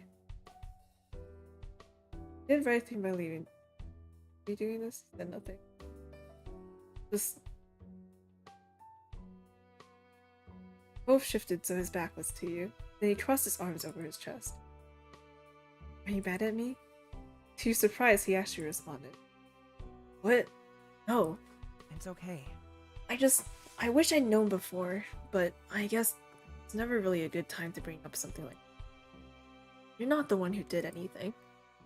I did take 20 bucks though. His tone was clipped and insulting, though it was now fully clear that none of that negativity was towards you. And we're actually friends, aren't we? Besides, it's not like it worked. We only really became friends way later. It doesn't matter if you took it or not. True. You nodded your head furiously at that. If there was one thing you didn't want this revelation to do, it was weaken your relationship. Of course we're friends. Hope seemed to appreciate your reassurance. The furrow in his brows eased a little. Yeah, we are. I'm definitely not mad at you.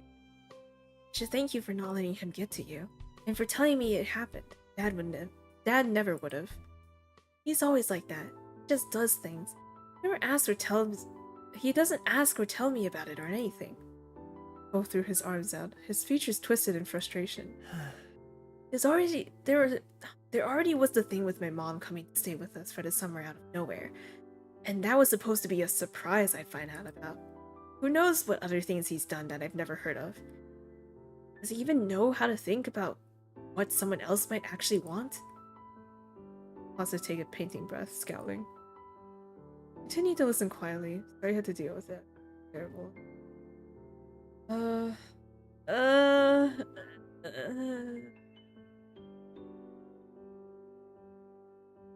Uninterrupted by you, Cove went on with the spiel. Worst part is, I know he doesn't do stuff for himself. He does things because he wants to make people happy. Cove blinked rapidly. You noticed tears were gathering in his eyes. When he spoke again, his voice was heavy with emotion. But he just makes everything worse, and then he's really sorry, and it's like it's your fault for not being happy that he was at least trying. And what if all his plans and always being so pushy did change things? What things? Cove finally met your gaze, bottom lip trembling. Realized then that he was referring to you and him. What if he did make you stay away from me before we even got to know each other? Stay away? Huh? His voice cracked as he forced himself to speak through the tears that began to fall in earnest. He did everything he could to say it, but the words were barely a whisper. Why? Oh, what? You're the best thing about coming here. Hope was honestly terrified over the idea that there was a chance that the two of you might not have what you do. Aw. Hug the crying boy. I don't know. Hope readily accepted the embrace. He wrapped his arms around you in return. The grip was firm.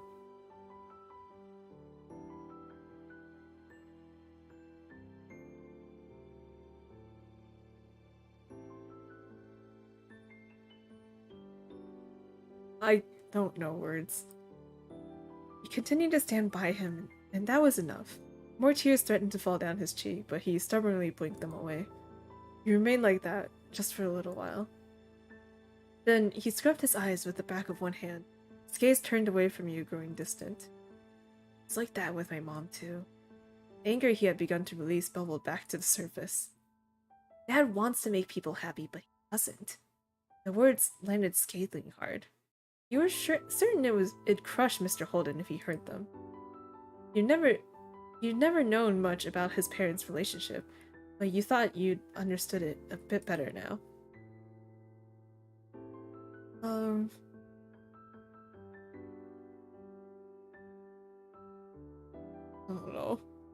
don't know. Cove just looked at the ground. As the two of you were stifled by the quiet, a thought came to your mind, abrupt and sudden. What about your fish? What? What about the fish? Huh? What? Is Nee doing okay? It's only been like 3 minutes. Oh, naming the fish?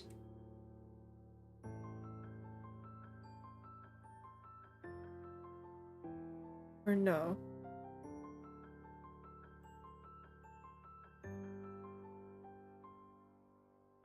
You ran to the hills behind the house. Mr. Holden waited for you to come back while my mom's checked the park for you. That was when I met you for the first time, after he talked to me about you. Cove lifted his eyes just enough to see you. His head remained low. I remember too. When we first moved to Sunset Bird, I felt like I lost my whole life.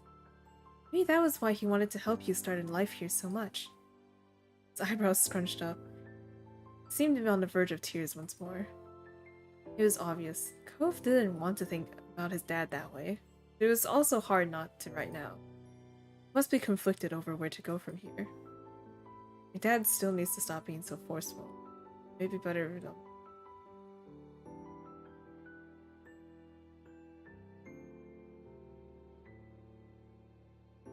Cove smiled thoughtfully.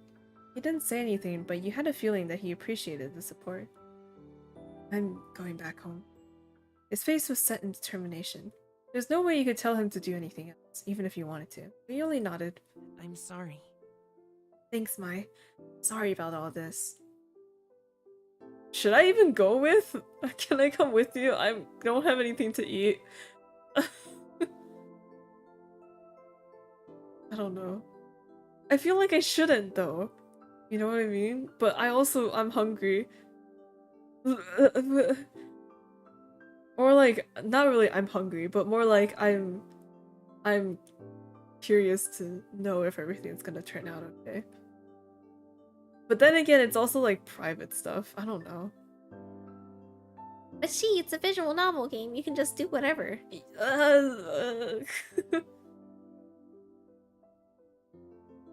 Yeah, why wouldn't you go? Oh, I don't know. Maybe I'm not clear. Never mind. Just checking. Yeah, just checking. Both nodded and head outside. Followed behind him. Why wouldn't you come? We already made your dinner. We made way too much. We can't eat it all. Please come help us. Once again, the two of you made your way across the street towards his house. He didn't pause at the door. He just opened it wide and went in. Cole's parents were sitting at the table, their heads bowed in silence between them. They snapped over the sound of the door, relieved to see Cove return. Mr. Holden stood up so suddenly his chair squealed across the floor. Cove? Kyra got out of her chair as well, but less dramatically. How are you feeling, baby? I wanted to talk to you. His parents looked over at him, their features soft. Cove instead snuck a glance at you. Yeah, we're basically doing what Lee did yesterday. Or yesterday in the last moment. Just in the background. Moral support. You steered back solidly, hoping you could convey your support with your eyes. It must have worked, because Cove stood up a bit straighter. Cove then fully faced his parents. Mr. Holden stepped forward cautiously, his expression twisting in dismay. I'm so sorry. I should have never done something so stupid. It's okay. It really isn't. That was a bonehead move if ever there was one. I was bribing an actual child, one I'd never even met before that day. Cove almost cracked a smile, though he quickly regained his composure. Then it isn't, but I want things to be okay anyway. I'm sorry. Kyra placed a hand on Mr. Holden's shoulder. Dad doesn't believe there's something wrong with you, or that you can't make your own friends. He can explain. I know. I know why Dad did it. He wanted me to be happy, that's all. He didn't think it'd be like this. It was an accident. Kyra sighed heavily. A sad smile appeared on her lips.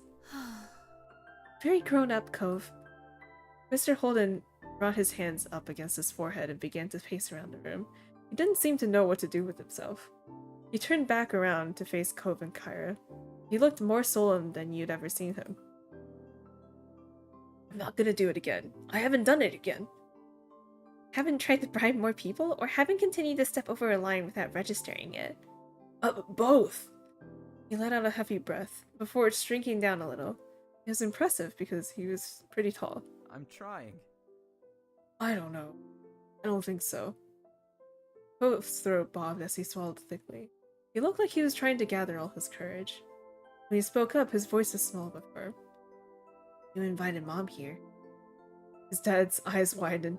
Cove was ready to have a talk, but he had put off before. You didn't ask me if I wanted things to be like this, with both of you together again. For just a little while. Mr. Holden's hands slowly returned to his forehead. He was stunned as if someone had just hit him. Oh, I did it again! I did it again and I didn't even notice. What's wrong with me? Why can't I just do something right? At least Cove seemed relieved that he was able to say what he felt. He knew just how long he had been holding that in. He was quiet for a long stretch. Mr. Holden had sat down in a chair. His shoulders drooped and his head in his hands. He looked at Cove. He watched his dad and how genuinely he was struggling with what he had been told. Cove glanced down at the ground, then looked back to his dad. I'm not angry anymore. Slowly Mr. Holden met his son's eyes. I can try to talk to you about things and what I feel about stuff. I stopped saying that to you since everything happened. I didn't want to talk to you. You won't have to guess if you know. But you won't have to guess if you know.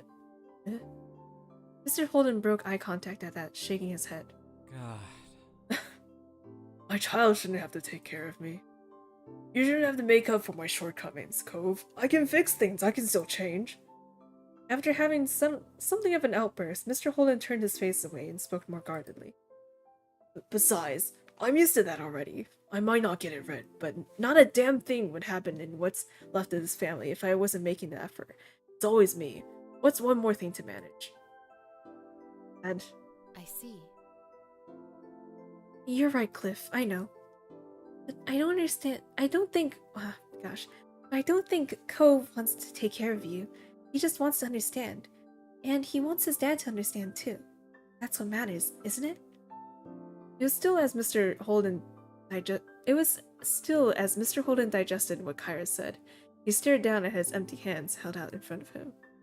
When he looked at Cove again, tiny tears glimmered in the corners of his eyes. He got up and crossed the room to his son. Cove didn't move or look away as he approached. Mr. Holden set his hands on Cove's shoulders, a touch firm. He furrowed his brows.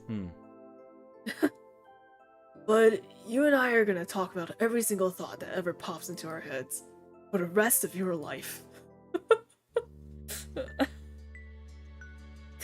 He shook Cove forward and back a bit. Tears slipped down Cove's cheeks, but he was smiling. What? No, I don't want that. Mr. Holden began to smile too. It trembled a bit.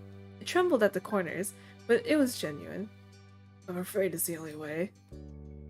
Kyra chuckled, even as she blinked away her own tears. Mr. Holden turned towards her. You better not be thinking you can get away from this, Kyra. The same is gonna apply to you. You can't! He let go of Cove with one hand while he placed his other arm around Cove's shoulders. Then he faced Kyra. Absolutely. Oh, yes, I can. He continued to talk as he walked in her direction, bringing Cove along with him. Oh, sorry. Then, father and son were standing in front of her. Mr. Holden put his arm around her. Now he had both of them in his arms. I think if you think the ideas that I actually go with are bad, you two are going to be amazed by the thoughts I decide against all my own. Communication. Kyra jokingly cringed at the concept. Ko smiled tearfully up at his parents. Thanks, Dad. I'm so glad. Thank you, son. But hey, you know what I'm thinking now? Ko, wiping his face with the back of his hand, shook his head. Ah, no, you're an incomprehensible maniac. Mr. Holden laughed, not disputing her words. I'm thinking we should eat that dinner I painstakingly made. It's salvageable, just gotta heat it back up. Kyra sighed in exaggerated relief. Can do. That we can manage, right, Cove? Yeah. Great, we're making progress already. Well... Though I don't even know how I'm gonna start making this up to Mai. Carrying that secret all this time must have been quite the burden to bear. Nah, I mean, I kind of forgot about it when it wasn't given to me in a choice prompt. $20 isn't nearly enough for all that hullabaloo. I'm not mad about it or anything. It was a hard time for your family. Either way, we will work on it. Okay. Cove ducked his head and spoke towards you. There was a tiny smile on his face. You want to stay for dinner still? I'd love to. Mr. Holden finally let go of his family. Kyra patted him on the back with a content sigh. You're very good boys. I'm so lucky. Cove shyly rubbed his arm, while Mr. Holden nervously rubbed his neck. Neither could make eye contact out of bashfulness. In that moment, they really did seem like a father and son. Cove's family was nice, you thought to yourself. You were glad that you got to come over. Please, I am starving. I've been so hungry this entire time. Holy shit, I didn't think dinner was gonna be that whole thing. Oh my god.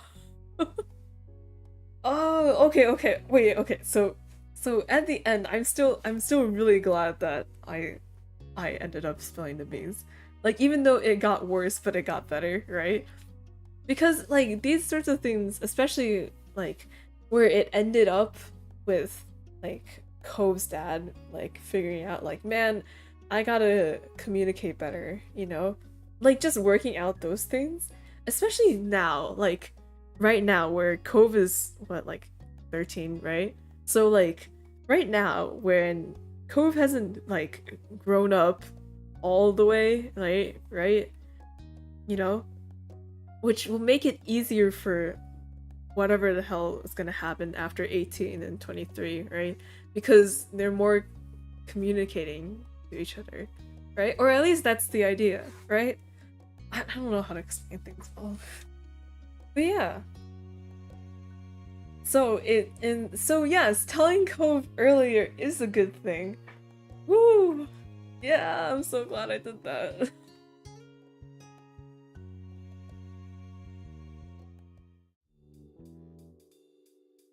Because I feel like if I didn't tell Cove, right, he probably would have, like, had, like, you know, because it's not like that's just the worst, that's like just the one thing, Cove's dad paying $20, right?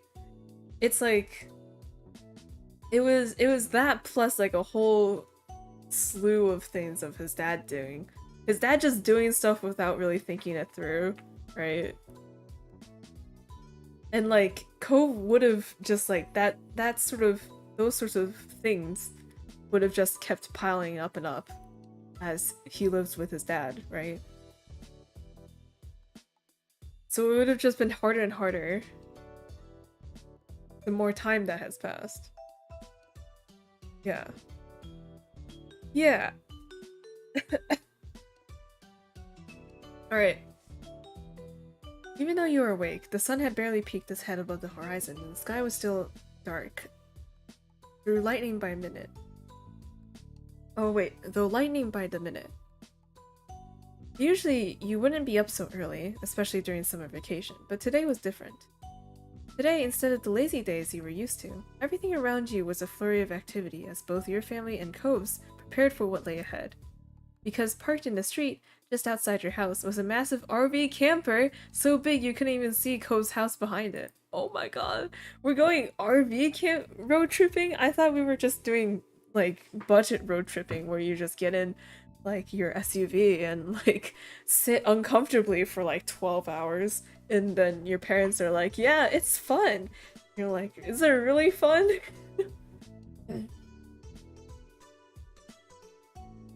Oh my god, and we're going with Cove's parents? Damn. Alright. His parents had rented the RV a few days to take him out on a short road trip to see the Redwood National Park. He glanced at Cove, who was standing nearby taking in the scene in front of him. The prospect of the trip had been a mixed bag for him, but it was only 3 days, so it seemed like he was dealing with it as best he could. Especially now that you and your family were joining them. You weren't sure how exactly it had happened. You know you knew your parents and Cove spoke to each other often, and somewhere along the way, plans were made after Cliff offered to share space. The parents all thought it was a fantastic idea. You had already gotten a good look inside while helping to load everything in. You had to admit that while it was a really big car, fitting that many people inside was going to be snug. Let's go. Move it or lose it, kiddo! Mom bustled past with a cooler in one hand and a large bottle of water under the other. She was upbeat for this early in the morning. Ma, however, seemed to be on the other side of the wavelength. She followed behind her wife, dragging her feet on every step. I'm gonna need a whole jug of coffee once we hit the road.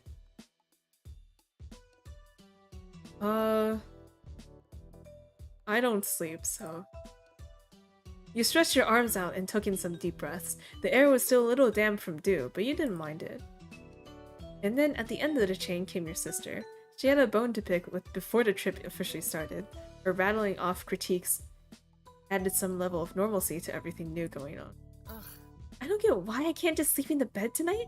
Maya's the youngest, and I'll never fall asleep in that loft. We're trying to make things fair on everyone. If you want to play the older card, you should be offering to take the loft both nights. It's important for big siblings to make sacrifices for their younger ones. It'd be like that. Elizabeth huffed, not happy with that answer in the slightest, and folded her arms, leaning back against the side of the RV. The trip plans had been nailed down prior, the sleeping arrangements included. Elizabeth still held on to her objections with them. There was a main area of the RV, with a couch, loft, and some floor space. At the end of the car was a room with a large bed. Your moms were sharing the bed. Kyra was on the couch, and father and son intended to sleep on the floor. The adults determined that you and Elizabeth would switch between the small loft above the driver's seat and sharing the bed with moms. Oh, okay. You were fine with the arrangements, you're excited to sleep in the loft. Well, sharing a bed with your parents is gonna be awkward. You were looking forward to being a sleepover with your mom. You were happy to either. Wait a minute, Buzz. It's not as unfair to Cove had to sleep. I don't see anything wrong with it. I'm all good with this.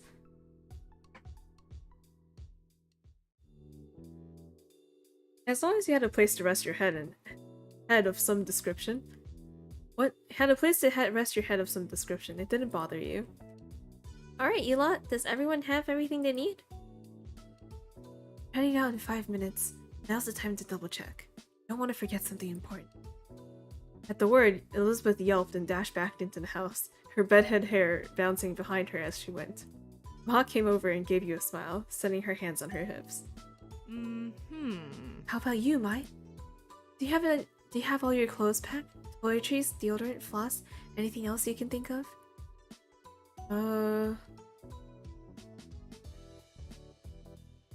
You were sure about that. Oh, you had to run back and... You just gave her a flat look. Yeah, we have everything. Wanting to make sure everything was organized and ready to go, you had packed the night before and set your alarm too. Yep, I'm all good.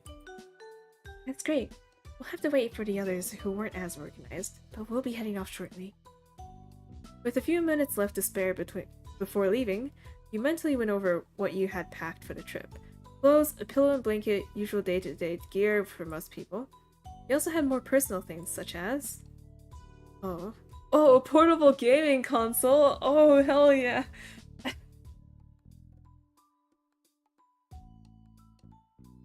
Oh my god. Yes, the drive to Redwood National Park would take an entire day one way, so you wanted to make sure you had a way to entertain yourself while traveling there and back. Pencils and paper. Prepared in case you saw something to sketch at the park, or if you had to write anything down, or if you just needed to pass time just doodling.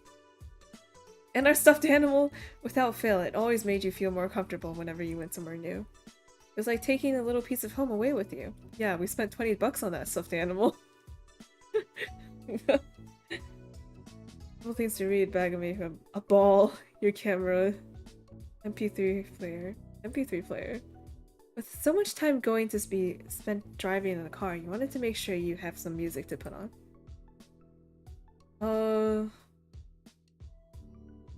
Yeah, I don't need any other things. That was everything. Hey, let me take that for you, Mai. I'll stow it in the RV. There's a few spots left that'll fit. You let Kyra take your bag and gave her a grateful smile. With nothing left to do, you watched the others get ready for the trip. Kyra and Cliff seemed to have the most energy of anyone. They were finished packing the suitcases away. Packing the suitcases away while your moms had gone to lock up the house. They high-fived whenever another one got crammed into the storage compartments of the vehicle. The sun isn't up yet. She's being extra prepared. She did the reading before the lecture. Even though your own parents were more low-key than Cove's, you could tell that they were both excited for the trip. It had been a while since your family had been away anywhere together. Elizabeth skipped towards the RV, a bag slung over her shoulder, and you were surprised to see that she seemed more optimistic about the whole ordeal now. Usually she wasn't one to exit the confines of her room, unless it was for TV or food, or to leave her family behind to be with friends. You would have thought 3 whole days packed in an RV with 6 others would have been too much for her, but it was a nice surprise. You'd suppose any vacation was better than no vacation in her mind. Cove had been pretty quiet so far, and more than anything, seemed to be overwhelmed by the situation. You were excited for the trip, you weren't excited. You were eager for the destination, curious about it.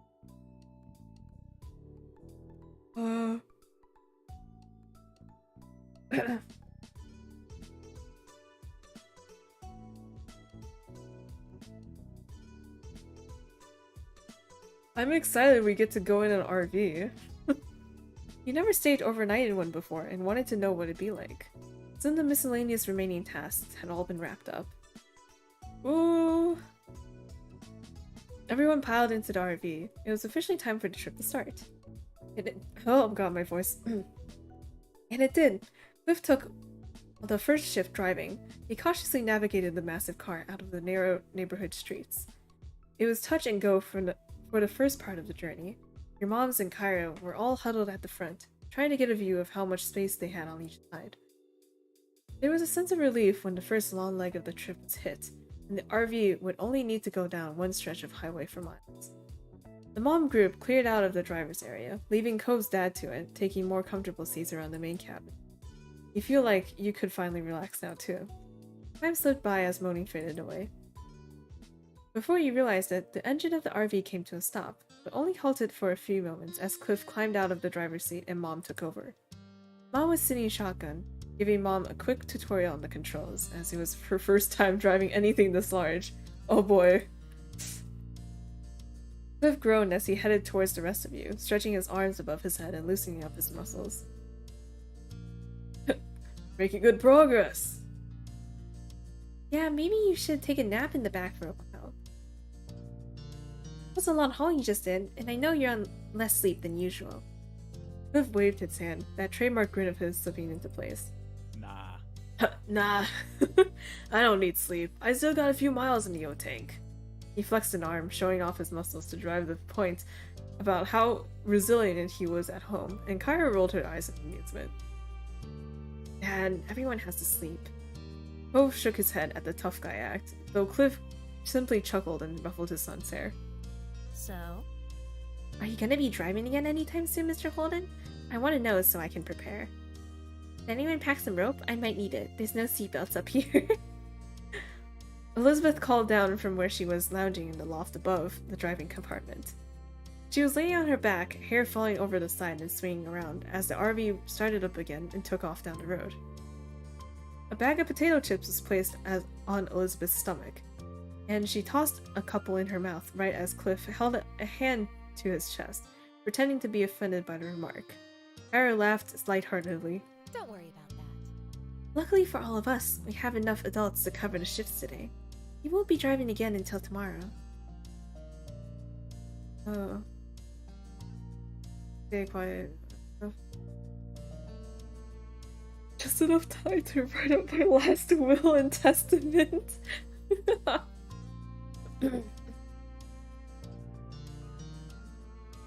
Not you two. The rest of the group laughed while Cliff pouted. He gave him an apologetic shrug. Mom then shouted back into her seat to join in the conversation, a playful smile tilting her. What I'm more worried about is this old monster getting us there and back again before falling apart. It looks as though it was built in the early 90s. It must be older than some of the occupants. That's just the aesthetics of the decor. It's not that old, I think. Did you ask the year of the model before you rented it? Kyra wrinkled her nose in thought. Hey! Yes, I did. I just can't remember what the answer was. Cliff chuckled at her while the rest of you let out a collective sigh. The RV lurched a little as it picked up speed, and you had to hold onto the ladder to the loft to keep your balance.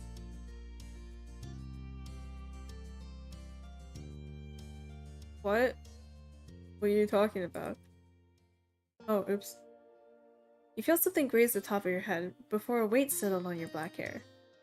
When you tilted your chin up carefully to look, you heard the rustling of the bag of chips and realized Elizabeth had rested the end of it on your head.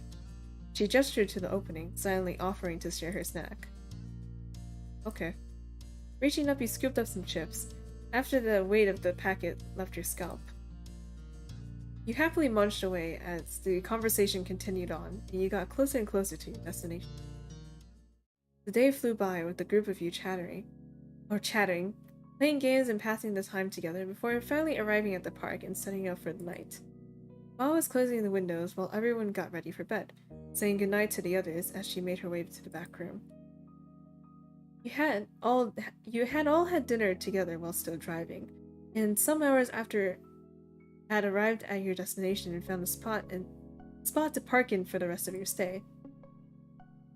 Giving a look across the front of the RV, you noticed almost everyone there was already dozing off where they were, and Cove having completely fallen asleep curled up in the passenger seat. He must have done so while Kyra was driving the last leg, and they decided not to disturb him. Kyra herself was the only one up there who was still awake, flipping through a magazine next to a portable light from her spot on the couch. It seemed Mr. Holden needed to sleep despite his claims. You followed your moms into the back room and closed the door behind you before crawling into bed between them. It was a queen-size bed, so there was enough space for the three of you together without too much squishing. Good night. Get a good rest, Mai. We got a big day ahead of us tomorrow. That's fantastic. I'm looking forward to the bushwalk in the morning. It's been a long time since I was out in nature like this. There'll be plenty for us to see. You stayed awake for a little longer while your moms whispered about the parks and forests in general. With the sound of their voices in the background, eventually you nodded off to sleep.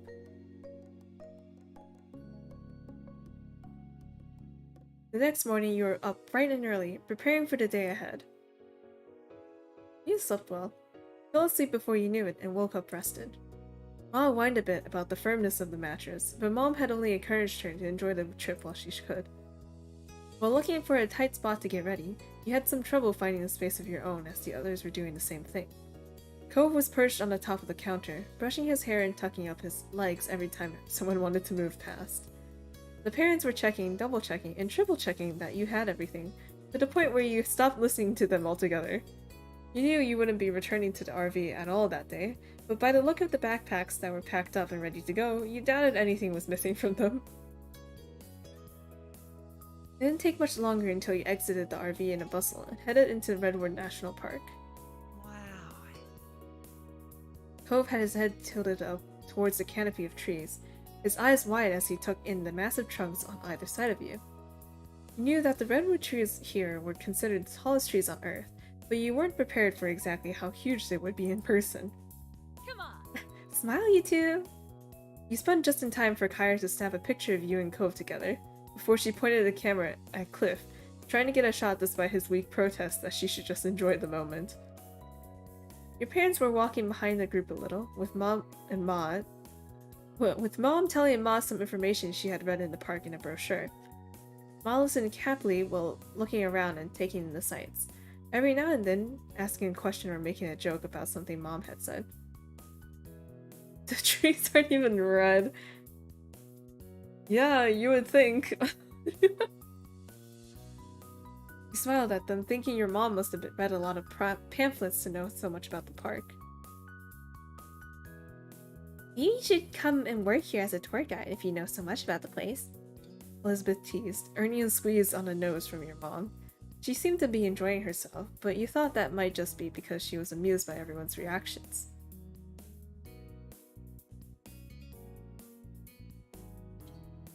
You're embarrassed that the adults are being so touristy.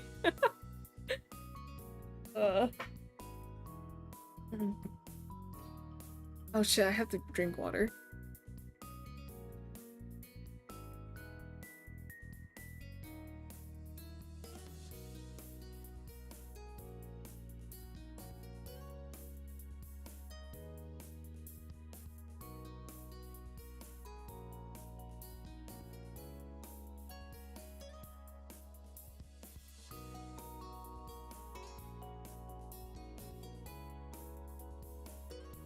Heck yeah, hydration.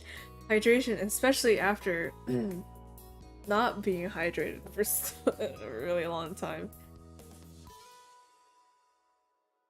I don't know why, but I told myself, okay, I'll allow myself to hydrate between steps, and then I'm like, wait, no, these steps are kind of way too long.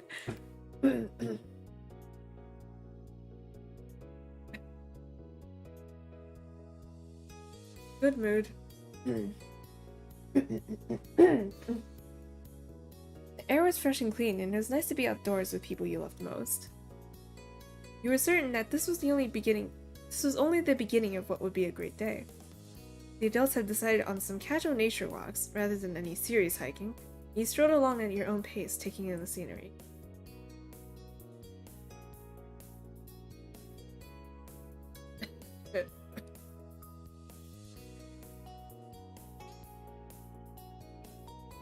Shit, I think I have to hydrate more.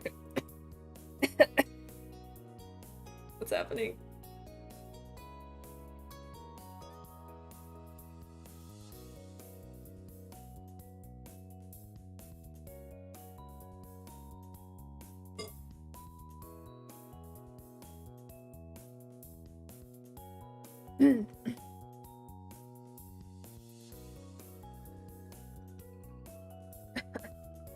Elizabeth sped up a little, smirking at Cove as she fell into place between the two of you. Immediately you could tell by her expression that she was going to say something taunting.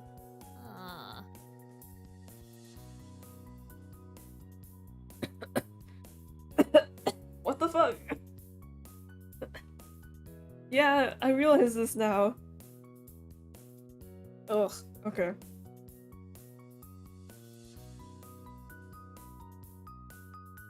It's like a feeling like, I don't know, like even if you drink water, after a while your throat's like, yeah, actually, I'm gonna go back to needing water. Can't believe our families are actually on a vacation together. She threw her arms out, speaking a genuine sense of bewilderment. I would have joked about something like this happening, but now I'm not sure I want to give them any more ideas. Hope smiled at her, even if it was a little awkwardly, and continued walking along. Just watch. Next year they'll be talking about their next new amazing idea. She put on a fake voice deeper than her own. We should just sell both our houses and move in together. Think about how much we'd save on the mortgage. It was clear that Elizabeth was being sarcastic. Hope simply shook his head, not really bothered by her. You suppose he was used to it by this point. But seriously, they really do act like we're a single family, just because we live across the street from each other. Elizabeth gave you and Cove a look, her eyes glinting with mischief as she leered at you. Yeah. Elizabeth. No! Maybe one day we'll be related, legally anyway. She said it as though she was a gossipy old lady. Maybe. I guess you and me could get married. What? What? What? Me? Yeah, that way Mai would be my sibling-in-law. That would be fun. Elizabeth stuck her tongue out at Cove, as if the very idea was ridiculous. I'm just not gonna say anything.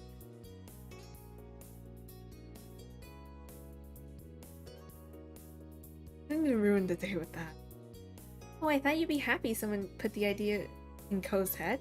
I don't think he's making plans about marrying anyone right now. Oh, I don't- that's me. Elizabeth made a smug face, saying in a sing-song voice. That's sad for you. He sighed. The day continued on with plenty to see and experience. You passed a few different activities that you thought that you would have liked to try out if you had the time, such as kayaking and rock climbing, but Ma said that would have to wait for another trip. There was a little stream during the walk that you sat beside, set out a picnic for lunch, nibbling on a section of fruit, sandwiches, and chips. Various birds flew by overhead. We had a game out of guessing the species that were hanging out in the trees nearby. You even managed to get a couple of them right, including the kingfisher that grabbed half of Cliff's sandwich. You're glad you got to do this in the end. You're disappointed you only have one.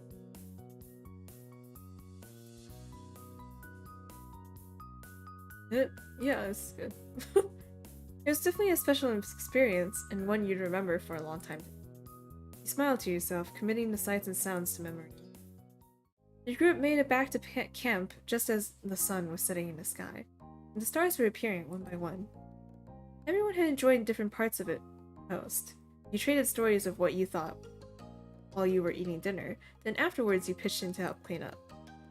You, along with Elizabeth and Cove, got to head back in the RV early, and spend time together while parents stayed outside longer. It was nice to have space to yourselves after the cramped journey there, and while Elizabeth had locked herself in the back room with her headphones, you and Cove were left in the main lounge area. Oh, we can hang out with Cove. Might as well get comfortable. Who knows how long they'll be out for. He took a seat on the sofa while Cove sat down on the other end, having his finger against his knees. You know, I hardly ever see you wearing a jacket, especially in the summer. Yeah. Oh, yeah. I like wearing as few layers as possible. It's easier that way. I'd rather be cold than extra hot, and it's kind of a pain to carry extra clothes around. My parents made me bring this jacket. Say, wait, I don't mind either way. Yeah. Hell yeah, layers. There's something about layers that makes me feel all snug and comfortable. Both smiled lightly at you and nodded. I've noticed. Here's the subject. You asked him what he'd like to see others wear?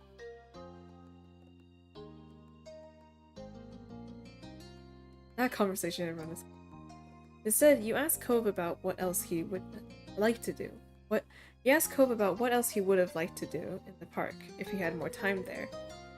Two of you ended up chatting about various outdoor activities available.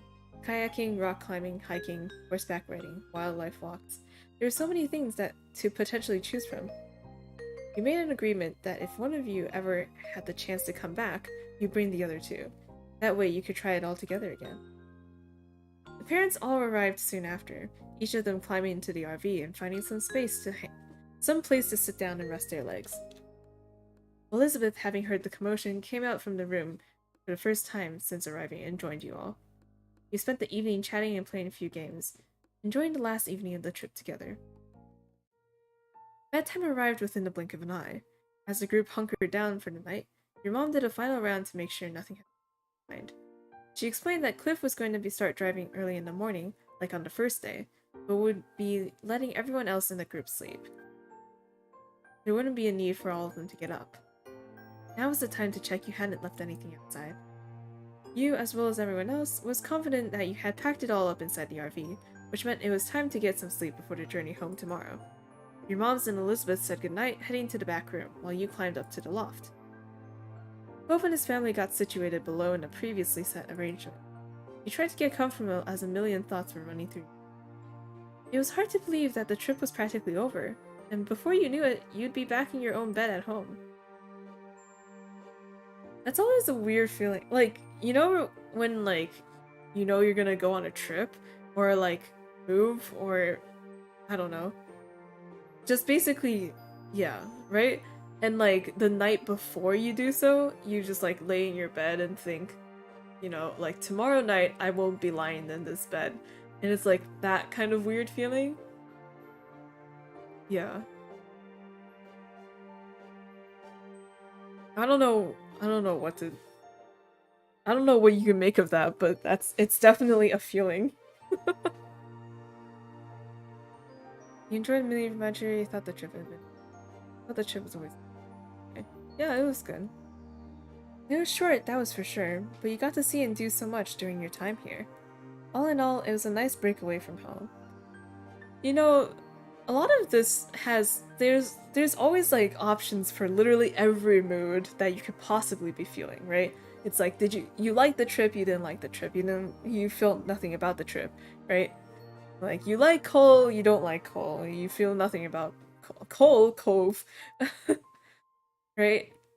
It's like, what happens if I just go through the entire story, but like, I'm like extremely negative about everything? Like, man, I hate this trip.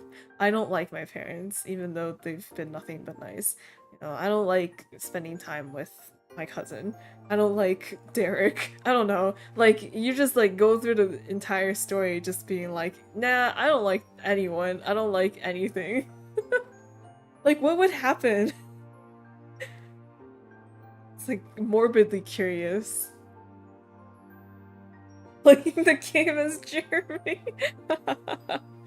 Oh my god. Yeah, also, like, this is the last moment, right? What?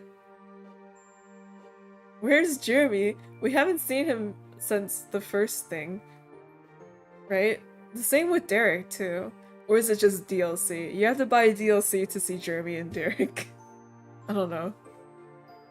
All in all, it was a nice break away from home. The minutes ticked by silently. It didn't take long for the soft snores of Cliff and Kyra to drift up to you. They were asleep now.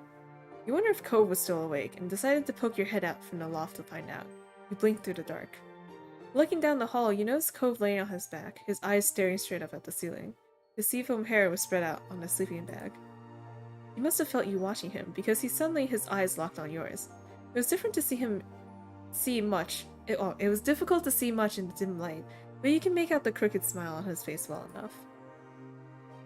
You made a silly face. Cove rolled his eyes at you, or at least you thought he did.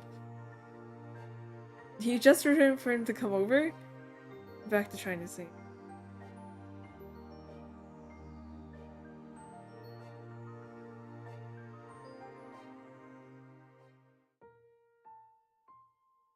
Yeah. Cove looked unsure about it, but you were happy to see him slowly start to sit up. His sleeping bag rustled as he moved, though he tried to go slow, and froze up like a deer in headlights every time he made a sound, watching his parents for any sign of movement. Eventually, he managed to move over around his sleeping dad, and make it to the ladder, standing on the bottom rung, where he looked up at you and whispered, "What?" "Hi." It's like, wow, you called me over just to say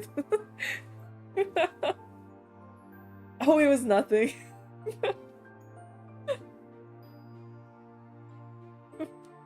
Cove shook his head in disbelief. He could see the hint of a smile peeking out. My. Good night, Mai.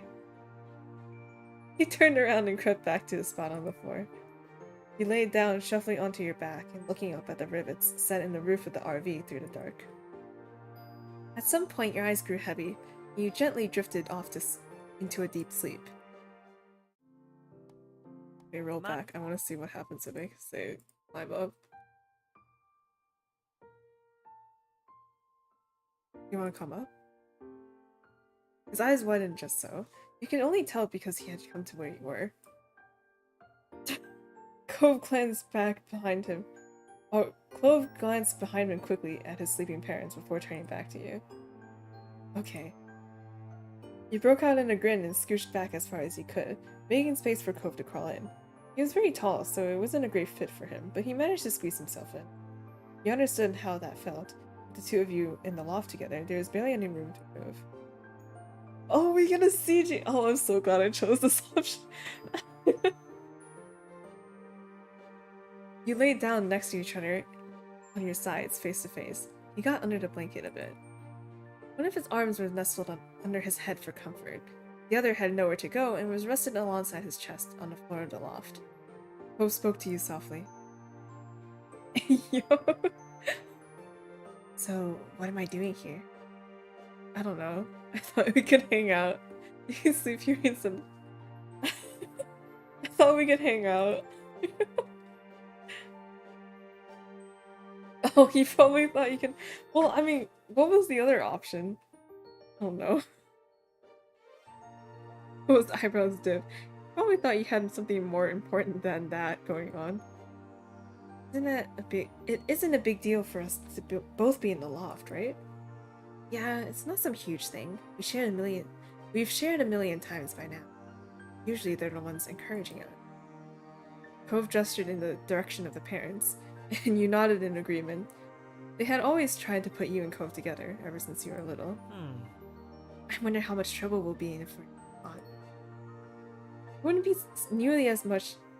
nearly as much as we would have been if my moms found out you snuck into my room for the night at the start of the summer. He winced just imagining it. Still can't believe I did that and didn't get caught. It was a very dramatic morning. You could easily picture his frantic escape in your mind's eye. You're kind of a troublemaker, aren't you, Cove? I mean... No, I don't think so. Cove trailed off. He seemed to be lost in his own thoughts. Well, maybe sometimes. Cove smiled fondly at you, and you grinned triumphantly. You spent the rest of the night smooshed up in the little loft together, whispering about your past memories and trying not to giggle too loud at the silly things you had gotten up to together over the years. Eventually, the chattering railed off, and when you noticed Cove had drifted off to sleep, you followed soon after. Nice.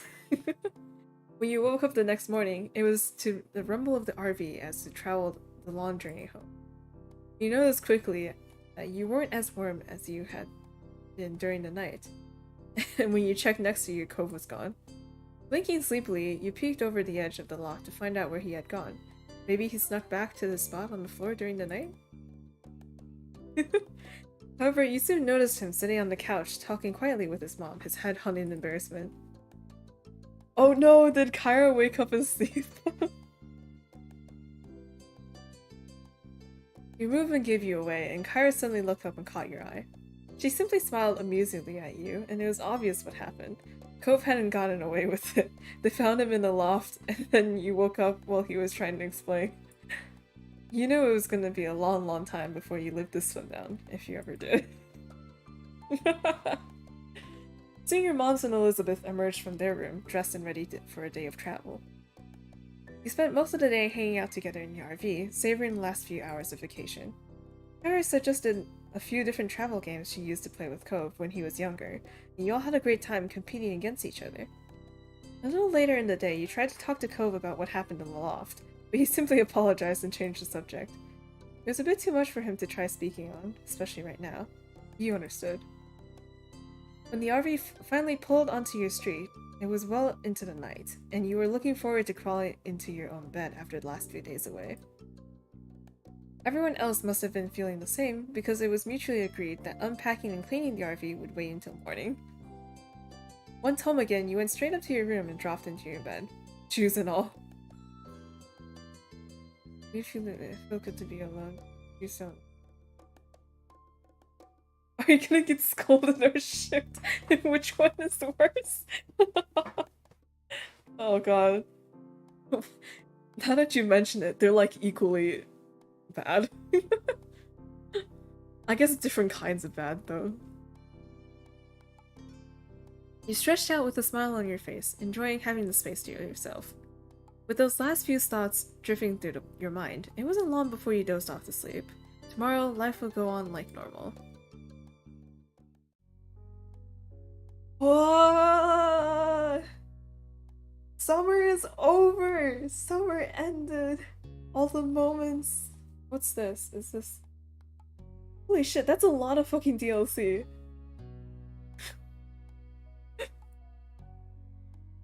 Oh my god. I'm gonna save. Here. Alright, next. There's no denying it. Today was the very last day of summer. Tomorrow we were heading to class. It was a bummer.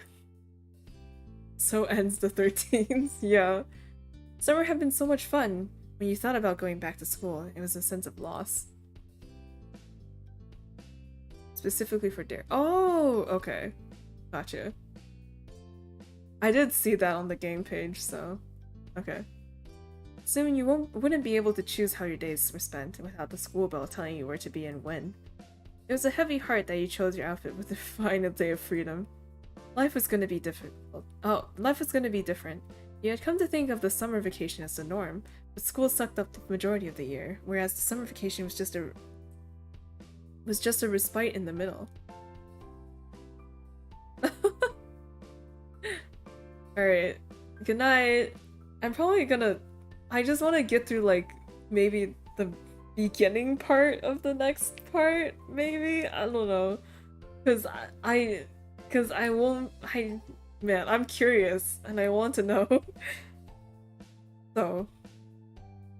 That morbid curiosity will keep me awake. So rather than it being different, it was kind of a return to normal.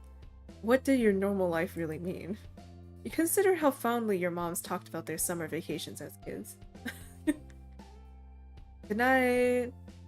You dimly recognized that one year the pattern of school and summer You dimly recognized that one year the pattern of school and summer itself would be over for good.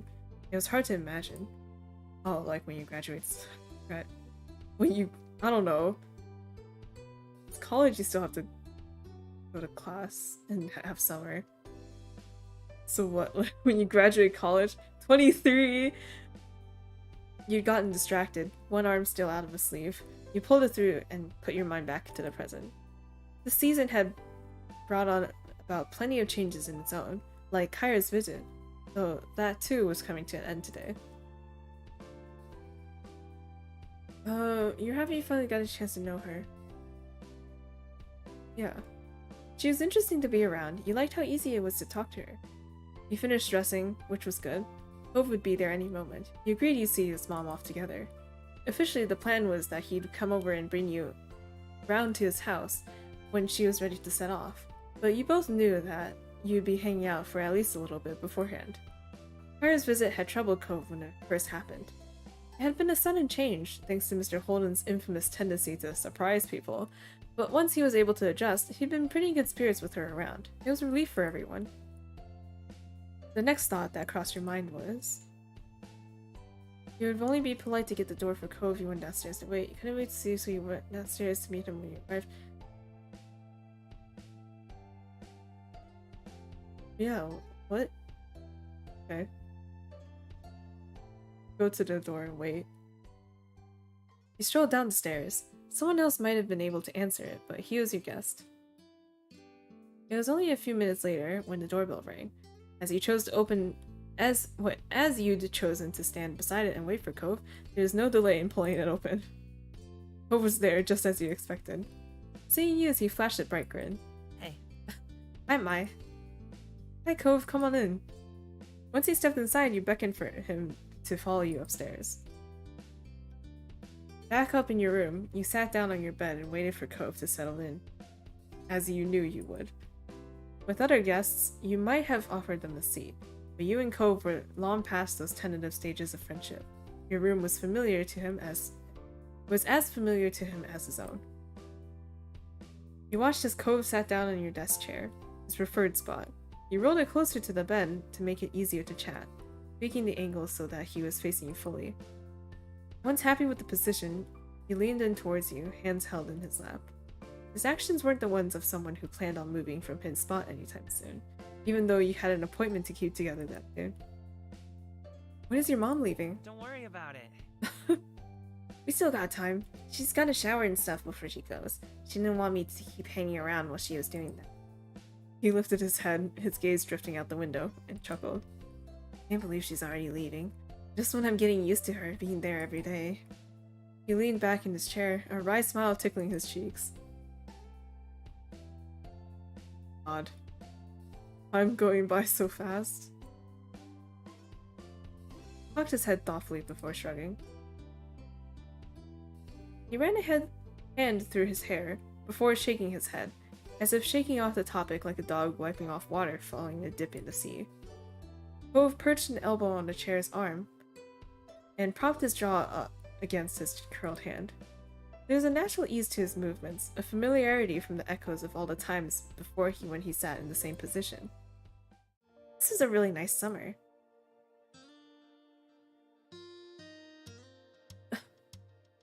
Yeah. Cove, still nestled cozily in your chair, smiled at response. How are your fish doing? Really good. Things in the tank are stable and everything looks happy. Everyone looks healthy. That was nice to hear. You learned from Cove how hard it was to maintain an aquarium. Yeah, it's really hard. Because you're basically creating an ecosystem. A mini ecosystem. And you gotta... Yeah, I don't want to go into it. Oh, Nee!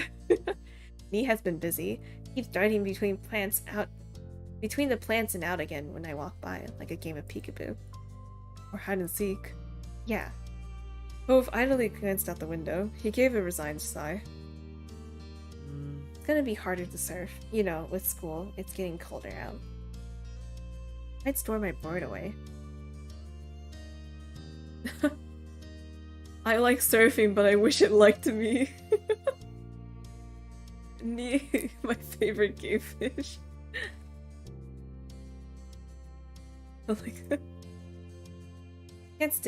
I can't stick to the board. He gave a light smile coupled with a shrug as a response. Why, Cove? A sudden call from downstairs caught you both unaware. You're nearly forgotten the world outside your room. From the guilty look on his face, Cove had done the same. Just had a call. Cove's mom is ready to go. If you're quick, she might keep the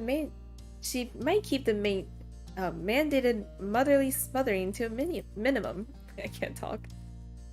You doubted that, but it was nice that Mom and Miss Reese had their strange sense of humor in common. Your eyes met Cove's. Wordlessly, you headed downstairs together. Each step on the way was painfully slow, like he was trying to delay the inevitable. His whole body tensed leaving the house, and Cove froze altogether before you both could cross the street. Oh. Door's open. I must be taking her stuff out. Swallowed hard. It's really gonna leave.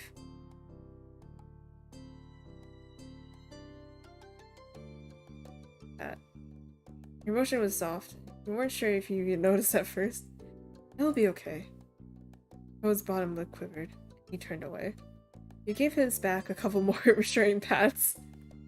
Thanks. At that, some of the conflict waning on his face eased a bit. Waning on his face? I don't know. Together, you went across the street and inside his house, finding his parents in the living room surrounded by his mom's packed things. Hey, kids. Good timing. I just called a taxi. Hi. And hi, Mai. I'm so glad I got to see you today. It's fabulous getting to know you this summer. I finally got to put a face to the name I heard so many times. She winked, and Cove pouted on cue over the teasing. Yeah. Okay. Hopefully it won't be too long before we see each other again. Nodding, Kyra turned her attention back to her boys. She patted She patted Cliff on the arm with a warm smile, and then she enveloped Cove in a crushing hug. Initially, Cove squirmed to break free from her grip, but his mom was unfazed and kept him locked in place. Heartbeats later, he gave in and hugged her back tightly. I'm so glad.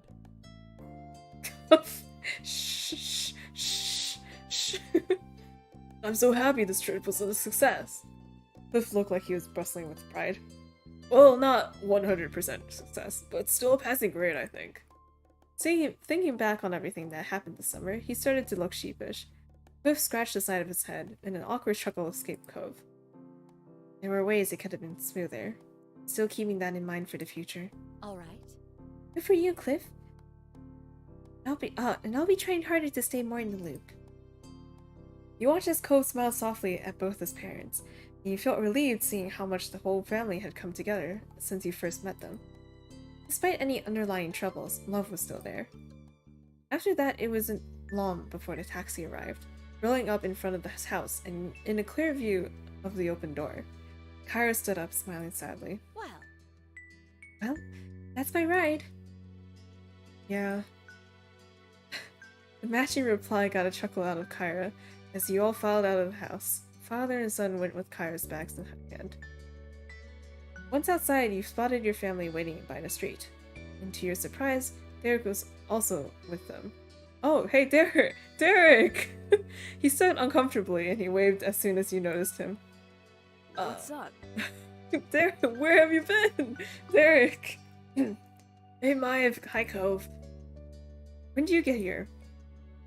My dad dropped me off a little while ago. I thought I could visit one more time before school started. Sorry. Derek. Picked a busy time, sorry. Derek couldn't even look at Cove. He nervously kept rolling a pebble with the bottom of his shoe.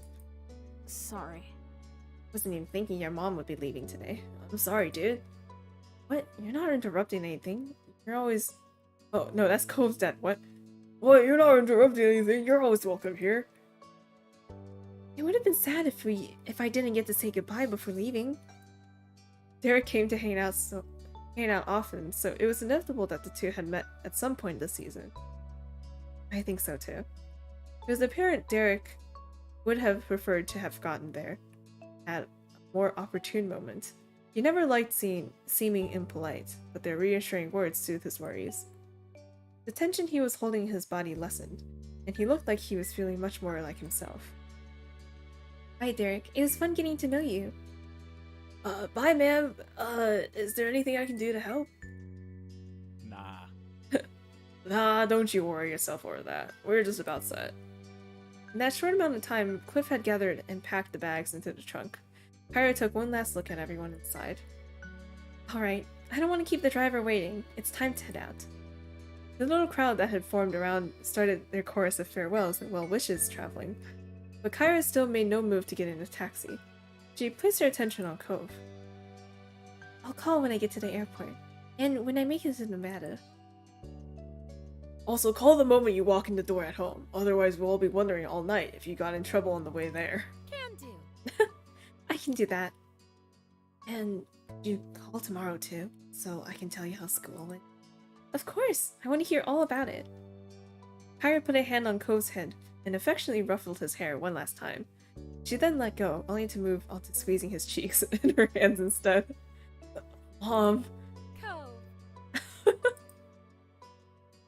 She was chuckling by the time she freed him and rounded things off with a small tap on the tip of his nose.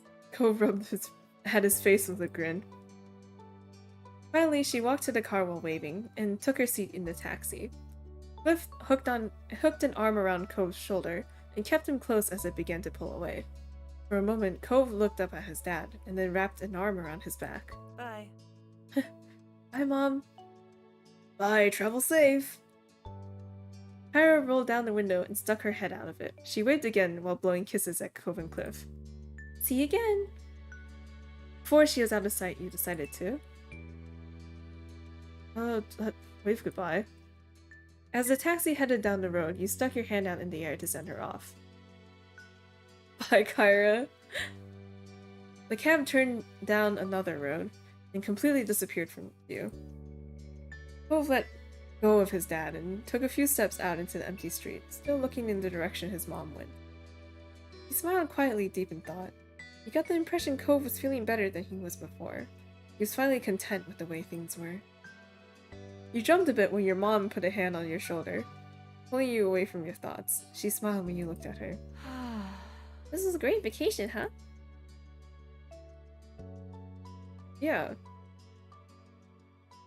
That's what I was hoping to hear. Cove walked back over to the group, still genuinely happy. Derek grinned at him welcomingly, and everyone else there smiled at him, even Elizabeth. Well? Ma clapped her hands together, bringing everyone's attention back to the present. It's almost lunchtime. I think I'll put something special together. Her eyes sparkled with a plan, and Mon smiled. I bet you can use some help with that. It'd be absolutely wonderful. Derek glanced between the two, his eyebrows furrowed. Is there something I could do? Your moms exchanged fond expressions. Ma shook her head. How sweet. That's very sweet, Derek, but it's alright. Oh, It's not your job. Technically, your dad left you under Cliff's watch. You're meant to be taken care of by him, not doing chores for the neighbors. Mom laughed a little over her own joke. You watched Derek look away, discouraged. It's okay. Aw, I don't mind.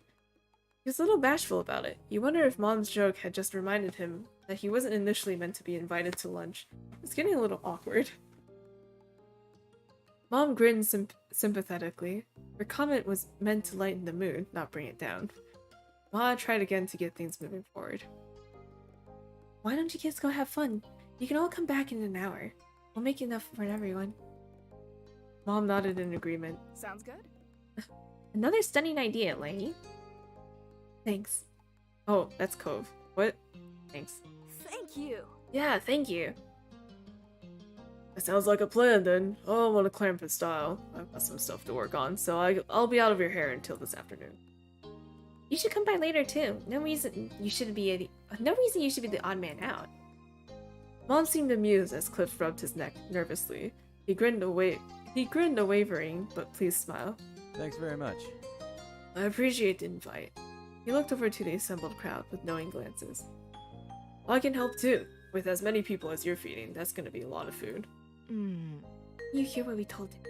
Wouldn't it be fair to make you cook when you were the ones inviting him in?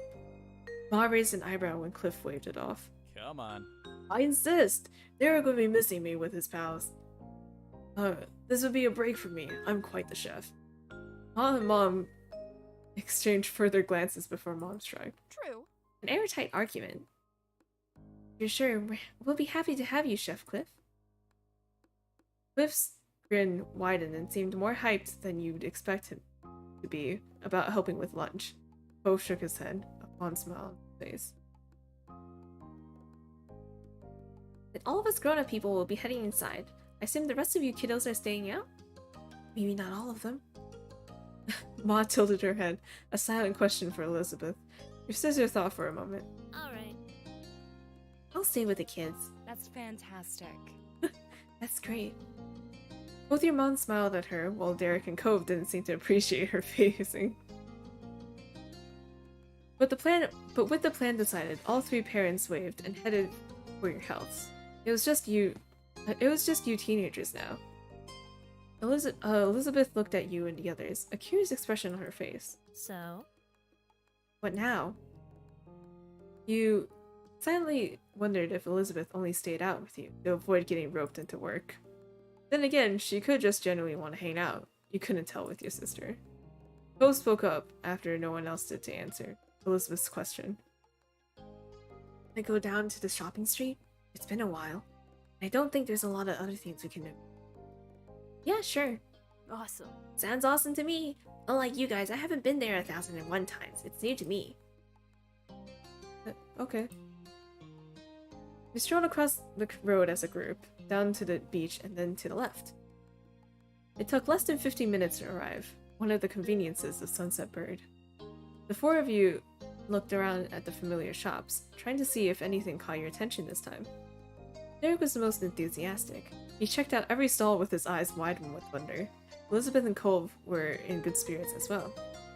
That's so cool! We ran over to a street magician who was currently doing a card trick for a group of enchanted tourists. Derek clapped when the magician showed a middle-aged man his card.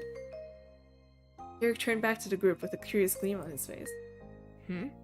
What does it take to perform here anyway? Do you need to ask somebody, or do you just show up and start doing stuff? Who would you even ask? It's a public street. Hey, Mr. Mayor, can I pull a rabbit out of my hat? Please, Flopsy is well behaved, I promise. Derek chuckled, his eyes searching up and down the scene. Maybe? Maybe there's a boss of something. There's a boss of the shopping street. No one knows any of this around my... What? No one knows... Oh my god. No one does any of this around my neighborhood. It's just regular stores behind walls. It's different if someone puts up a real store, but here I'm pretty sure people are just putting up their little shows whenever they want, do whatever. So neat. Would we be allowed to do something too? Cove laughed and Derek began almost vibrating with excitement. Elizabeth rolled her eyes. What would we do? Well, I don't know what, not yet. I mean, I just found out it's a possibility, you know? But there's gotta be something. We know cool stuff. I'm sure if we think about it, we could plan a show that would really get a crowd pumped.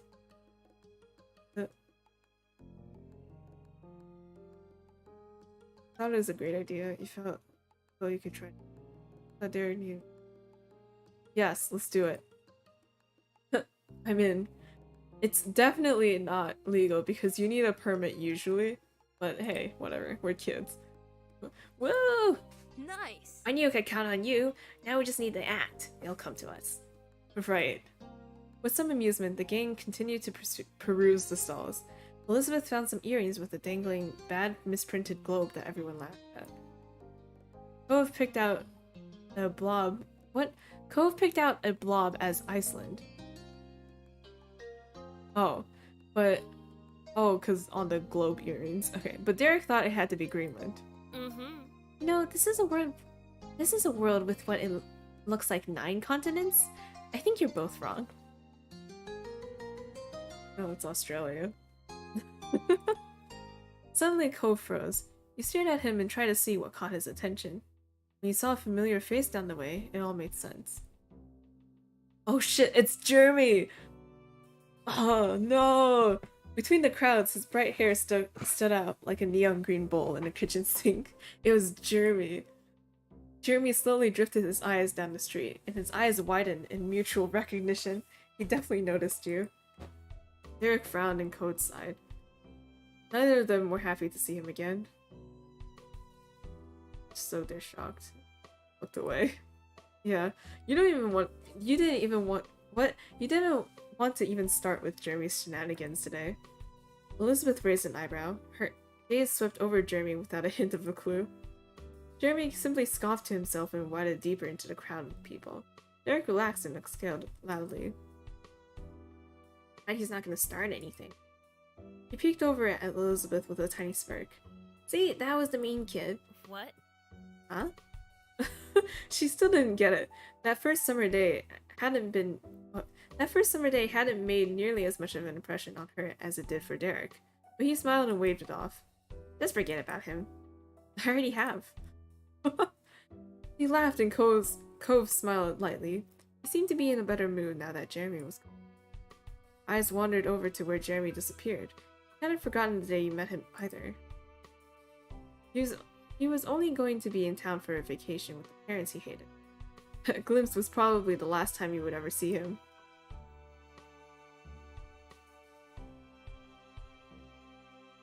I don't know. Jeremy's probably gone for good now. It's time for him to go back to wherever he's from. Yeah. Yeah, I guess we don't have to worry about that guy anymore. Derek kicked at a little rock in the road. It clattered forward and then rolled under a stall. But I still think it's kind of sad Jeremy turned out to be like he is. It would have been nice to make another friend. Pope shook his head. He was clearly not broken up over what might have been.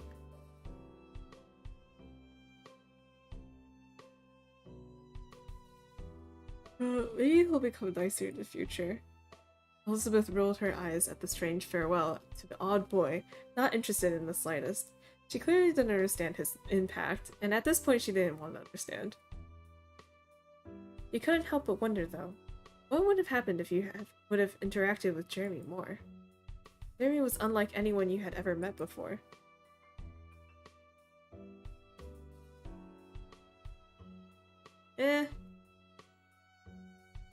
He didn't know what to think.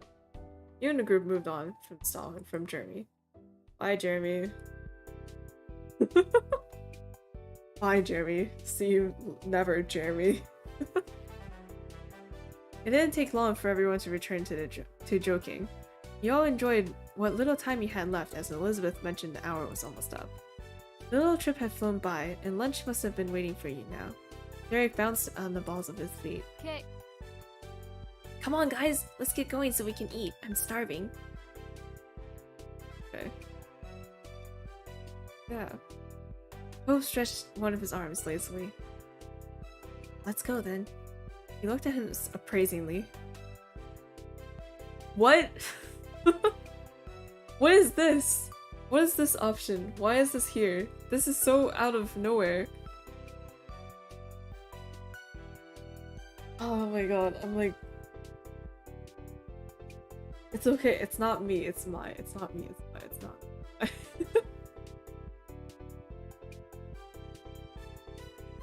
I was like, no, I don't want to do that. But then in the back of my mind, I was like, but gee, what if you get a CG? And I'm like, oh, but I want to see a CG.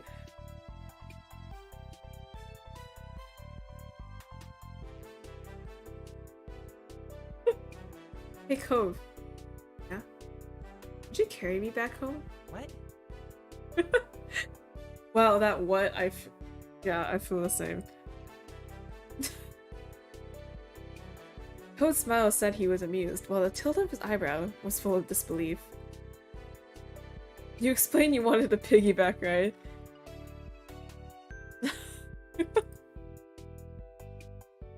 want a piggyback ride, and you're the only one big enough to give me one. This is so out of nowhere, Mai. What are you doing? Cove sighed and shook his head. Elizabeth and Derek became a chorus of laughter. Come on, Cove, it'll be fun. Right. Oh my god. Cove stepped over to you. He looked like he couldn't believe what he was doing. His lips quirked into a large smile. Ah, yeah, thanks!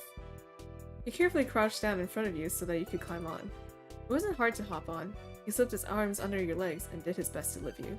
It was wobbly, but he managed to stand all the way. Oh my gosh. Elizabeth watched with a smirk on her face while Derek laughed even harder. It was fair to say that your antics were entertaining. You're glad Cove went with it. I'm like slowly starting to call Cove like Cole instead of Cove, and I need to stop. Cove carried you home contentedly. Other than a few good-natured jokes at your expense, he didn't explain.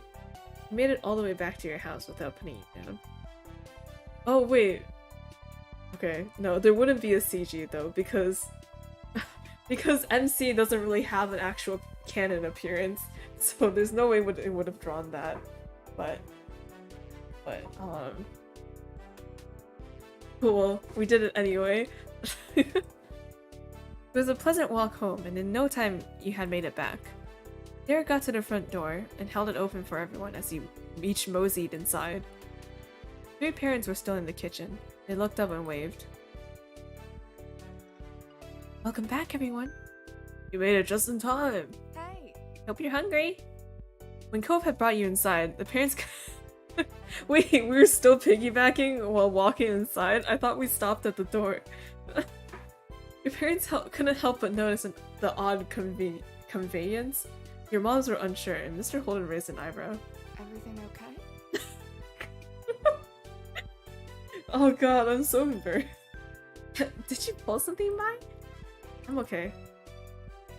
Oh, Cove, you've gotten so strong. Good kid. Reliable too, what a guy. Cove rolled his eyes at the commentary, then started walking to the couch. You bent down and you let yourself plop back onto the couch. Thanks for the lift. Cove exhaled loudly and shook out his arms. He just seemed relieved that he made it. So, did anyone have a nice time out? She gestured for people to take a seat at the table. Plates and silverware had already been placed out. You took your normal seat. Elizabeth sat across from you, and Derek took the seat to your left. Bo sat on your right. Yeah. Oh yeah, we had a great time. It was fine. I had fun. Yeah, the bank heist went off without a hitch. Oh my god. That's good in my book. Casually, Mr. Holden sat in the empty seat across from Cove. He smiled at you and all the other kids. Mom set down a platter full of water glasses on the table. She looked down at the gathering. It's a good thing we have 8 chairs. I can't remember the last time we had a group this big over a meal. Could you pass the drinks down the other side? Make sure y'all get one. Sure. Those close to the cups obliged and started offering waters around. As everything got set up, Ma chided Elizabeth to take her elbows off the table. Now. And you shouldn't slouch. Reminder for me to not slouch. She pointed at Mr. Holden, who was leaning forward with both arms on the table. Oops. Mr. Holden seemed unsure about all the sudden attention and carefully rearranged his posture to something suitable for a fancy dinner. He smiled sheepishly at Ma. Elizabeth rolled her eyes, and Ma gave a level look at her. Shouldn't be impolite to a guest at a house either.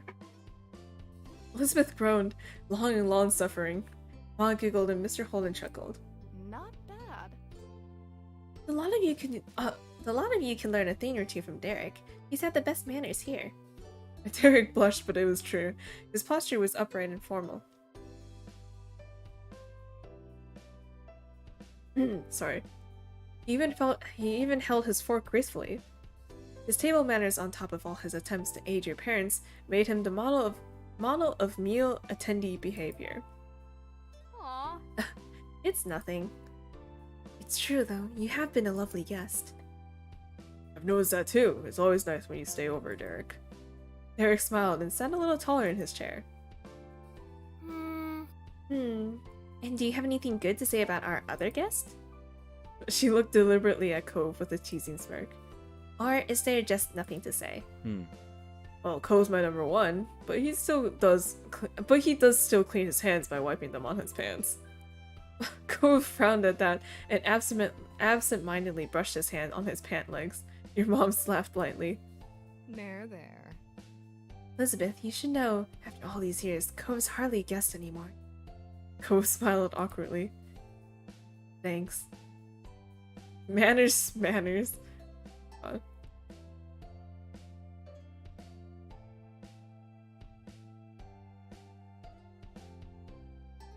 don't know.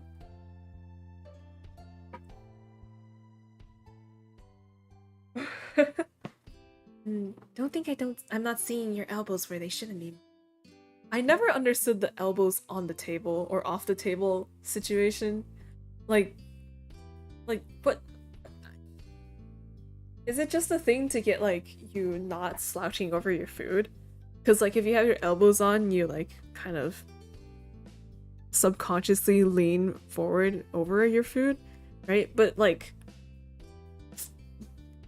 what if you're bad at aiming, your hand-eye coordination's bad, and, like, if you're not, like, over your food, you might spill it into your lap. Like, come on, man. Elbows, they gotta. Everyone ate their meal together and continued to hang out for the afternoon. After the food, you and the others played a couple games and talked about the plans for the upcoming year. Time passed by quickly, and soon it was time to part ways. Mr. Holden talked to your moms, and Cove drifted over to you, knowing that as soon as his dad finished up, he would be leaving. Be cool to stay, but we have some stuff to do before everything closes today. Okay. Yeah, bye. Could you move? I need the phone.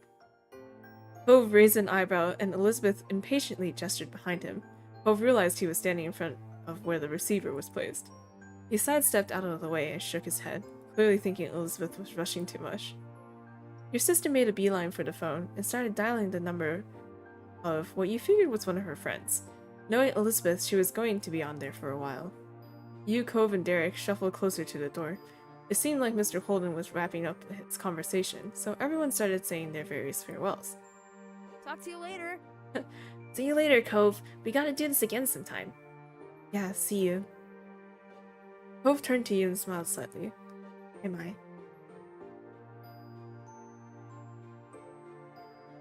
I don't think I can ruffle his hair. Isn't he taller? I don't know.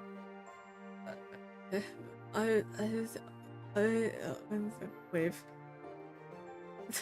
You accomplished a gesture with a smile on your face. Cove waved back with a warm look in his eyes. See you soon, okay? Dude. Seriously, dude, we'll have to hang out later. I'm gonna miss you during school. He offered Cove a high five, and the two boys clapped their hands together. Cove and his dad left soon after that. Your parents started cleaning up the house, and Elizabeth was still chatting with her friends on the phone. It was just you and Derek left.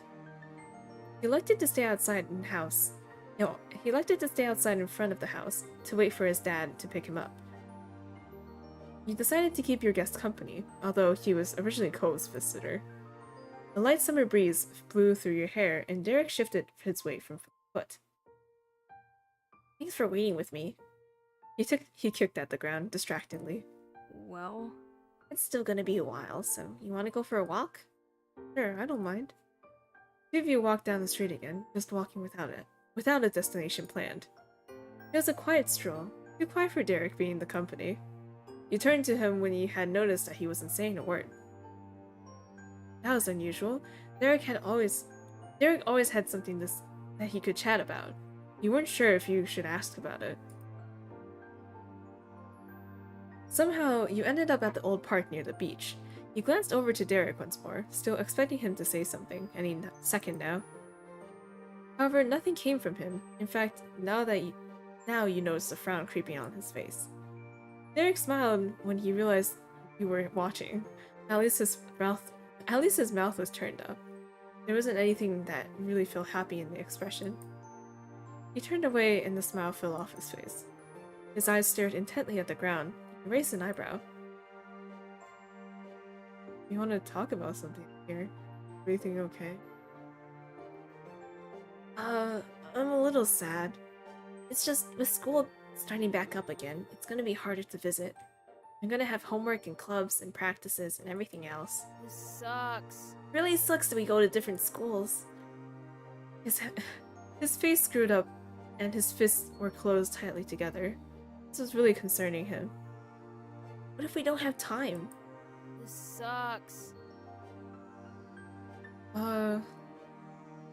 Optimism? We'll make time. We can talk over the phone and have plans for weekends. It'll be okay. Derek looked up at the sky. It was orange and purple with little wisps of clouds scattered around. A plane flew high with a jet stream trailing beside it. Then he turned to the ground again. Derek's face was tilted far enough down that it was harder to read his expression. Hey, Mai, I actually wanted to talk to you about something, if you don't mind. There was a pause, and he waited for him to finish his thought. Sorry. I was just kind of wondering, do you like guys at all? Like, would you ever want to be with someone who was a boy? Sorry if that's weird to ask. Oh no. I don't know. I mean, if the idea is that we get together with Cove, who's the main love interest, then probably? Maybe? Okay then. He hesitated before finishing his question. So... Derek! Sorry,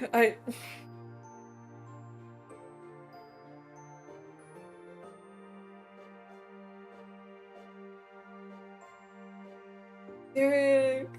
Derek, I don't have your DLC.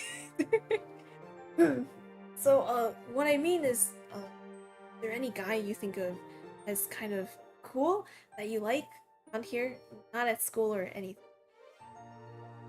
He tucked his head further. You thought about it. Mr. Holden! Oh.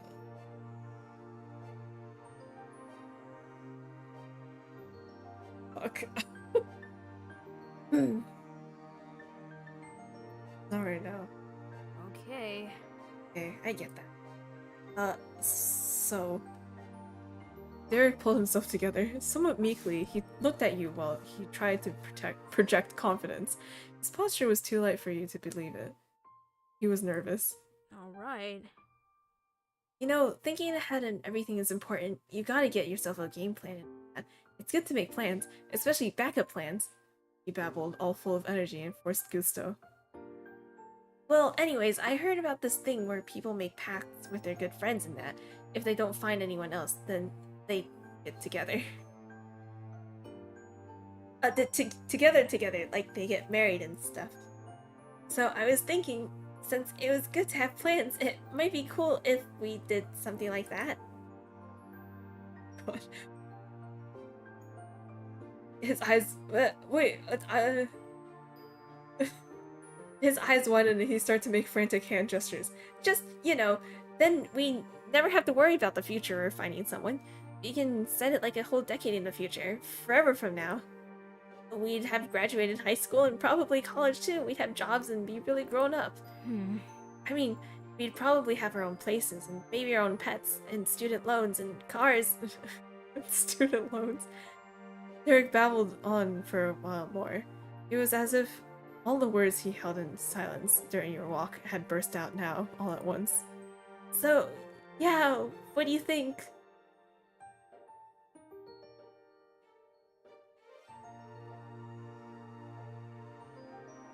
I don't know. Decisions is so hard. What? Oh, wait, hold on. What? Huh? Wait, I'm confused. Wait, huh? Wait.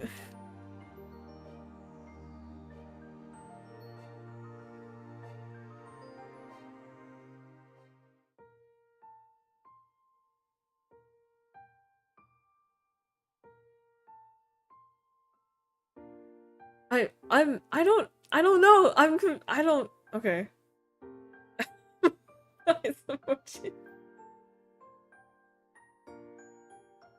Yeah, let's avoid the question. Let's dodge the question. Is we're a dick. Yeah. I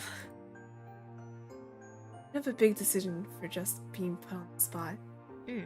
Yeah, sure, don't worry about it. It was just an idea. Thanks for hearing me out and answering my questions and stuff.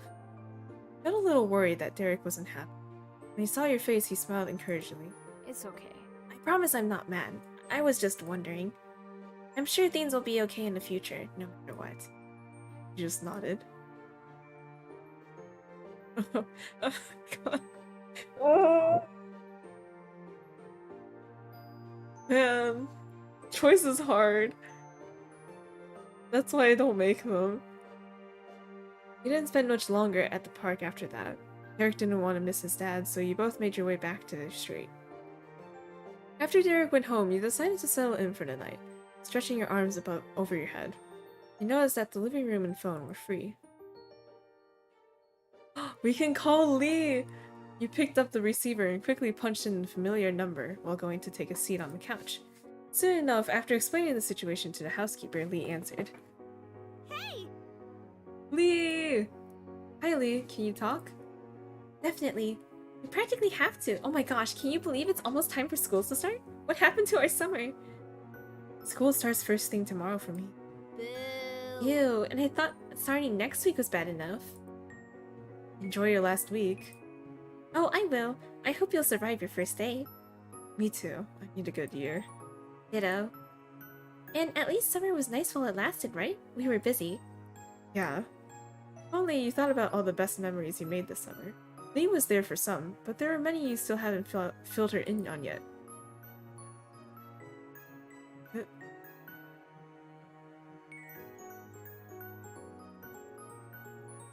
Okay. What was your big highlight of the summer, Lee? Talking to you is always the best part of my summer. Even though it was just a phone call, you knew that Lee was winking at you. Come on, tell me. What? You don't believe me? Lee. Alright, okay, so a high point for me was I took that trip with my parents to Europe. That was amazing. You and Lee continued to go over your adventures until you both were yawning to each other over the phone. At that, you decided it was time to say goodbye for now. You did have school to wake up for in the morning. Bye, Lee. Bye! Night, Mai. Talk to you later. You left the phone on the side table for now. Looking at the clock on the wall, you saw that there was only about 10 minutes until your moms would be insisting that you had to go to bed so you could be rested enough for school. You stretched your legs out on the couch and sighed in defeat, watching the minute hand change 1 minute closer to bedtime.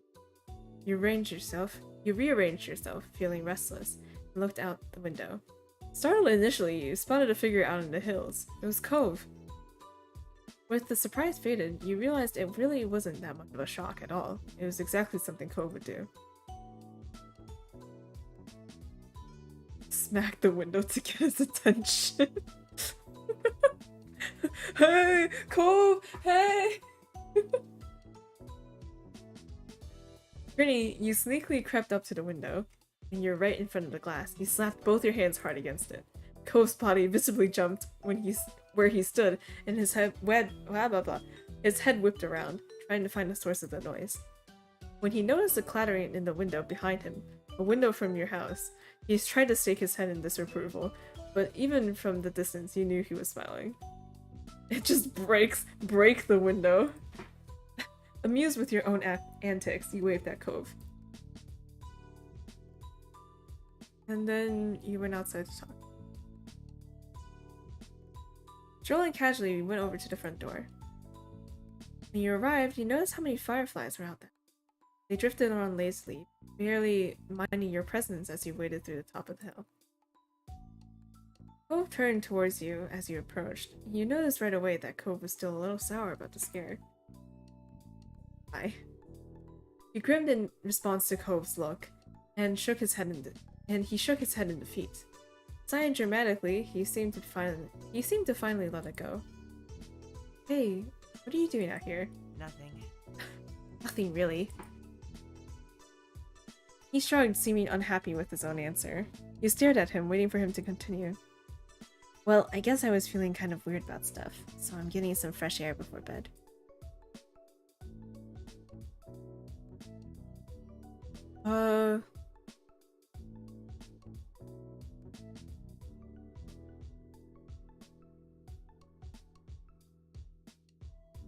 What is it?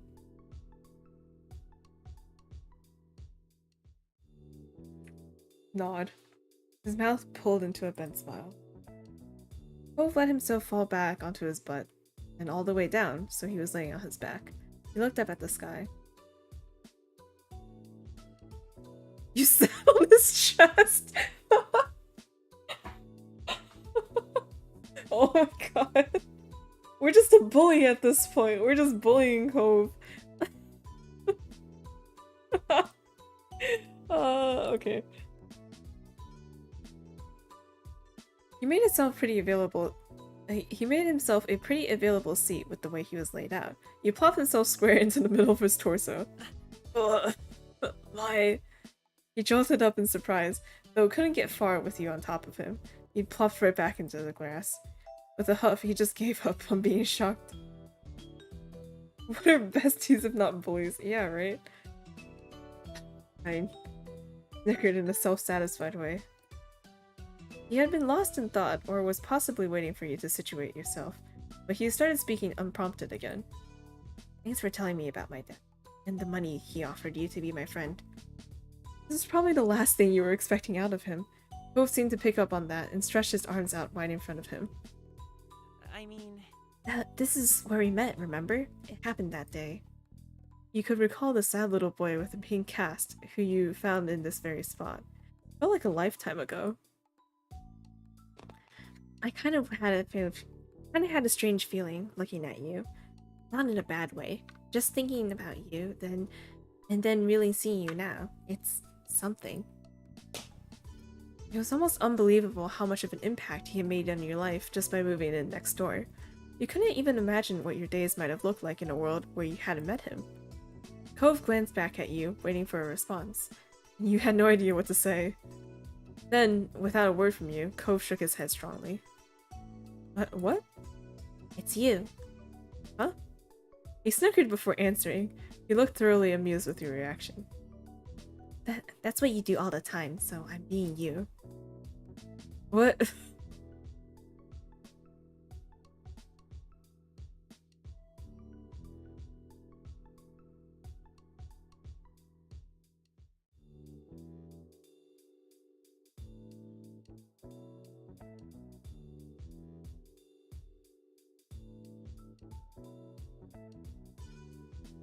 What, like, nodding and shaking my head? What?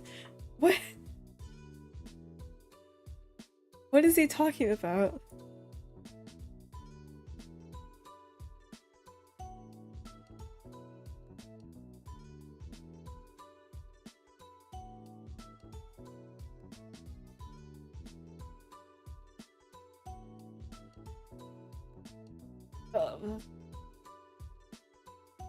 What?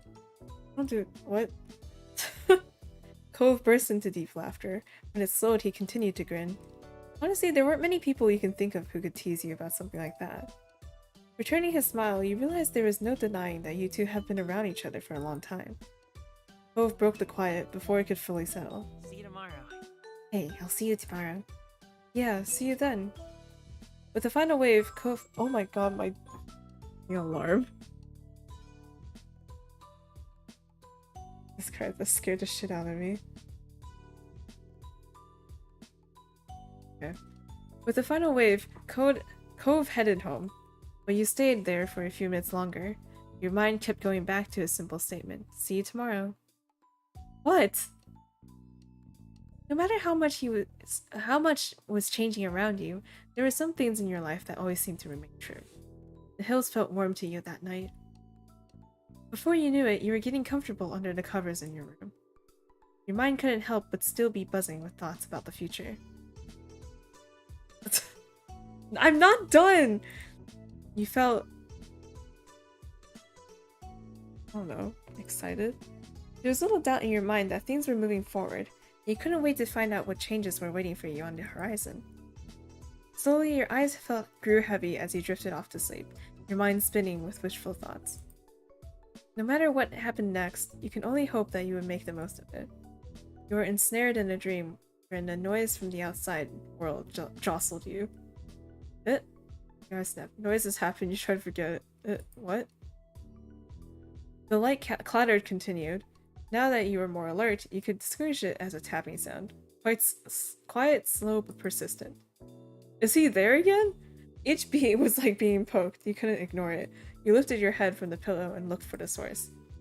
Not much work was needed to puzzle it out. It was from the window.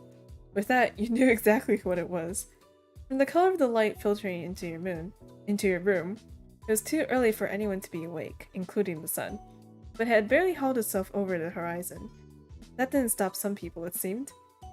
You sat up in bed and opened the window wide. Cool air, not yet warmed by the day, tickled your face as it pushed into your room. And just as you expected, there was your neighbor crouching on your windowsill. He was fully dressed, although not for school. Oh my gosh. He was wearing a wetsuit and a fond smile. My. Hi, Mai. You look back, blinking. So technically we won't be back for school. We won't be back to school for a few more hours. His voice was delicate yet deliberate, each word a careful explanation. Classes haven't actually started yet, so do you want to hit the beach with me one more time this summer?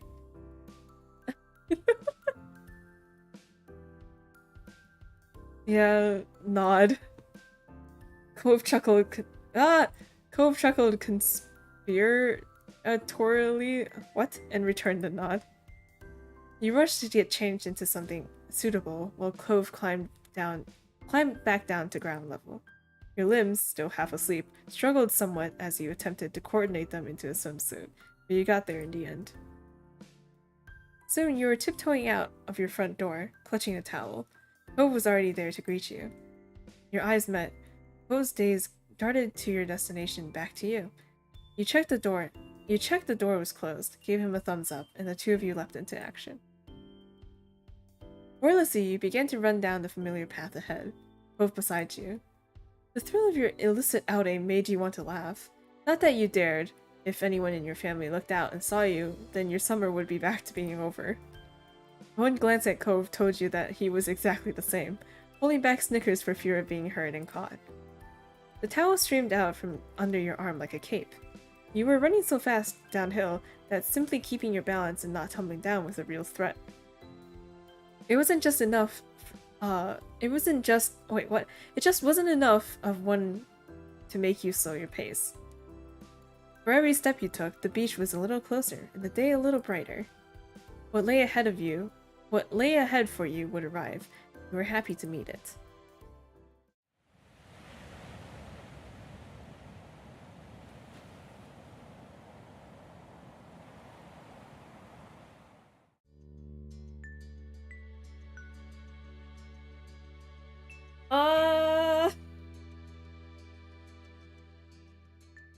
So I can do the beginning of the next part, right? Yeah, I think I can.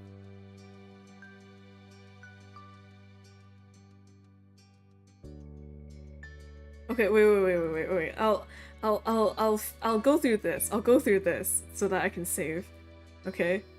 No, I won't start it actually. I'll just change some things.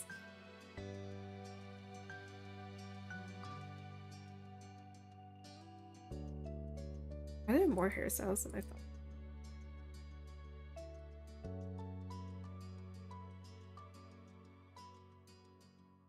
Yeah. I promise. I promise. For real.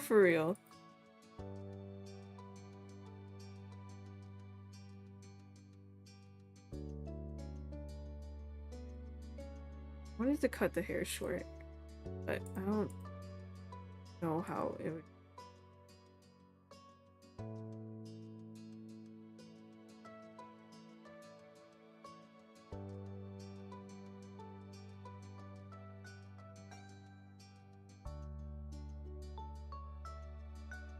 Strands? Sleek?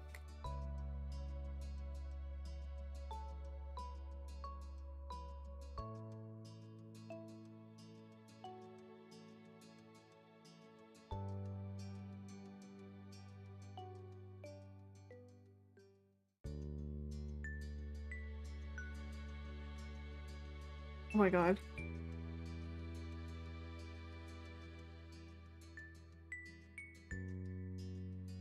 We're just good at this, but like, yeah.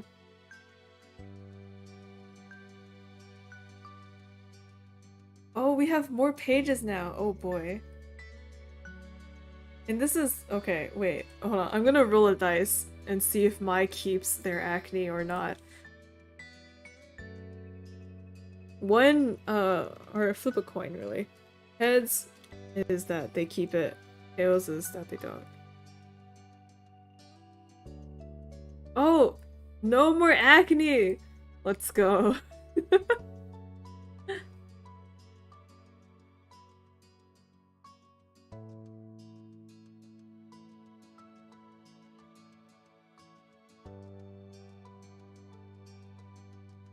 Okay, this is all the same. Ring?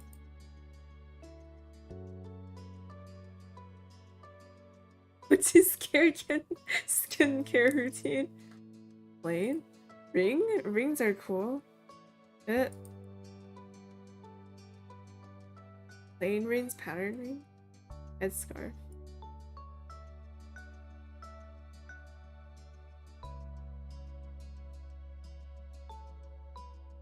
Wow, they have so many options.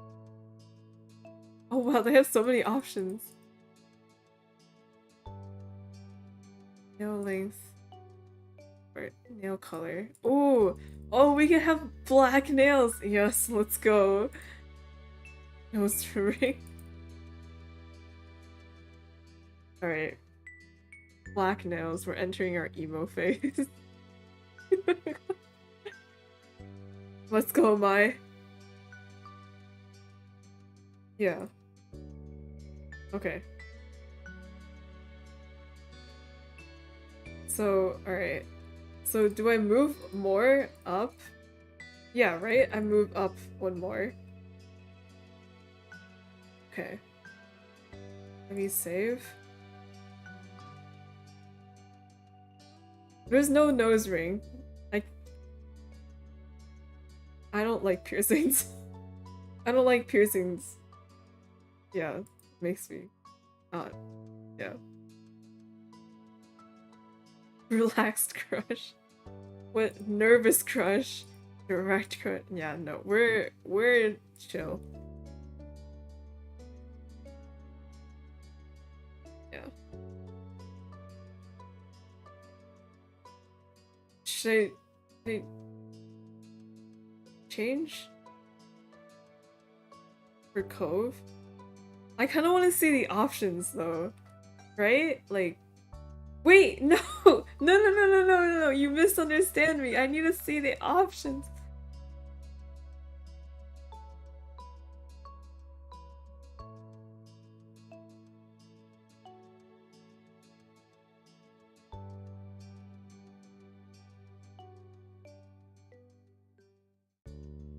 Okay, fine. All right. Okay, I saved. All right. We'll just come back here. We'll stop and come back here. But I can't stream tomorrow, which means it has to be on Thursday night. Which means I have to wait a whole ass day though. Okay. Okay. Good night. Thanks for sticking around. That's just how it is. It's late, so good night. But that's okay. Well, I mean, it's not. I can't really do much else about it. It's just how it is. Okay. Alright. Good night. Thanks for sticking around. See ya!